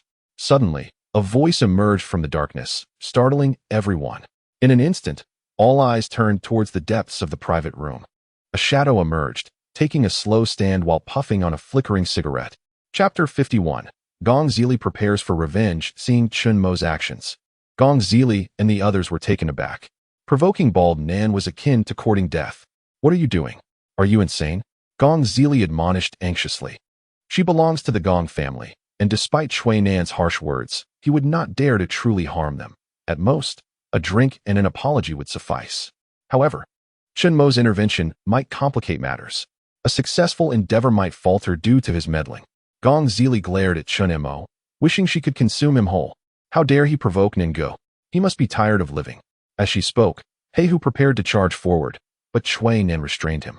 It has been years since anyone dared to confront me head-on. I am eager to discover who possesses such audacity. Cui Nan sneered, leading a large group deeper into the private room, advancing step by step towards Chen Mo. Illuminate the lights. Cui Nan commanded. Soon, all the lights in the room were turned on, illuminating every corner.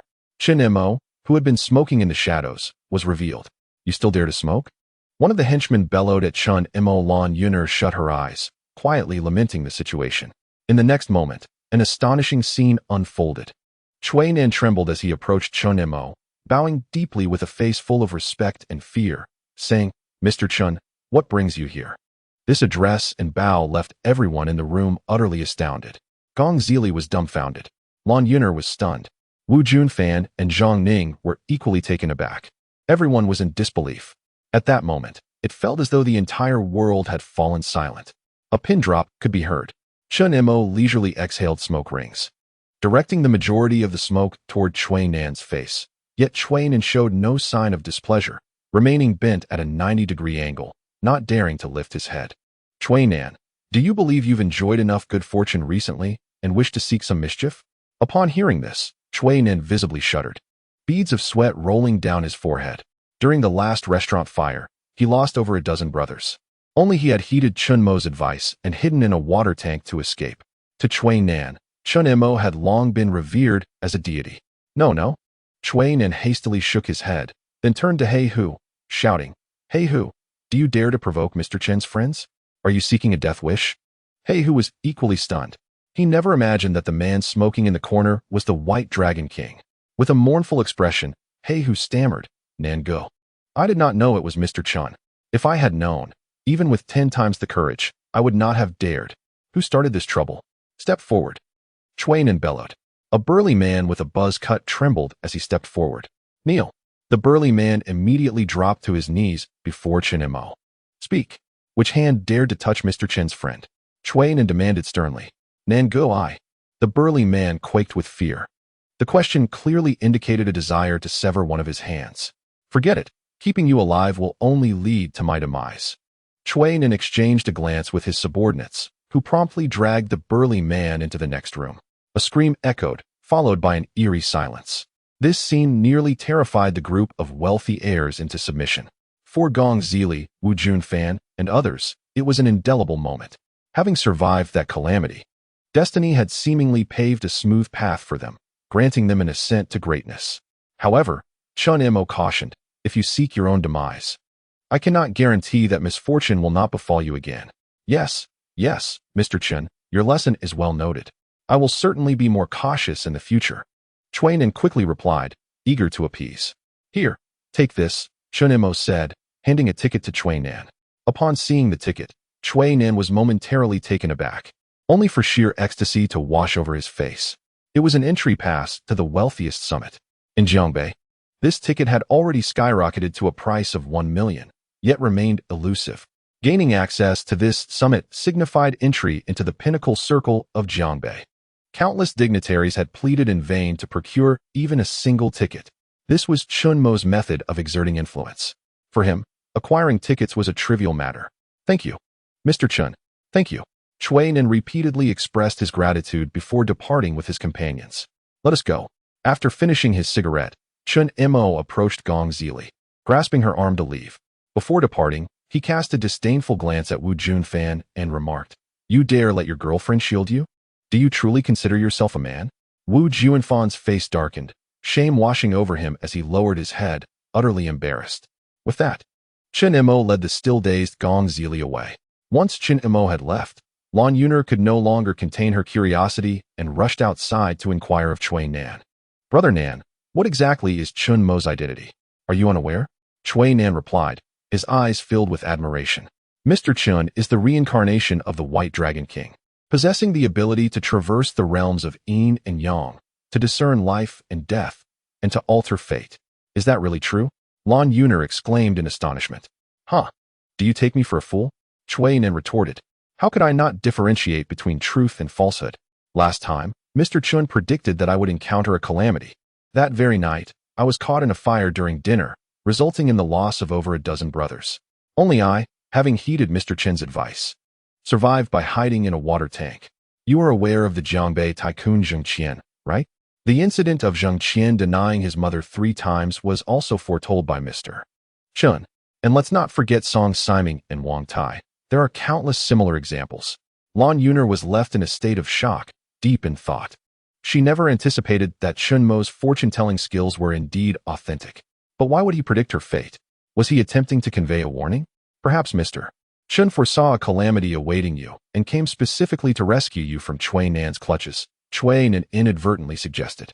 Yet, those words struck Lan Yuner like a thunderbolt, causing her to tremble. Today, Chen Mo was evidently meant to accompany Gong Zili, yet throughout their time together, he scarcely exchanged a word with her, instead remaining by Lan Yuner's side. This was clearly indicative of him foreseeing her misfortune, intentionally coming to her aid. Chen Mo, Lan Yuner murmured his name repeatedly, her gaze growing increasingly dazed. Meanwhile, on the other side, it was not until Chen Mo had pulled Gong Zili from the taxi that she finally emerged from her state of shock. Gong Zili had remained silent for quite some time, unable to utter a single word.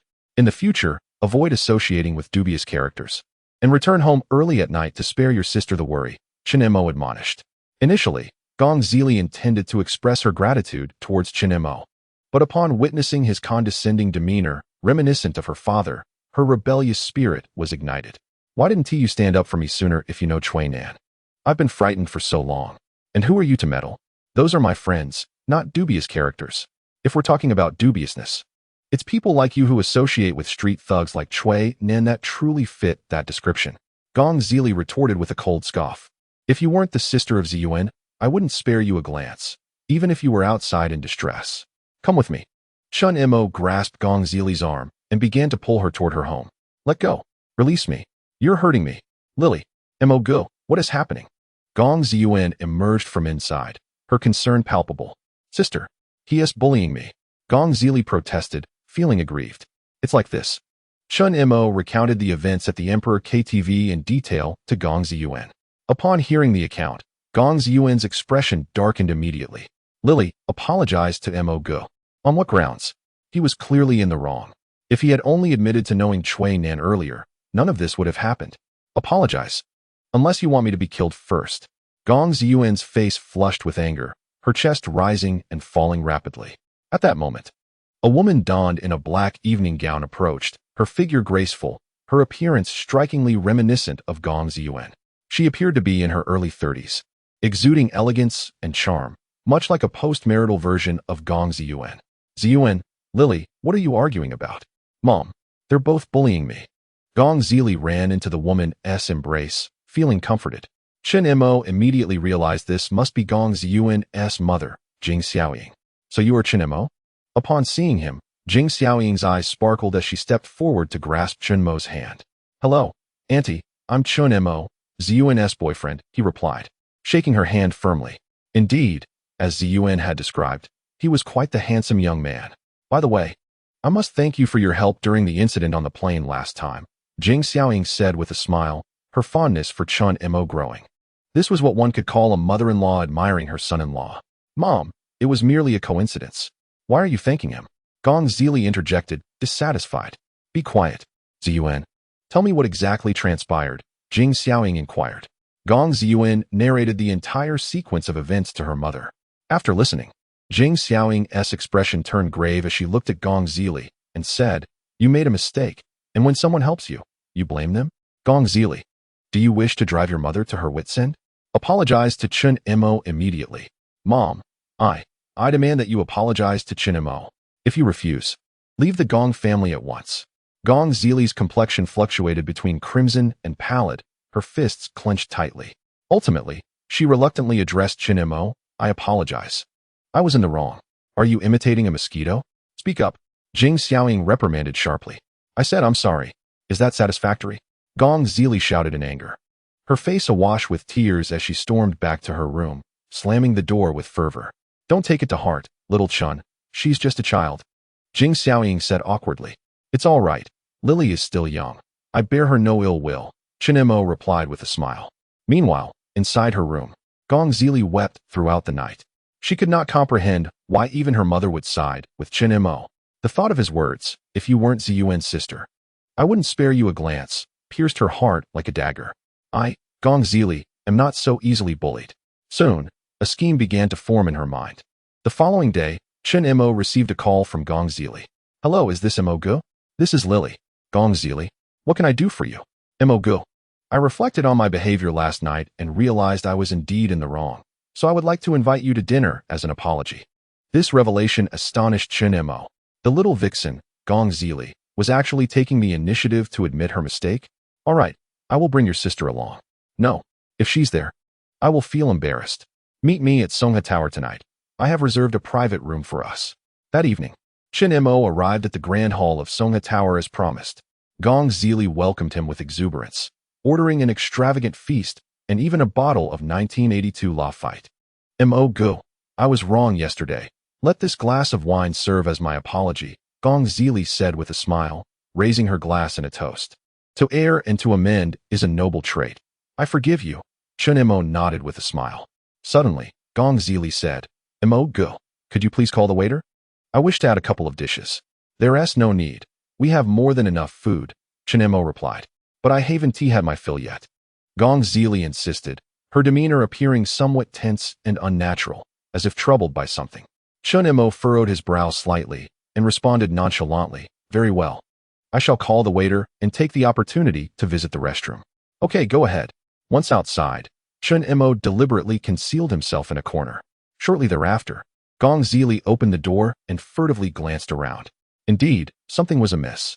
After she returned, Chen Mo stealthily opened the door a crack, peering through to witness Gong Zili surreptitiously pouring a packet of powder into his wine glass, stirring it with her chopsticks afterward. Chen Mo's heart surged with fury. He had rescued Gong Zili the previous day, and rather than expressing gratitude, she sought to harm him. Upon reflection, he deduced that the substance she had added was unlikely to be a lethal poison, as she would not dare to act so recklessly. Soon, Chen Mo devised a plan of his own. Upon returning to the private room, Gong Zili hastily ordered 2 dishes from the waiter, eager to send him away. "Mo, go. Let's finish this last drink, and then we shall head home." Gong Zili gazed at Chen Mo with a beaming smile, her eyes glimmering with a hint of mischief. Suddenly, Chen Mo glanced out the window and, with exaggerated astonishment, pointed outside and exclaimed, "Oh, what is that?" Naturally curious by nature, and spurred on by Chen Mo's flamboyant gestures, Gong Zili couldn't help but lean forward to peer out the window. In a swift moment, Chen Mo seamlessly swapped their wine glasses, accomplishing the task in less than a second without spilling a single drop. Truly, it was an act unnoticed. Gong Zili looked outside and, puzzled, remarked, "There's nothing there?" Chen Mo chuckled. "Oh, I must have seen wrong. It was merely a billboard. I thought it was a UFO. He then suggested, "Never mind. Let us finish our drinks and head home." "All right." They both stood, raising their glasses. Chen Mo smirked inwardly, thinking, "What goes around comes around. Tonight, you'll have your share." "Cheers." Gong Zili joyfully clinked her glass against Chen Mo's. After watching Chen Mo down his drink in one go, she followed suit and finished hers with gusto. Once they descended the stairs, they bid farewell. As Gong Zili watched Chen Mo's taxi disappear into the distance, she couldn't help but burst into laughter, exclaiming, "Ha! Let us see how you handle my little trick." Eagerly, she called her close friend Zhang Ning, saying, "Ning Ning, you won't believe it. I pretended to apologize and made Chen Mo drink a concoction laced with a laxative. He won't know what hit him." "What? You're coming over to chat? Great. I'll be there shortly." Gong Zili hailed a taxi to Zhang Ning's neighborhood. Soon, she arrived at Zhang Ning's residence. While waiting for the elevator, a young student just released from school joined her, and they entered the lift together. However, as they ascended, the elevator jolted violently, then plummeted abruptly, plunging into darkness and halting mid-ascent. Gong Zili and the young student found themselves trapped. To make matters worse, Gong Zili's phone had died. Thus, they sat in the pitch-black elevator, awaiting rescue in silence. After approximately 3 minutes, Gong Zili's expression grew increasingly strained, her stomach cramping painfully. She sensed that something was amiss but continued to endure. However, the potency of the laxative was overwhelming, and she felt an intense urgency threatening to breach her limits. Gasping for breath, she thought, "I must hold on. Are you okay, miss?" The young student inquired with concern. "Why, yeah, I'm fine. Just don't talk to me," she stammered, fearing that even a single word might unleash her predicament. As fortune would have it, the elevator shook violently once more. A vivid image of the elevator plummeting flashed through Gong Zili's mind, prompting her to grasp the young student, instructing him to press his back against the elevator wall, bending his knees slightly to adopt a protective stance. Yet, in an unexpected turn of events, the half-squat position triggered a reflex, and after holding it in for so long, her body could no longer contain itself. With a sudden release, chaos ensued. Gong Zili unexpectedly soiled her pants. Silence reigned. The elementary school students gazed at her with utter astonishment, pinching their noses as they endured the foul stench within the elevator, saying, "Sister, don't be afraid. It's all right. Mommy says this elevator often loses power, but nothing has ever happened." The children assumed Gong Zili had soiled herself out of fear. In that moment, she felt so embarrassed that she could have dug a hole to hide in. With her embarrassment compounded by the potent effects of the medication, she lost control once more. Uffed. She did it again. Not even a donkey from the production team could match her capacity. Gong Zili's stomach gurgled audibly, filling the air with a noxious odor. The child, who had just comforted her, fell silent, before hesitantly stating, "Sister, please don't do that. I'm scared." Uffed. Gong Zili had succumbed to despair. The elementary student burst into tears, exclaiming, "Sister, Are we going to die? Mommy must have been lying to me. Wah. Sister, please stop. I'm frightened. Wah. I feel like I'm dying. It's so pungent, I can't breathe. Just then, the elevator jolted again, and a beam of light pierced through. The property management had finally arrived. At that moment, the child regained faith in the light. Although the elevator door opened, it was still stuck in the middle. Gong Zili first hoisted the child out before crawling out herself. It's all your fault, you property managers. How many times have we complained about this elevator being faulty? Yet you refuse to fix it. My grandson was so frightened he soiled himself. The child's grandmother shouted at the property staff. Surrounding individuals covered their noses, overwhelmed by the stench. Grandma, it wasn't me. I wasn't scared. It was this sister. The child wiped away their tears and pointed at Gong Zili. In that instant, all eyes turned towards her. As fate would have it, the effects of the medication surged again. Uffed. It seemed to validate the child's words as Gong Zili once again lost control. In that moment, she wished desperately to sink into the ground. Social death, indeed. That night, Gong Zili spent the entire evening in the restroom. When the effects finally subsided and she could finally sleep, every time she closed her eyes, she recalled the child's plea. Sister, please don't do that. I'm scared. Meanwhile, Chen Mo was comfortably sleeping at home, blissfully unaware that this incident had ignited a deep-seated resentment from Gong Zili towards him. On June 20th, 2000, Sunday, the influential figures of Jiangbei gathered. The Summit of the Wealthiest had finally commenced. Chapter 53. The Summit of the Wealthy begins recently. Jiangbei has been bustling like never before. From the river, from the marshes, from Jiangdong, not only the local tycoons and magnates of Jiangbei, but also many from nearby major cities were in attendance. The scale of this conference surpassed Chen Mo's wildest imaginings. At that moment, he was en route to the venue of the summit, the Zeus Grand Hotel, one of the 3 major 7-star hotels of the Great Xia Kingdom, driven by his loyal chauffeur, Gong Ziyuan. While traveling, out of boredom, Chen Mo purchased a newspaper, only to find the front page headline reading, in a certain residential complex, an elevator in disrepair trapped a beautiful girl, causing her to lose control of her bowels.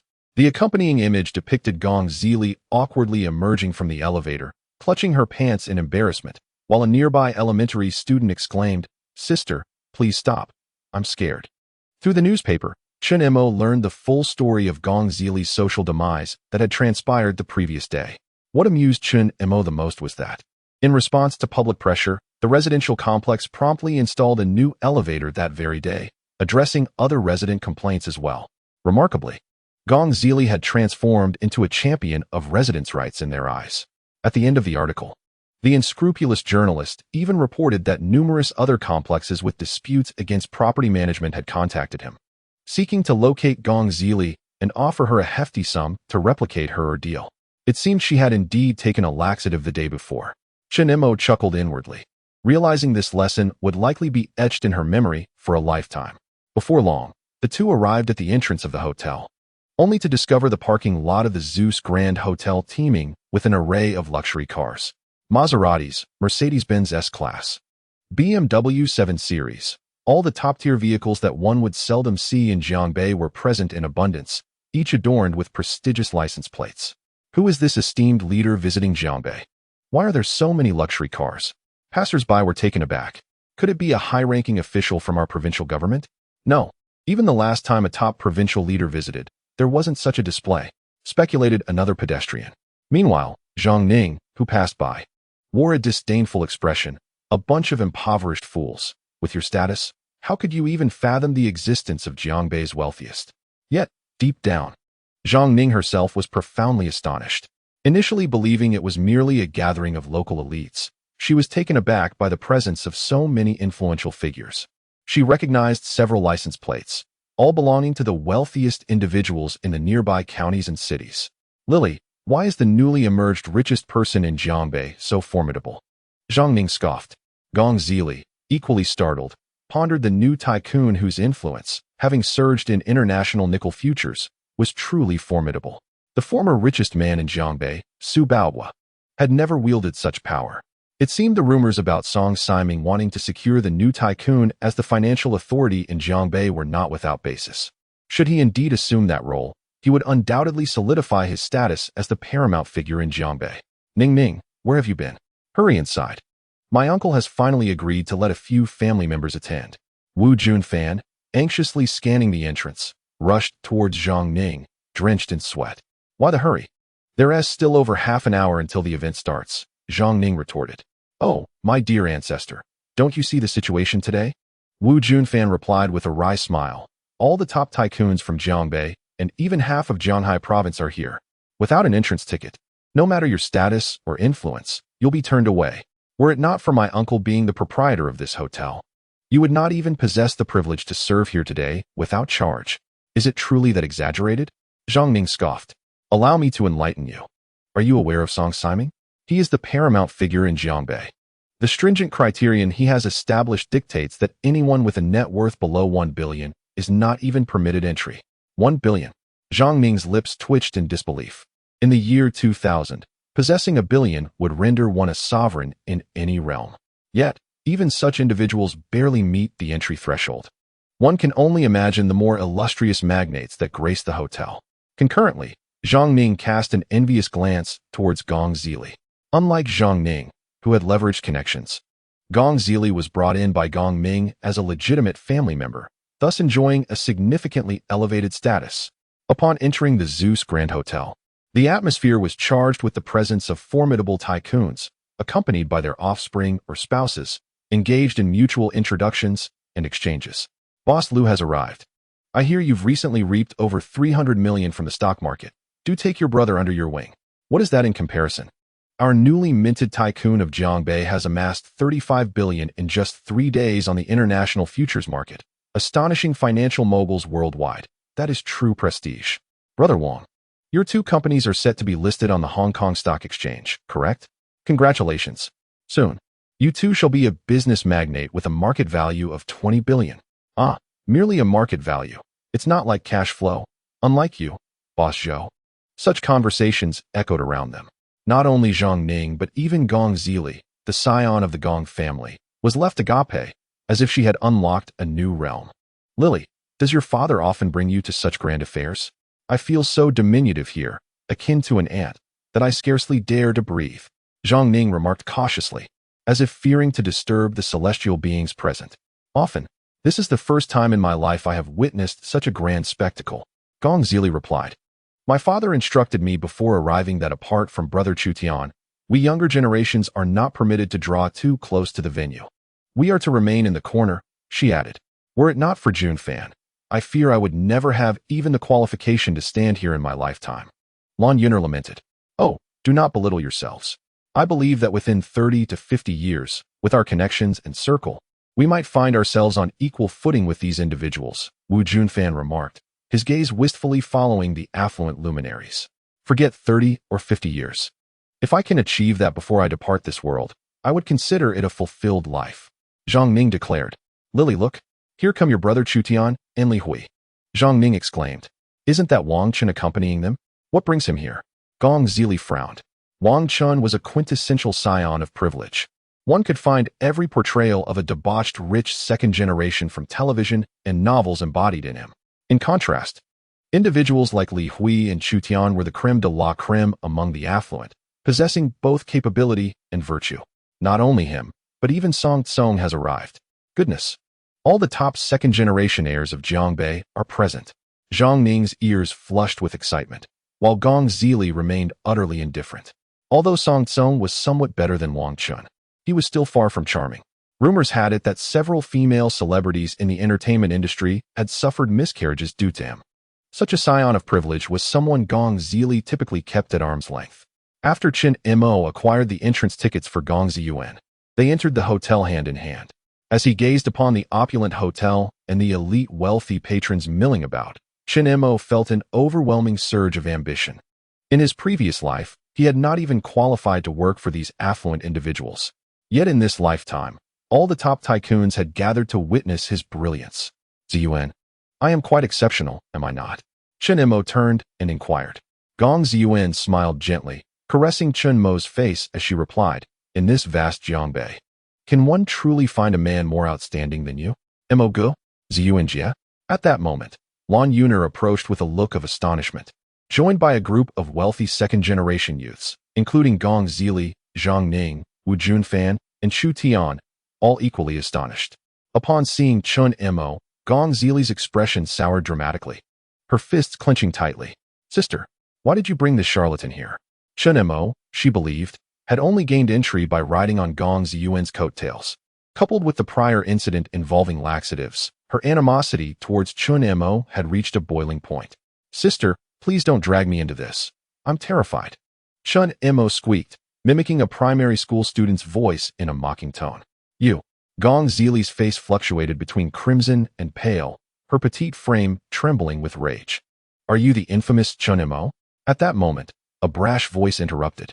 Chen Mo turned to see a young man, brimming with arrogance, looking disdainfully at him.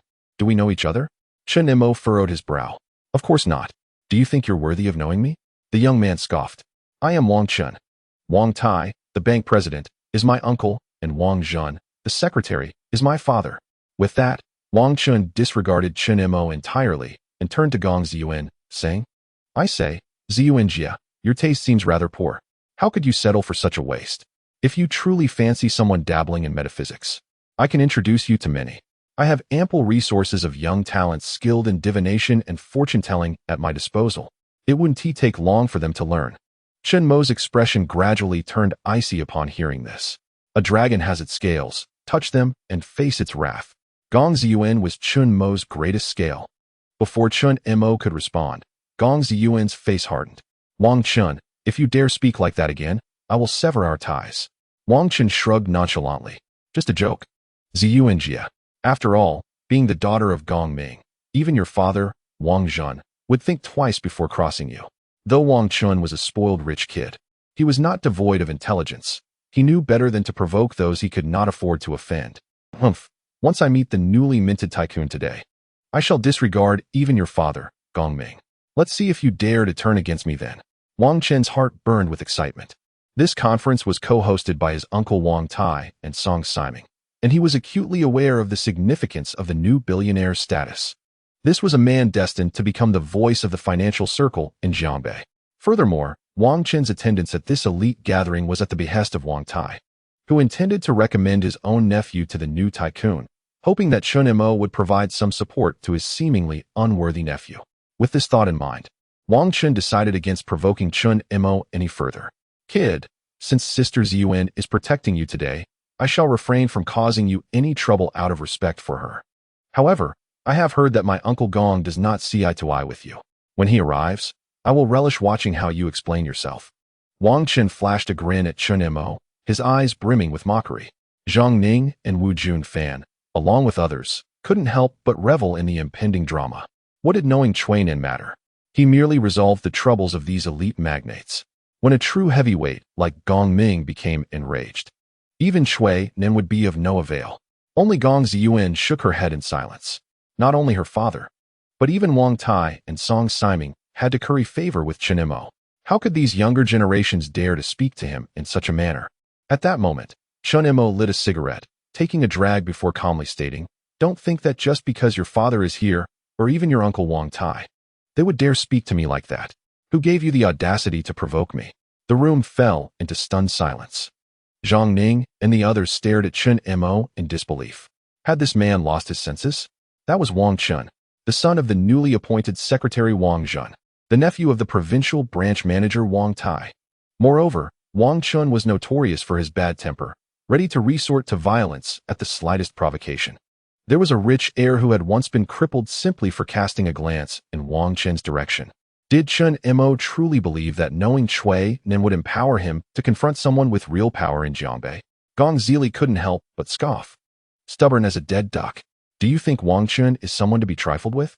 Wu Junfan, however, merely smiled silently, a glimmer of schadenfreude in his eyes. After the humiliation Chen Mo had caused him last time, even if Chui Nin were to arrive, it would be of no use.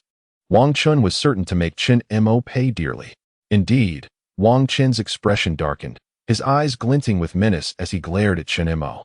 Don't think that just because Gong Ziyuan is shielding you, I won't dare to lay a hand on you. Kneel and apologize to me at once. Or do you believe I won't break your legs? You may certainly try, Chen Mo replied with a grin. Wang Chen laughed, albeit with a hint of fury. He had dominated Jiangbei for years, and had never encountered a peer who dared defy him so openly. All right, all right, all right, Wang Chen repeated thrice, jabbing a finger at Chen Mo's nose. I was holding back for my father's sake, not wanting to stir up trouble. But since you've chosen to provoke me today, don't blame me for what comes next. The moment those words left his mouth, the expressions of Wu Junfan and the others shifted dramatically. This was it. Wang Chen was about to lose control. Hey, Brother Chen, calm down. Don't act impulsively. This is the gathering of the wealthiest, a congregation of the prominent figures from Jiangbei. If you truly cause a scene, it would be quite embarrassing for Uncle Wang. At that moment, unexpectedly, Wu Junfan stepped forward to mediate. Wang Chen, should you step out that door and harm Chen Mo? Wu Junfan wouldn't intervene. However, this hotel belongs to Wu Junfan's uncle. If a ruckus ensues, it would certainly reflect poorly on him as well. While attempting to calm the situation, he addressed Chen Mo, saying, Chen Mo, consider the status of Brother Chen and your own. As a mere swindler, you are disrespecting both Secretary Wang and President Wang. Apologize to Brother Chen at once. Chen Mo, apologize quickly. If this escalates, you could genuinely be in grave danger. Gong Zili urged anxiously. Despite her animosity towards Chen Mo, she did not wish to witness his demise, especially since he had saved her previously. Very well. Since everyone is pleading for you, I shall grant you a chance. Kneel and apologize now, and I shall spare you. Wang Chen scoffed coldly. Upon hearing this, Chen Mo appeared unfazed, responding with calmness. I extend the same offer to you. Kneel and apologize now, and I too might spare you. This retort caused Wang Chen's expression to shift dramatically, his rage igniting as he clenched his fists. He charged directly at Chen Mo, intent on striking him. Fortunately, Chu Tian reacted swiftly, seizing Wang Chen and whispering, Xiao Chen, do not act impulsively. If you strike him, the fault will be yours. How will you explain it to your father when Song Simon questions you? As he spoke, he turned to glare at Chen Mo, stating, Chen Mo, are you counting on the fact that we won't retaliate here at the wealthiest conference? Once you step outside, do you believe that any one of us could not easily tear you apart? Chen Mo shook his head with a light chuckle. And you think you are worthy? What about me? Chu Tian's friend, the affluent Li Hui from Jiangbei, stepped forward, his face darkened as he spoke solemnly. You are unworthy, Chen Mo replied, shaking his head once more. Huh, what about me then? Wang Chen interjected with a cold smirk. Still unworthy, Chen Mo insisted, maintaining his stance. The onlookers grew increasingly astonished. The combined wealth and influence of these three elite heirs could indeed shake half of Jiangbei. Yet, they were still deemed unworthy? Oh, so confident? Then how about my presence? Does that make it sufficient? A deep voice interjected. The crowd turned to see a group of young men approaching, led by a dashing figure exuding a commanding presence, approximately 25 years of age. Song Tsong. It's Song Tsong. Someone exclaimed. Who is Song Tsong? I've never heard of him, another murmured. Due to Chen Mo's extraordinary display, the crowd had swelled, including many younger individuals from out of town. Song Tsong was the son of the Song family. His grandfather was a former high-ranking official in Jiangbei. His father was the food magnate Song Sijia. And his uncle was the initiator of this conference, the current leader of Jiangbei, Song Siming, as the previous speaker explained. Song Siming's nephew. The crowd collectively gasped, realizing the significance. The very initiator and organizer of the wealthiest conference was none other than Song Siming, who among the attendees is not aware of the situation. In the face of the imposing presence of Song Tsong, whose aura seemed capable of bending Chen Mo's spine, Chen Mo remained unperturbed, casually taking a puff from his cigarette and stating, You still do not measure up. The moment these words escaped his lips, it appeared that everyone present had anticipated the outcome, even exhibiting a hint of apathy. Li Hui, Chu Tian, Wang Chen, and Song Tsong. One could scarcely exaggerate in dubbing them the four kings of the affluent second generation of Jiangbei. Yet, inexplicably, Chen Mo managed to offend them all in one breath. Many spectators regarded Chen Mo with sympathy. Even if he were to survive the summit of the rich, there would be no chance of him exiting the Zeus Hotel alive. However, Song Tsong, instead of displaying anger, smiled with disappointment, looking at Chen Mo as if he were a simpleton, utterly oblivious to the terrifying collective power they represented. It was akin to an elementary student naively proclaiming a desire to challenge a world champion. The ignorant are often fearless, and such a person was not worth Song Tsong's effort. Even a victory would bear no significance. At that moment, Chen Mo's phone rang unexpectedly. Without a care for his surroundings, he pressed the answer button. How dare you take a call at such a time? Wang Chen laughed. Who is calling you? Tell that fool to come and collect your body. Upon hearing this, Chen Mo looked up at Wang Chen with an unusual expression and replied, It's a call from your uncle, Wang Tai. Chapter 55, All Rise. Welcome, Mr. Chen. Repeat that if you dare. Wang Chen erupted in fury, raising his fist as he charged at Chen Mo once more. Just then, a deep male voice resonated. What is going on here? Following this, the crowd instinctively parted to make way. Upon recognizing the newcomer, Chu Tian's eyes lit up, and he stepped forward respectfully. Uncle Gong, you have arrived. Gong Ming, with a fortune of 29.2 billion, ranked 8th on the Jiangbei billionaires list, was a local magnate. Even in the presence of such esteemed individuals at the summit, he stood out distinctly. Witnessing Gong Ming's arrival, even the likes of Song Tsong and Wang Chun dared not be disrespectful, promptly greeting him in unison, Uncle Gong. Gong Ming nodded, but upon seeing Chen Mo and Gong Ziyuan, he was momentarily taken aback, quickly shifting to a frown as he glared at Chen Mo. What on earth is happening here? Such a ruckus at the prestigious summit of the wealthy is utterly disgraceful. Uncle Gong, it's like this. Chu Tian embellished the tale. Gong Ming's expression darkened, his face resembling a winter frost as he glared at Chen Mo. How dare a mere charlatan create a disturbance at the summit of the wealthy? Chen Mo, I command you to apologize to everyone immediately and leave the assembly. But Dad. Mo go. Silence. Gong Ming interrupted Gong Ziyuan, his patience wearing thin. I have yet to settle the matter of you bringing this fraud here. Turning to Chen Mo, he pointed a finger at him. You apologize. With a sardonic smile, Chen Mo regarded Gong Ming, his eyes brimming with disdain. Gong Ming could no longer contain his fury. What? Am I not worthy enough for you? Indeed, Chen Mo replied, his demeanor as calm as ever. Everyone was utterly speechless. After offending the younger generation, this individual had begun to antagonize the absolute titans of Jiangbei. Was he truly daring to defy the heavens? Security. Come here. Gong Ming, uninterested in engaging in further conversation with Chen Mo, called for security. At that moment, a commotion erupted at the entrance, accompanied by shouts. The grand finale is here. The esteemed President Wang Tai has arrived, along with Secretary Wang Zhun and the prominent leader Song Siming. Why haven't we seen the newly crowned billionaire? Has he not come? The appearance of Jiangbei's top magnates instantly drew the attention of nearly everyone present, as they were the true reason for the gathering, far overshadowing the trivial disputes of Chen Mo and his peers.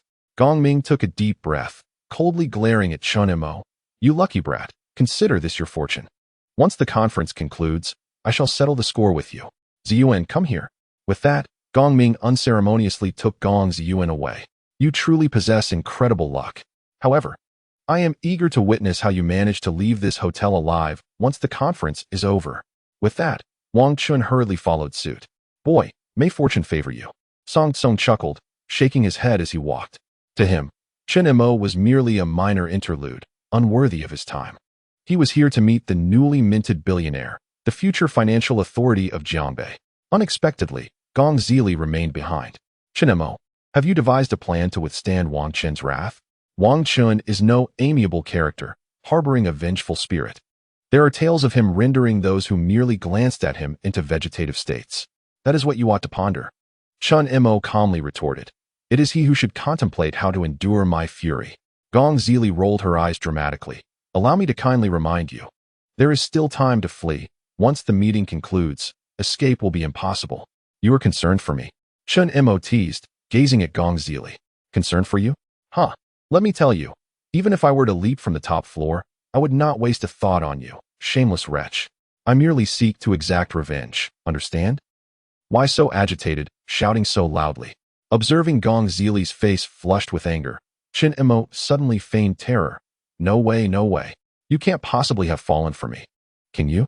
TSK, competing with your own sister for a boyfriend, transforming love into hatred, constantly mocking me. Yet when I am in peril, you leap to my aid without hesitation. You, my dear, possess a truly twisted and perverse heart. Gong Zili's face flushed crimson with fury. Her teeth clenched as she stomped her foot and ran away. How easily amused. Chen Mo chuckled, shaking his head. Once the magnates entered, the billionaire conference commenced swiftly. In the grand hall of the Zeus Hotel, which accommodated 3,000 people, elegantly attired waitresses in form-fitting high-slit kipeos guided the dignitaries to their respective seats according to their status. Naturally, the prominent positions on stage were reserved for Wang Tai, Song Siming, and several top billionaires, with proximity to the stage indicating higher status. Individuals like Zhang Ning, who had leveraged connections to gain entry, were relegated to standing at the back of the steps, lacking even a seat. In the last row, the likes of Song Tsong, Li Hui, and Wang Chun, top-tier science, found themselves with only a single seat. The grandeur of the billionaire summit is truly remarkable. Wang Chun was taken aback to see numerous individuals of status comparable to his father's relegated to the second row. The influence of this newly minted billionaire is indeed exaggerated, drawing these magnates from afar just for a glimpse of him. Indeed, were it not for the prowess of our forebears, we would scarcely have the opportunity to stand at the back. Song Tsong echoed similar sentiments. That swindler surnamed Chun is remarkably audacious, daring even to provoke young Master Wang, remarked Li Hui. Were it not for Gong Ziyuan's protection, I would have long since sent him flying. Wang Chun retorted indignantly. Hush, lower your voices. If you speak any louder, the security will be upon us. Cautioned Song Kong. The group then refrained from speaking loudly. By the way, Brother Chun, young Master Song, where is the newly minted billionaire? Chu Tian inquired. Yes, Brother Chun, young Master Song. Where is the newly minted billionaire? Let us meet him. The surrounding Scions immediately gathered around with eager anticipation. This summit was organized by Song Siming and Wang Tai, among other heavyweights, specifically for the new billionaire, underscoring his prominence. If one can ascend such lofty branches, their standing within the family is sure to rise exponentially. Rest assured, our elders sent us here to foster connections with the new billionaire, Wang Chun declared with pride. Once the meeting is well underway, young Master Song and I will take everyone to toast the new billionaire. Thank you, Brother Chun. Thank you, young Master Song. Brother Chun is formidable. Young Master Song is magnificent. The crowd showered them with flattery. At that moment, Wang Zhan, who had succeeded Song Siming as the new secretary, stepped onto the stage, prompting the audience to fall into a hush. Wang Chen quickly signaled the other Scions to pay attention to the proceedings. Wang Zhen felt a sense of honor like never before. On stage stood the most elite figures from Jiangbei, while below gathered the wealthy and powerful from nearby cities and counties. In terms of influence, he could easily summon 70 or 80 individuals surpassing him. Yet today, he was the one presiding over this gathering. The reason was simple. Wang Tai had a close relationship with the new billionaire. He must ensure that this brat Wang Chun ingratiates himself with the new billionaire. Wang Zhen amused inwardly. Esteemed guests, I am Wang Zhen from the municipal government, and I will be your host for this billionaire summit. I understand that you have not come here to listen to my trivialities. Now, let us invite the newly minted billionaire, Mr. Chun, to the stage to address us. Previously, Wang Tai had confirmed that Chen Mo had arrived, and Wang Zhen was aware of this. As he spoke, thunderous applause erupted from the audience. Has the new billionaire arrived? Which one is he? Is it the silver-haired gentleman at the front? No, that is Zhang Mao, the richest man in Jiangzhou. Where is our Jiangbei billionaire? The crowd applauded while scanning the room, eager to catch a glimpse of the new financial magnate. Even the magnates in the first and second rows began to peer around curiously. How exhilarating. We are about to meet the future financier of our times, Wang Chun exclaimed in excitement. With a fortune of 36.5 billion, ranking first among the nearby 8 cities. I am determined to learn from my idol today, Song Tsong exclaimed excitedly. In the future, I too shall possess such grandeur. I must. Chu Tian clenched his fists, silently vowing to himself. At that moment, unexpectedly, Chen Mo, who was seated at the back, slowly rose and, under the gaze of all, began to walk towards the stage. Chen Mo, what are you doing?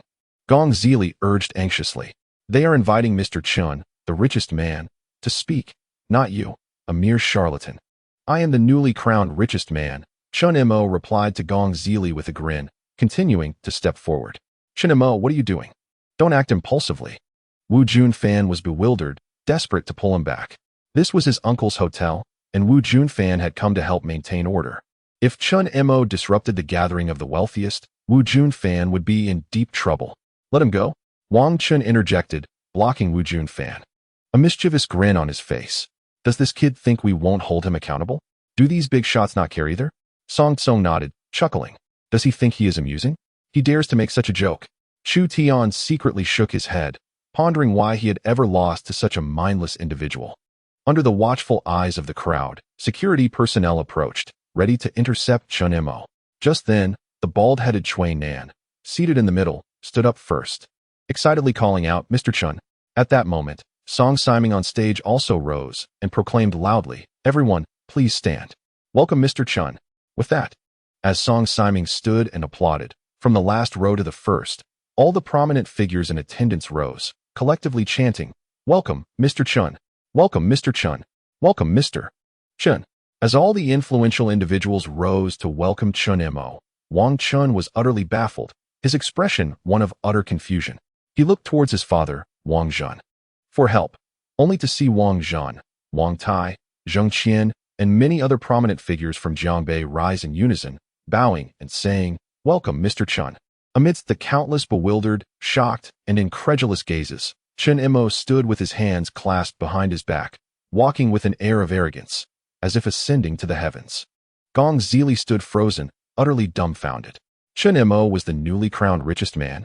She felt as though she had heard the most ludicrous joke in the world. The many influential figures present were also astounded. Is this truly the new richest man? He seems so young. He appears to be barely in his 20s. Comparable to my son, who just graduated from university. Remarkable, truly remarkable.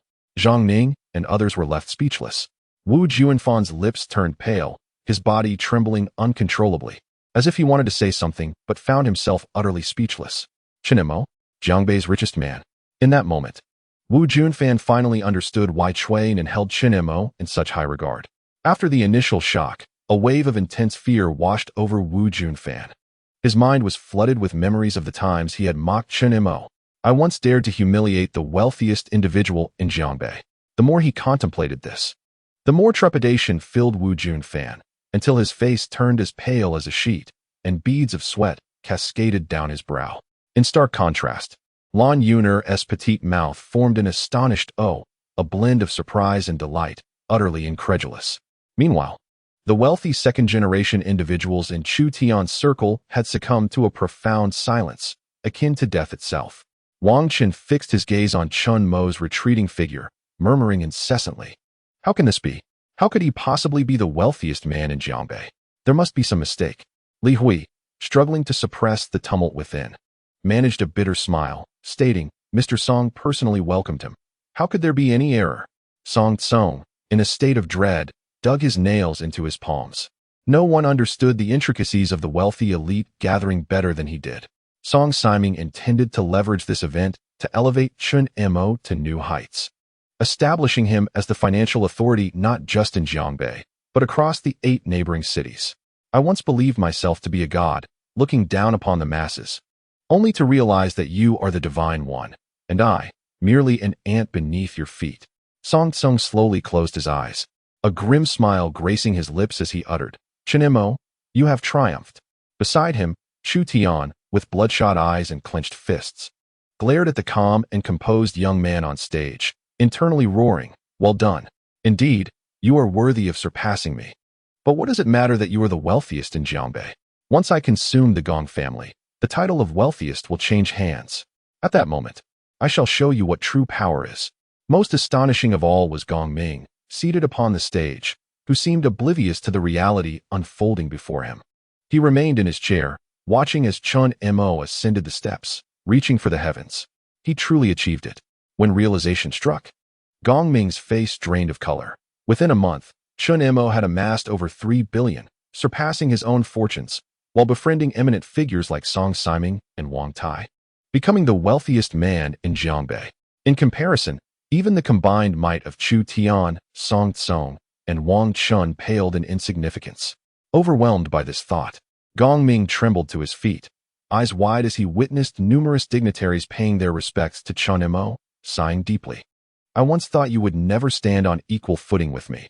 Who could have anticipated you would completely surpass me?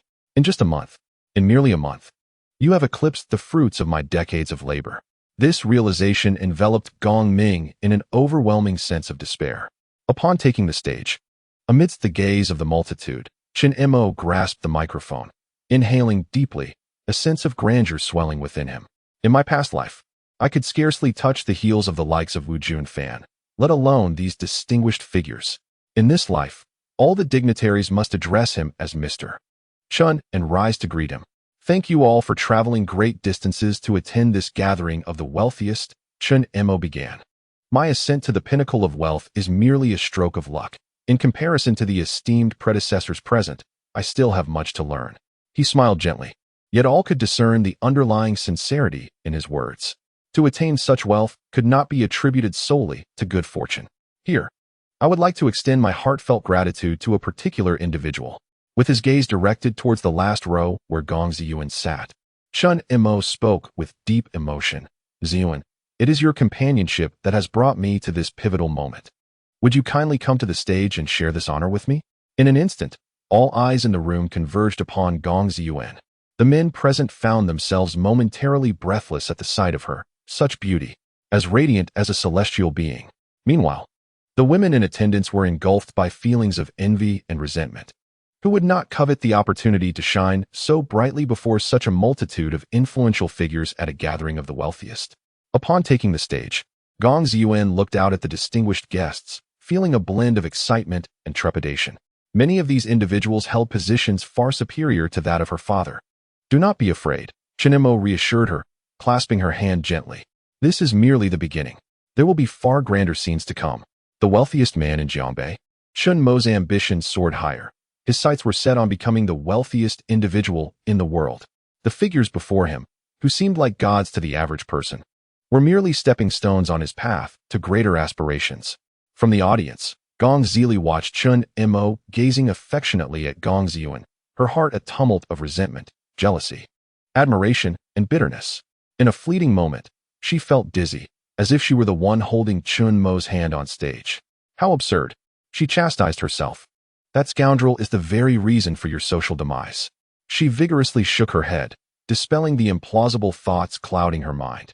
Once Chen Mo concluded his speech, Song Siming took the microphone and smiled, saying, I believe many of you have already received some hints regarding today's gathering. The purpose of this summit is twofold. First, to introduce the remarkable Mr. Chen Mo, who has astounded the global financial community. Secondly, I wish to propose Mr. Chen as the new financial spokesperson. A thunderous uproar ensued. Even those who had braced themselves for this announcement couldn't help but gasp in astonishment. The title of financial spokesperson has its origins dating back several decades. At that time, the economy of the Great Xia nation was experiencing rapid growth, having just begun to pilot stock trading, with Jiangbei being one of the initial testing grounds. It was during this period that several hedge funds, led by the Atomic Fund, wreaked havoc in the international currency market with their formidable financial power and aggressive tactics, launching attacks on vulnerable currencies and achieving significant gains. As the Jiangbei pilot was newly established, the Atomic Fund set its sights on the economically unstable Great Xia, preparing to execute a large-scale stock market assault to reap substantial profits. During that time, the financial professionals across the Great Xia nation were overwhelmingly pessimistic, as even the top 10 developed nations had previously faced financial crises instigated by the Atomic Fund.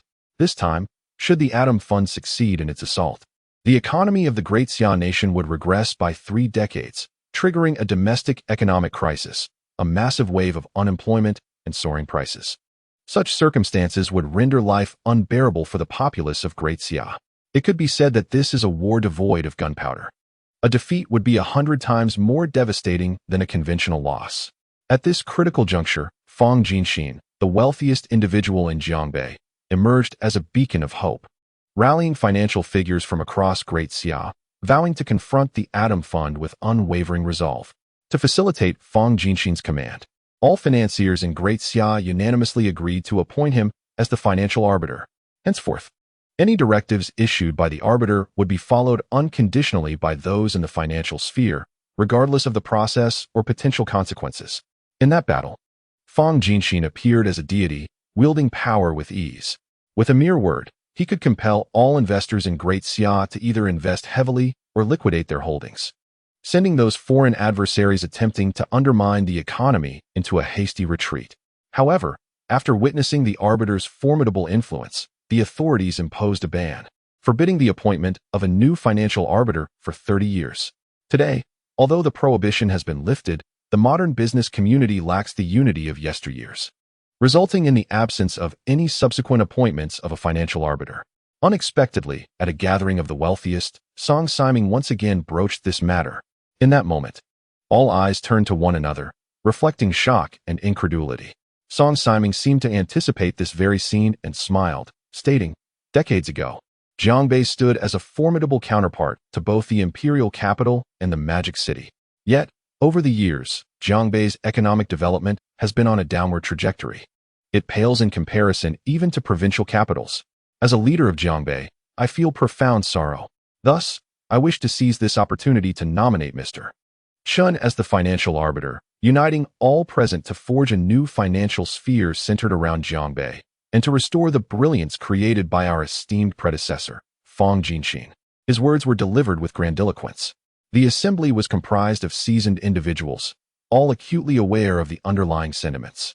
Even if Chen Mo were to become the financial arbiter, he could never wield the same influence and charisma as Fang Jinxin.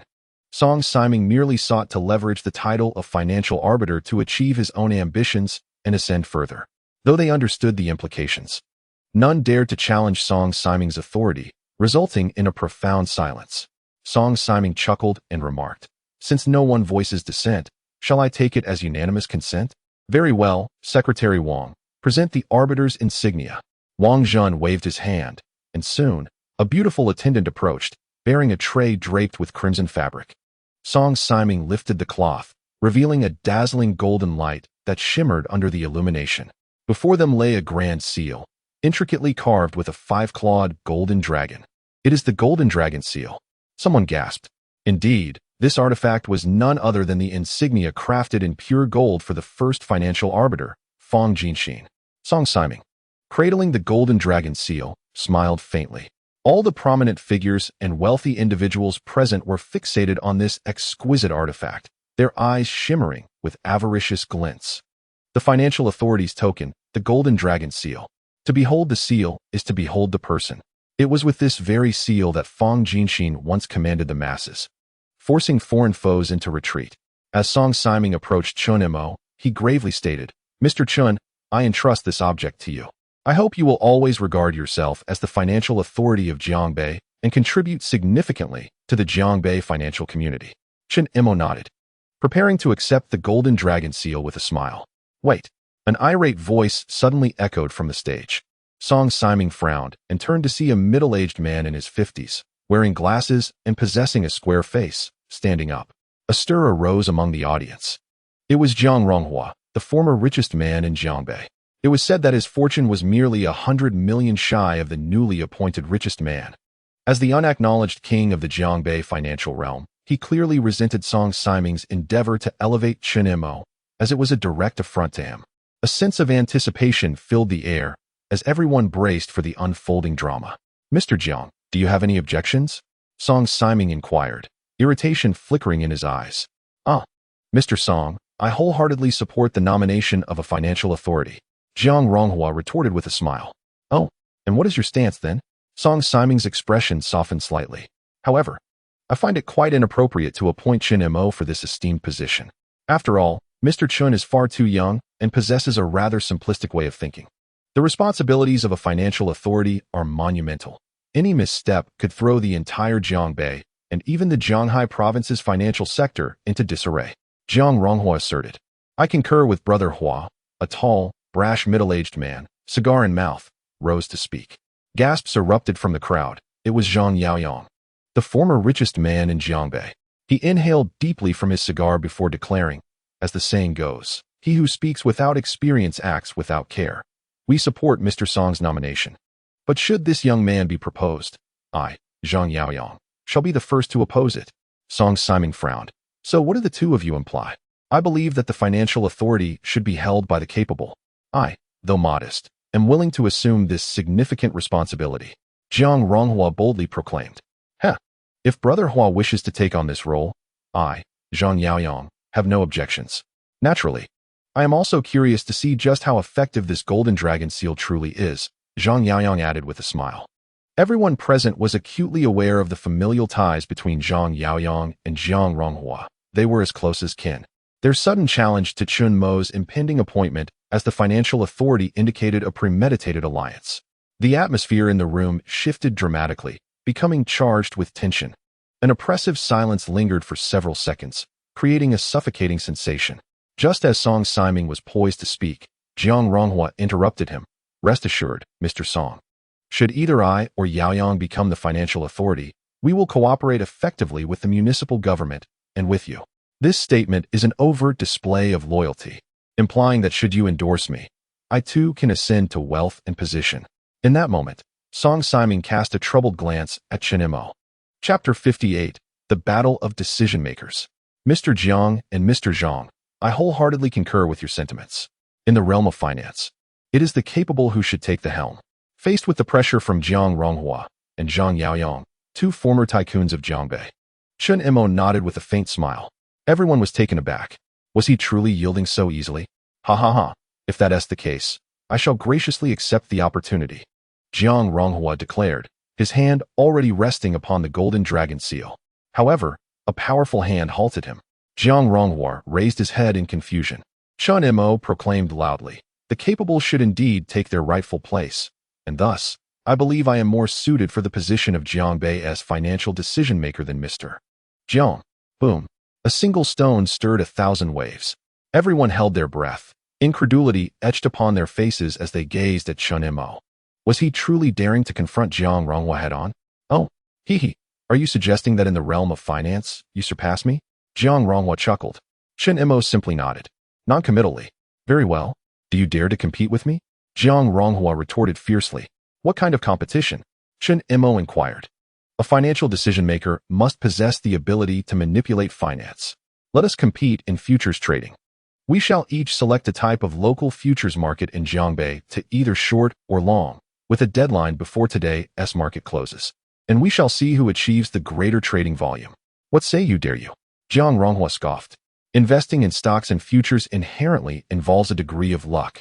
However, trading futures, whether shorting or going long, is entirely a measure of skill.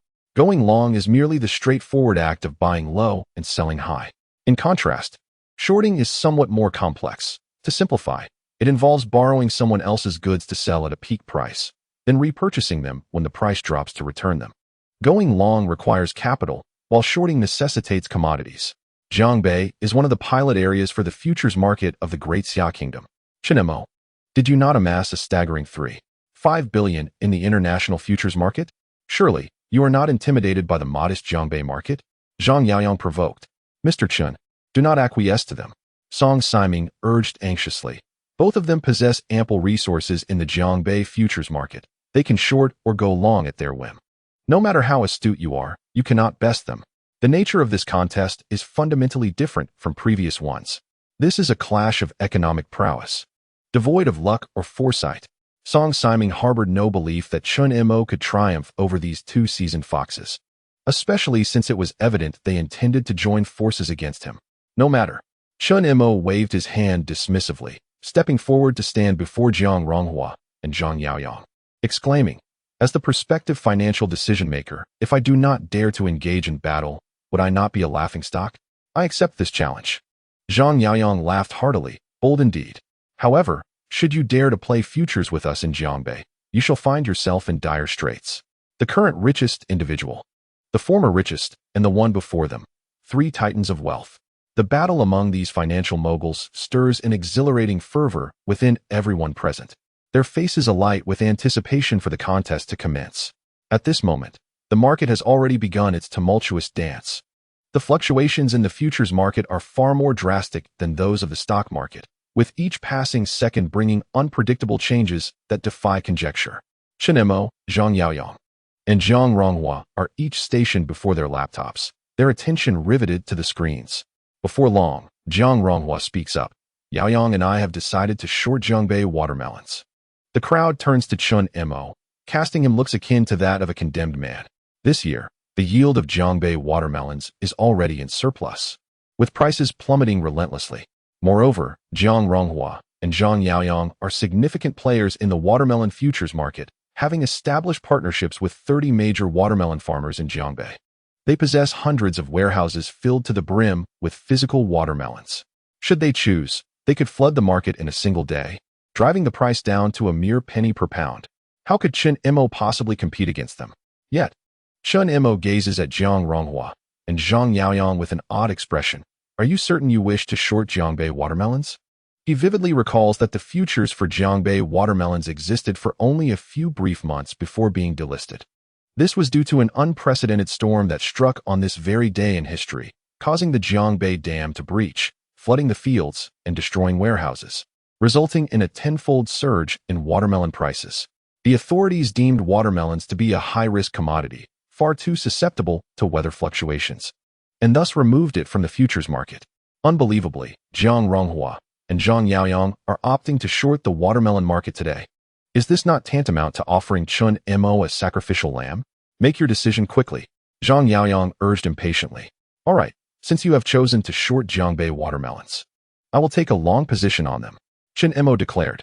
Those present, well-versed in the Jiangbei watermelon market, erupted in laughter upon hearing Chen Mo's decision to oppose Jiang Ronghua and Zhang Yaoyang. What a jest! With this year's abundant watermelon yield and continuously declining prices, you dare to suggest going long? They scoffed. Could it be that your previous maneuvers in the international futures market were mere strokes of luck? It seems the position of the financial authority will undoubtedly belong to Jiang Ronghua. Jiang Ronghua chuckled. Oh, come now. Let us not be so harsh. After all, he is the reincarnation of the White Dragon King. Who knows, he might summon the winds and rains to devastate all the watermelons in Jiangbei, thereby causing the prices to soar. Indeed, I can summon winds and rains, and I genuinely intend to do as you suggested, Chen Mo replied earnestly. This statement sent everyone into fits of laughter.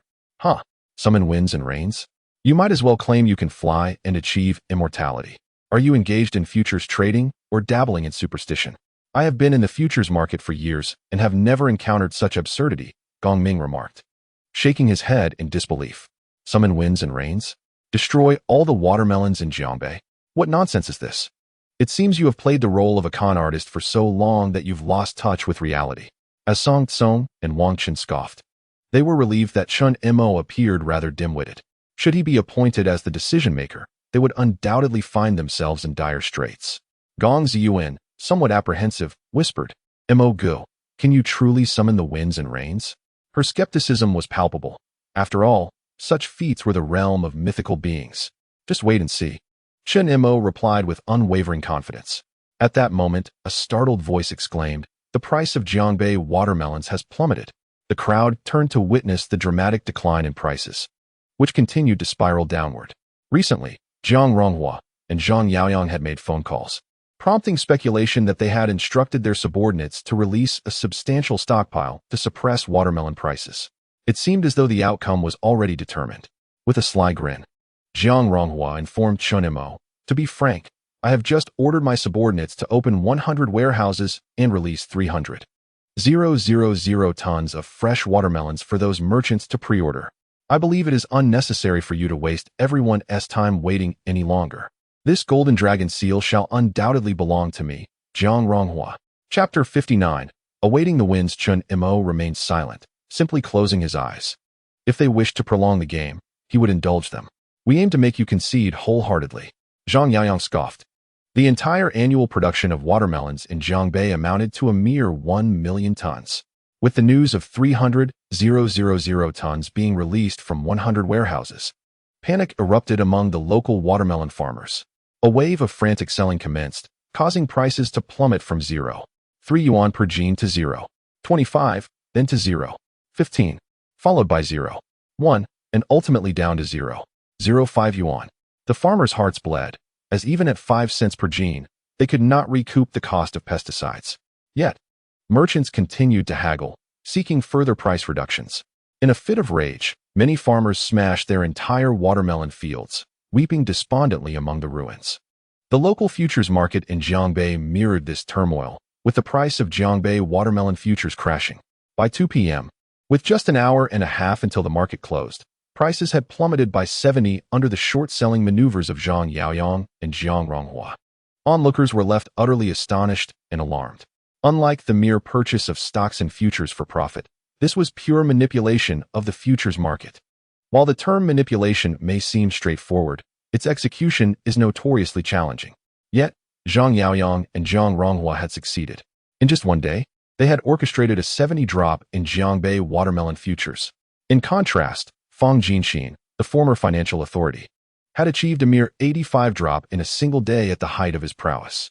These two had now proven themselves worthy rivals. The collaboration of the two wealthiest individuals in Jiangbei was indeed a formidable force. Indeed, this is my first encounter with such effortless manipulation of futures. This is the true essence of sitting in the broker's seat. In the past, our engagement in futures trading was merely a gamble. I broke into a cold sweat. Fortunately, I never encountered such formidable players back then. Otherwise, I would have truly been harvested like chives. Every individual in the room gasped in astonishment. Zhang Yaoyang flicked his cigar and arrogantly addressed Chen Mo. A financial authority must possess the ability to turn the market upside down with a mere word.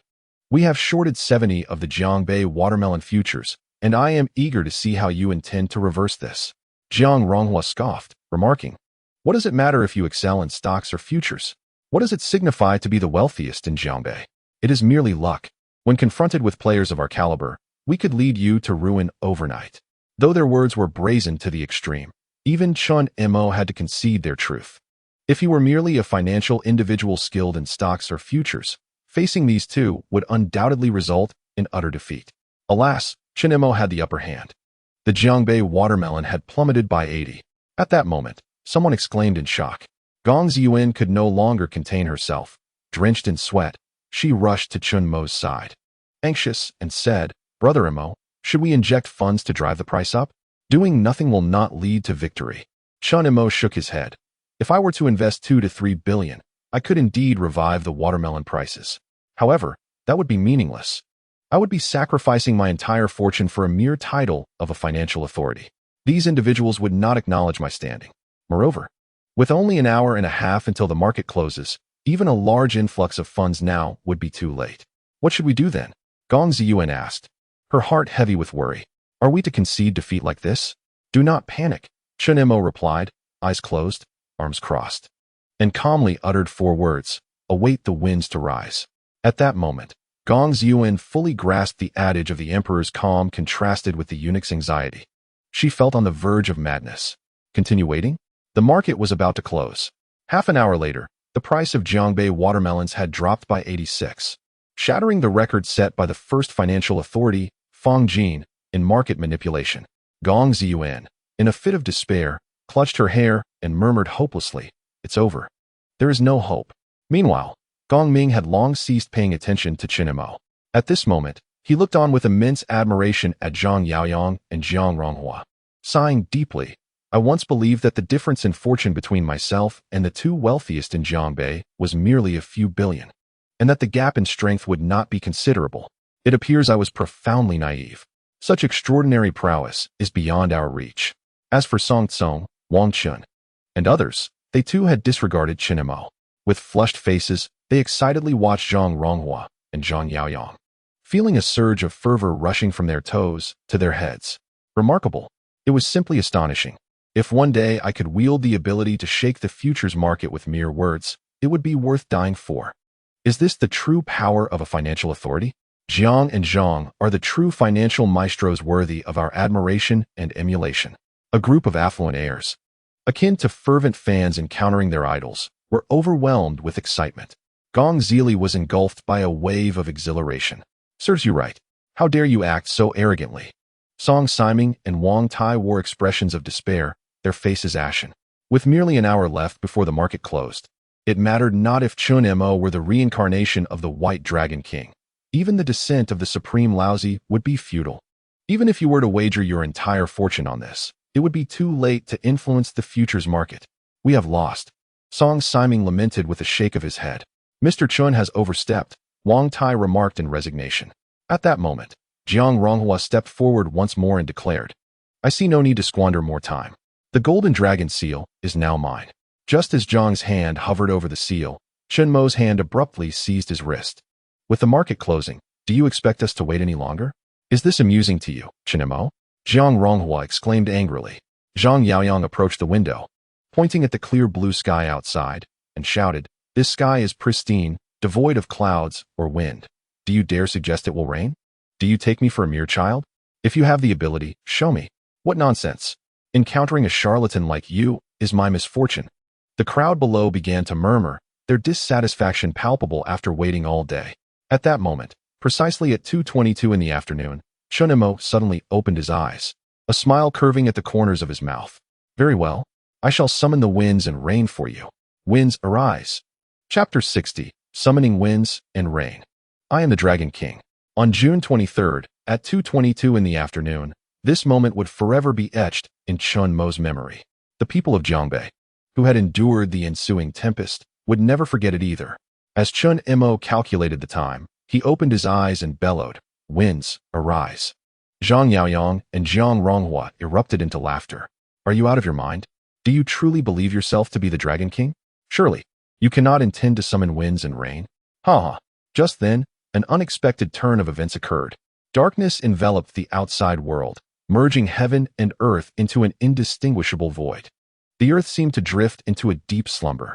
Suddenly, a fierce gale arose, sweeping up sand and stones. With withered leaves and scraps of paper soaring into the air like kites severed from their strings, tumbling and swirling. The sturdy trees along the roadside bent at nearly a 45-degree angle due to the ferocious wind. Numerous trees were uprooted entirely.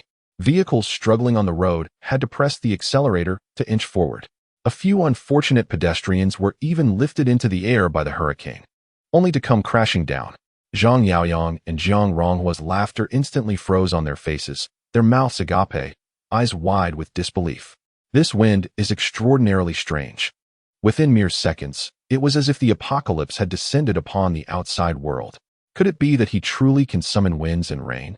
At this moment, Zhang Yaoyang could hardly contain his wavering resolve, his gaze towards Chen Mo tinged with an unsettling fear.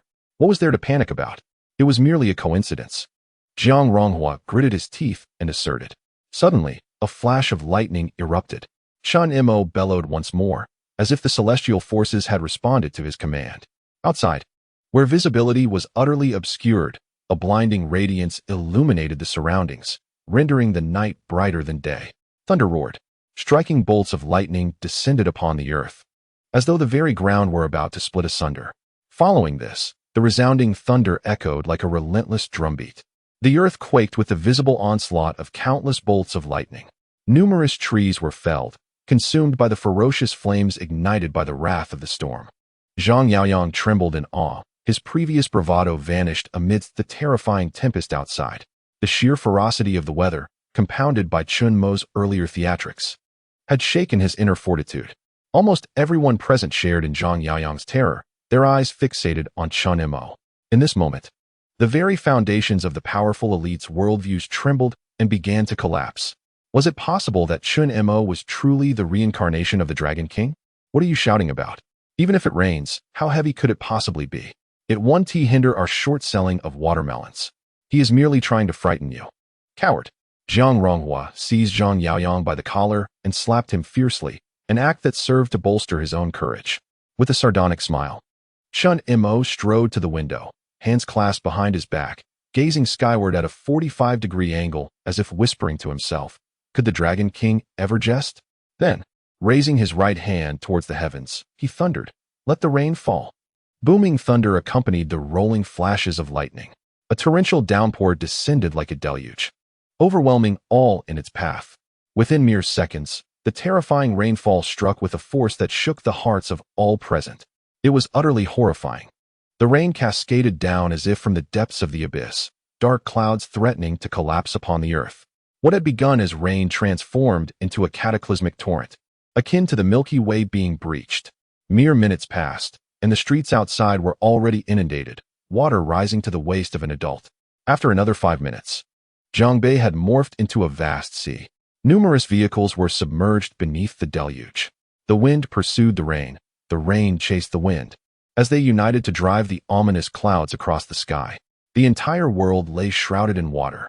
Silence. A deathly stillness enveloped the scene. At this moment, besides the sounds of wind and rain, no other noise could be heard. All eyes were fixed in terror upon Chen Mo, their astonishment reaching unfathomable depths. The power to summon wind and rain was undeniably real. All present swore they had never witnessed such a terrifying downpour in their lives. Zhang Yaoyang and Zhang Ronghua stood agape, utterly astonished, unable to fathom that a mere jest had come to fruition. Gong Ming's face was a portrait of conflict, disbelief, and incredulity. Rationally, he could not fathom that the calamity outside was orchestrated by Chen Mo. Yet, upon glancing at the ravaged Jiangbei, battered by torrential rains, he found himself compelled to entertain the notion. Could it be that he truly was the reincarnation of the White Dragon King? In that moment, Gong Ming was ensnared in an unprecedented spiral of self-doubt. His worldview, meticulously constructed over decades, lay in ruins. Wang Chun, Song Tsong, Gong Zili, and other affluent heirs felt their beliefs shatter into oblivion. All notions of materialism and atheism were cast aside, banished by the overwhelming reality of the situation. Chen Mo feigned the act of divination, muttering incantations, while in truth, he was merely picking at the grime beneath his nails. Quick, turn on the television. Song Siming seemed to grasp the gravity of the moment and hastily instructed the staff. The large screen on-site flickered to life, projecting the Jiangbei news channel. Emergency announcement. Emergency announcement. According to the Jiangbei Meteorological Station, at precisely 2:22 this afternoon, Jiangbei was struck by an unprecedented deluge. Experts predicted that the rainfall would exceed historical records by more than fivefold. Breaking news. Our reporters on the front lines have relayed that due to the catastrophic rainfall and the dilapidated state of the Jiangbei Dam, it has sadly collapsed. Further reports indicate that the escalating rainfall has triggered landslides and flash floods, wreaking havoc across multiple natural disaster zones. The downstream farmlands have been entirely submerged and devastated, with the Jiangbei watermelon industry being the first to bear the brunt of this calamity. Boom. Each news flash struck like a hammer, crushing the spirits of Zhang Yaoyang and Zhang Ronghua. At that moment, their phones erupted with frantic calls. Hello, Mr. Zhang, it's bad. Warehouses 1, 5, 8, and 10 others have been swept away by the flood. The estimated loss of fresh watermelons is around 30,000 tons. Hello, Mr. Zhang, it's dire. Over 30 of your warehouses, including 15 and 26, have been completely inundated. All the watermelons have been lost. The projected loss is a staggering 70,000 tons. We must do everything possible to save the remaining warehouses. Jiang Ronghua bellowed. Mr. Jiang, it's impossible. In this weather, attempting to salvage the warehouses is tantamount to courting death. I'll pay more. I'll pay 10 times the amount. Hurry, send someone to rescue them. Even if you offered 100 times the price. No one would dare go. Lives are more precious than your watermelons. With that, the call ended abruptly, leaving Zhang Yaoyang and Zhang Ronghua's hearts chilled to the bone. They understood that all their watermelons were irretrievably lost. A single storm had obliterated their fields, destroyed their warehouses, and shattered their aspirations of becoming the financial powerhouses of Jiangbei. Gentlemen, how do you find my rain-calling abilities? Chen Mo asked with a serene smile, hands clasped behind his back. Don't get too cocky, Chen Mo, Zhang Ronghua retorted through gritted teeth. The market doesn't react that swiftly. We still have 10 minutes before the closing bell. We have not yet lost. Prices for Jiangbei watermelons have surged.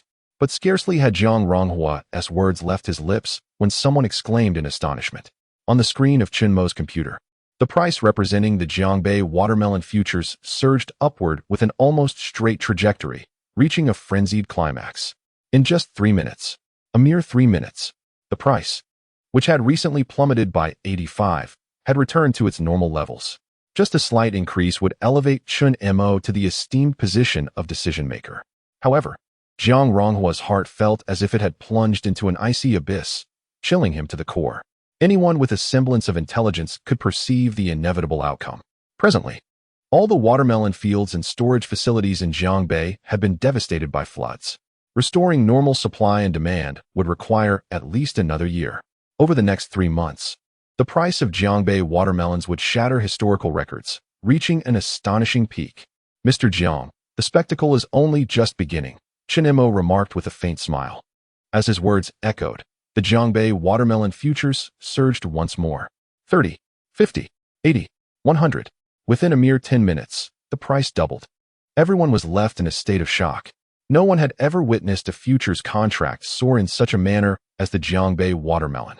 Had anyone believed Chen Mo's words and leveraged all their assets to go long, they might have seized the title of Jiangbei's richest individual. What is doubling? For me, Chen Mo, to go long, it must at least increase fivefold. Chen Mo declared boldly. His commanding voice rendered the audience silent, sending shivers down their spines. To go long, it must rise fivefold.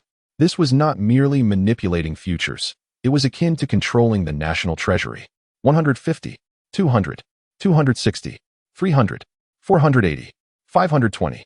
By the time the market closed, the Jiangbei watermelon futures had surged by more than 5 times. Such a terrifying increase had left all financial experts present utterly speechless. They exchanged glances, as if witnessing an absurd tale, enveloped by an unreal sense of nightmare. With hands clasped behind his back, Chen Mo approached the golden dragon seal and calmly asked, "Is there anyone who still contests this?" The room fell into a profound silence. Whether they were the titans on the stage or the financial professionals in the audience, not a single soul dared to utter a word. Could one summon storms to devastate watermelon fields? Could one wield sorcery to manipulate the futures market? Was this a feat achievable by mere mortals? Especially at that moment when Chen Mo commanded the elements, it shattered their very souls. At this instant, Lan Yuner and others gaped in disbelief, unable to process the reality before them. Gong Ziyuan suddenly covered her mouth, gazing at the stage in astonishment. Gong Zili felt her heart tremble, her complexion pale, realizing that her previous understanding was but that of a frog at the bottom of a well. Jiang Ronghua and Zhang Yaoyang, in contrast, felt their bodies weaken, collapsing to the ground in utter despair. Short selling comes with a steep price. Chen Mo's long position had not necessitated actual monetary expenditure on futures. Yet these two had engaged in short selling, manipulating prices, and signing agreements with the farmers, whereby if watermelon prices rose, they would bear the cost of the price differential. Now, with 300,000 tons of watermelons completely destroyed, the price of watermelons has surged more than fivefold. The disparity in this price is sufficient to impoverish 2 individuals. Wang Tai and Song Siming felt an exhilarating sense of triumph, laughing heartily as their previous frustrations vanished into thin air. Chen Mo, the White Dragon King, understood why one might regard him with disdain. Indeed, if I possessed such power to summon the winds and rain, what would the wealthiest man in Jiangbei signify? Gong Ming sat in his chair, staring blankly at the handsome young man beside him, suddenly recalling their conversation on that day on his balcony. At that time, he had thought Chen Mo arrogant and overconfident.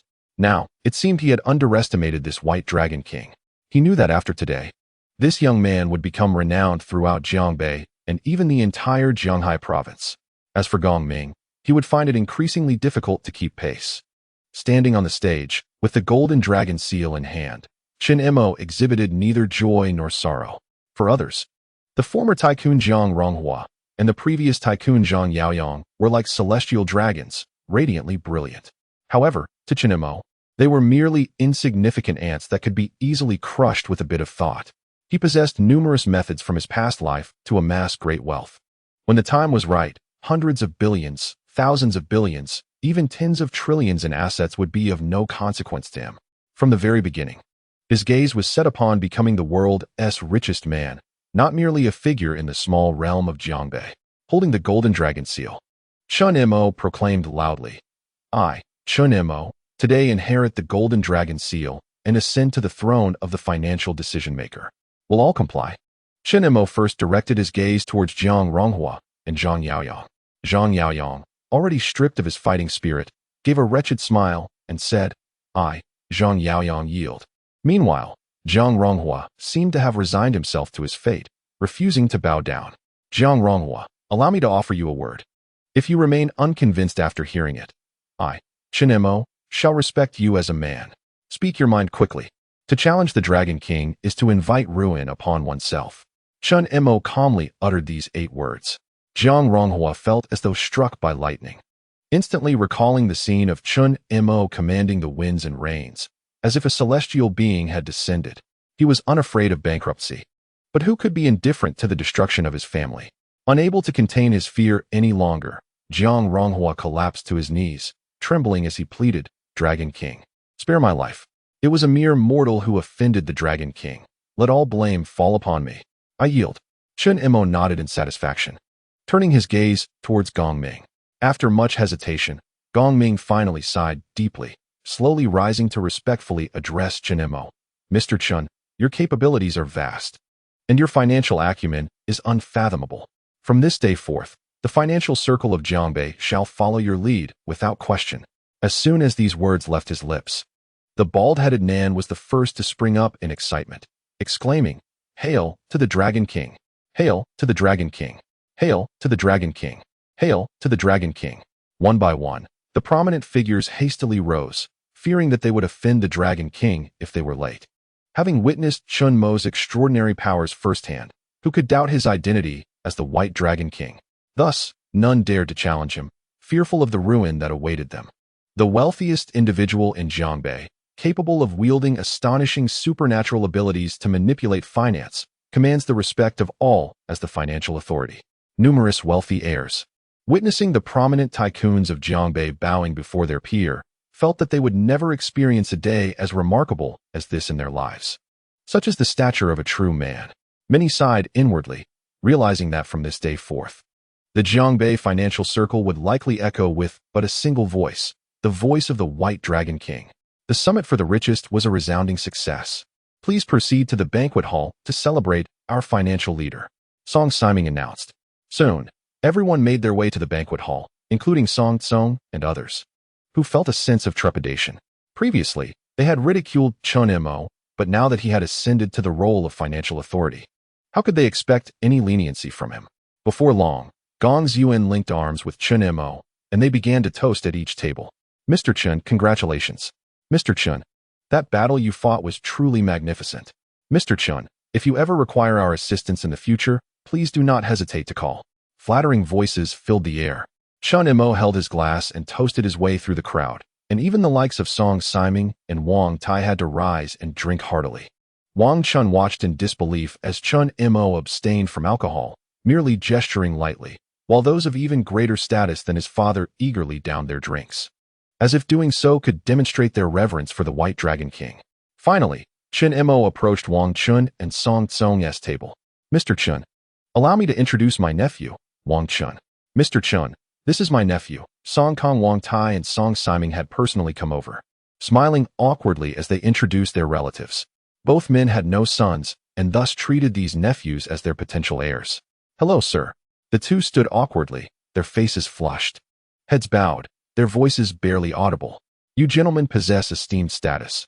I, Chun, cannot presume to associate." Chen Mo replied nonchalantly before sweeping away. Wang Chun and Song Tsong, utterly dejected, trembled in fear, nearly brought to tears. "What mischief have you two been up to?"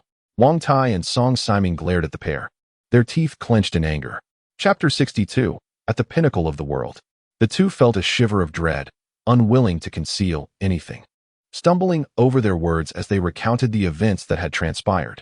Wang Tai and Song Siming were nearly driven to despair. They had never imagined that the otherwise flawless summit for the wealthiest would be marred by the antics of these two reckless youths. "Come with me to apologize to Mr. Chen."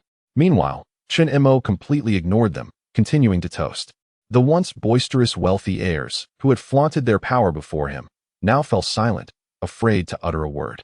As Chen Mo raised his glass, they hurriedly gulped their drinks, fearing that any delay would draw his attention. At this moment, Chu Tian seethed with anger. For just moments ago, Chen Mo had passed by without even a glance in his direction, utterly disregarding him. "In your heart, do I, Chu Tian, hold no more significance than a passerby?" Chu Tian clenched his fists, his teeth grinding audibly. "My submission before you does not indicate fear. The tides of fortune will shift. One day, I shall trample you underfoot. That day shall dawn swiftly. Once I absorb the Gong family and ascend as the wealthiest in Jiangbei, what will you amount to?" What thoughts occupied Chu Tian's mind mattered not to Chen Mo. If such a petty individual were to disturb Chen Mo's inner tranquility even slightly, how could he ever aspire to be the world's richest? As he made his rounds with toasts, Chen Mo ultimately halted at the table of Gong Ming and Gong Zili. His gaze swept across Zhang Ning and Wu Junfan, who were seated beside Gong Zili. Zhang Ning immediately averted his gaze like an ostrich, wishing to disappear into the ground. Meanwhile, the towering Wu Junfan shrank back, enveloped in acute embarrassment. The two of them prayed fervently, hoping that Chen Mo would not direct his ire towards them, especially as they beheld the esteemed figures of Song Si Ming and Wang Tai, who were now bowing and attending to Chen Mo like eunuchs serving an emperor. Chen Mo paid them no heed, instead focusing on Gong Ming. Gong Ming rose with a complex expression, holding a cup of wine, silent. His slightly murky eyes fixed upon Chen Mo, reflecting a myriad of emotions: shock, confusion, and ultimately, profound regret. At this moment, Chen Mo smiled and said, "Mr. Gong, I previously claimed I would surpass your wealth within a month, and I have done so. Now, I ask you, will you still obstruct my desire to be with Ziyuan?" Gong Ming's hand trembled as he hesitated, eventually letting out a deep sigh. "Ziyuan's judgment surpasses my own." After a moment's pause, Chen Mo continued, "Uncle Gong, since you have acknowledged me as Ziyuan's boyfriend, I feel obliged to offer you a word of caution. In investments, be wary of trusting anyone too readily, particularly those who seem to be closely allied with you." Upon hearing this, the smile vanished from Gong Ming's face, replaced by anger and a dark cloud of resentment. He was acutely aware that Chen Mo was referring to Chu Tian. Chu Tian had made considerable contributions to his company's investment department, diligently delivering profitable projects over the past 3 years without a single misstep. "Are you attempting to lecture me?" Gong Ming replied coldly. "This is not a lecture, merely a reminder," Chen Mo replied dismissively. "True, you currently surpass me in wealth. But I, Gong Ming, have navigated the business world for decades, encountering more individuals than you have tasted salt. How dare you presume to remind me?" Gong Ming retorted frostily. "The human heart is inscrutable. How can you be certain you won't falter?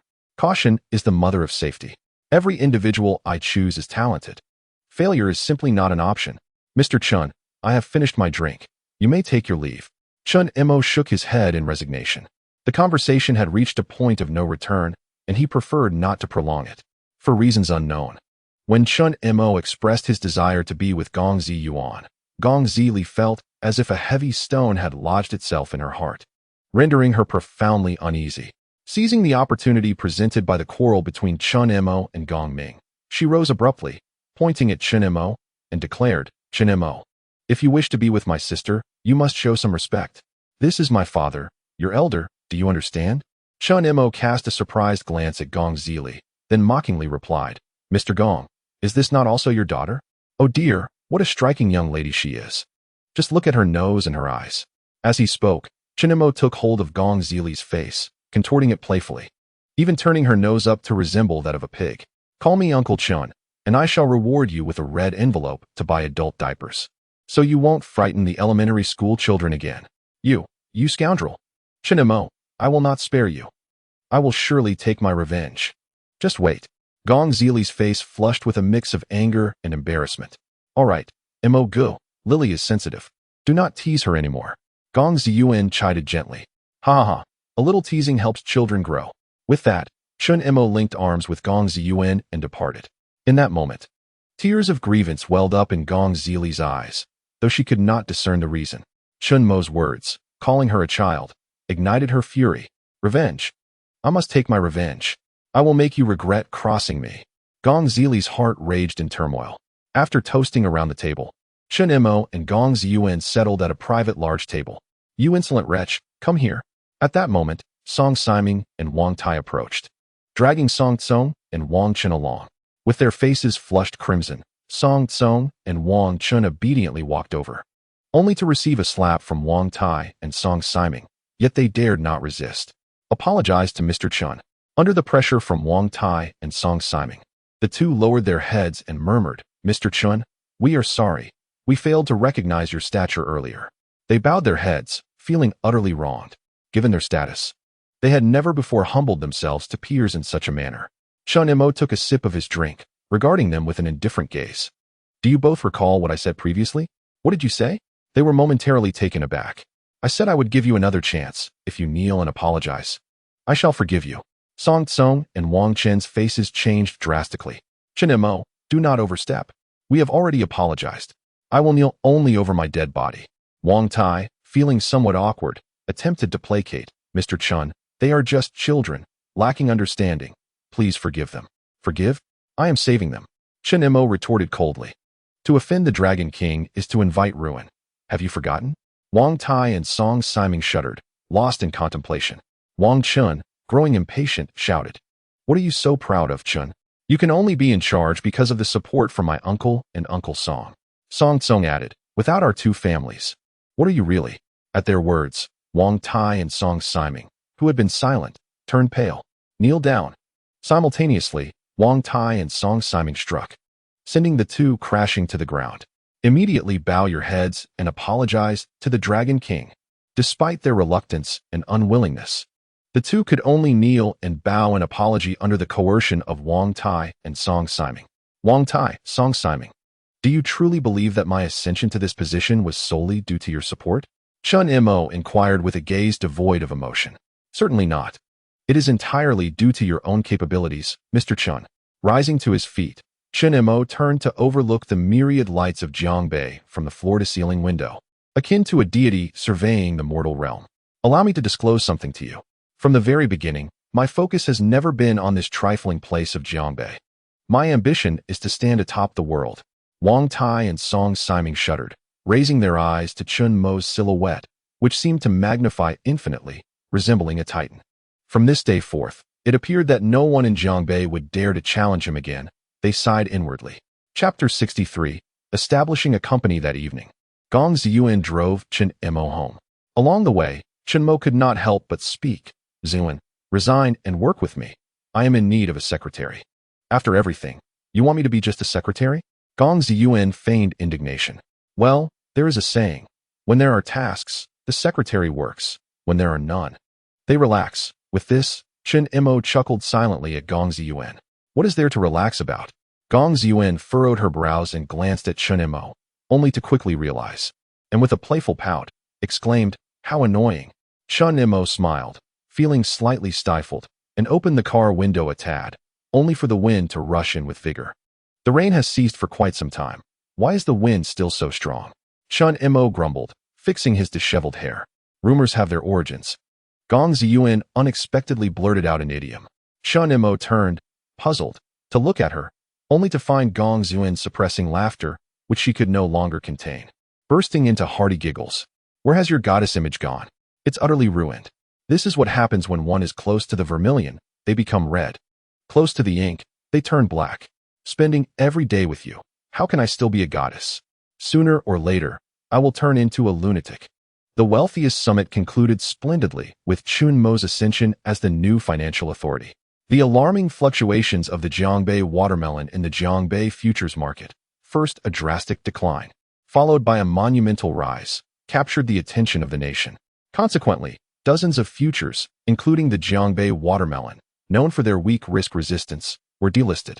On the day of the wealthiest battle, all funds invested in Jiangbei watermelon were returned to the buyer's accounts, rendered void. Following Chen Mo's request, Gong Ziyuan resigned and diligently assumed the role of Chen Mo's personal secretary and driver. Chen Mo purchased a villa in the city center, temporarily designating it as his office. One day, he summoned Cui Nan to his office. Mr. Chen, you summoned me? Cui Nan respectfully bowed before Chen Mo. No need for formality, please have a seat. After a brief pause, Chen Mo addressed the matter directly. In the near future, I will be establishing my own company, and I would like to offer you the position of head of the security department, with an annual salary of 10 million. Cui Nan furrowed his brow and remarked, Mr. Chen, you are aware that I am accustomed to freedom. Although Cui Nan is not a magnate or a tycoon, earning 10 million a year is still within his grasp. I do not require you to come to the company. Simply send your subordinates to assist me when needed, and I will count on your help to resolve any troublesome matters. Chen Mo replied, that is certainly not an issue. Cui Nan readily agreed, pleased to cultivate a closer rapport with Chen Mo. However, the ensuing words would prove pivotal. Chen Mo's expression suddenly turned grave. Cui Nan, I require your assistance in establishing an intelligence network to gather the information and data I need. Despite possessing the advantage of reincarnated memories, Chen Mo understood that he could not be omniscient. Presently, his persona as the White Dragon King significantly aided him, allowing him to navigate the business realm and forge connections with relative ease. He must maintain this persona. Cui Nan hesitated. I excel at intelligence work, but it demands considerable human and material resources. 100 million. Chen Mo raised a finger and proclaimed with authority, I will provide you with 100 million for the year. As long as you can timely gather the intelligence I require, the remaining funds will be yours. Chui Nan looked up at Chen Mo in astonishment, then fell into silence. The two men remained locked in a standoff. Chen Mo casually took a sip of coffee, remarking, a tad bitter. Gong Ziyuan, tense, dared not even breathe beside them. After all, Chui Nan was the paramount figure in the underground of Jiangbei. His respect for Chen Mo stemmed entirely from the latter's omniscient reputation as the White Dragon King. Now, Chen Mo was seeking his assistance in gathering intelligence. Was this not exposing his vulnerabilities to Chui Nan? Gong Ziyuan glanced between Chui Nan and Chen Mo, several times contemplating speaking up, yet refraining. She feared disrupting Chen Mo's rhythm and inciting Chui Nan's ire. After an indeterminate period, Chui Nan finally spoke gravely, "Very well. I accept your proposal. Here's to a fruitful collaboration." The two men exchanged smiles and shook hands. Once Chui Nan departed, Gong Ziyuan hurriedly inquired, "Why would Chui Nan still be willing to serve you as a subordinate upon realizing you are not all-knowing? Such a man has always been driven by self-interest. As long as you provide him with sufficient benefits, he would undertake any task." Chen Mo chuckled, "I offer him 100 million a year. The entire world may perceive me as a false dragon king, yet he would staunchly rise to defend me, wielding a knife to slay all who oppose us." In the afternoon, Chen Mo contacted Song Siming. "Brother Ming, I wish to register a company. Do you have any acquaintances at the administrative bureau who could help expedite the process?" Song Siming laughed heartily. "No problem. Director Wang from the administrative bureau is my classmate. I will accompany you." With Song Siming by his side, Chen Mo and Gong Ziyuan made their way directly to the office of the administrative bureau director. With Song Siming's prior notice, Director Wang was exceedingly warm and courteous. Yet, despite his mental preparation, when Director Wang beheld the registered capital Chen Mo intended to declare, he was nearly struck with a heart attack. 22 billion? Boom. Wang Ju was utterly shocked, his scalp tingling with astonishment. Achieving his current position indicated an extensive breadth of experience, yet the sight of a staggering 2 billion in funds still left him in awe. How many enterprises in the nation possess over 2 billion in capital? Moreover, this is genuine cash flow, not mere market valuation or an aggregation of various assets. Mr. Chen, are you aiming to establish a company that would immediately ascend to the ranks of the top 100 private enterprises in Daxiao? Wang Can chuckled wryly. With Wang Can's assistance, the process proceeded remarkably smoothly. "I am grateful for your help, Director Wang. Otherwise, I would have had to make countless trips just to handle the paperwork." Chen Mo said politely. Wang Can hurriedly waved his hand, saying, "The gratitude is owed to me. We are all tasked with attracting investment in our region, and your initiative to register a company in Jiangbei is a tremendous help. By the way, Mr. Chen, the paperwork is complete. We're only missing the company name. What do you intend to call it?" Chen Mo glanced at Gong Ziyuan beside him and voiced a name he had long contemplated. "Let us call it Mo Yuan Capital." Gong Ziyuan was momentarily taken aback, her face flushing crimson, her eyes shimmering with emotion. She had not anticipated that Chen Mo would use their names for the company. "Ha, what a splendid name," Wang Can remarked knowingly, chuckling. An hour later, Chen Mo bid farewell to Song Siming and Wang Can, armed with all the necessary documents. Only after they departed did Wang Can exclaim, "Old Song, what exactly is your brother's background? This is an extraordinary undertaking. I assent it? He can't possibly be of royal lineage, can he? You're thinking too much. He hails from a humble farming background, having risen from nothing." Song Siming replied with a chuckle, feeling a sense of pride at Wang Can's astonishment. "Is that true? I'll tell you just one person, but you must keep it confidential. A month ago, Chen Mo was merely an employee earning over 1,000 a month. Yet now, he is not only the newly crowned richest man in Jiangbei, with a fortune of 36.5 billion, but he has also triumphed over the previous titans, Jiang Ronghua and Zhang Yaoyang, to become the financial authority of Jiangbei." Boom. Wang Can was rendered speechless, completely taken aback. Meanwhile, upon returning to the office, Chen Mo and Gong Ziyuan received a phone call from Gong Zili. "Hello, Lily, do you need something? Sister, are you with Chen Mo right now? I forgot to tell you. I have resigned and am starting a business with him." "What?" Gong Zili was momentarily stunned before asking, "Can I come visit you?" Gong Zili was fixated on retaliating against Chen Mo and hoped to find an opportunity during her visit. "Sure, I'll take you along tomorrow when I go to work." Gong Ziyuan readily agreed. Wishing to ease the tension between Gong Zili and Chen Mo. Chapter 64, Gong Zili's Second Revenge. The following day, within the offices of Mo Yuan Capital, Chen Mo found himself in a quandary, his mind in turmoil. He had engaged in several trades in the foreign futures market over the past few days, yet due to the lack of significant movements, his initial capital of 300 million had only yielded a profit of over 5 million. Chen Mo distinctly remembered that, following this period, several futures in the foreign market exhibited a steady yet modest rise. However, the gains were minimal, rendering leverage scarcely profitable. The current state of the futures market felt to Chen Mo like a dish devoid of flavor, unpalatable yet too precious to discard. He found himself in a quandary, contemplating whether to close his positions or to further increase his stakes, casually amassing a few tens of millions before making his exit. Chen Mo discovered that earning excessive wealth proved to be more torturous than incurring losses. For many individuals in the year 2000, tens of millions represented a sum unattainable over a lifetime, yet he regarded it as rather insipid. "Brother Mo, I've brought my sister here for a visit." At that moment, Gong Ziyuan entered, accompanied by Gong Zili. Chen Mo cast a surprised glance at Gong Zili. What brought her here? Based on his understanding of her character, this formidable woman should have harbored a deep-seated animosity towards him. Yet, she was now visiting his company of her own volition, leaving Chen Mo genuinely perplexed. "Brother Mo, how is the recent foreign futures market faring?" Gong Ziyuan inquired. "The fluctuations are minimal, with a cost of 300 million and leverage applied. I've only earned 5 million over these past days. I estimate that I can make at most another 30 to 50 million before it reaches its peak. For a considerable duration, there will likely be no significant market movements," Chen Mo replied, shaking his head in disappointment. "Are you truly dissatisfied with a few tens of millions?" Gong Zili exclaimed in disbelief. However, her attention soon shifted to Chen Mo's computer screen, and a nefarious scheme began to brew in her mind. She had meticulously observed that Chen Mo's office was devoid of surveillance cameras. Having been raised in the prestigious Gong family, a titan of finance, she was well-versed in manipulating futures and stock accounts.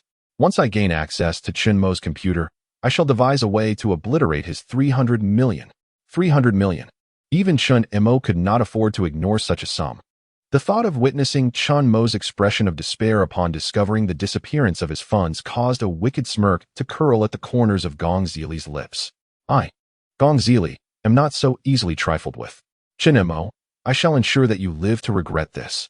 As she waited for an opportune moment in the office, Gong Ziyuan suddenly suggested around noon, "Brother Mo, let us head to a nearby restaurant to pick up a few dishes. Lily, why not join us for lunch here today?" Gong Zili quickly nodded in agreement, a smile gracing her face. Upon reaching the entrance, just as they were about to get into the car, Gong Ziyuan smacked her forehead, exclaiming, "I forgot my wallet. Brother Mo, could you please go back and fetch it for me?" Chen Mo nodded and returned to his office.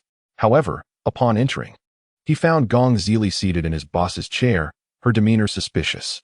"What are you up to?" Experiencing the feeling of being a boss, Chen Mo chuckled. "Ah." Upon seeing Chen Mo approach, Gong Zili's heart raced, and a cold sweat broke out. She had just executed a closing of Chen Mo's positions, and her subsequent plan was to invest heavily in an obscure futures contract while maximizing leverage. After much deliberation, she finally settled on ordinary white wheat. This particular futures contract had a trading volume, transaction value, and open interest that constituted a mere fraction of the entire market. Whether one engages in short selling or going long, without substantial trading volume, the prospect of earning any profit is utterly futile. Furthermore, this particular futures contract has been entrenched in a long-term downward trend. With high leverage, it could effortlessly obliterate Chen Mo's 300 million. Just as the position was closed, and before any orders could be placed, Chen Mo returned. Gong Zili absolutely could not allow Chen Mo to glimpse the trading interface. Otherwise, it would spell disaster. As Chen Mo approached, on the verge of seeing the computer screen, Gong Zili gritted her teeth, mustered her courage, and embraced him tightly, preventing him from viewing the monitor. Since Chen Mo faced away from the computer, he was oblivious to the screen, while Gong Zili, with her hands behind him, was still able to manipulate the computer. "What are you doing?" Chen Mo exclaimed, his eyes widening in surprise. The sudden embrace caught him completely off guard. "Mo go. I like you." Gong Zili could no longer contain herself. To ensure Chen Mo's position was liquidated, she had to detain him. "What?" Chen Mo, sweating profusely, hastily attempted to push Gong Zili away, only to find her clinging to him like an octopus, refusing to let go. Yes, you were right before. I harbor feelings of love that have turned into resentment. I am envious of your time with my sister. Gong Zili threw caution to the wind, suddenly channeling her inner thespian, and began to profess her feelings for Chen Mo. From the moment I first laid eyes on you, I was captivated by your profound gaze and your rugged stubble. Chen Mo froze, seizing the opportunity. Gong Zili hastily operated the computer while continuing her confession. Every time I see you with my sister, it feels like my heart is being sliced. I know this is wrong, but I simply cannot control myself. Chen Mo, I love you dearly. I want to bear you 100 children. Lily, please don't. I am aware of my charm and acknowledge that I am quite the heartthrob. Your attraction to me is only natural, Chen Mo replied. Gong Zili, still engrossed in her tasks, nearly lost her composure upon hearing his words and almost slapped him, but she restrained herself. At that moment, Gong Zili was determined not to let her efforts go to waste. Finally, after 5 minutes of entanglement, she completed all necessary operations, shut down Chen Mo's computer, and then gently pushed him away, saying, Mo go. I apologize. I acted impulsively. She refrained from showing hostility directly, as it would undoubtedly raise Chen Mo's suspicions. It's all right. I understand. Had I encountered a man like myself, I would likely be even more impulsive, Chen Mo sighed, lamenting his irresistible charm. Endure. Do not retaliate, Gong Zili thought. However, Chen Mo could never have anticipated the depths of Gong Zili's desire for revenge. In her quest for retribution, she was willing to sacrifice both her dignity and her body. Come on, you're quite bored here anyway. Let us go grab a meal together, Chen Mo suggested. Sure. Gong Zili gleefully followed him outside. With such high leverage, as long as Chen Mo was not glued to the computer, he would soon face liquidation. Gong Zili was eager to witness the expression on Chen Mo's face when that moment arrived. This, indeed, was her form of vengeance. Should 300 million be liquidated, his position as a wealthy tycoon would be in jeopardy. How could the advantages of Gong Zili be so easily taken for granted? Miyu Zili had already devised a plan. The moment Chen Mo faced a financial collapse, she would immediately alert the media to announce the transfer of power among the wealthiest in Jiangbei. The throne of the richest would change hands in just 2 days. Who would still believe in this financial mogul then? Miyu Zili felt she was undeniably brilliant. However, unbeknownst to her, mere minutes after she and Chen Mo left the office, the futures market was already in turmoil. A massive locust plague had struck the central regions of the world, devouring nearly all edible grains. Yet, the genetically modified white wheat had miraculously escaped this calamity. In an instant, over 30 nations in the central region had no choice but to treat white wheat as their primary food reserve, flooding the market to rescue the refugees. With more than 30 countries relying on white wheat as their staple grain, its circulation must have skyrocketed. In the futures market, this previously obscure commodity, which had languished with minimal trading volume, suddenly ignited with fervor. Chen Mo's account, which originally held 300 million, had been leveraged to astonishing heights due to Miyu Zili's maneuvers. Consequently, the funds surged dramatically. 400 million, 500 million, 600 million, 900 million. All this transpired within merely half an hour. At that moment, Chen Mo was dining with the Miyu sisters, Zili and Ziyuan. At the table, a frenzied grin stretched across Miyu Zili's face. The thought of Chen Mo soon losing his status as the richest and facing contempt from financial titans filled her with exhilaration. Chen Mo, however, regarded Miyu Zili with a peculiar expression, his eyes hinting at indecision. Midway through the meal, Miyu Zili could no longer contain herself and burst into laughter. Lily, what's got you so amused? Ziyuan inquired, puzzled. Oh, nothing. Ha ha. Miyu Zili giggled uncontrollably. At that moment, Chen Mo set down his utensils, as if having made a momentous decision, and stood up abruptly. Lily, you've gone too far, he exclaimed, his voice laced with anger. Miyu Zili's heart skipped a beat. Had she been discovered? Mo go, what's happening? Ziyuan asked, concerned. I initially intended to keep this secret to myself, but upon reflection, it would be unfair to you, Ziyuan. Pausing, Chen Mo's expression turned grave and earnest. Ziyuan, do you know why Lily is so delightfully amused? Why? Because just now, she confessed her feelings for me. Miyu Zili? Upon hearing this, the smile on Miyu Zili's face froze instantly. Huh. Ziyuan gazed at Chen Mo in disbelief, then turned to Miyu Zili. Chen Mo shook his head gently, sighing. Indeed, Lily seized the moment when I returned to fetch my wallet, embraced me in my office, and professed her love. She said she fell for me at first sight, declared that she would marry no one but me, and even wished to bear me 100 children. Lily, I am acutely aware of my own charm and striking handsomeness, yet you chose to profess your feelings for me in the presence of your sister, brazenly displaying such an audacious smile at the dining table. Do you not perceive the gravity of your actions? She is your sister, your own flesh and blood.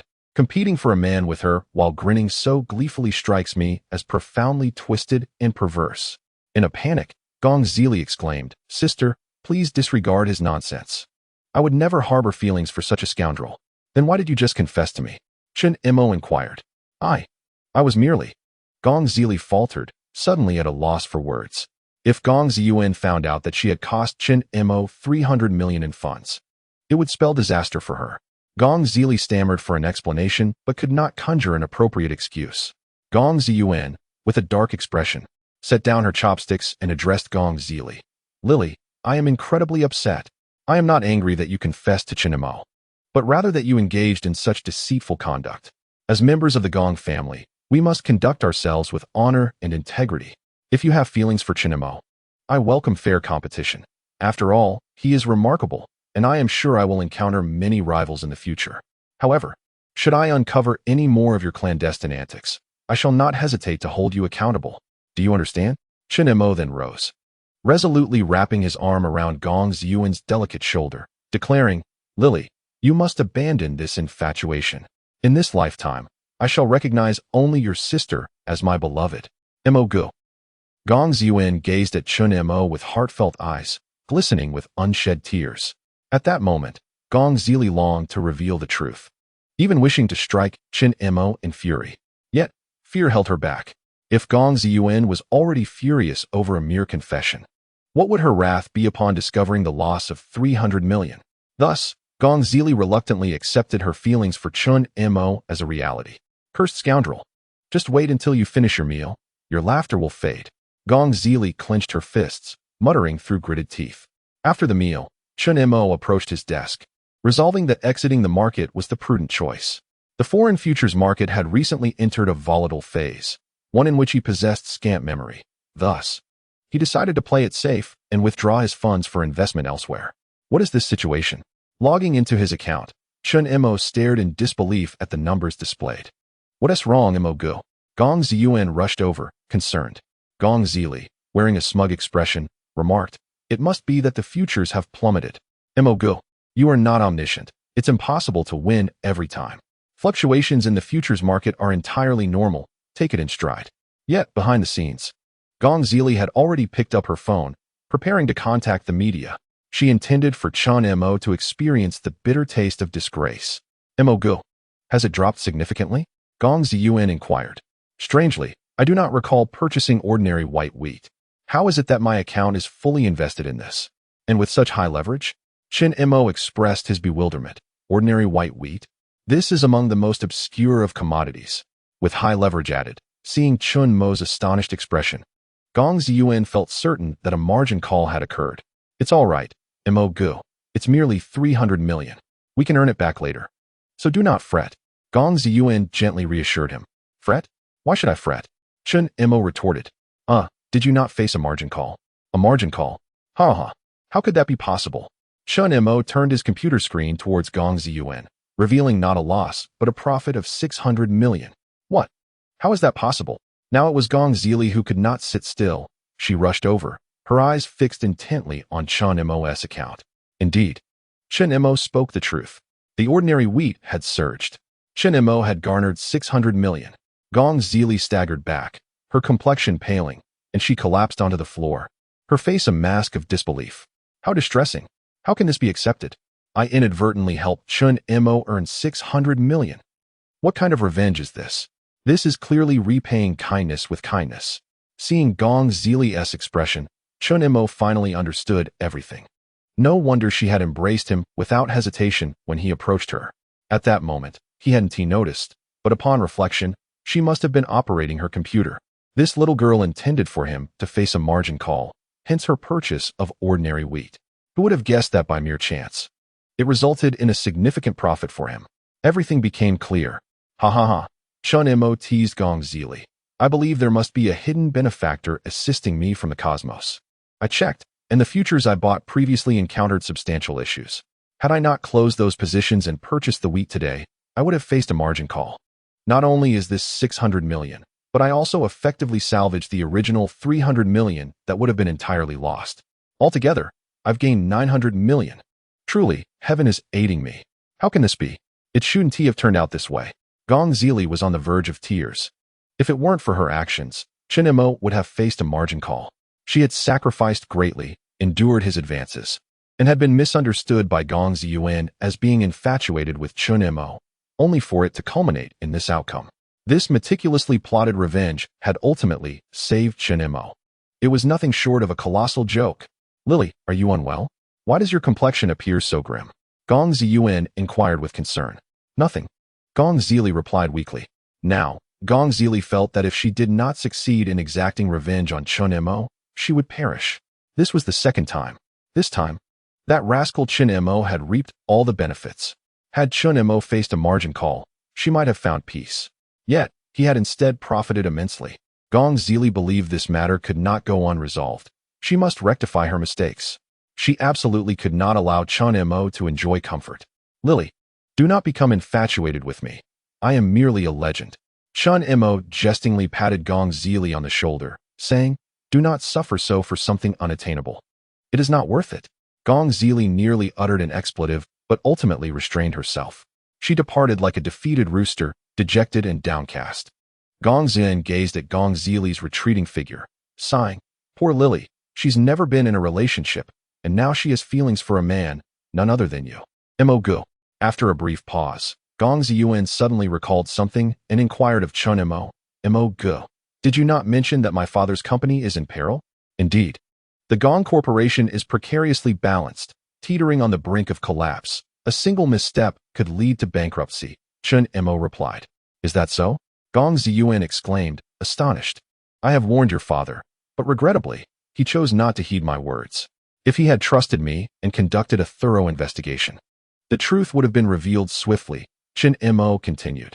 In a previous life, someone had manipulated Gong Ming, enticing him with the prospect of listing the Gong Corporation, which led him to continually invest funds into the financial sphere. Ultimately, these funds were devoured by that individual, along with the corporation's core assets, resulting in a staggering 80% control over the real estate market in Jiangbei, yielding immense profits for the deceiver, none other than Chu Tian. Chapter 66. The conspiracy of Chu Tian. The Gong Corporation's primary industry lay in real estate, commanding 30% of the market share in Jiangbei, along with substantial cash flow.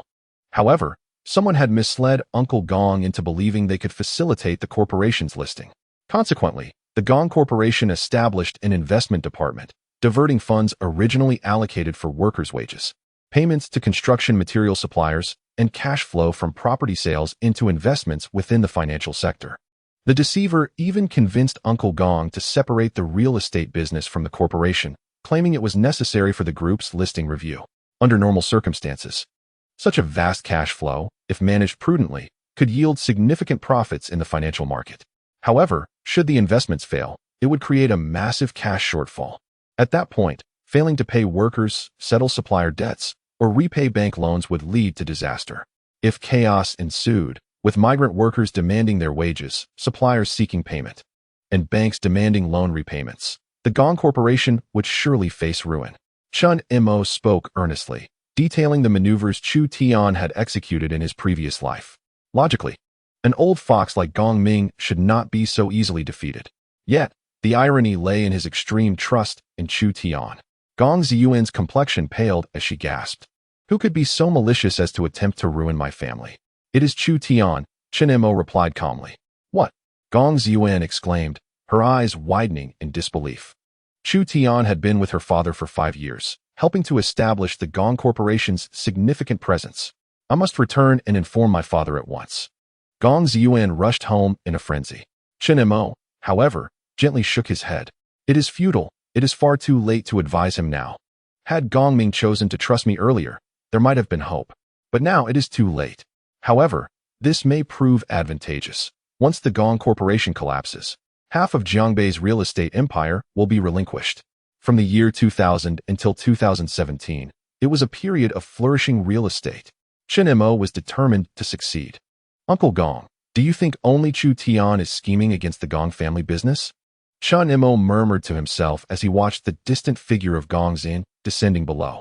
Upon returning home, Gong Ziyuan wasted no time and conveyed Chen Mo's original words to Gong Ming. Dad, Chu Tian is deceiving you. His intention is to swallow the entire Gong enterprise. You must think of a solution quickly. Gong Ziyuan urged anxiously. At that moment, Gong Ming's expression darkened to an extreme, and he bellowed furiously, "Nonsense! Chen Mo is slandering Chu Tian, and he is also tarnishing the reputation of your father and me. I have navigated the business world for decades. How could I possibly be deceived?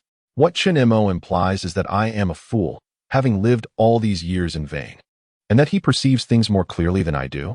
Moreover, your brother Chu Tian has been loyal for 5 years, establishing half of the Gong family's fortune for me. How could he betray me? Dad, you have seen Moge's capabilities. He is now the richest man and a financial authority." Gong Ziyuan retorted. "Are you suggesting that his abilities surpass mine, so he has no need or disdain to harm me and Chu Tian?" Gong Ming scoffed. "I have investigated thoroughly. The meteorological station had issued a warning for severe weather long before that day. Chen Mo merely got lucky by receiving the information early, exploiting the information gap to defeat Zhang Yaoyang and Zhang Ronghua. He is nothing more than a trickster who relies on opportunism. In terms of true skill, he is far inferior to Chu Tian."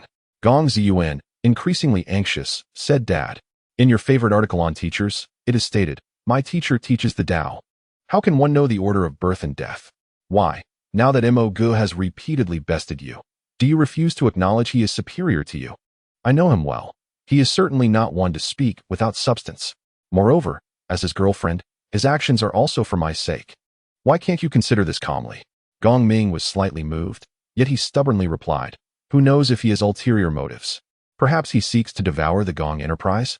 Dad, you are utterly unreasonable." Gong Ziyuan was on the verge of tears. "All right, you claim Chu Tian is deceiving me? I shall summon him forth for you to confront." Gong Ming made a call, and soon, Chu Tian arrived. "Ziyuan is here as well," he remarked. His gaze greedily fixated on Gong Ziyuan. The Gong Ziyuan post-relationship was even more radiant and captivating. Between her brows and eyes lay an enchanting charm that could move any man, including Chu Tian. "Ask away," Gong Ming declared. Gong Ziyuan immediately shot a stern look at Chu Tian and bluntly questioned, "Chu Tian, you urged my father to invest money. I ask you, where is the investment capital? What is the status of the project's losses?" Although Chu Tian maintained a calm exterior, a storm brewed within him. Over the past year, he had controlled the investment department of the Gong enterprise and under various pretexts funneled all the money into projects run by his own family company. Naturally, those projects were mere shells, designed solely to siphon off the cash flow of the Gong enterprise. When the opportune moment arrives, he will swiftly bring the Gong family to ruin, simultaneously seizing their entire share of the real estate market. However, those projects were orchestrated by his own family. The accounts meticulously arranged with no apparent flaws. How could Gong Ziyuan be aware of this? At that moment, Chu Tian calmly inquired, "Sister Ziyuan, have you heard any rumors?" Ziyuan replied, "That rascal Chen Mo is questioning your handling of the Gong family's assets." Gong Ming interjected, "He is talking nonsense." Chu Tian retorted angrily, "This is an affront to my character. I sacrificed my own company to toil for the Gong enterprise for 5 years. My integrity is well known to everyone in the company and to Uncle Gong. Do not divert the topic. Answer me, where has the investment money gone?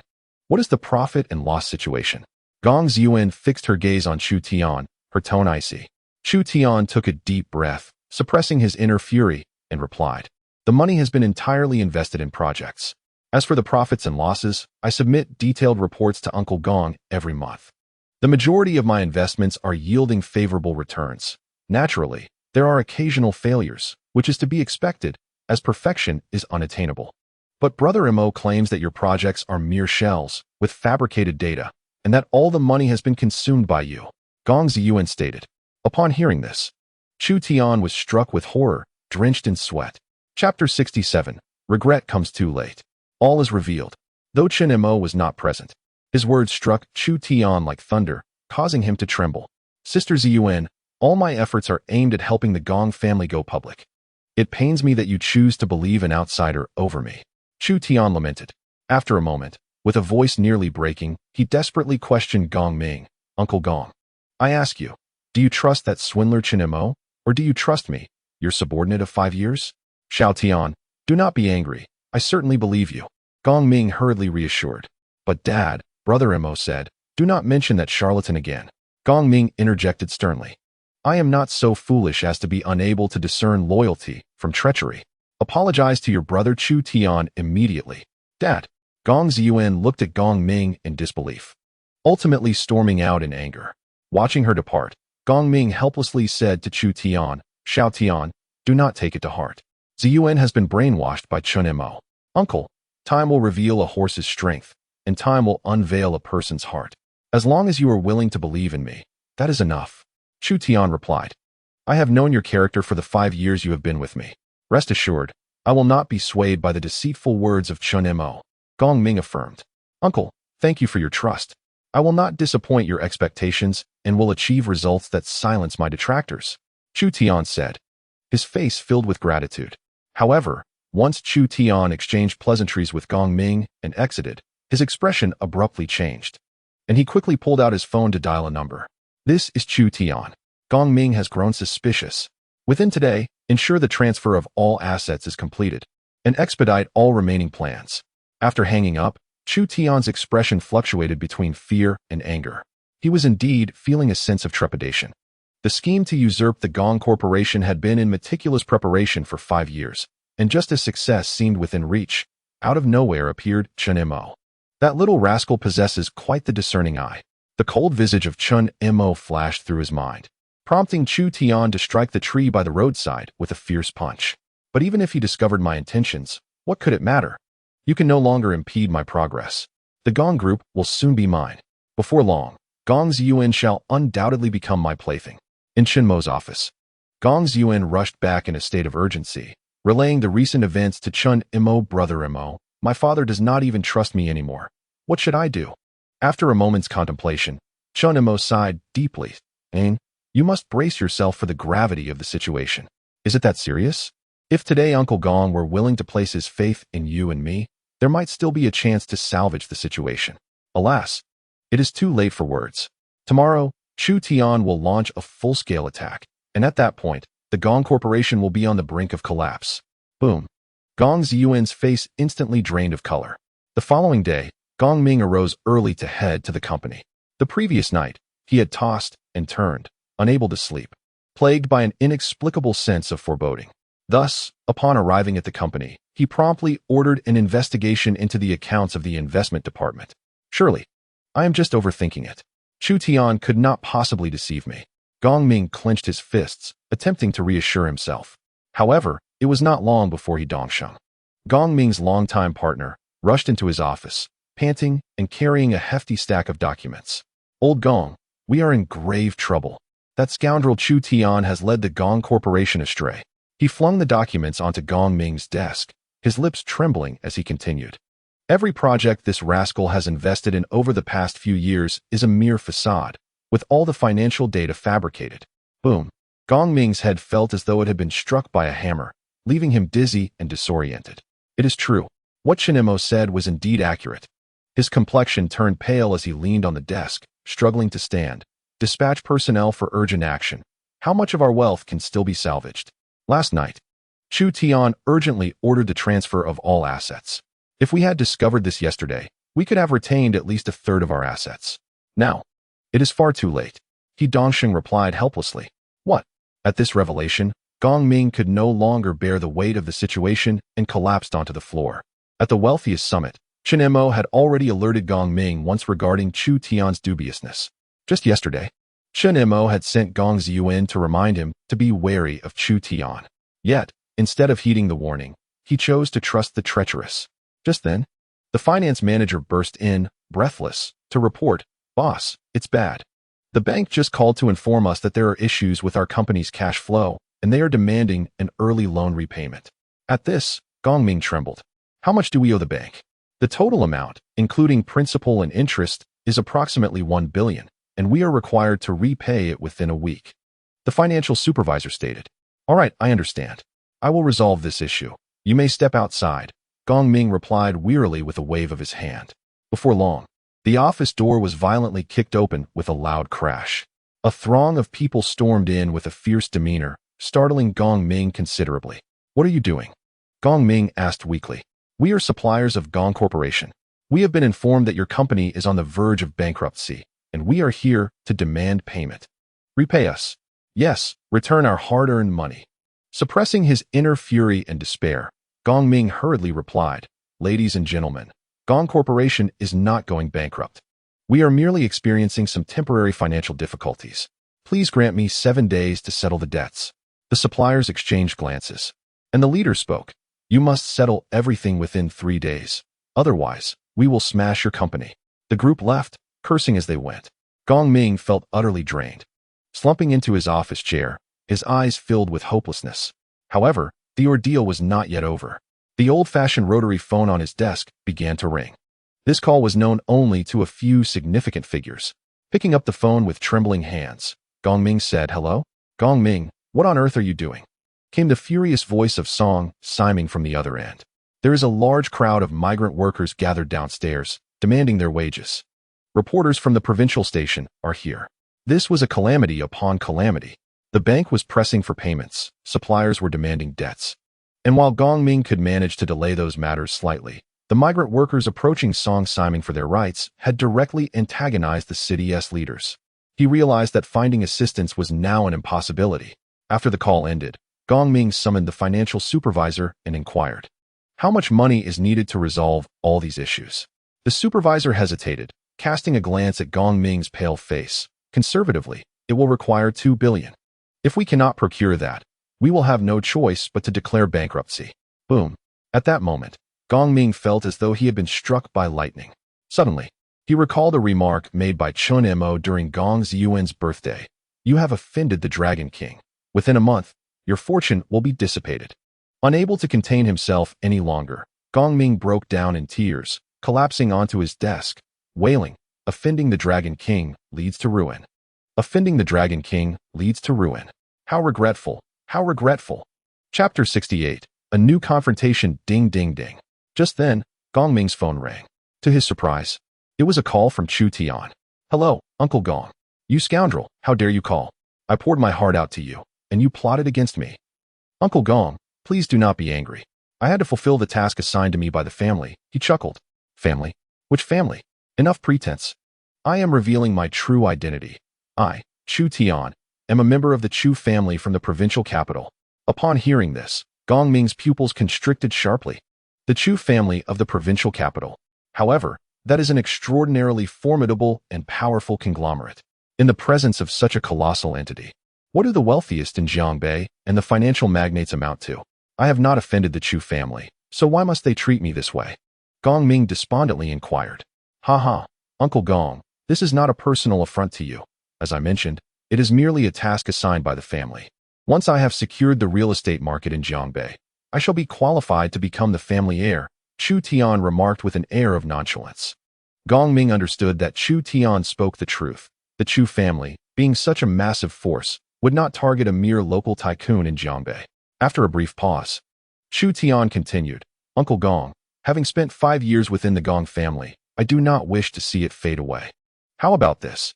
If you agree to marry your sister Ziyuan to me, I can assist in repaying the Gong family's debts.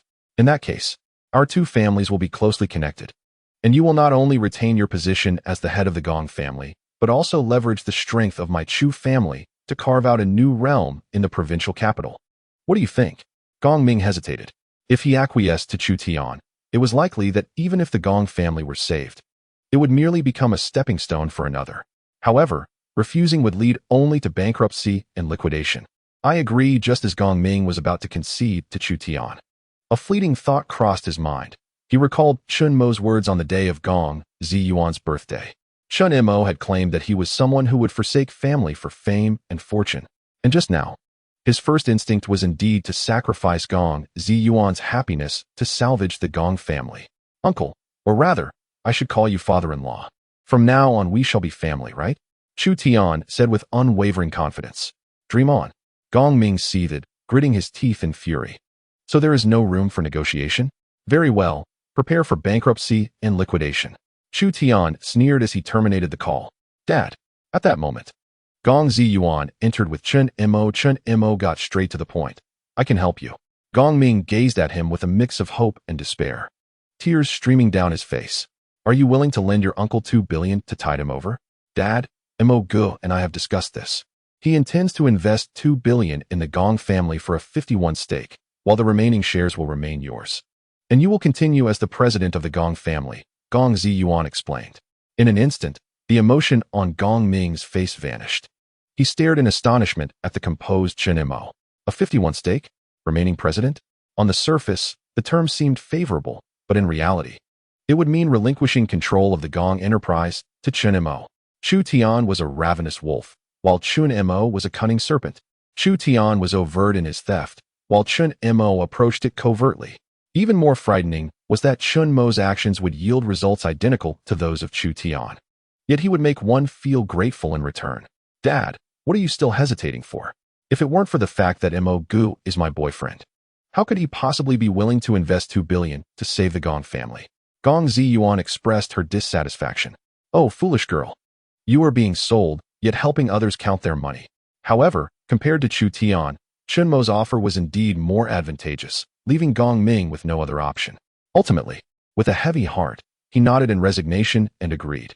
Soon after signing the share transfer agreement, a sum of 2 billion was credited to the account of the Gong Group, momentarily alleviating a looming crisis. Chen Mo, I must caution you. Chu Tian wields considerable influence. Gong Ming remarked. Not to worry, whatever Chu Tian has taken, I shall ensure he returns it in full.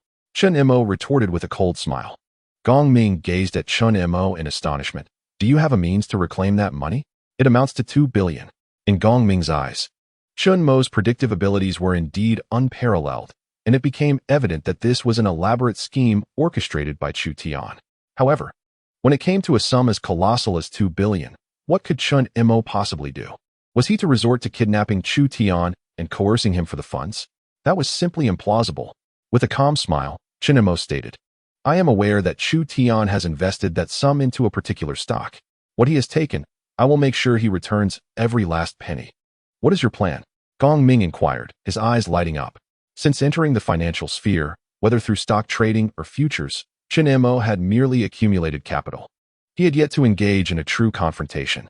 At this point, a glint of determination shone in Chen Mo's eyes. Today, I, the White Dragon King, shall take charge and strike at Chu Tian. But how do you intend to execute this strike? Gong Ming hesitated. Chu Tian was a master of indirect tactics, adept at reaping profits from stocks. What I intend to do is elevate the stock price while he attempts to short it, dealing him a significant blow. Chen Mo replied with a light laugh. Chu Tian's method of profiting from stocks bore a striking resemblance to the strategies employed by certain prominent figures in the past, particularly in the realm of cryptocurrency. He would disseminate favorable news to attract investors when stock prices were low, only to short the stock and depress its price once it had risen, thus reaping enormous profits. This cycle continued, with foolish investors repeatedly falling for his ploys, some even contemplating drastic measures, yet still believing in Chu Tian's words. What do you require? I shall prepare it immediately, Gong Ming declared. A computer and a quiet office. Chen Mo specified. Bring me a laptop at once. Furthermore, declare a company-wide holiday today and ensure no one enters the building to disturb Mr. Chen. Gong Ming commanded loudly. The Gong Building, a towering edifice of 108 stories, stood as a landmark in Jiangbei, a coveted realm of wealth for countless individuals. At this moment, Chen Mo stood atop Jiangbei, surveying the multitude below. Chapter 69. A loan of 5 billion. Chen Mo settled into the executive chair belonging to Gong Ming. Gong Ming personally served Chen Mo tea and lit a cigarette. This scene was inadvertently witnessed by a passing vice president, who was left utterly dumbfounded. Meanwhile, Chen Mo had already opened the stock trading software, typing in a code to locate a specific stock, Tian Shun Heavy Industry. In his previous life, Chu Tian had become one of the top 10 wealthiest individuals in the Great Xia Kingdom by middle age. His autobiography particularly emphasized how he manipulated the Gong Group out of 2 billion and subsequently orchestrated the repeated exploitation of Tianshun heavy industry. On the surface, Tianshun heavy industry appeared to be a joint venture, but in reality, its true owner was none other than the Chu family.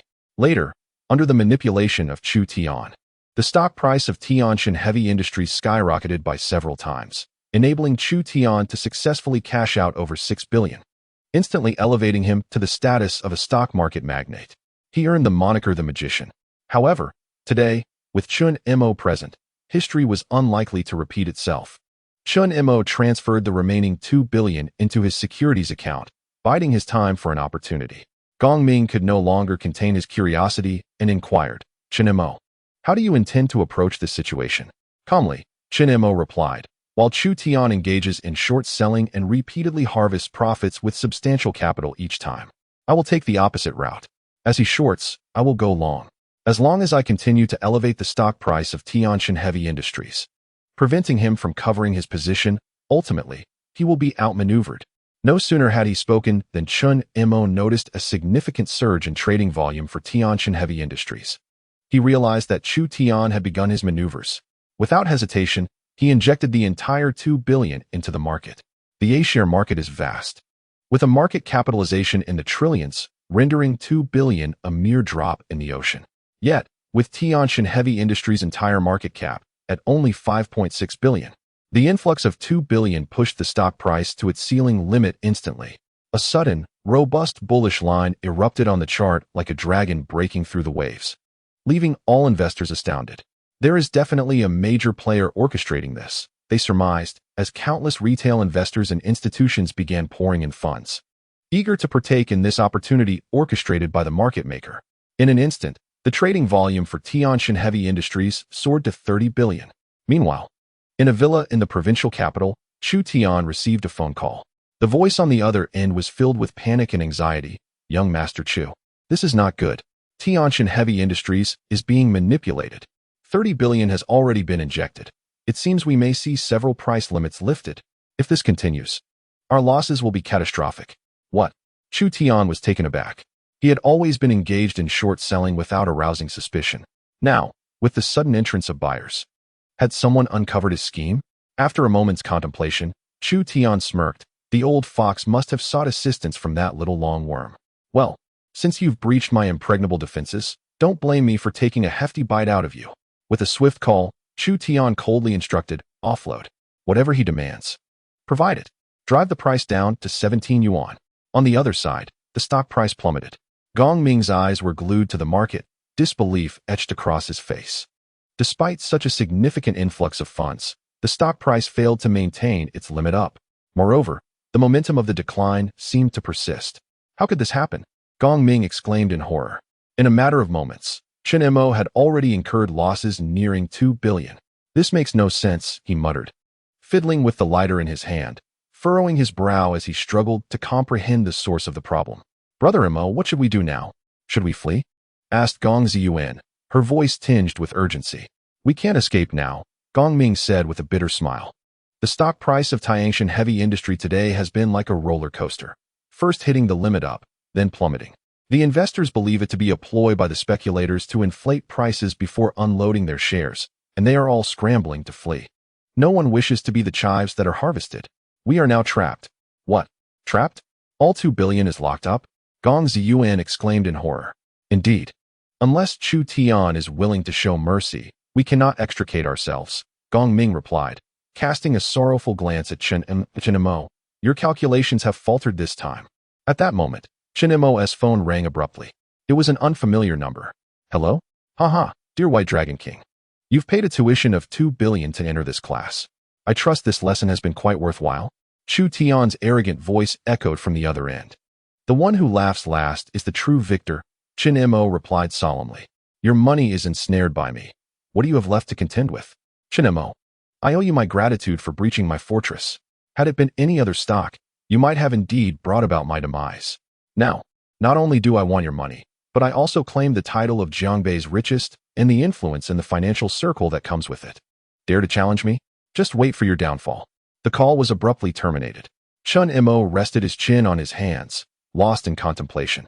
Despite his meticulous attention to every detail, Why was Chu Tian still able to drive the stock price down? It's over, all is lost. The Gong family will likely not endure much longer. Gong Ming lamented, scratching his head in distress, his complexion pale. At this moment, Chen Mo is left with nothing. The Gong family has only just regained its footing and remains in a vulnerable state.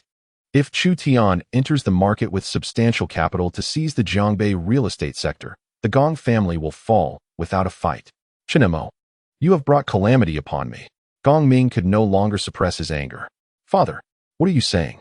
If it weren't for Brother Mo, the Gong family would already be bankrupt. Gong Ziyuan retorted indignantly. If I had listened to Chu Tian and married you off to him, perhaps the Gong family could have soared to great heights with the support of the Chu family from the provincial city. And now this. Because of this brat, we have completely offended the Chu family. Gong Ming expressed his resentment. Not only is our family in jeopardy, but your status as Jiangbei's richest and the position of influence you held are also at risk. At that moment, Chen Mo suddenly opened his eyes wide. He began typing fervently on his computer, searching for stock information. Soon, a look of enlightenment crossed his face. I understand now. It all makes sense. Brother Mo, what have you realized? Gong Ziyuan inquired, puzzled. Ignoring her question, Chen Mo made a call to Wang Tai. President Wang, I need a loan. Mr. Chen, how much do you require? 5 billion. Wang Tai gasped, taken aback by the staggering amount. Mr. Chen, it's not that I don't want to lend you the money, but the amount is too great. I lack the authority. With my permissions, I can lend you a maximum of 2 billion. I will use Gong's enterprise as collateral. Lend me an additional 3 billion. Gong Ming's eyes widened in terror. Chen Mo, have you lost your mind? 5 billion. If I get trapped again, it will not merely be a matter of finances. We both may find ourselves imprisoned. Chapter 70. The Burning Chain Boats. Uncle Gong, please trust me, Chen Mo said solemnly. It is not that I do not believe you. It is that I dare not trust you. 50 billion. If I lose, I might as well leap from a building. You, being a solitary figure, can afford to take such risks. In 20 years, you could emerge as a hero once more. I have elderly parents and young children to support. I cannot gamble with you. Chen Mo, I implore you spare me. Gong Ming was on the verge of madness under Chen Mo's pressure. Should 50 billion be locked in, and 2 Gong family enterprises suffer losses, the bank would not let him off lightly. I am the largest shareholder of the Gong family. I possess a veto right. Uncle Gong, you have no choice but to trust me. Chen Mo narrowed his eyes. Gong Ming, pale-faced, sat down, resignedly nodding to have the mortgage arranged. How much do I owe you for my past life? Gong Ming gazed at Chen Mo, weakly uttering, Brother Mo, what have you truly comprehended? Gong Ziyuan inquired. In the midst of the 3 rivers, the winds and waves are relentless, the iron chains connecting the boats, as if treading on solid ground. Chen Mo chuckled lightly. What do you mean? Gong Ziyuan questioned in confusion. Your implication is, Gong Ming's eyes widened in disbelief. Chen Mo nodded approvingly. Truly, he was a real estate tycoon, quick to grasp the concept. No wonder the prices could not be suppressed. It turns out Chu Tian was employing this strategy. Gong Ming suddenly understood. What kind of riddle are you playing? Can you speak plainly? Gong Ziyuan retorted angrily. Linked holdings. Chen Mo uttered those 4 words. Chu Tian interconnected all the affiliated companies, exchanging shares among them, transforming each one into a controlling entity of the others. To elevate the stock price of one company, all others must be raised simultaneously. As he spoke, Chen Mo brought up the stock market graphs of 5 companies, including Tianjin Heavy Industries, on the computer. Tianjin Heavy Industries, Wanxin Paper, Xinlongcheng Real Estate, Sainer Chemical, Jianghai Shipbuilding. The stock prices of all 5 stood at 17 yuan. Chu Tian's linked holdings maintain uniform stock prices across the companies through mutual shareholding. When I liquidate Tianjin Heavy Industries shares, not only can Chu Tian short this stock, but he can also depress the prices of the others to realize a dual short position. Chen Mo elucidated. Gong Ziyuan listened, utterly astonished. Linked holdings? Dual short position? Stocks can be manipulated in such a manner? Gong Ziyuan, once confident as a top graduate from a foreign finance school, now felt as if she had not yet graduated from kindergarten, having been with Chen Mo for merely 2 months. Now, if we simultaneously elevate the stock prices of all 5 companies, we can achieve a long position. At that moment, not only can the locked-in funds be retrieved, but profits can also be realized. Gong Ming's face lit up with joy. Just then, Chen Mo's phone rang again. Chen Mo, I heard you mortgaged the Gong family and borrowed 50 billion to play games with me. Are you not satisfied with the wins on the rooftop? Chu Tian, I have seen through your tricks. I will go long on the 5 stocks simultaneously. Let us see how you will maintain control. On the other end of the line, Chu Tian's breath caught momentarily, and then he spoke with a hint of panic. Chen Mo, I can release your 2 billion, but you must cease your actions immediately. Leave a thread for future encounters. I'm sorry, but I have never regarded you as a person, Chen Mo replied, and the call was abruptly terminated. However, on the other end, Chu Tian's face instantly lit up with elation. Ha ha ha, the big fish has taken the bait. My iron chains are not so easily broken. He then dialed another number. Prepare the goods immediately. Whatever Chen Mo wants, give it to him. I want to see him lose everything. In Gong Ming's office, he urged. Chen Mo, make your move quickly.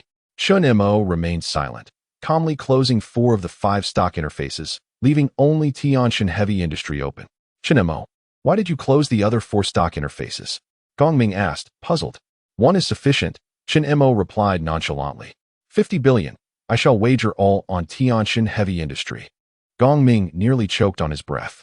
You yourself said that the opponent is Lianxian Holdings. How can you suddenly decide to gamble everything on a single stock? Isn't that courting disaster?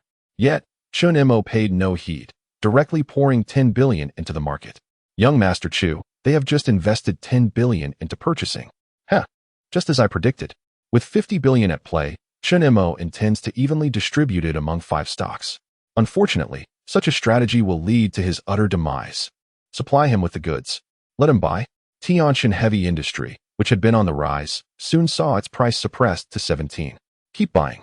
I have ample stock of the other 4. Once you're done, you can ascend to the rooftop. Chu Tian savored a sip of red wine, reveling in his triumph. However, at that moment, he was informed, young Master Chu, they have poured another 10 billion into Tianxin Heavy Industry. What? Chu Tian's demeanor shifted to one of alarm. Why was Chen Mo deviating from the expected strategy?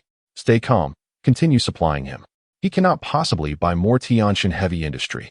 Suddenly, another voice chimed in, not good. Young Master Chu, they have invested yet another 10 billion, still in Tianxin Heavy Industry. The stock price is becoming uncontrollable. We have sold too much. If this continues, we will face catastrophic losses. Chu Tian's face turned pale as he watched Tianxin Heavy Industries' stock price soar, causing the wine glass in his hand to crash to the ground. Limit up. Not only did Tianxin Heavy Industry hit its limit, but Wanqing Paper, Xinlongqing Real Estate, Sanzihua Chemical, and Shanghai Shipping also simultaneously reached their limits. Gong Ming and Gong Ziyuan stared in disbelief. What on earth is happening? Why has Chu Tian's Lianxian Holdings lost its effectiveness? Gong Ziyuan inquired, perplexed. Chen Mo chuckled lightly. It's akin to dining. If I take a bite from each of 5 bowls, I will ultimately find myself unable to finish any and become overwhelmed. However, if I voraciously devour 1 bowl, others will surely join me upon seeing how eagerly I consume it. The greatest strength of a thing often lies in its inherent weakness. No matter how Chu Tian changes its tactics, it ultimately resorts to the age-old strategy of short selling, followed by repurchasing at a lower price.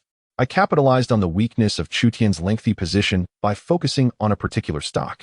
My fervent acquisitions drove the price of this stock to ascend continuously, prompting other market participants to follow suit. The more Chu Tian shorted, the greater the pressure to buy back became. This is what is referred to as a short squeeze. It resembles a fire consuming a fleet of boats. Once one vessel is wholly engulfed in flames, the others will inevitably meet the same fate without any further intervention. Suddenly, Gong Ming had an epiphany and remarked, Did Chu Tian just call you to lull you into a false sense of security, leading you to fall into a trap? Chen Mo nodded in affirmation. In that instant, Gong Ming was drenched in cold sweat. Had it been Gong Ming executing the trades earlier, they would now be on the rooftop, exposed to the elements. Chu Tian, our defenses have been utterly breached. Chu Tian's countenance darkened as he fixated on the market, seething with rage, and smashed his phone. At that moment, it coincided perfectly with the stock market closing time. Ultimately, Tianxin Heavy Industry, Wanqing Paper, Xinlongqing Real Estate, Saner Chemical, and Shanghai Shipping all reached their price limits. Chu Tian, we have been liquidated. The preliminary losses amount to approximately 1.6 billion. What? 1.6 billion? Chu Tian immediately erupted in fury. After 5 arduous years of undercover work within the Gong family, he had managed to accumulate 2 billion in capital, only to see 1.6 billion evaporate in a single day due to Chen Mo's maneuvers. Such a staggering loss struck Chu Tian like a sledgehammer to the chest. Chu Tian. The opponent has already acquired 45 of Tian Shun Heavy Industries stock. Upon hearing this, Chu Tian's eyes widened in shock. Tian Shun Heavy Industry is a key player among the 5 companies under Lianxian Holdings. Should Chen Mo acquire more than 50, he would gain absolute control. In that scenario, Chu Tian would be ousted, becoming the laughingstock of the provincial elite. He still had at least 2 billion in capital. He could not allow Chen Mo to continue his purchasing spree. If Chen Mo amassed enough shares, the 5 companies painstakingly built by the Chus would merely serve as a garment for him. A flicker of panic crossed Chu Tian's eyes as he abruptly stood up, feeling a chilling sensation coursing through him. Chen Mo's strategy was too grand in scale. Not only did he aim to reclaim the Gong family's funds, but he also aspired to devour the Chu's valuable assets. This was intolerable. It simply could not proceed in this manner. Covered in cold sweat, Chu Tian wasted no time and directly called his father for assistance. Only the Chu family could salvage him from this predicament. Father, I heard you were schemed against and lost 1.6 billion. As soon as Chu Tian entered, his father, Chu Xiangdong, immediately confronted him with a stern expression. In truth, every move Chu Tian made was under the meticulous control of Chu Xiangdong. For instance, this attempt to seize the Gong family's assets was driven by Chu Xiangdong's persistent urging. Without such encouragement, Chu Tian would never have mustered the audacity to endure 5 years of hardship and patience. Furthermore, the fleet on fire strategy initiated by Lianxian Holdings was also a weapon crafted by Chu Xiangdong to reap profits. This operation, which utilized 2 billion for short selling, was likewise under his directive. However, Chen Mo's emergence had far exceeded Chu Xiangdong's expectations. Chu Tian stood before Xiangdong, his expression laden with distress as he recounted the events in meticulous detail. Xiangdong remained silent, his hands absently rolling 2 walnuts. Only after Chu Tian finished did he speak with a calm demeanor. So, what you are implying is that the formidable bastion I constructed for Lianxian Holdings has been effortlessly breached by others. Chu Tian felt a jolt of apprehension, sensing Xiangdong's rising anger. He hastily replied, Father, initially, I successfully secured 20 billion from Chen Mo, but I never anticipated that scoundrel would have the audacity to leverage 50 billion against me. Unexpected, you say? Xiangdong's hand slammed down on the table, his voice sharp as he chastised. Chen Mo has managed to extract 36 billion from foreign investors and seize the Golden Dragon seal from Jiang Ronghua and Zhang Yaoyang. Do you truly believe he is merely a charlatan? The moment you underestimated Chen Mo, you sealed our fate for today. Clutching his right cheek, Chu Tian seethed with resentment towards Chen Mo. Taking a deep breath, he insisted, Father, this is not the time for such discussions. We must devise a response. Indeed. Xiangdong snorted disdainfully. The 5 companies under Lianxian are the very core of the Chu family's assets. My brothers are watching with keen eyes. Had I not preemptively suppressed the news, your uncles would have stormed your grandfather's door by now. If we mishandle this situation, it won't merely be a matter of finances. My standing and your future as the heir of the Chu family will vanish into thin air. Chu Tian clenched his fists, declaring, Father, Chen Mo has already acquired 45 of Tiangshan Heavy Industries. His ambitions are vast. He aims to seize control of the discourse surrounding these 5 companies and oust the Chu family. You must provide me with funds, tomorrow, as trading opens. I must compete with him for shares to avoid being swept aside. Xiangdong pondered momentarily, then asked, what if he does not intend to escalate matters, but rather aims to crash the market? Would that not play directly into his hands? Chu Tian shook his head vehemently. I know Chen Mo well. He has gone to great lengths, even mortgaging the Gong family's assets for a 50 billion loan. He would not risk it all merely for a small profit. From his focused attack on Tiangshan Heavy Industries today, it is clear he seeks to control the narrative and claim our carefully constructed profit-generating machine for himself, thus reaping even greater rewards. After a brief silence, Xiangdong inquired, how much do you require? Chen Mo still possesses a 20 billion loan, so I need at least that amount. Chu Tian's words were startling. 20 billion? Such a substantial sum would necessitate leveraging the Chu family's assets. Are you aware of the consequences should we fail? Xiangdong asked, his brow furrowed. Chu Tian gritted his teeth, asserting, There is no possibility of failure. Chen Mo has only this 20 billion left. As long as we retain the power of discourse, the stock price can rise or fall at our whim. In due time, not only will we recover our previous losses, but Chen Mo will find himself the one being harvested.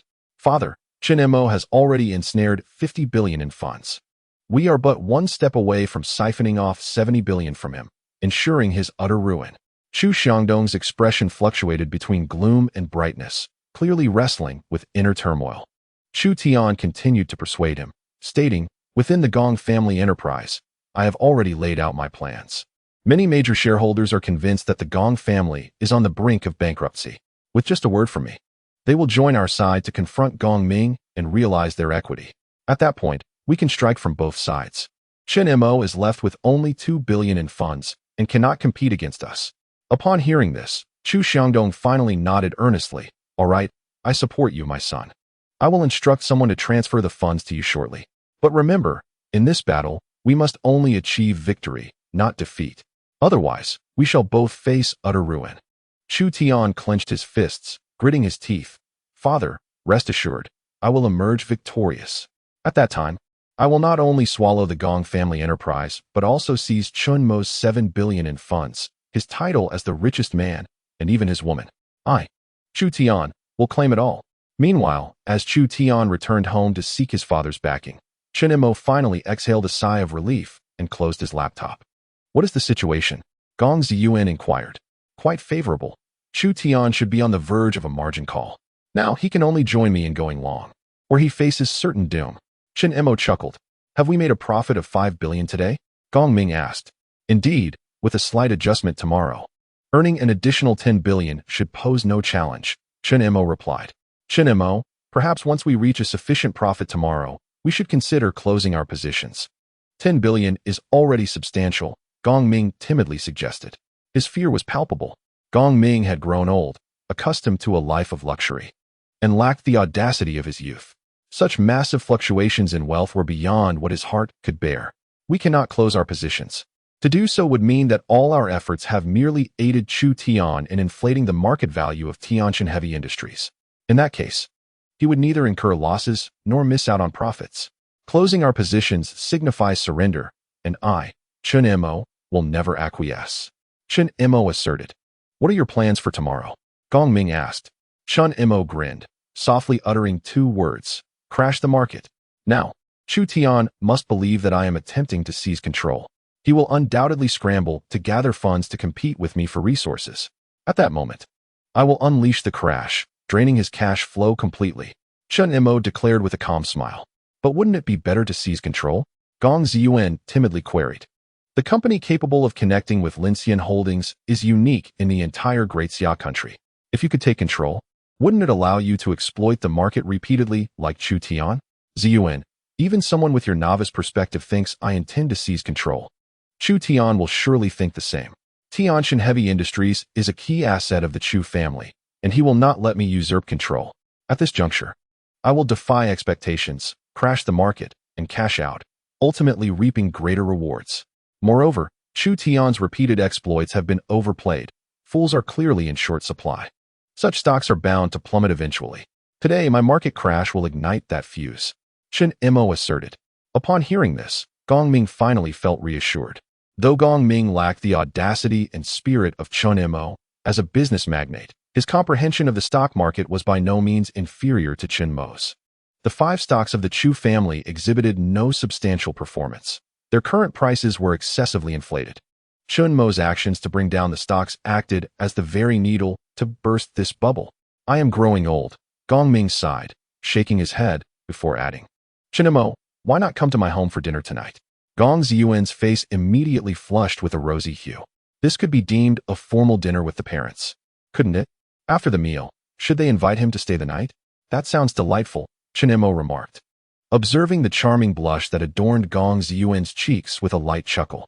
The trio descended the stairs together and returned to the Gong residence. Jing Xiaoying, aware of Chen Mo's arrival, was overjoyed and, with a graceful demeanor, personally prepared a feast of 4 dishes and a soup for him. After dining, Gong Ming called Chen Mo to his study for a private conversation. "I still remember our last discussion here," When you were merely a fledgling in the financial world, now, your wealth, status, and position have far surpassed my own. Standing on the balcony where they had conversed previously, Gong Ming spoke with profound admiration. In just over a month, Chen Mo had astonishingly outpaced him. Remarkably, during Gong Ming's most challenging times, it was Chen Mo who had come to his rescue. It was merely good fortune. Chen Mo humbly replied, "There's no need for modesty. If luck alone could make one the wealthiest in Jiangbei, how many would that infuriate?" Gong Ming paused. Gazing earnestly at Chen Mo, "The Gong family is now under your command. From now on, you shall be the master of this household. I ask nothing else of you but to cherish Ziyuan. Otherwise, I shall not spare you. Uncle, you can rest assured. I, Chen Mo, will grant Ziyuan the entire world." Chen Mo vowed earnestly. Gong Ming contemplated for a moment before continuing. "What are your thoughts on the future development of the Gong family business? The real estate sector is destined to be a pillar of the national economy for the next decade and beyond. I intend to leverage our financial advantages to expand Gong's real estate market, centering on Jiangbei and extending nationwide, transforming Gong into the largest real estate company in the country," Chen Mo proclaimed. "The largest in the nation?" Gong Ming replied with a wry smile. "Do you have any idea how much capital is required to dominate even the Jiangbei real estate market? The funds you possess would barely secure half of it, not to mention the entire province or even the national market." Gong Ming's words did not surprise Chen Mo. At that time, most real estate developers still adhered to the old mindset of cash flow management. "Uncle, if we were to rely solely on our own funds, it would indeed be a formidable challenge. However, if we adopt a different mindset and strategy, it becomes feasible," Chen Mo suggested with a smile. "What strategy?" "For instance, once we acquire the land, we could mortgage it to the bank and retrieve the funds used for the purchase, effectively making the land acquisition cost-free. Furthermore, during construction, we could initially pay 30 as a down payment, allowing the contractor to provide the upfront capital. Once the project is completed and passes inspection, we could settle the remaining balance, at which point our funds would have largely returned. Furthermore, while the house remains unconstructed, we can initiate pre-sales. The pre-sold properties can be offered at enticing discounts. This way, the funds from the sale are already in our possession before the house is even built. We can then utilize this capital to acquire land, subsequently using it as collateral with the bank. This cyclical expansion will swiftly allow us to dominate the real estate market in Jiangbei." What Chen Mo proposed was a tactic that numerous real estate companies would later adopt. To those in the future, it may seem commonplace, yet when it was first introduced in the year 2000, it felt as though a new realm had opened for Gong Ming.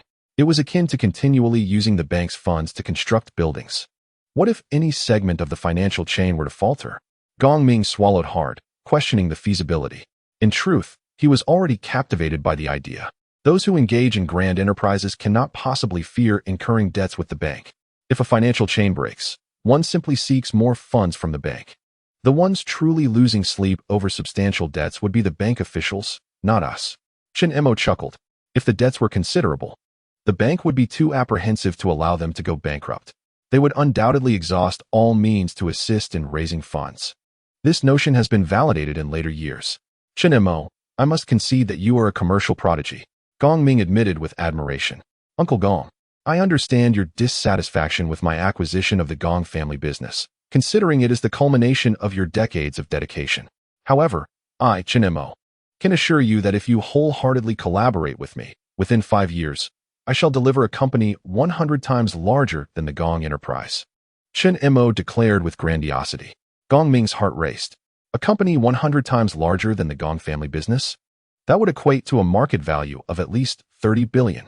Deep down, he questioned whether, with his own abilities, he could elevate the company to its current valuation, which he believed was already his limit. Even maintaining the status quo of the Gong family business 5 years hence would be a miraculous achievement, let alone expanding it 100-fold. You, my boy, would truly excel in multi-level marketing, Gong Ming commented with a wry smile, extending his calloused hand. He had been thoroughly persuaded by Chen Mo. Chen Mo, too, smiled broadly as he grasped Gong Ming's hand firmly. In that moment, all past grievances between them were wiped away. It was this handshake that would ultimately forge a legendary real estate saga that would send ripples across the globe. Just as they were about to delve into deeper discussions, Gong Ming received a phone call, causing his expression to shift dramatically. This is bad. Chu Tian has spread rumors that the Gong family is on the verge of bankruptcy. Now, many shareholders have caught wind of it and are clamoring to liquidate their shares. Chen Mo remarked, Chu Tian aims to launch a dual assault, making it challenging for us to manage both ends, thereby gaining a significant advantage in tomorrow's battle for influence. Unfortunately for him, he has miscalculated. Uncle Gong, please go to the company and quell these shareholders. After tomorrow's showdown, even if they wish to hold on, I will ensure they are removed. Understood. Gong Ming hastily gathered his belongings and rushed to the company. Xiao Chun, come down for some fruit. Jing Xiaoying's sweet and charming voice echoed from the living room below. Chen Mo descended to join Gong Ziyuan in enjoying the fruit. At that moment, an unexpected occurrence was about to unfold. The door swung open, and a man and a woman strode in with an air of aggression. Chapter 73, In Defeat. I would rather die. Uncle, Aunt, what brings you here? Gong Ziyuan inquired, astonished. Where is your father? Gong Yuan asked, his face stern. My father has gone to the company to handle some matters. Do you need to see him for something? Gong Ziyuan responded. He has gone to the company? Huh. More like he is hiding from us. Lu Yinfen, Gong Yuan's wife, interjected sarcastically. Upon hearing this, Gong Ziyuan frowned and retorted, Aunt, what do you mean by that? Don't think we're oblivious. Gong Ming has been deceived. The company's financial chain has collapsed, and bankruptcy is imminent. We're here today to demand that your father cash out our shares before the company goes under. Lu Yinfen declared, hands on her hips, her demeanor threatening. Our shares may not amount to much, only over 20 million, which is merely a drop in the bucket for your father, but for us, it represents our hard-earned money. Ziyuan, just let your father come out and settle this trivial matter. Gong Yuan urged. Infuriated, Gong Ziyuan exclaimed, Uncle, Aunt, you are truly going too far. Those shares were given to you by my father out of goodwill. Now, with just a hint of trouble, rather than helping my father through this crisis, you're the first to come demanding money? What do you mean by that? How can you say they were given to us? For years, we have devoted ourselves to the company, and is it not only right that we receive our due shares? Lu Yinfen retorted angrily. Let your father come out to see me. I have no desire to converse with an ill-mannered child like you. Gong Yuan snapped impatiently. My father is genuinely not at home. He has gone out. Gong Ziyuan gripped her clothing tightly, suppressing her fury. Who are you trying to fool? Out at this hour? Fine. If you wish to play the rogue, let me be clear. If you do not cash out our shares today, we shall remove all valuable items from your home as compensation. Lu Yinfen's eyes bulged with indignation. Gong Ziyuan's face turned pale with anger as she gritted her teeth, saying, Uncle, when you faced business failure and were pursued for debts, if not for my father's help, you would have been cut down long ago. It was also my father who arranged for your entire family to work in the company, allowing you to live a prosperous life. Over the years, how much have you profited from the company while my father turned a blind eye, claiming that you were family and should not be overly scrutinized? But now, how can you treat my father this way? Are you truly unashamed? Gong Yuan's face darkened, and he shouted, What nonsense are you spouting? Your father has earned billions over the years, more than he could ever spend. Yet he has never thought to share even a fraction with me, his elder brother. Our entire family has tirelessly worked for him, and is it not only fair that we receive a small portion of his wealth? Lu Yinfen coldly laughed. Previously, we were already aware of the troubles at Gong S, and the fact that we didn't come demanding money at that time was already showing you respect. The primary blame lies with you, Ziyuan. If you are willing to marry young Master Chu, the Gong family will not only avoid turmoil, but will also establish a connection with the prestigious Chu family in the provincial capital, soaring to new heights. How could we possibly be driven to beg for money? Gong Ziyuan gazed coldly at Lu Yinfen and remarked, No wonder Chu Tian has been so effortlessly navigating all connections these years. It turns out you have been secretly assisting him. Gong Yuan interjected. What is wrong with young Master Chu? In the eyes of the Chu family, your father amounts to nothing. If you can marry him, consider it an extraordinary stroke of fortune. How could you possibly disdain such an opportunity? Do you think you are worthy? Gong Ziyuan, disinterested in further argument, waved her hand dismissively and stated, I do not wish to quarrel with you. My father is not home. Please leave. Pay up. Fulfill our options. And we will leave immediately. Lu Yinfen shrieked. Gong Ziyuan was thoroughly incensed and on the verge of losing her temper when Chen Mo approached. There is no need to be angry with such people. I will handle this, Chen Mo reassured her. He then addressed Lu Yinfen. The equity redemption agreement for the Gong family allows for a maximum of 20 redemption each year, and must follow company procedures, requiring an application and official stamp. Your demand for full redemption is neither reasonable nor lawful. If you genuinely wish to redeem, submit your application and follow the process. Who do you think you are meddling in our Gong family's affairs? Gong Yuan retorted angrily. Chen Mo remained composed. I am Ziyuan's boyfriend. Her matters are my concerns. Boyfriend? Lu Yinfen scoffed. Very well. Help the Gong family redeem our equity, and upon receiving the funds, we will leave at once. Gong Yuan then scrutinized Chen Mo and shook his head, saying, Ziyuan, is it for this pretty boy that you refuse to be with young Master Chu? You are far too young and simplistic in your thinking. In this day and age, looks mean nothing. Wealth is the only truth. Do you understand? The affairs of the Gong family are none of your concern. Just then, a furious shout echoed from outside. Gong Ming stormed in, his expression grim. You were looking for me. Now that I have returned, speak your mind. Engaging in petty squabbles in front of younger generations brings shame upon our family. Gong Ming thundered. The Gong family is in turmoil.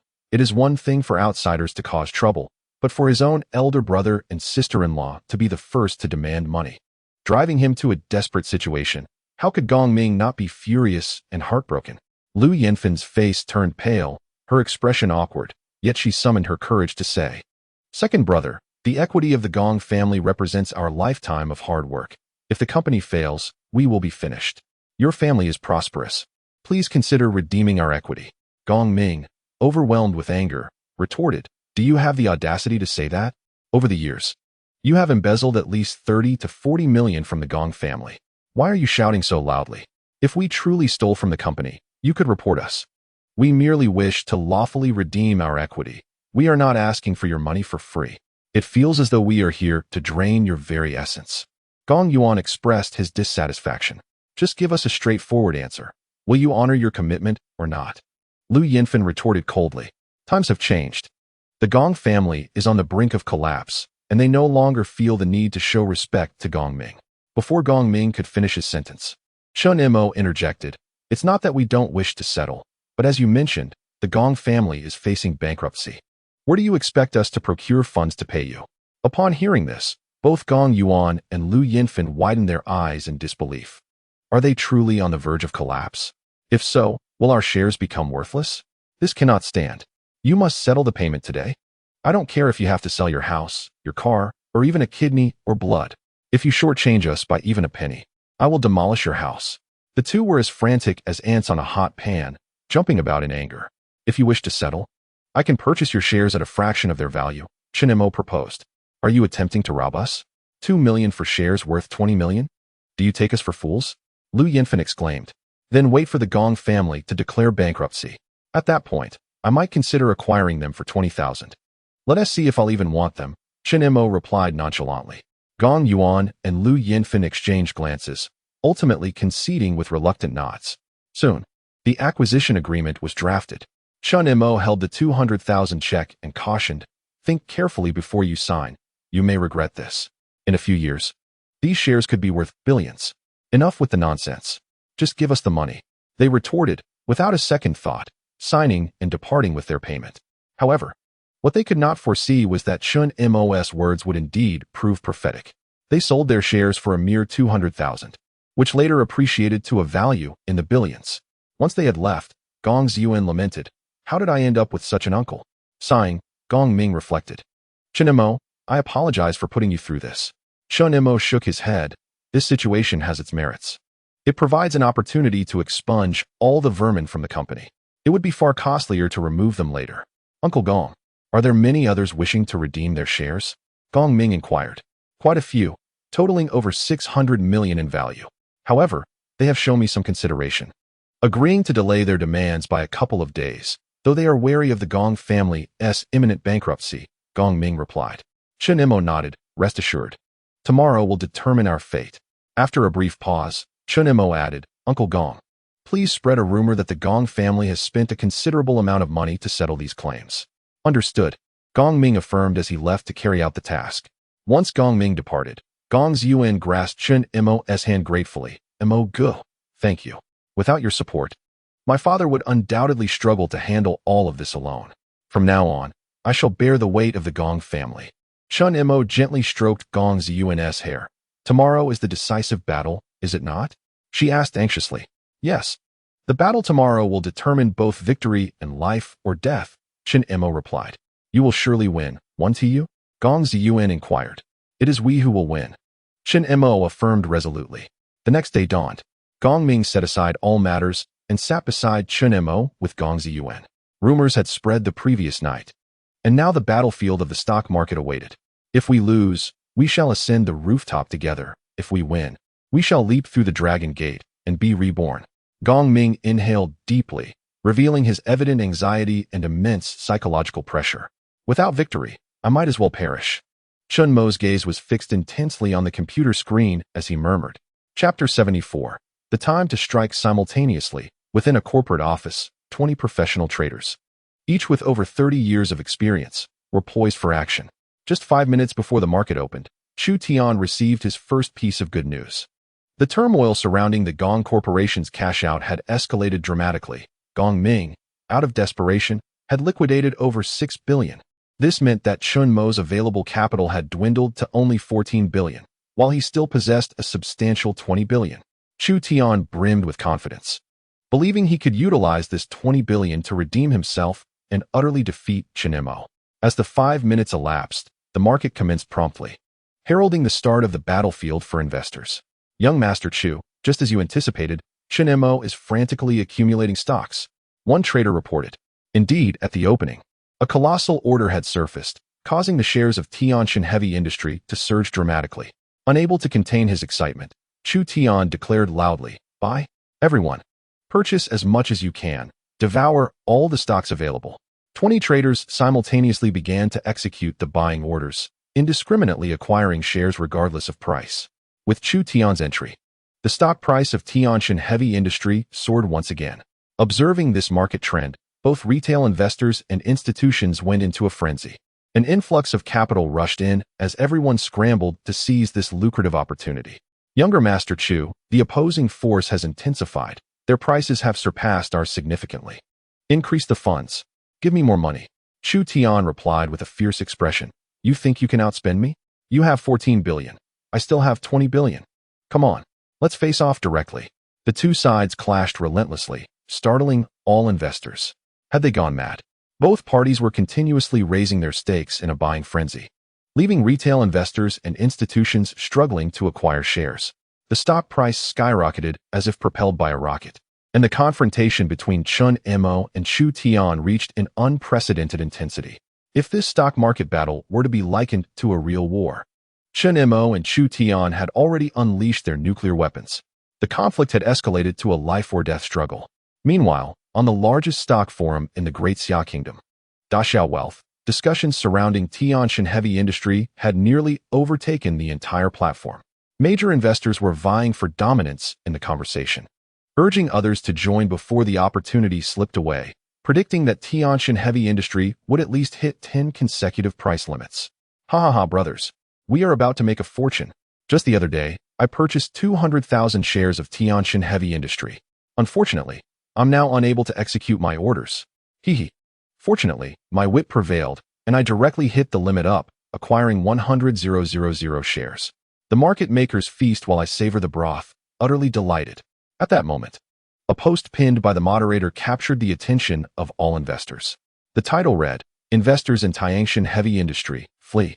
The content warned of an imminent plummet in Tianshan Heavy Industries stock, urging everyone, retail investors and institutions alike, to immediately divest and exit. The storm is fierce. There is still time to escape. The poster, identified as White Dragon, was someone sent by Chen Mo to publish this notice. He even arranged for the post to be pinned and verified the account. Upon seeing this pinned post, all investors laughed. What nonsense is this? Are you aware of the current trading volume of Tianshan Heavy Industry? A decline? If it falls short of 3 limit UPS, I will share your surname. That ID seems familiar. Isn't this the same person who previously lost 3.6 billion in international nickel mining? Surely a case of mistaken identity. This lad undoubtedly intends to snatch our shares. Comrades, hold steadfast and do not flee.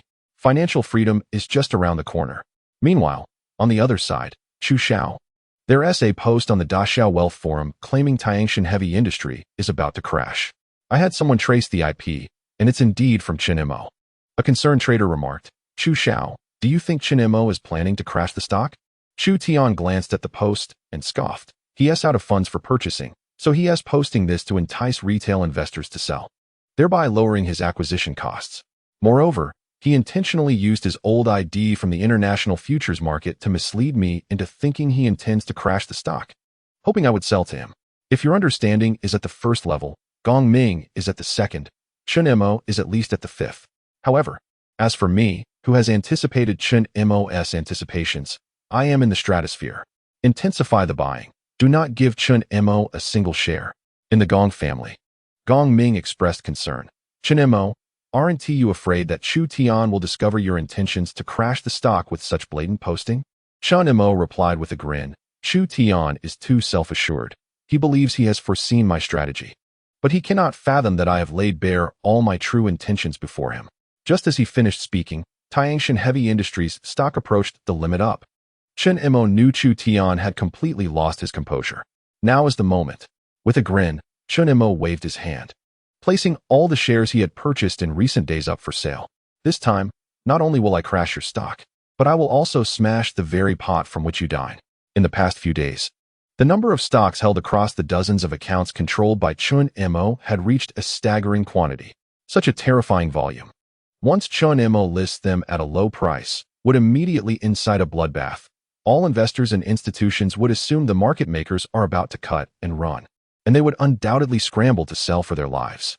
From the outset, Chen Mo's strategy focused solely on Tangshan Heavy Industry, leading Chu Tian to mistakenly believe that Chen Mo intended to seize Tangshan Heavy Industry and control the 5 major companies under Lianxian Holdings. These companies are crucial assets of the Chu family, which Chu Tian could never relinquish. Moreover, coupled with the rumors surrounding the Gong family group, today Chen Mo intentionally posted a series of provocations. It was a grand scheme, perfectly orchestrated. Chu Tian was led by Chen Mo, desperately pouring money to compete for goods. Just as their rivalry reached a fever pitch, Chen Mo vanished. Like a phantom, he disappeared without a trace. Ha ha ha, this fellow must have run out of money. Competing with me in wealth? That is suicidal. Chu Tian's smile lasted less than 3 seconds before it froze on his face. Because the stock price of Tangshan Heavy Industry plummeted. And not just any drop, it was a steep, straight descent. What on earth was happening? What had transpired? Chu Tian, drenched in sweat, inquired anxiously. Chapter 75. Chu Tian on the rooftop. Chu Tian was utterly bewildered. Wasn't Chen Mo fiercely competing with him for dominance? Why had he suddenly flipped the table? The most seasoned trader present, pale as a ghost, stammered with dry lips. It seems Chen Mo has initiated a sell-off. What? Chu Tian urgently pushed aside a trader to check the information on the computer. He saw that Chen Mo had placed massive sell orders worth billions, all at significantly lower prices than the latest transaction. Just as Chu Tian was reveling in his recent purchases, all funds were automatically marked as successfully traded. The same fate befell those retail investors and major institutions who ignored Chen Mo's warnings. All their capital was now trapped. Chu Xiao. The stock price of Tangshan Heavy Industry is plummeting uncontrollably. Chu Xiao, the market is crashing. Investors are in a panic, selling off their shares. If we don't find a way to stabilize the market, we'll go bankrupt. Quickly, think of a way to protect the market. Chu Xiao. All the traders screamed desperately, as if they were harbingers of doom, urging Chu Tian on. Trembling, Chu Tian brought up the account interface. At this moment, considering the original 2 billion plus the funds invested over the past 2 days, a total of 4 billion was ensnared. His account displayed a mere 368 yuan available. Chu Tian finally comprehended. From the very beginning, Chen Mo had no intention of competing for dominance. His goal was to orchestrate a sell-off. Initially, Chen Mo employed various tricks to confuse Chu Tian, and today, his brazen posts practically indicated his intention to crash the stock. But what did Chu Tian do? He mistook Chen Mo's maneuvers as attempts to seize shares, even risking the 2 billion borrowed from his father. Now, a complete 4 billion had been converted into locked stocks of Tangshan Heavy Industry. The seismic panic triggered by Chen Mo's sell-off would likely cause the stock prices of Tangshan Heavy Industry and the 5 major linked companies to plummet to an unbearable level. Bankruptcy was even a possibility. Victory. Chen Mo chuckled, uttering a single word, and casually flashed a peace sign at Gong Ziyuan. The battle today lasted just over 3 hours. With the combined trading volume between retail investors, institutions, Chen Mo, and Chu Tian exceeding a staggering 10 billion. Ultimately, the affair concluded with Chen Mo's high-profile market crash, leading to a complete liquidation. Following Chen Mo's drastic sell-off of all stocks, panic ensued among the investors. It was evident even to the most naive observers that this was the orchestrated retreat of a major player. Tianshun Heavy Industries appeared to be on a trajectory for a catastrophic plummet. As the stock price plunged dramatically, everyone frantically attempted to divest their holdings. In a mere 3 minutes, the stock price of Tianshun Heavy Industries hit its daily limit down. Countless large orders remained unaddressed at the limit down price. At this moment, all of Chu Tian's capital had been consumed by Chen Mo, and with Chu Tian not intervening to support the market. The remaining 4 stocks of Lianxian Holdings also experienced a complete nosedive, hitting their daily limits. In the ensuing days, Tianshun Heavy Industries, along with the other 4 stocks, faced daily limit downs. Investor confidence evaporated. Those who could withdrew their capital, while others fled, ultimately forcing the 5 companies to the brink of delisting, teetering on the edge of bankruptcy. Of course, that was merely a postscript. At this moment, Gong Ziyuan, overwhelmed with excitement, shook Chen Mo's shoulder, exclaiming, "Mo, go, quickly. Let me see how much we've earned." After deducting transaction fees, the loan of 5 billion, and my initial capital, the net profit amounted to 221,016, 532 yuan. Chen Mo grimaced slightly, expressing dissatisfaction. What a pity. I had to suppress the stock price quite low for the crash. If my aim was merely profit, I could have easily orchestrated several limit-up situations, and this figure would have doubled without a doubt. Upon hearing this, Gong Ming's mouth twitched in disbelief. A net profit of 2 billion. Was that not substantial enough? Bro, that's in billions, not mere hundreds. Gong Ming reflected on the times he had boasted before Chen Mo, feeling an overwhelming sense of embarrassment. How trivial his previous aspirations seemed. 2 billion. My goodness. Although it was not the first time witnessing Chen Mo's profitable ventures, the ease with which he amassed 2 billion in just 2 days left Gong Ziyuan utterly astounded. The critical aspect was not merely the profit. Chu Tian had at least 4 billion locked in, and the 5 companies under Lianxian Holdings were likely to face the repercussions of Chen Mo's devastating maneuver. Gong Ming expressed profound admiration. I am truly in awe, Chen Mo. From now on, why bother with real estate? We should simply engage in stock trading. Chen Mo shook his head. The capital market must be grounded in the real economy. All other claims, no matter how enticing, are mere illusions. Today, I emerged victorious, but who can assure me I won't become the next Chu Tian? Well said, Gong Ming. Witnessing Chen Mo's remarkable triumph, yet remaining so composed and humble, felt increasingly pleased with this prospective son-in-law. Meanwhile, Chu Tian sat despondently on the floor, his visage as blank as a sheet of paper, hair disheveled. All staff had been dismissed, and the chaos of overturned computers, desks, and chairs surrounded him. With hollow eyes, Chu Tian stared at the ceiling, his mind replaying the intricate details of the past 2 days. From the onset of the Lianxian Holdings debacle, Chu Tian had found himself ensnared in the trap laid by Chen Mo. The rumors of the Gong family cashing out, the prophecies of White Dragon, the feigned struggle for discourse. Chu Tian had been utterly manipulated by Chen Mo. How could this happen? Why has it come to this? Chu Tian, in anguish, fiercely grasped his own hair and let out a frenzied scream. It is over. Everything is over. Not only does he have a 2 billion gap to fill for the family, but all 5 major companies have also collapsed under his leadership. If he does not devise a solution, it will not only implicate him, but also his father. At that moment, his phone rang. Upon seeing the caller ID, he realized it was his father, Chu Xiangdong. Father, Chu Tian's despondent voice echoed through the phone. Chu Tian, you are truly a good son to your father. Your uncles are already at the doorstep. What am I to say to them? What do you have to say for yourself? Chu Xiangdong shouted in fury. Father, I promise I will give you an explanation regarding this matter. Unexpectedly, Chu Tian's voice turned eerily calm. What explanation can you possibly provide? A 2 billion hole. The market value of 5 companies. Are you prepared to risk your life to cover it? Chu Xiangdong cursed. However, on the other end of the line, Chu Tian remained silent. And after a moment of quiet, Chu Xiangdong heard the sound of a fierce wind blowing. His heart trembled with fear as he asked, Son, where are you right now? Father, All of this is due to my misjudgment, and I sincerely apologize for involving you. In our next life, let us be father and son again. Son, do not do anything foolish. I will do everything in my power to keep you safe. Please come back to me. Indeed, the wind on the rooftop was truly fierce. The next moment, Chu Xiangdong heard a deafening silence. He realized that Chu Tian had jumped. My son, Chu Xiangdong wailed with the sorrow of a cuckoo mourning its young. Then he broke down in tears. Chen Mo, as long as I, Chu Xiangdong, am alive, I will never let you off the hook. Chapter 76. Bye-bye. Bye in the Gong family villa. Gong Ziyuan excitedly held a laptop, saying, Mo Gu, you have achieved legendary status. Chen Mo glanced at the computer and finally understood what was happening. It turned out that the prophetic post he had made earlier had been fervently resurrected after the market crash, garnering over 30 million views. Bow down to the master. I regret not heeding the master's advice sooner. Now, 300,000 in funds is trapped in Tianjin heavy industry. At first, I mocked the master. Yet who knew the fool would be me? There were hundreds of thousands of such comments beneath that prophetic post.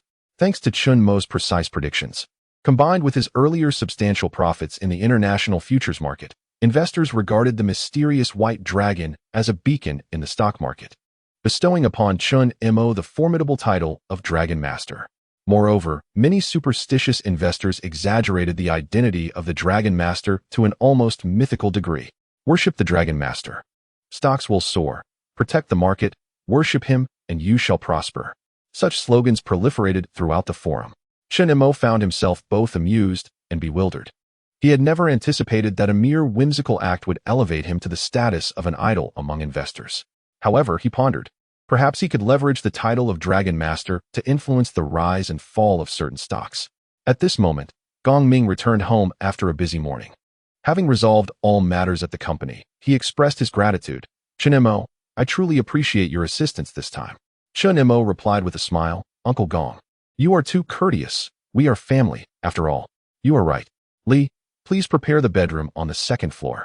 Gong Ming continued, Chen Mo, that room is now yours. Come and stay whenever you wish. Gong Ming chuckled. Thank you, Uncle Gong, Chen Mo said, winking at Gong Ziyuan and making a few playful gestures. Gong Ziyuan's cheeks flushed instantly, as Chen Mo's bedroom was adjacent to hers. What if he were to intrude into her room at night? Should she allow it or not? The more she pondered, the more embarrassed she felt, unable to resist shooting a shy glare at Chen Mo. At that moment, Gong Ming received a phone call, his expression shifting to one of surprise. What happened? Chen Mo inquired. Chu Tian attempted suicide by jumping off a building. Fortunately, he survived, hanging from a tree, but suffered a few broken ribs, Gong Ming explained. Chen Mo was taken aback. He had not anticipated that in this life, the once-renowned stock market magician Chu Tian would be driven to such despair by him. Chen Mo, you need to be cautious moving forward. Chu Tian's father, Chu Xiangdong, is not to be trifled with. The Chu family may seek revenge, Gong Ming warned. Do they think I, Chen Mo, am an easy target? Chen Mo scoffed. With his financial maneuvers, Cui Nin had nearly monopolized the entire underworld of Jiangbei. If the Chu family dared to come to Jiangbei, Chen Mo would ensure they would not return. After lunch, Gong Ming left Chen Mo and Gong Ziyuan to continue his work at the company. Chen Mo felt a sense of relief having resolved the dilemma that had plagued Gong Ziyuan in his previous life. Are you working today? Gong Ziyuan asked. Today is a holiday. I intend to relax. Having just made a significant profit, it's time for some shopping. Let's visit the Lamborghini dealership first. Chen Mo replied with enthusiasm. In his previous life, Chen Mo had been particularly fond of Lamborghini supercars, though he could only admire them through images on automotive forums. Now, as the wealthiest individual in Jiangbei, he was determined to fulfill his dream. Enjoying wealth is essential. Otherwise, what distinguishes him from the impoverished?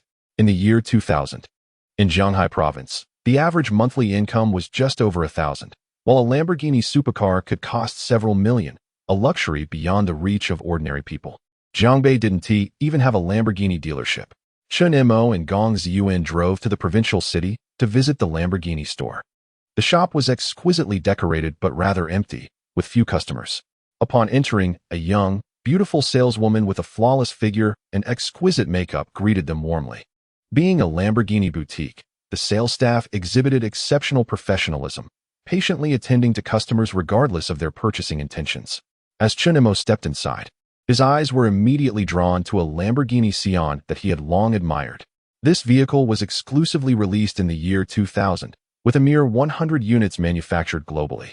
It was designed by the most renowned supercar designers upon the invitation of Lamborghini. By 2021, the price of this sports car had soared to 300 million yuan each. And despite its value, it was virtually unavailable for purchase. Thus, when Chen Mo laid eyes on this car, his eyes sparkled with excitement. "Mr. Chen, this car, bought it." Chen Mo interjected before the saleswoman could finish her introduction. His abrupt declaration left the attractive sales representative momentarily stunned. "Mr. Chen, this vehicle is a global limited edition, priced at 30 million. Are you certain you wish to proceed with the purchase?" The saleswoman inquired cautiously. 30 million. Not to mention it was released in 2000. Even in 2021, that is undoubtedly a super luxury car. 30 million? Is that truly so affordable? Chen Mo exclaimed with delight. In 2021, the car's price was indeed 300 million. If he were to buy it now and later sell it after 20 years, he could earn tenfold. By such calculations, it seemed exceedingly reasonable. Reasonable? The saleswoman was left questioning her understanding of reality. "Swipe the card, full payment," Chen Mo declared, brandishing his prestigious purple Bauhinia card with authority. The sight of Chen Mo's purple Bauhinia card elicited a gasp from the saleswoman. She realized that this client was of significant stature, prompting her to summon the store manager immediately. "Good day, sir. I am the manager of this establishment, and I will personally attend to your needs." A professionally dressed middle-aged man approached, bowing respectfully. "It appears one car may not suffice. Purple yuan?" Chen Mo queried, turning to his companion. "Feel free to purchase as many as you wish. Happiness is what matters," Gong Ziyuan replied with a smile. "Well, since your place is spacious, I shall acquire several more, and we can enjoy them together in the future," Chen Mo affirmed. Lamborghini is heralded as an essential vehicle for successful men, a symbol of prestige and taste within the automotive realm. Which affluent individual does not possess a Lamborghini supercar? Chen Mo did not perceive himself as particularly successful, for he was uncertain of his own achievements. Nevertheless, he felt compelled to own a few Lamborghinis. Thus, he declared, "This one, that one, and those over there. Yes, I want them all. Swipe the card." Chen Mo proceeded to select 4 additional Lamborghini supercars, each possessing substantial collectible value, with prices that had multiplied several times by 2021. The store manager, following closely behind, was utterly flabbergasted. "Good heavens, my heart can scarcely endure this. I must have misheard. 5 Lamborghinis in total, each costing approximately 20 million yuan, especially the most expensive Diablo, with a price tag nearing 40 million. The total exceeds 1 billion yuan. The manager, for the first time in his life, questioned the reliability of his hearing. "Sir, let me confirm once more. I did not mishear, did I? You truly intend to purchase this many Lamborghinis? A friendly reminder, the total cost after discounts will be at least 100 million. The manager genuinely feared that Chen Mo might buy himself into bankruptcy. After all, the price is exorbitant. Yet, at that moment, Chen Mo nodded decisively. "I want these." "You heard me correctly." He was certainly no spendthrift. These vehicles would appreciate significantly in value, perhaps even by several times or more. Once purchased, even if he grew weary of driving them, he could sell them for a handsome profit. What is not to cherish in that? The store manager wiped the cold sweat from his forehead, treating Chen Mo with an affection surpassing that of a beloved parent. Summoning a group of sales staff to assist him with the paperwork and serve him tea, they might as well have knelt before him in service. Having bought all 5 cars, the manager contacted the Lamborghini headquarters directly, granting Chen Mo a dedicated 24-hour VIP service and presenting him with a top-tier VIP card. In less than a few minutes, all 5 cars were ready for collection. The luxurious vehicles lined up majestically at the parking garage entrance, capturing the attention of every passerby. With so many cars, Chen Mo couldn't possibly drive them all himself. Since the 2 were already in one car, he could only drive one, leaving him with 4, which left him feeling somewhat perplexed. "Mr. Chen, would you like our staff to deliver them to your door?" the manager inquired. "No need for that inconvenience. I'll call a few friends for assistance," Chen Mo replied, promptly dialing Wang Tai, who worked in the provincial capital. "Mr. Chen, is there something you need?" "Bank President Wang, I've purchased a few cars here in the provincial capital, but I can't drive them all back. I'd appreciate your help." "Sure. I'll send 2 drivers over to assist you." 2 might not suffice. How about 3? 3 won't be enough either. Just how many cars did you buy? 5 Lamborghini sports cars. Better send 5 drivers over. Wang Tai nearly dropped to his knees in disbelief. 5 Lamborghini supercars? Was he going to buy a car or wholesale them? It is worth noting that in the year 2000, in Jianghai province, the number of Lamborghini owners in the entire province was fewer than 10. Chapter 77. Cousin Chen Shuai. After finishing the call, Chen Mo leisurely enjoyed tea in the store. As the store's super VIP, the manager thoughtfully arranged for the most charming, eloquent, and physically captivating saleswoman to accompany Chen Mo and Gong Ziyuan in their conversation. Just then, a pair of individuals strode into the store, clad in designer attire. They entered with an air of arrogance, exuding an overwhelming sense of self-importance. A saleswoman promptly approached them with warmth. "How may I assist you today? What do you think? Coming to your store, what else would we be doing but looking at cars?" replied the female of the duo. This pair were siblings. The brother named Chen Shuai and the sister Chen Chen. Chen Chen cast a disdainful sidelong glance at the saleswoman, her expression reeking of contempt. The saleswoman, feeling awkward, recognized her misfortune in encountering such customers and pressed on. "What type of vehicle are you interested in? Brother, what do you think?" Chen Shuai queried. "Sis, I want a Lamborghini supercar," Chen declared. Chen Shuai nodded. "All right. Did you hear that? My sister desires a supercar, so lead us to see one." Their attitude was wholly dismissive, treating the saleswoman as if she were their servant. Nevertheless, the Lamborghini sales staff maintained their professionalism, choosing not to stoop to their level, and warmly guided the duo to the supercar section. As the Chen siblings made their way towards the supercar section, a fleeting glance revealed Chen Mo and his companions nearby. "Hey, sister, isn't that the impoverished Chen Mo from our village?" Chen Shuai inquired. "Indeed, it is he. Is he here to buy a supercar?" Chen responded in astonishment. What supercar could he possibly buy? His family is nearly destitute. He must be here to hitch a ride, Chen Shuai retorted. At that moment, Chen Shuai's eyes fell upon Gong Ziyuan, and they sparkled with excitement. She was breathtakingly beautiful, an angelic face paired with a devilish figure, exuding both innocence and allure. Instantly captivated, Chen Shuai thought, if I could win her over, I would gladly sacrifice 10 years of my life. Straightening his posture with an air of arrogance, he approached her, exclaiming, "Oh, is that not Chen Mo? Have you come here to moonlight as a car salesman?" Gong Ziyuan furrowed her brow and glanced at Chen Shuai, asking, "Mo Go? Who is this?" Chen Mo regarded the smug Chen Shuai and clarified, "We are all from Qinjia village. In fact, Chen Shuai is my cousin."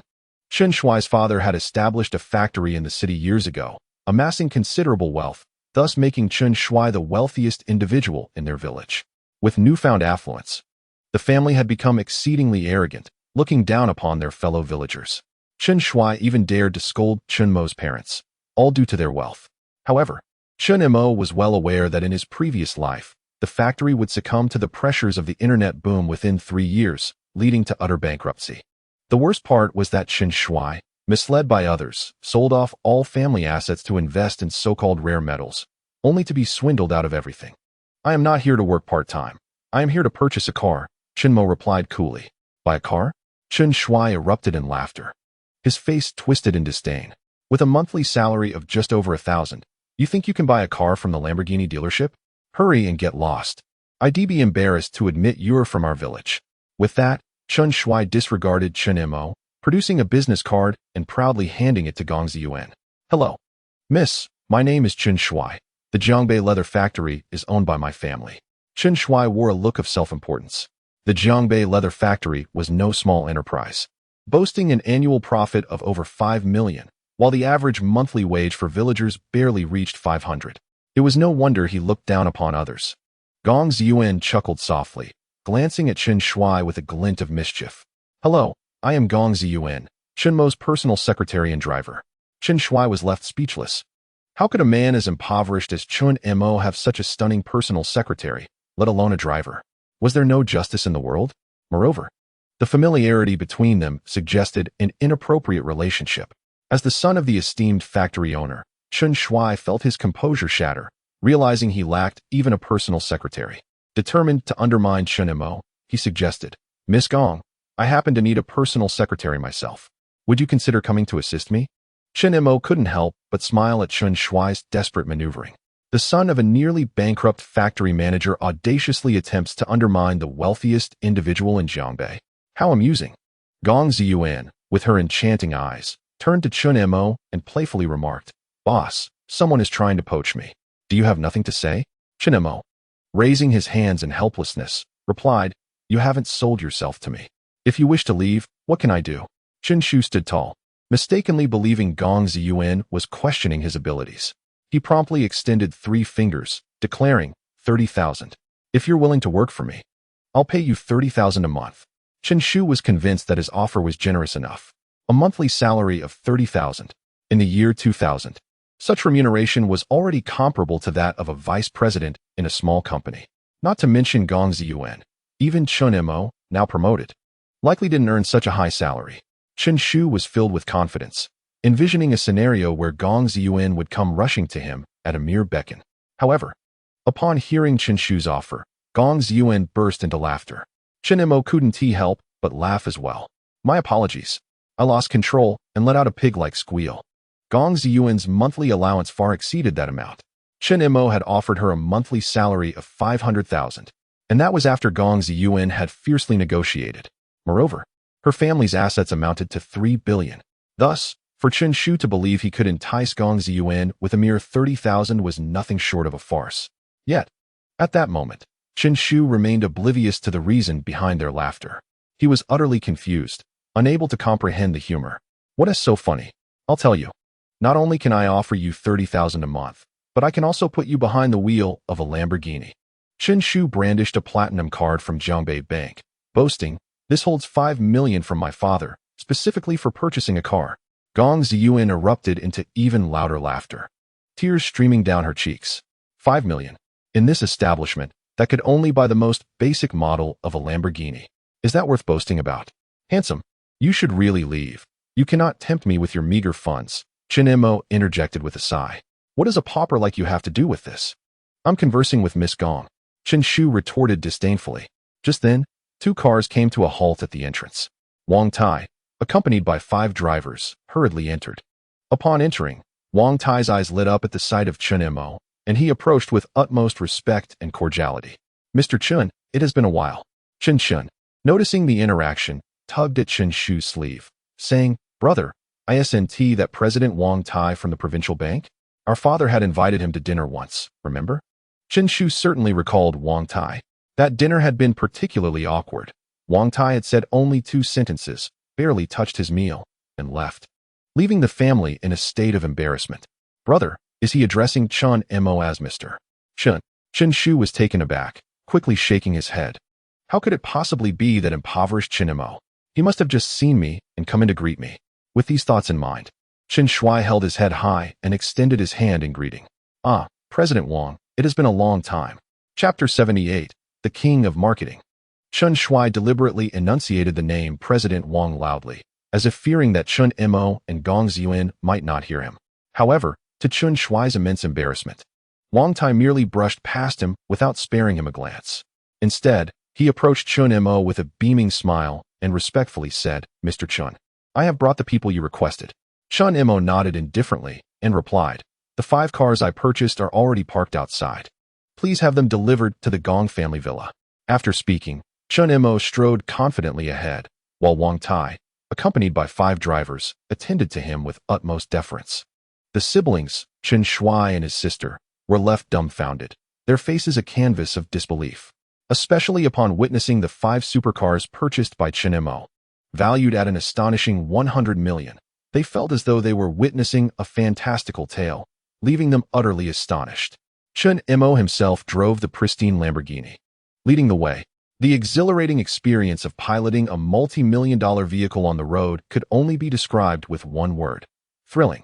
Such high-caliber sports cars were scarcely recognized even in 2021, let alone in the year 2000.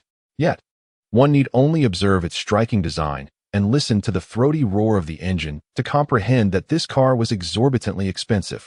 Once on the road, the rate of head-turning reached an astonishing 100, particularly among the youth. Gazes filled with envy followed Chen Mo's vehicle, with many even pulling out their phones to capture the moment with their unclear cameras. This feeling of being envied only heightened Chen Mo's exhilaration. As in his previous life, he was always the one standing outside the car. "This supercar is far superior to my own. Gong Ziyuan exclaimed from the passenger seat, awestruck. Choose whichever you fancy. After all, we have 5 in total. We can alternate them from Monday to Friday for work, Chen Mo replied with a smile. No thanks. This car is just too ostentatious. I prefer to drive my Mercedes discreetly, Gong Ziyuan stated. In that case, you can ride in my car. I enjoy driving. Especially while engaging in conversation, Chen Mo remarked, casting a meaningful glance at Gong Ziyuan. That's a convoluted statement. How can you drive while driving? Gong Ziyuan laughed. Soon. You will understand the meaning of that phrase, Chen Mo replied with a mischievous grin.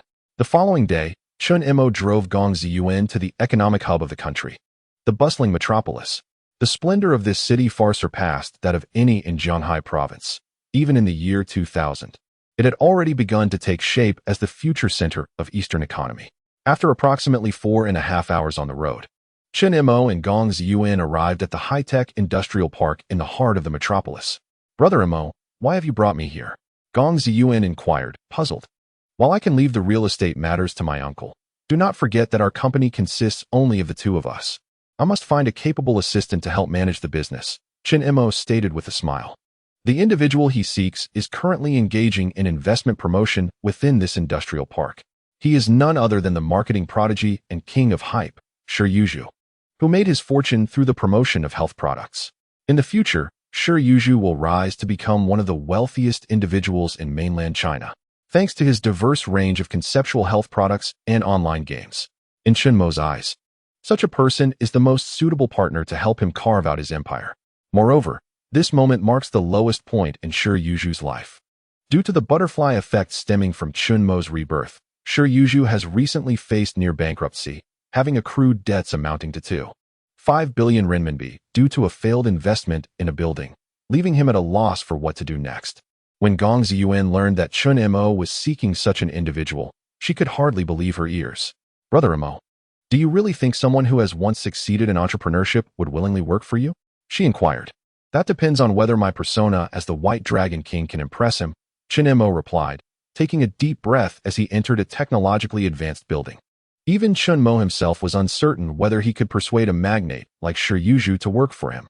Before long, Chen Mo arrived at a modest office on the 15th floor. The office was rather shabby, with only 2 staff members, including the receptionist and Shi Yuzhu himself. Chen Mo fabricated a story about coming to invest. Shi Yuzhu immediately welcomed him with enthusiasm. May I ask how much Mr. Chen intends to invest? After some pleasantries, Shi Yuzhu eagerly inquired, as he was in dire need of funds and could barely afford the rent for this office. With a smile, Chen Mo cut to the chase. Actually, I am not here to invest. I wish to invite General Shi to join my company. Shi Yuzhu's expression soured as he stood up, saying, I'm sorry, Mr. Chen, but although I am in desperate need of money, I have not yet fallen to the point of working for someone else. After all, Shi Yuzhu had experienced entrepreneurial success just 2 years prior. Had he not been overly ambitious and failed in his building investment, he would have already secured a place on the list of the nation's wealthiest. General Shi, you may not be aware of my true identity, Chen Mo stated confidently. I don't care about your identity, Shi Yuzhu retorted coldly.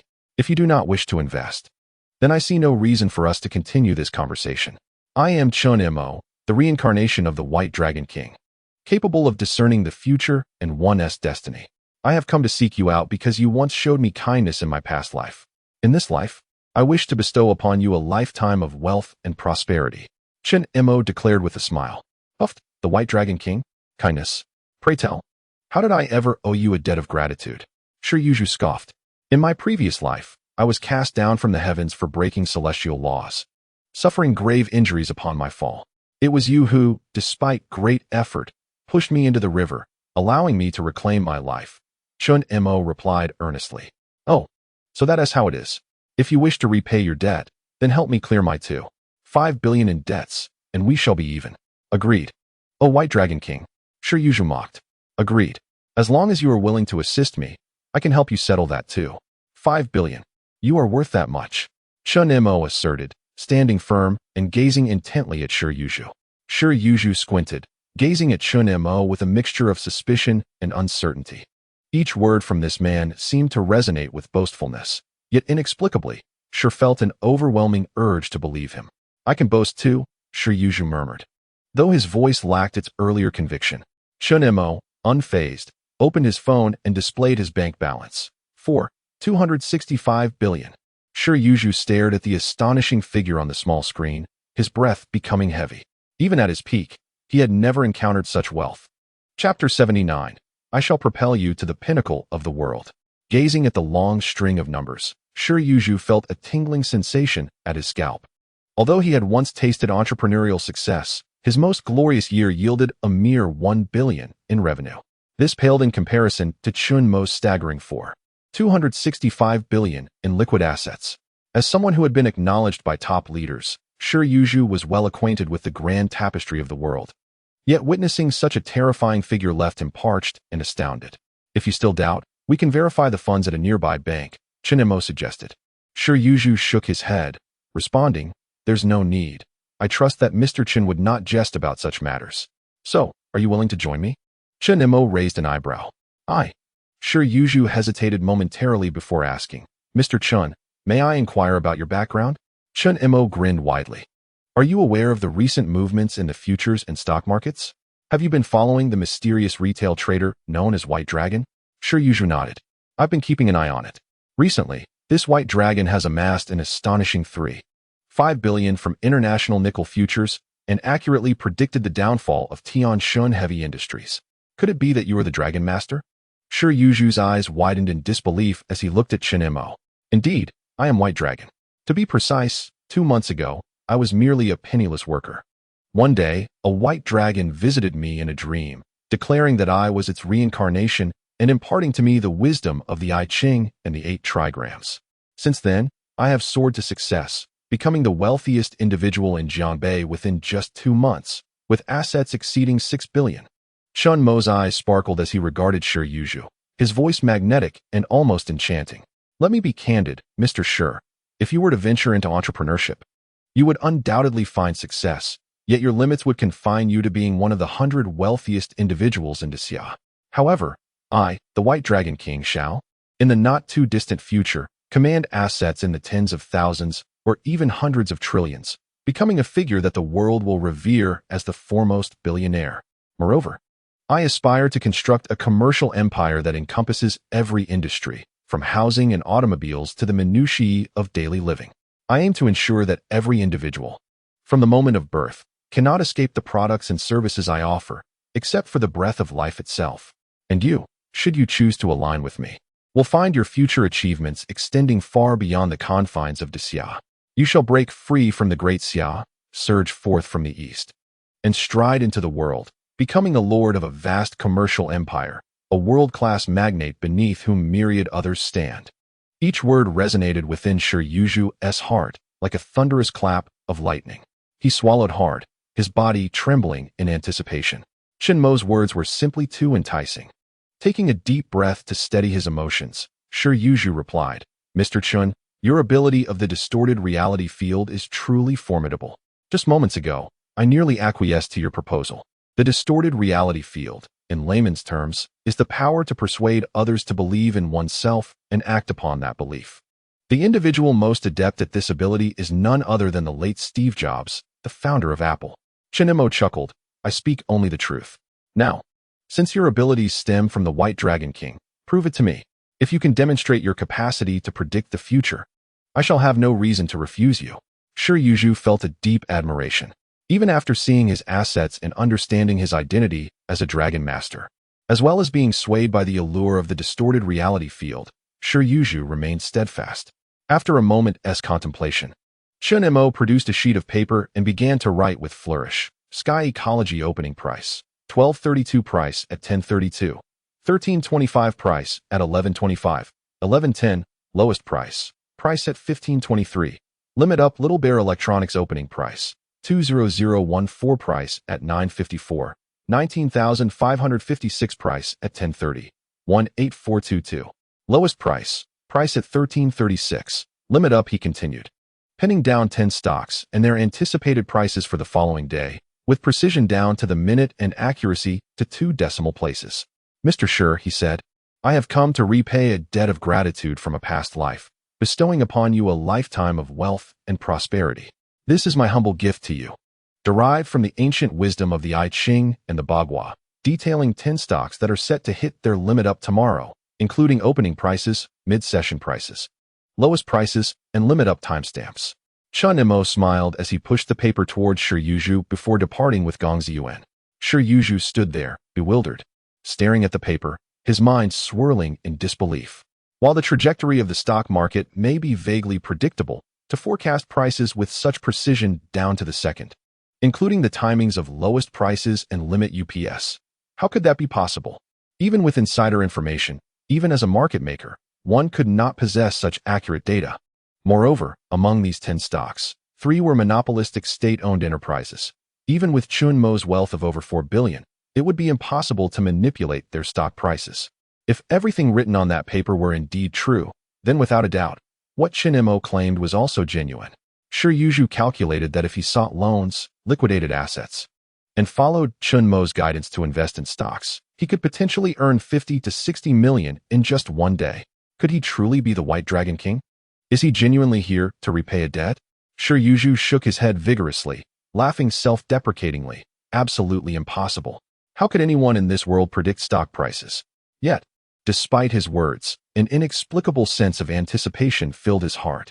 That very night, he tossed and turned, finding it difficult to sleep.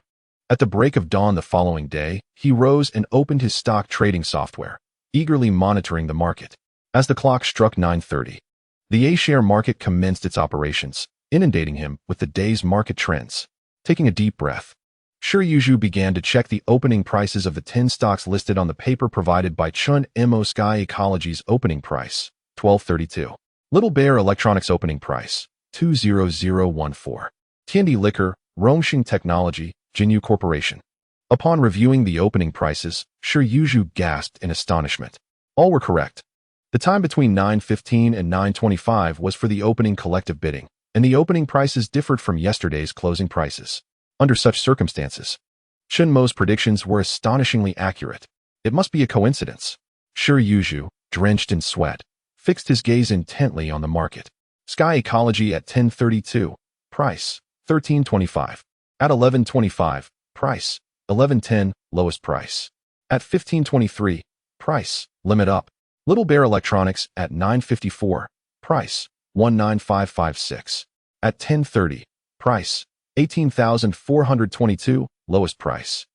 At 13:36, limit up. Tiandi Liquor, Rongxing Technology, Jinyu Corporation. All were accurate. Every piece of data, every moment. Not a single number was off, by even a fraction. Boom. Shi Yuzhu felt as if struck by lightning, his eyes wide with shock as he stared blankly at the computer screen. The paper in his hand had unknowingly fallen to the ground. Chapter 80. You are suited for health products. What he said was indeed true. After a long while, Shi Yuzhu's inner turmoil began to settle. With the ability to predict the future, Chen Mo's ambition to become the world's richest man was not mere bravado. With this thought, Shi Yuzhu no longer hesitated and quickly dialed Chen Mo's number. Soon, Chen Mo and Gong Ziyuan returned to Shi Yuzhu's office. Mr. Shi, did you buy the 10 stocks I recommended yesterday? Chen Mo teased with a smile. Shi Yuzhu, feeling a bit embarrassed, scratched his head and replied, Mr. Chen, I have come to believe in your words. Now, I have 2 questions. First, which industry do you plan to pursue next? Second, which industry do you think I am suited for? These 2 questions were incisive, probing Chen Mo's business acumen and the compatibility of their philosophies.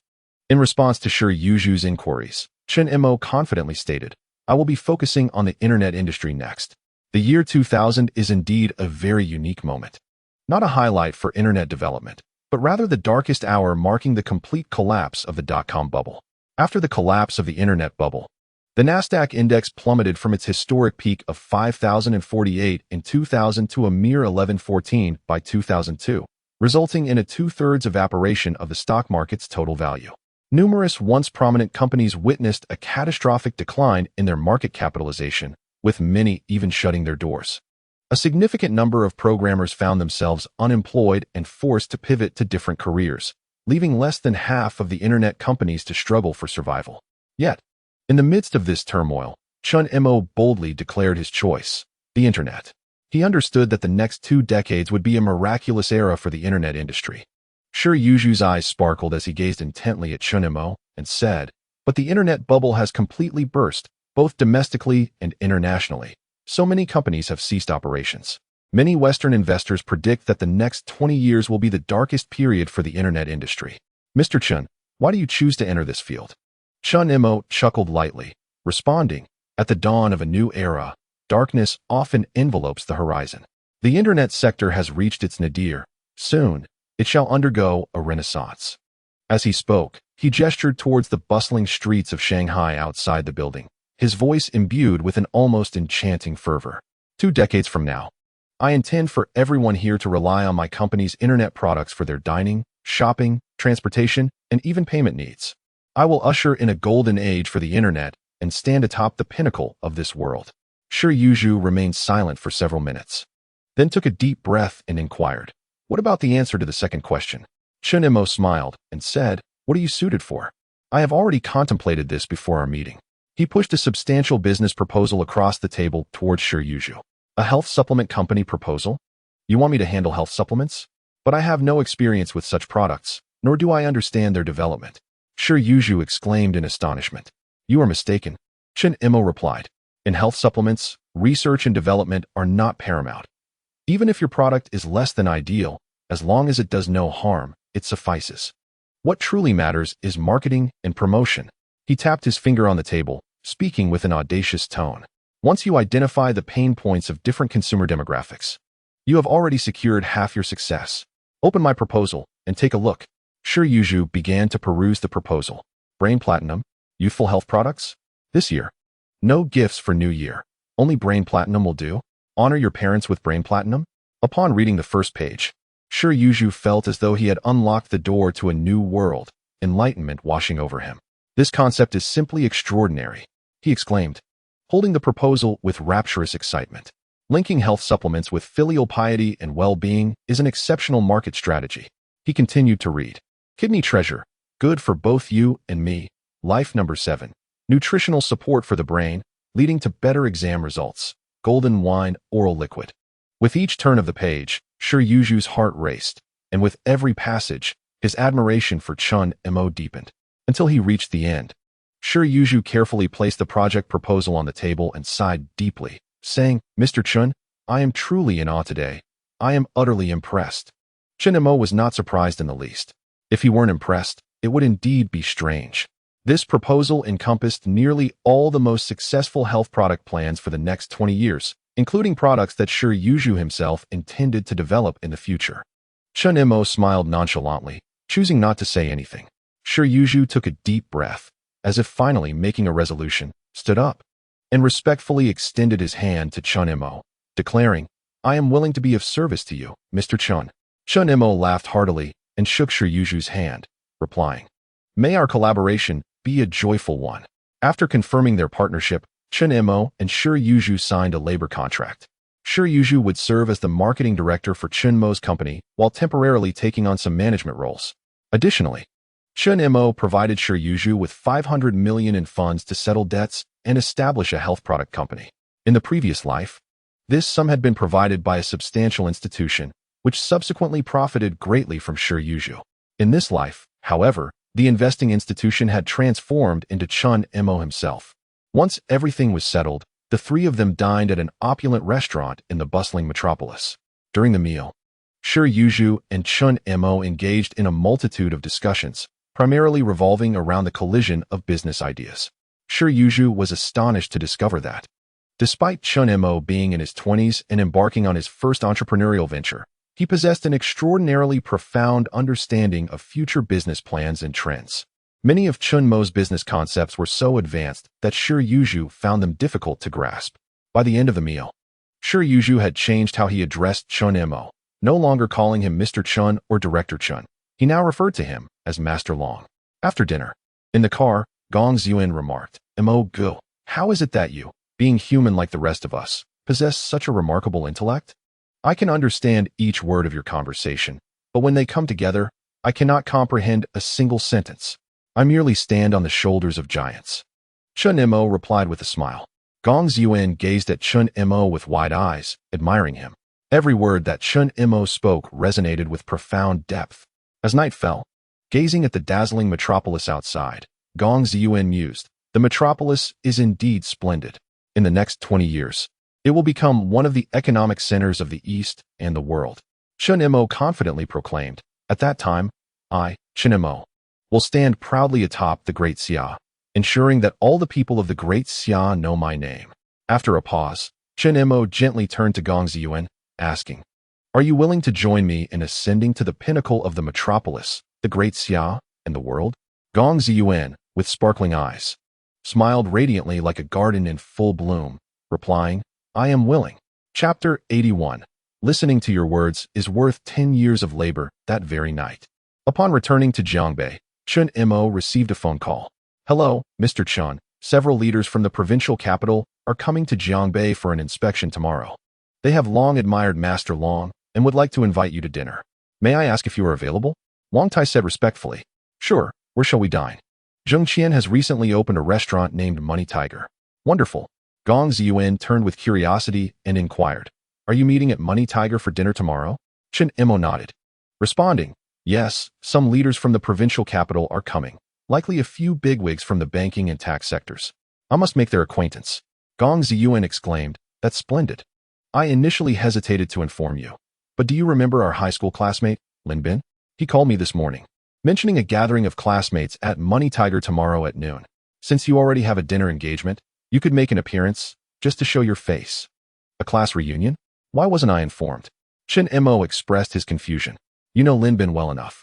He has always relished mingling with the affluent since high school.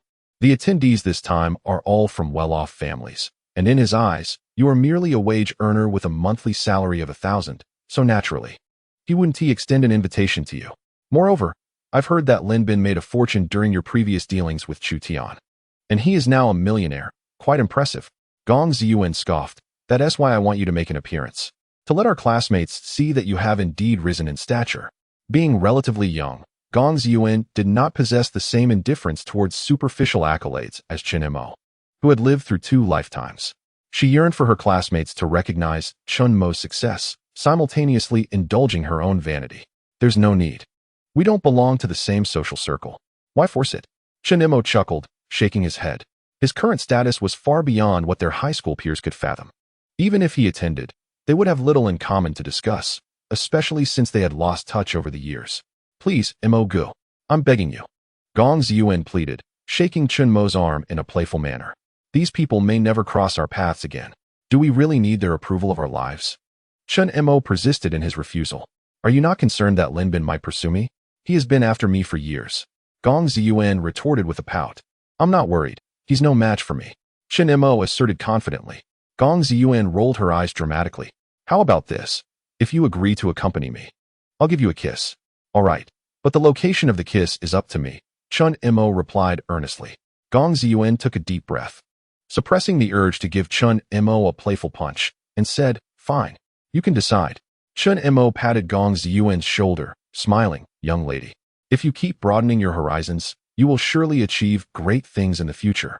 The following day, at 10:30 a.m., the Money Tiger Hotel stood as a newly inaugurated high-end chain restaurant, helmed by a master chef renowned for his work at state banquets. A venue not easily affordable for the average person.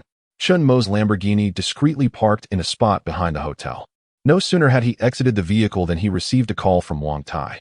Mr. Chen, we will arrive around 11 o'clock. In the Chun Wan Hua Kai private room. You can come up whenever you're ready. Chen Mo replied with a smile. Perfect timing. I have a bit of socializing to do in the second-floor private room. I'll head up once you arrive. Understood. I'll text you when I'm there. Wang Tai confirmed. After ending the call, Chen Mo and Gong Ziyuan entered the hotel lobby. Upon surveying Zheng Qian's newly opened establishment, it was evident that, judged by the aesthetic standards of the year 2000, it exuded opulence. However, with over 2 decades of evolved tastes, Chen Mo found it rather unappealing. He mused to himself. If I were to establish a series of high-end influencer hotels and promote the concept of socialite room sharing, the profits would be astronomical.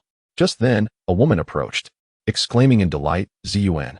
Gong Ziyuan, equally thrilled, rushed towards her, grasping her hand and gleefully exclaiming, Wang Tongtong. It's been ages. You look absolutely stunning. Wang Tongtong was Ziyuan's former deskmate, and their bond had been quite strong. With an elegant appearance, adorned with glasses and a commendable physique, She could be considered a beauty rated at 8 out of 10. Yet, in terms of allure, none could rival our illustrious campus belle, Gong Ziyuan. Oh my. After all these years, you've certainly grown, remarked Wang Tongtong playfully as she teased Ziyuan, both ladies engaging in a light-hearted scuffle filled with laughter. Ziyuan was known for her modesty and had never disclosed her lineage as the daughter of Gong Ming during her high school years. Thus, her peers perceived her as hailing from a middle-class background. Even Wang Tongtong, who shared a close friendship with Ziyuan, remained oblivious to her family's wealth. And who might this be? Wang Tongtong inquired, casting a puzzled glance at Chen Mo Tongjit. You don't recognize an old classmate? I'm Chen Mo, the one who sat in the far corner of the classroom, he replied with a warm smile, extending his hand. Wang Tongtong was taken aback. Chen Mo? The Chen Mo from back then is like a completely different person. The man before her exuded confidence, grace, and maturity, radiating the aura of someone in a position of authority. In contrast, the Chen Mo of their school days had been introverted, timid, and somewhat malnourished. However, Wang Tongtong brushed aside her astonishment and, after shaking his hand, turned to Gong Ziyuan, saying, Do you know Linbin from our class? He has become quite impressive. Rumor has it he has received direct teachings from Longshi and made a staggering 10 million during the recent surge of Tianshun heavy industry. Ziyuan? Gong Ziyuan was utterly bewildered. When had Chen Mo taken Linbin as a disciple? Meanwhile, Chen Mo merely sneered. He hadn't expected Linbin to deceive even him. He recalled that in his previous life, just 2 months after this point in time, Linbin would marry an unremarkable rich girl. Thereafter, leveraging his father-in-law's connections, he ventured into the children's clothing business and amassed considerable wealth. Tragically, a fire would later claim the lives of his wife and daughter. In the aftermath, Linbin shamelessly exploited their memory to extort a significant sum from the property management and engaged in selling a fabricated image of deep emotion online, even hosting fan meetings at his wife and daughter's gravesite. Linbin could be rightfully deemed a complete scoundrel. Lost in thought, the trio had arrived at the fortunately. You're here, private room. Upon entering, I overheard a young man exuding an air of authority, gesticulating grandly as he expounded on his insights into the realm of stock trading. He proclaimed that if one could grasp even a mere fragment of Master Long's trading acumen, it would prove invaluable for a lifetime, potentially reaping profits in the millions with ease. Having only absorbed a fraction of Master Long's teachings, I had already earned the respect of my peers, being hailed as the Little Dragon King. Were it not for the fact that we were classmates, I would never dream of divulging the secrets of my master. At that moment, Wang Tongtong pushed the door open, cheerfully announcing, Look who has arrived. Linbin turned to see Gong Ziyuan, clad in a form-fitting black dress, radiating unparalleled beauty. He flicked his bangs and, with a slight smile, greeted her. Our esteemed campus beauty has graced us with her presence. Come, I've saved a seat for you right beside me. Gong Ziyuan promptly shook her head, replying, No need, I'm fine sitting here. Her dismissive demeanor irked Linbin.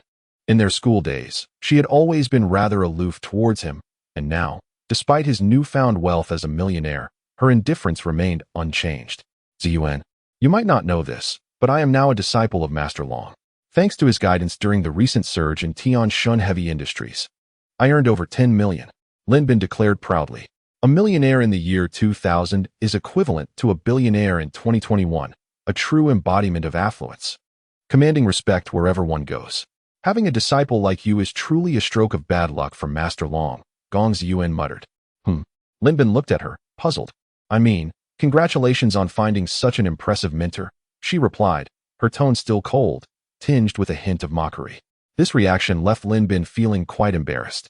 He recalled how his classmates had greeted him warmly ever since he became Master Long's disciple, yet Gong Ziyuan regarded him with the disdain one reserves for a fool.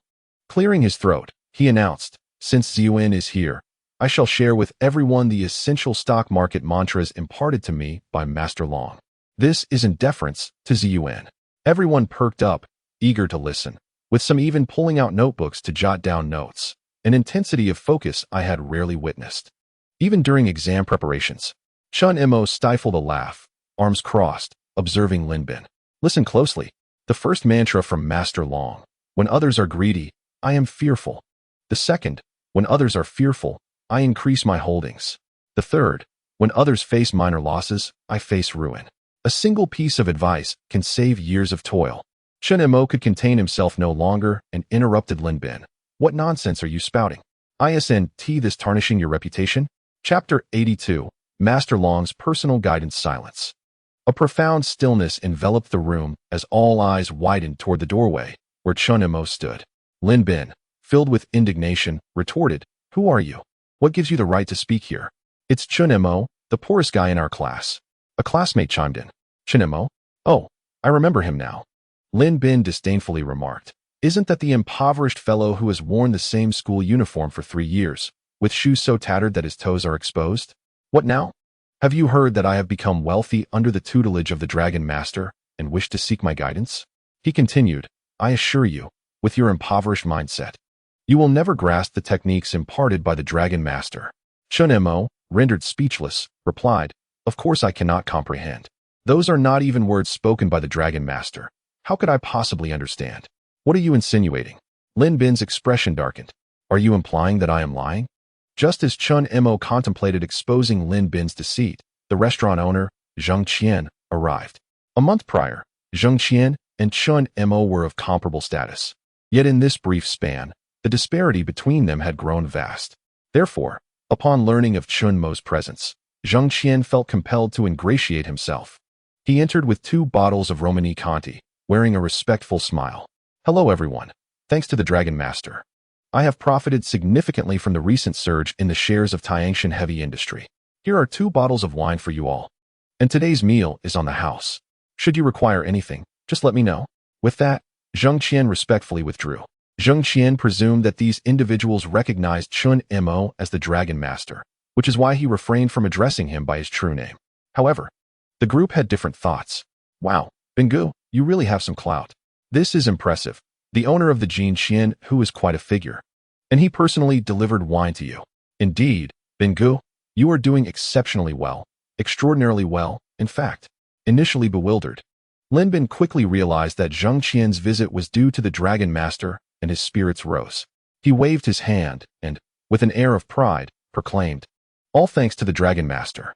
Gong Ziyuan, with a glint of mischief in her eyes, grinned and said, "Bingu, we don't really understand those phrases you mentioned.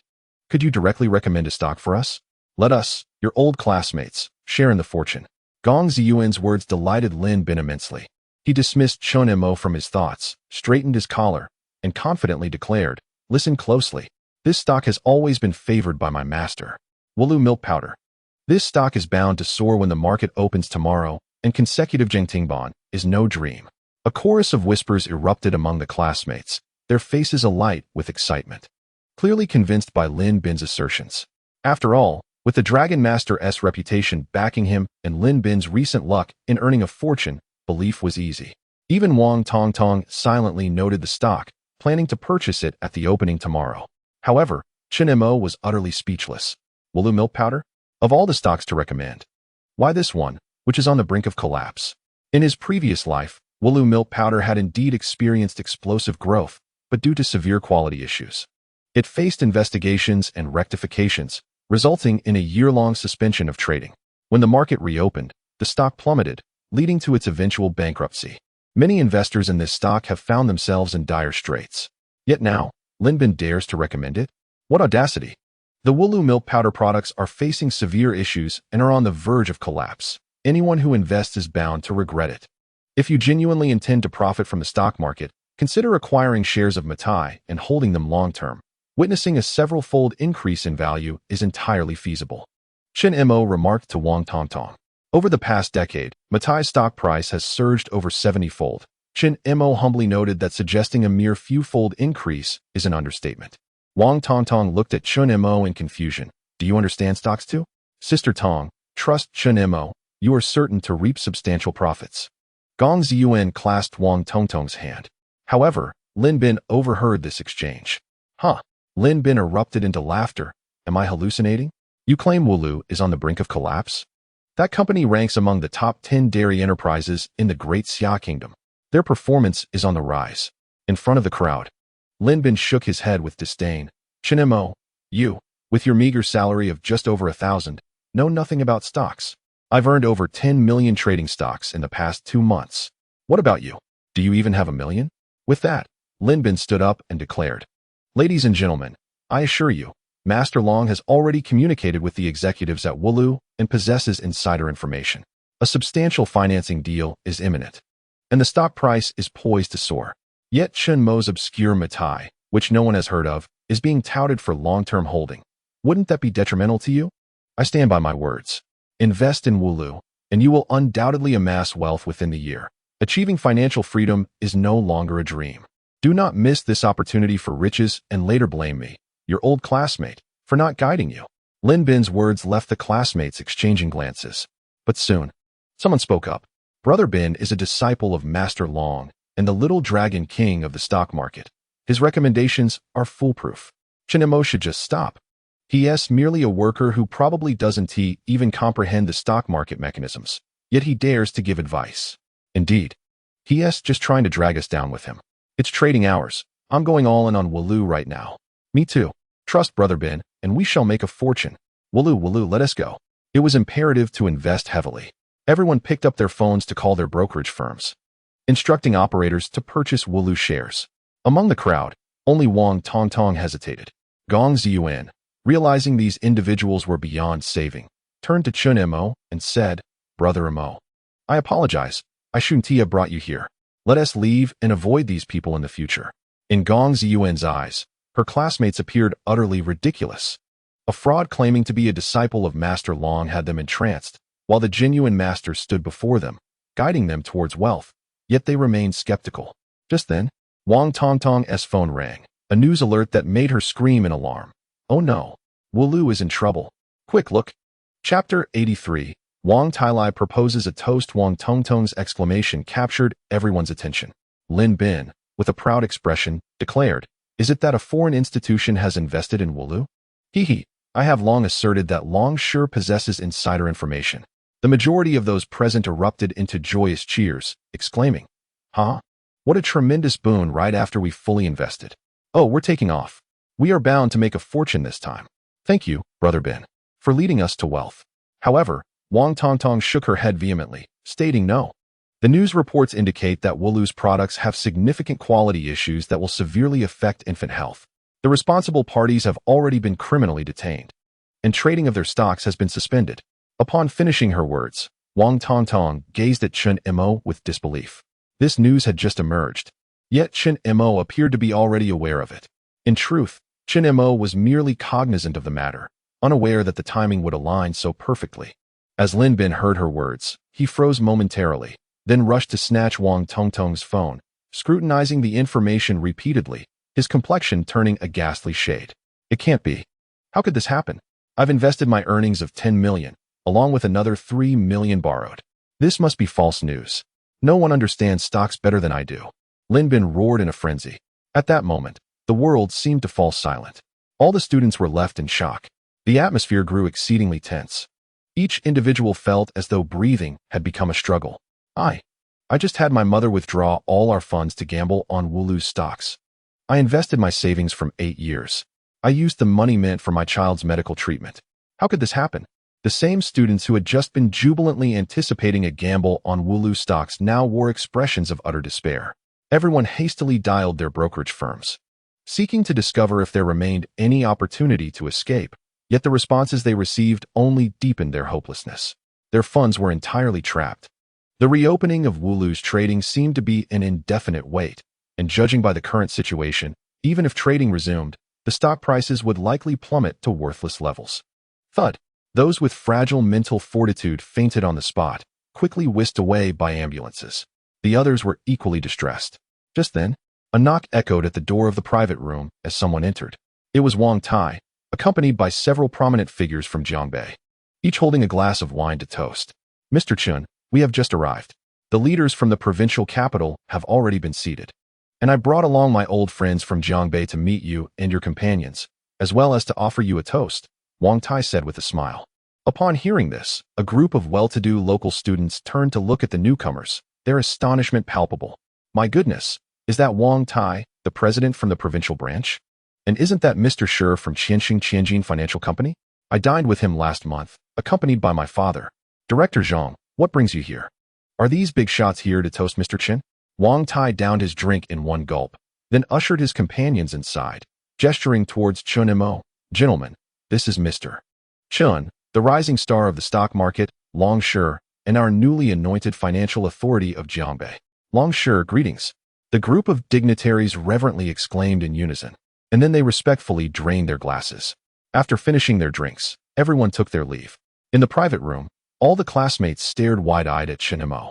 The mythical figure of the stock market, Longsure, the financial authority of Jiangbei. Is it truly you, Chen Mo, the legendary Longsure of the stock market? A classmate cautiously inquired. Chen Mo nodded slightly and replied nonchalantly, yes. Boom. At that moment, everyone turned pale, their remorse palpable. They realized they had been deceived by Lin Bin. Wang Tongtong swallowed hard and trembled as she asked, so, does that mean you are the newly crowned richest person in Jiangbei? Worth 36.5 billion. Gong Ziyuan proudly declared, 36.5 billion is merely a thing of the past. With the recent surge in Tianjin heavy industries, Mo Gu has earned a substantial profit. Considering his investments, his net worth has soared to 60 billion. Hiss. The room filled with gasps of astonishment. 60 billion? What does that even mean?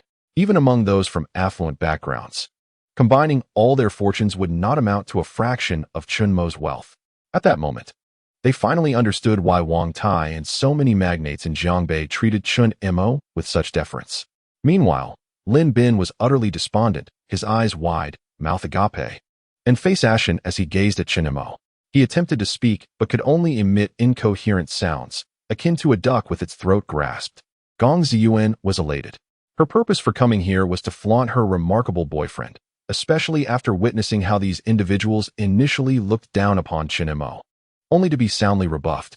As a woman, she found immense joy in this turn of events, unlike Chen Mo, who held a higher moral ground.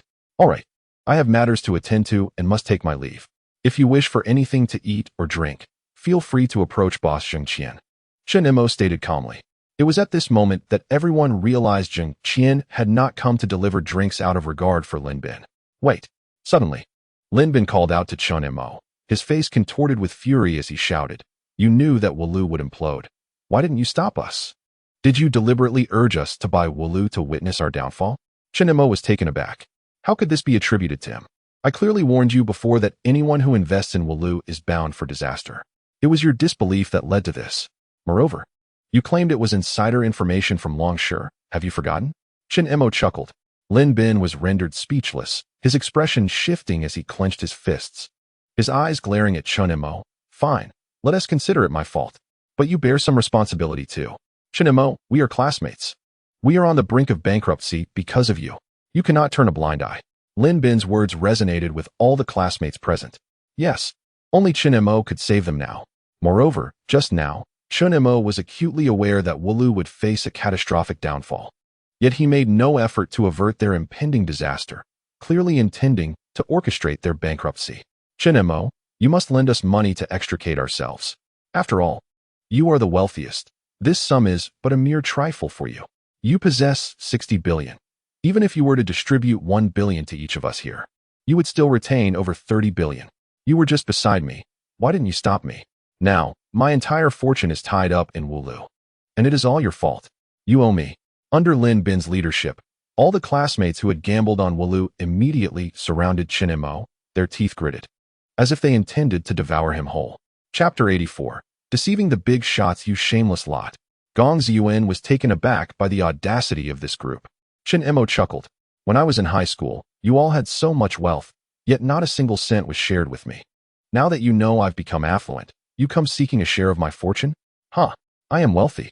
Yet I would rather squander every last penny on dogs than give you a single dime. The expressions of those around him turned grim. Deep down, they recognized the inappropriateness of their actions. However, blinded by desperation and a fervent desire to reclaim their losses, they could only shamelessly extort Chen Mo. Do you not value the bonds of our camaraderie at all? We are on the brink of bankruptcy. If you merely contributed less than 1/60th of your wealth, you could save 30 families. Lin Bin admonished sternly. I have refrained from reporting you to the authorities, considering our past as classmates.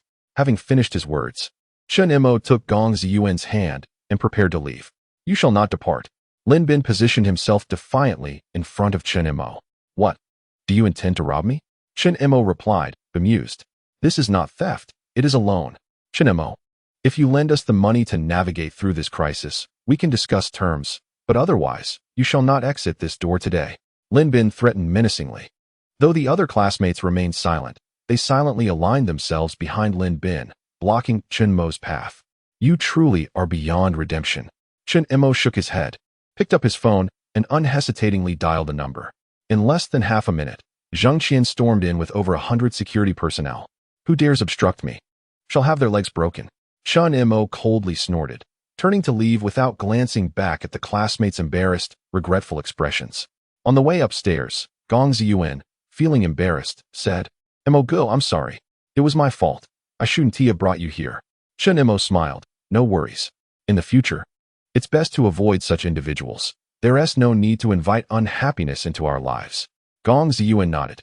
Then I shall strive to introduce you to some affluent friends. Suddenly, Chen Mo recalled a famous saying and exclaimed, I do not concern myself with the wealth of my friends. After all, none can rival my riches. Gong Ziyuan rolled her eyes in response. I feel like hitting you. Yet your words leave me no room for rebuttal. Upon reaching the upper floor, Wang Tai emerged to welcome the two, a mysterious smile adorning his face. Mo Go. The leader who just entered carries significant influence. Cultivating a connection with him would be immensely beneficial for your company. Chen Mo paused. Who is it? Wang Tai, with an enigmatic smile, said, You will understand once you enter. Upon stepping inside, Chen Mo beheld a middle-aged man laughing heartily, engaging in lively discussions with numerous influential figures present, exchanging toasts and grandiose rhetoric. Chen Mo found the man somewhat familiar and suddenly recalled. He was Xiong Jiwen, the head of the finance department of Jianghai province, a prominent figure often seen on television, wielding control over the financial lifeblood of Jianghai province and the fate of major financial institutions. Wang Tai chuckled. Director Xiong, this is the esteemed Mr. Chen Mo I often speak of, my benefactor. Mr. Chen, this is Director Xiong Jiwen. Greetings, Director, Chen Mo said, a flicker of peculiarity crossing his eyes. Ah, hello. Young Chen, Xiong Jiwen replied politely as he shook Chen Mo's hand, quickly turning his attention elsewhere. Clearly, in Xiong Jiwen's eyes, Chen Mo, the mere richest man of Jiangbei, was nothing more than an inconspicuous figure. In truth, Xiong Jiwen wished to regard Chen Mo with greater esteem. Yet his youth and the peculiar title of White Dragon King made it difficult for him to believe in Chen Mo's capabilities. It seemed likely that he had merely stumbled upon some fortuitous circumstance, becoming a nouveau riche, destined to lose it all in a couple of years. Such occurrences were not unfamiliar to him. Nevertheless, Xiong Jiwen, possessing a deep political acumen, chose not to voice his skepticism. Noticing Xiong Jiwen's disinterest in Chen Mo, Wang Tai, with a hint of exasperation, murmured, Mr. Chen, I apologize. It appears this trip may have been in vain. Chen Mo disregarded Wang Tai's comment, instead fixating intently on Xiong Jiwen's hands, murmuring, How peculiar this is. Xiong Jiwen frowned. What is peculiar? At that moment, all in attendance fell silent, their curiosity piqued by Chen Mo's words. Director Xiong, may I examine your hand? Chen Mo inquired. Xiong Jiwen extended his hand for Chen Mo's inspection. After a thorough examination, Chen Mo's brow furrowed even deeper. Director, have you been experiencing excessive fatigue, restlessness, night sweats, dizziness, and tinnitus in recent days? Indeed, Xiong Jiwen replied, astonished. And have you found yourself unable to open your eyes after napping in the afternoon, feeling as though you were still asleep? Your body heavy, as if something were pressing upon you? Exactly. How do you know this? Can you read pulses? What affliction do I have? In his previous life, Chen Mo had read Xiong Jiwen's autobiography, wherein Xiong detailed his struggles with severe kidney deficiency at this age, leading to extreme fatigue, restlessness, night sweats, dizziness, tinnitus, and bouts of sleep paralysis. Chen Mo stated gravely, it is not an illness. It is malevolent energy surrounding you. Malevolent energy? What is that? Xiong Jiwen asked, puzzled. With his hands clasped behind his back, Chen Mo adopted an air of wisdom, declaring, What is malevolence? It is the ominous, unclean, and evil essence, an ill omen. What is energy? It is the life force that circulates within the body. The text Bao Pu's records, when confronted with malevolent energy, one withers like frost. When in harmony with the sun, one flourishes and thrives. Malevolent energy is the product of malevolence and life force. In simpler terms, It may be understood as sinister and unclean energy. Upon examining your hands, I discern a profound malevolent aura, indicating that this negativity has permeated your internal organs to a grave extent. Wang Tai, taken aback, did not anticipate that Chen Mo would be assessing Xiong Jiwen's fortune. Xiong Jiwen himself, upon hearing this, wore an expression of displeasure and retorted, "You claim that I harbor malevolent energy? Pray tell, what is the origin of this negativity?" Chen Mo gestured towards Xiong Jiwen's briefcase, inquiring, "May I inspect this bag?" Although perplexed, Xiong Jiwen consented. Shortly thereafter, Chen Mo, holding a set of keys belonging to Xiong Jiwen's residence, declared, "The source of the malevolence lies within these keys." Keys? What nonsense is this? Xiong Jiwen thought. His symptoms of fatigue, restlessness, night sweats, dizziness, and tinnitus were evidently physical ailments. How could they be connected to a mere set of keys? This seemed utterly absurd. Xiong Jiwen's countenance darkened as he considered that he had only agreed to attend this dinner out of respect for Wang Tai. Moreover, he had refrained from exposing Chen Mo as a charlatan, only to have Chen Mo apply his deceitful tactics onto him. This infuriated Xiong Jiwen immensely. Everyone scrutinized the keys, but found nothing unusual. Chen Mo, however, asserted confidently, "Indeed, these keys, or more precisely, your residence, is the issue." "Huh, little Chen. You truly have a knack for jest. You must have had a bit too much to drink." Xiong Jiwen narrowed his eyes, his tone increasingly unfriendly. Wang Tai hesitated before saying, "Director Xiong, Mr. Chen does possess such abilities. I believe you should heed his counsel." Had Wang Tai not witnessed Chen Mo's extraordinary talents firsthand, he would never have dared to speak so boldly. Chen Mo then inquired, "Director Xiong, has anyone ever died in your house?" "Absolutely not." Xiong Jiwen retorted sharply. "I purchased my house recently, having just completed renovations last month. It is brand new. How could anyone have died there?" "That seems improbable." Chen Mo feigned a frown. "Yet I distinctly sense the source of the malevolence emanates from your residence." "Director Xiong, might you allow me to inspect your home?" "There's no need. My house is perfectly fine, and I shall be well." Xiong Jiwen, losing patience, found Chen Mo's earnest demeanor utterly ridiculous. Nevertheless, Chen Mo persisted, "Director Xiong, please permit me to take a look. I fear enough." Xiong Jiwen exploded, "I personally selected that house, which was only renovated a month ago, and it is inhabited solely by my family. You assert that someone has died in my home. What is your true intention? Do not presume that because you possess some wealth, everyone is inclined to heed your dubious claims. Let me tell you, in this vast Jianghai province, I have encountered many who are wealthier than you. Wang Tai, you truly disappoint me." With that, Xiong Jiwen slammed his hand on the table and stormed out, incredulous that such superstitious nonsense could befall him. Chen Mo, however, pursued him relentlessly, forcibly thrusting a makeshift talisman, a grotesque symbol he himself could not decipher, into Xiong Jiwen's hands. "Xiong Si, whether you believe me or not, I implore you to take this home. Otherwise, misfortune may befall you or your family." Xiong Jiwen was at a loss for words, utterly speechless, yet unable to resist Chen Mo's insistence. He reluctantly shoved the talisman into his pocket and drove home. Wang Tai hurried after him, his face a mask of terror. "Mr. Chen, is what you just said true? Xiong Si, will he really encounter danger?" A slight smirk played at the corners of Chen Mo's mouth as he replied, "The Dragon King speaks no falsehood.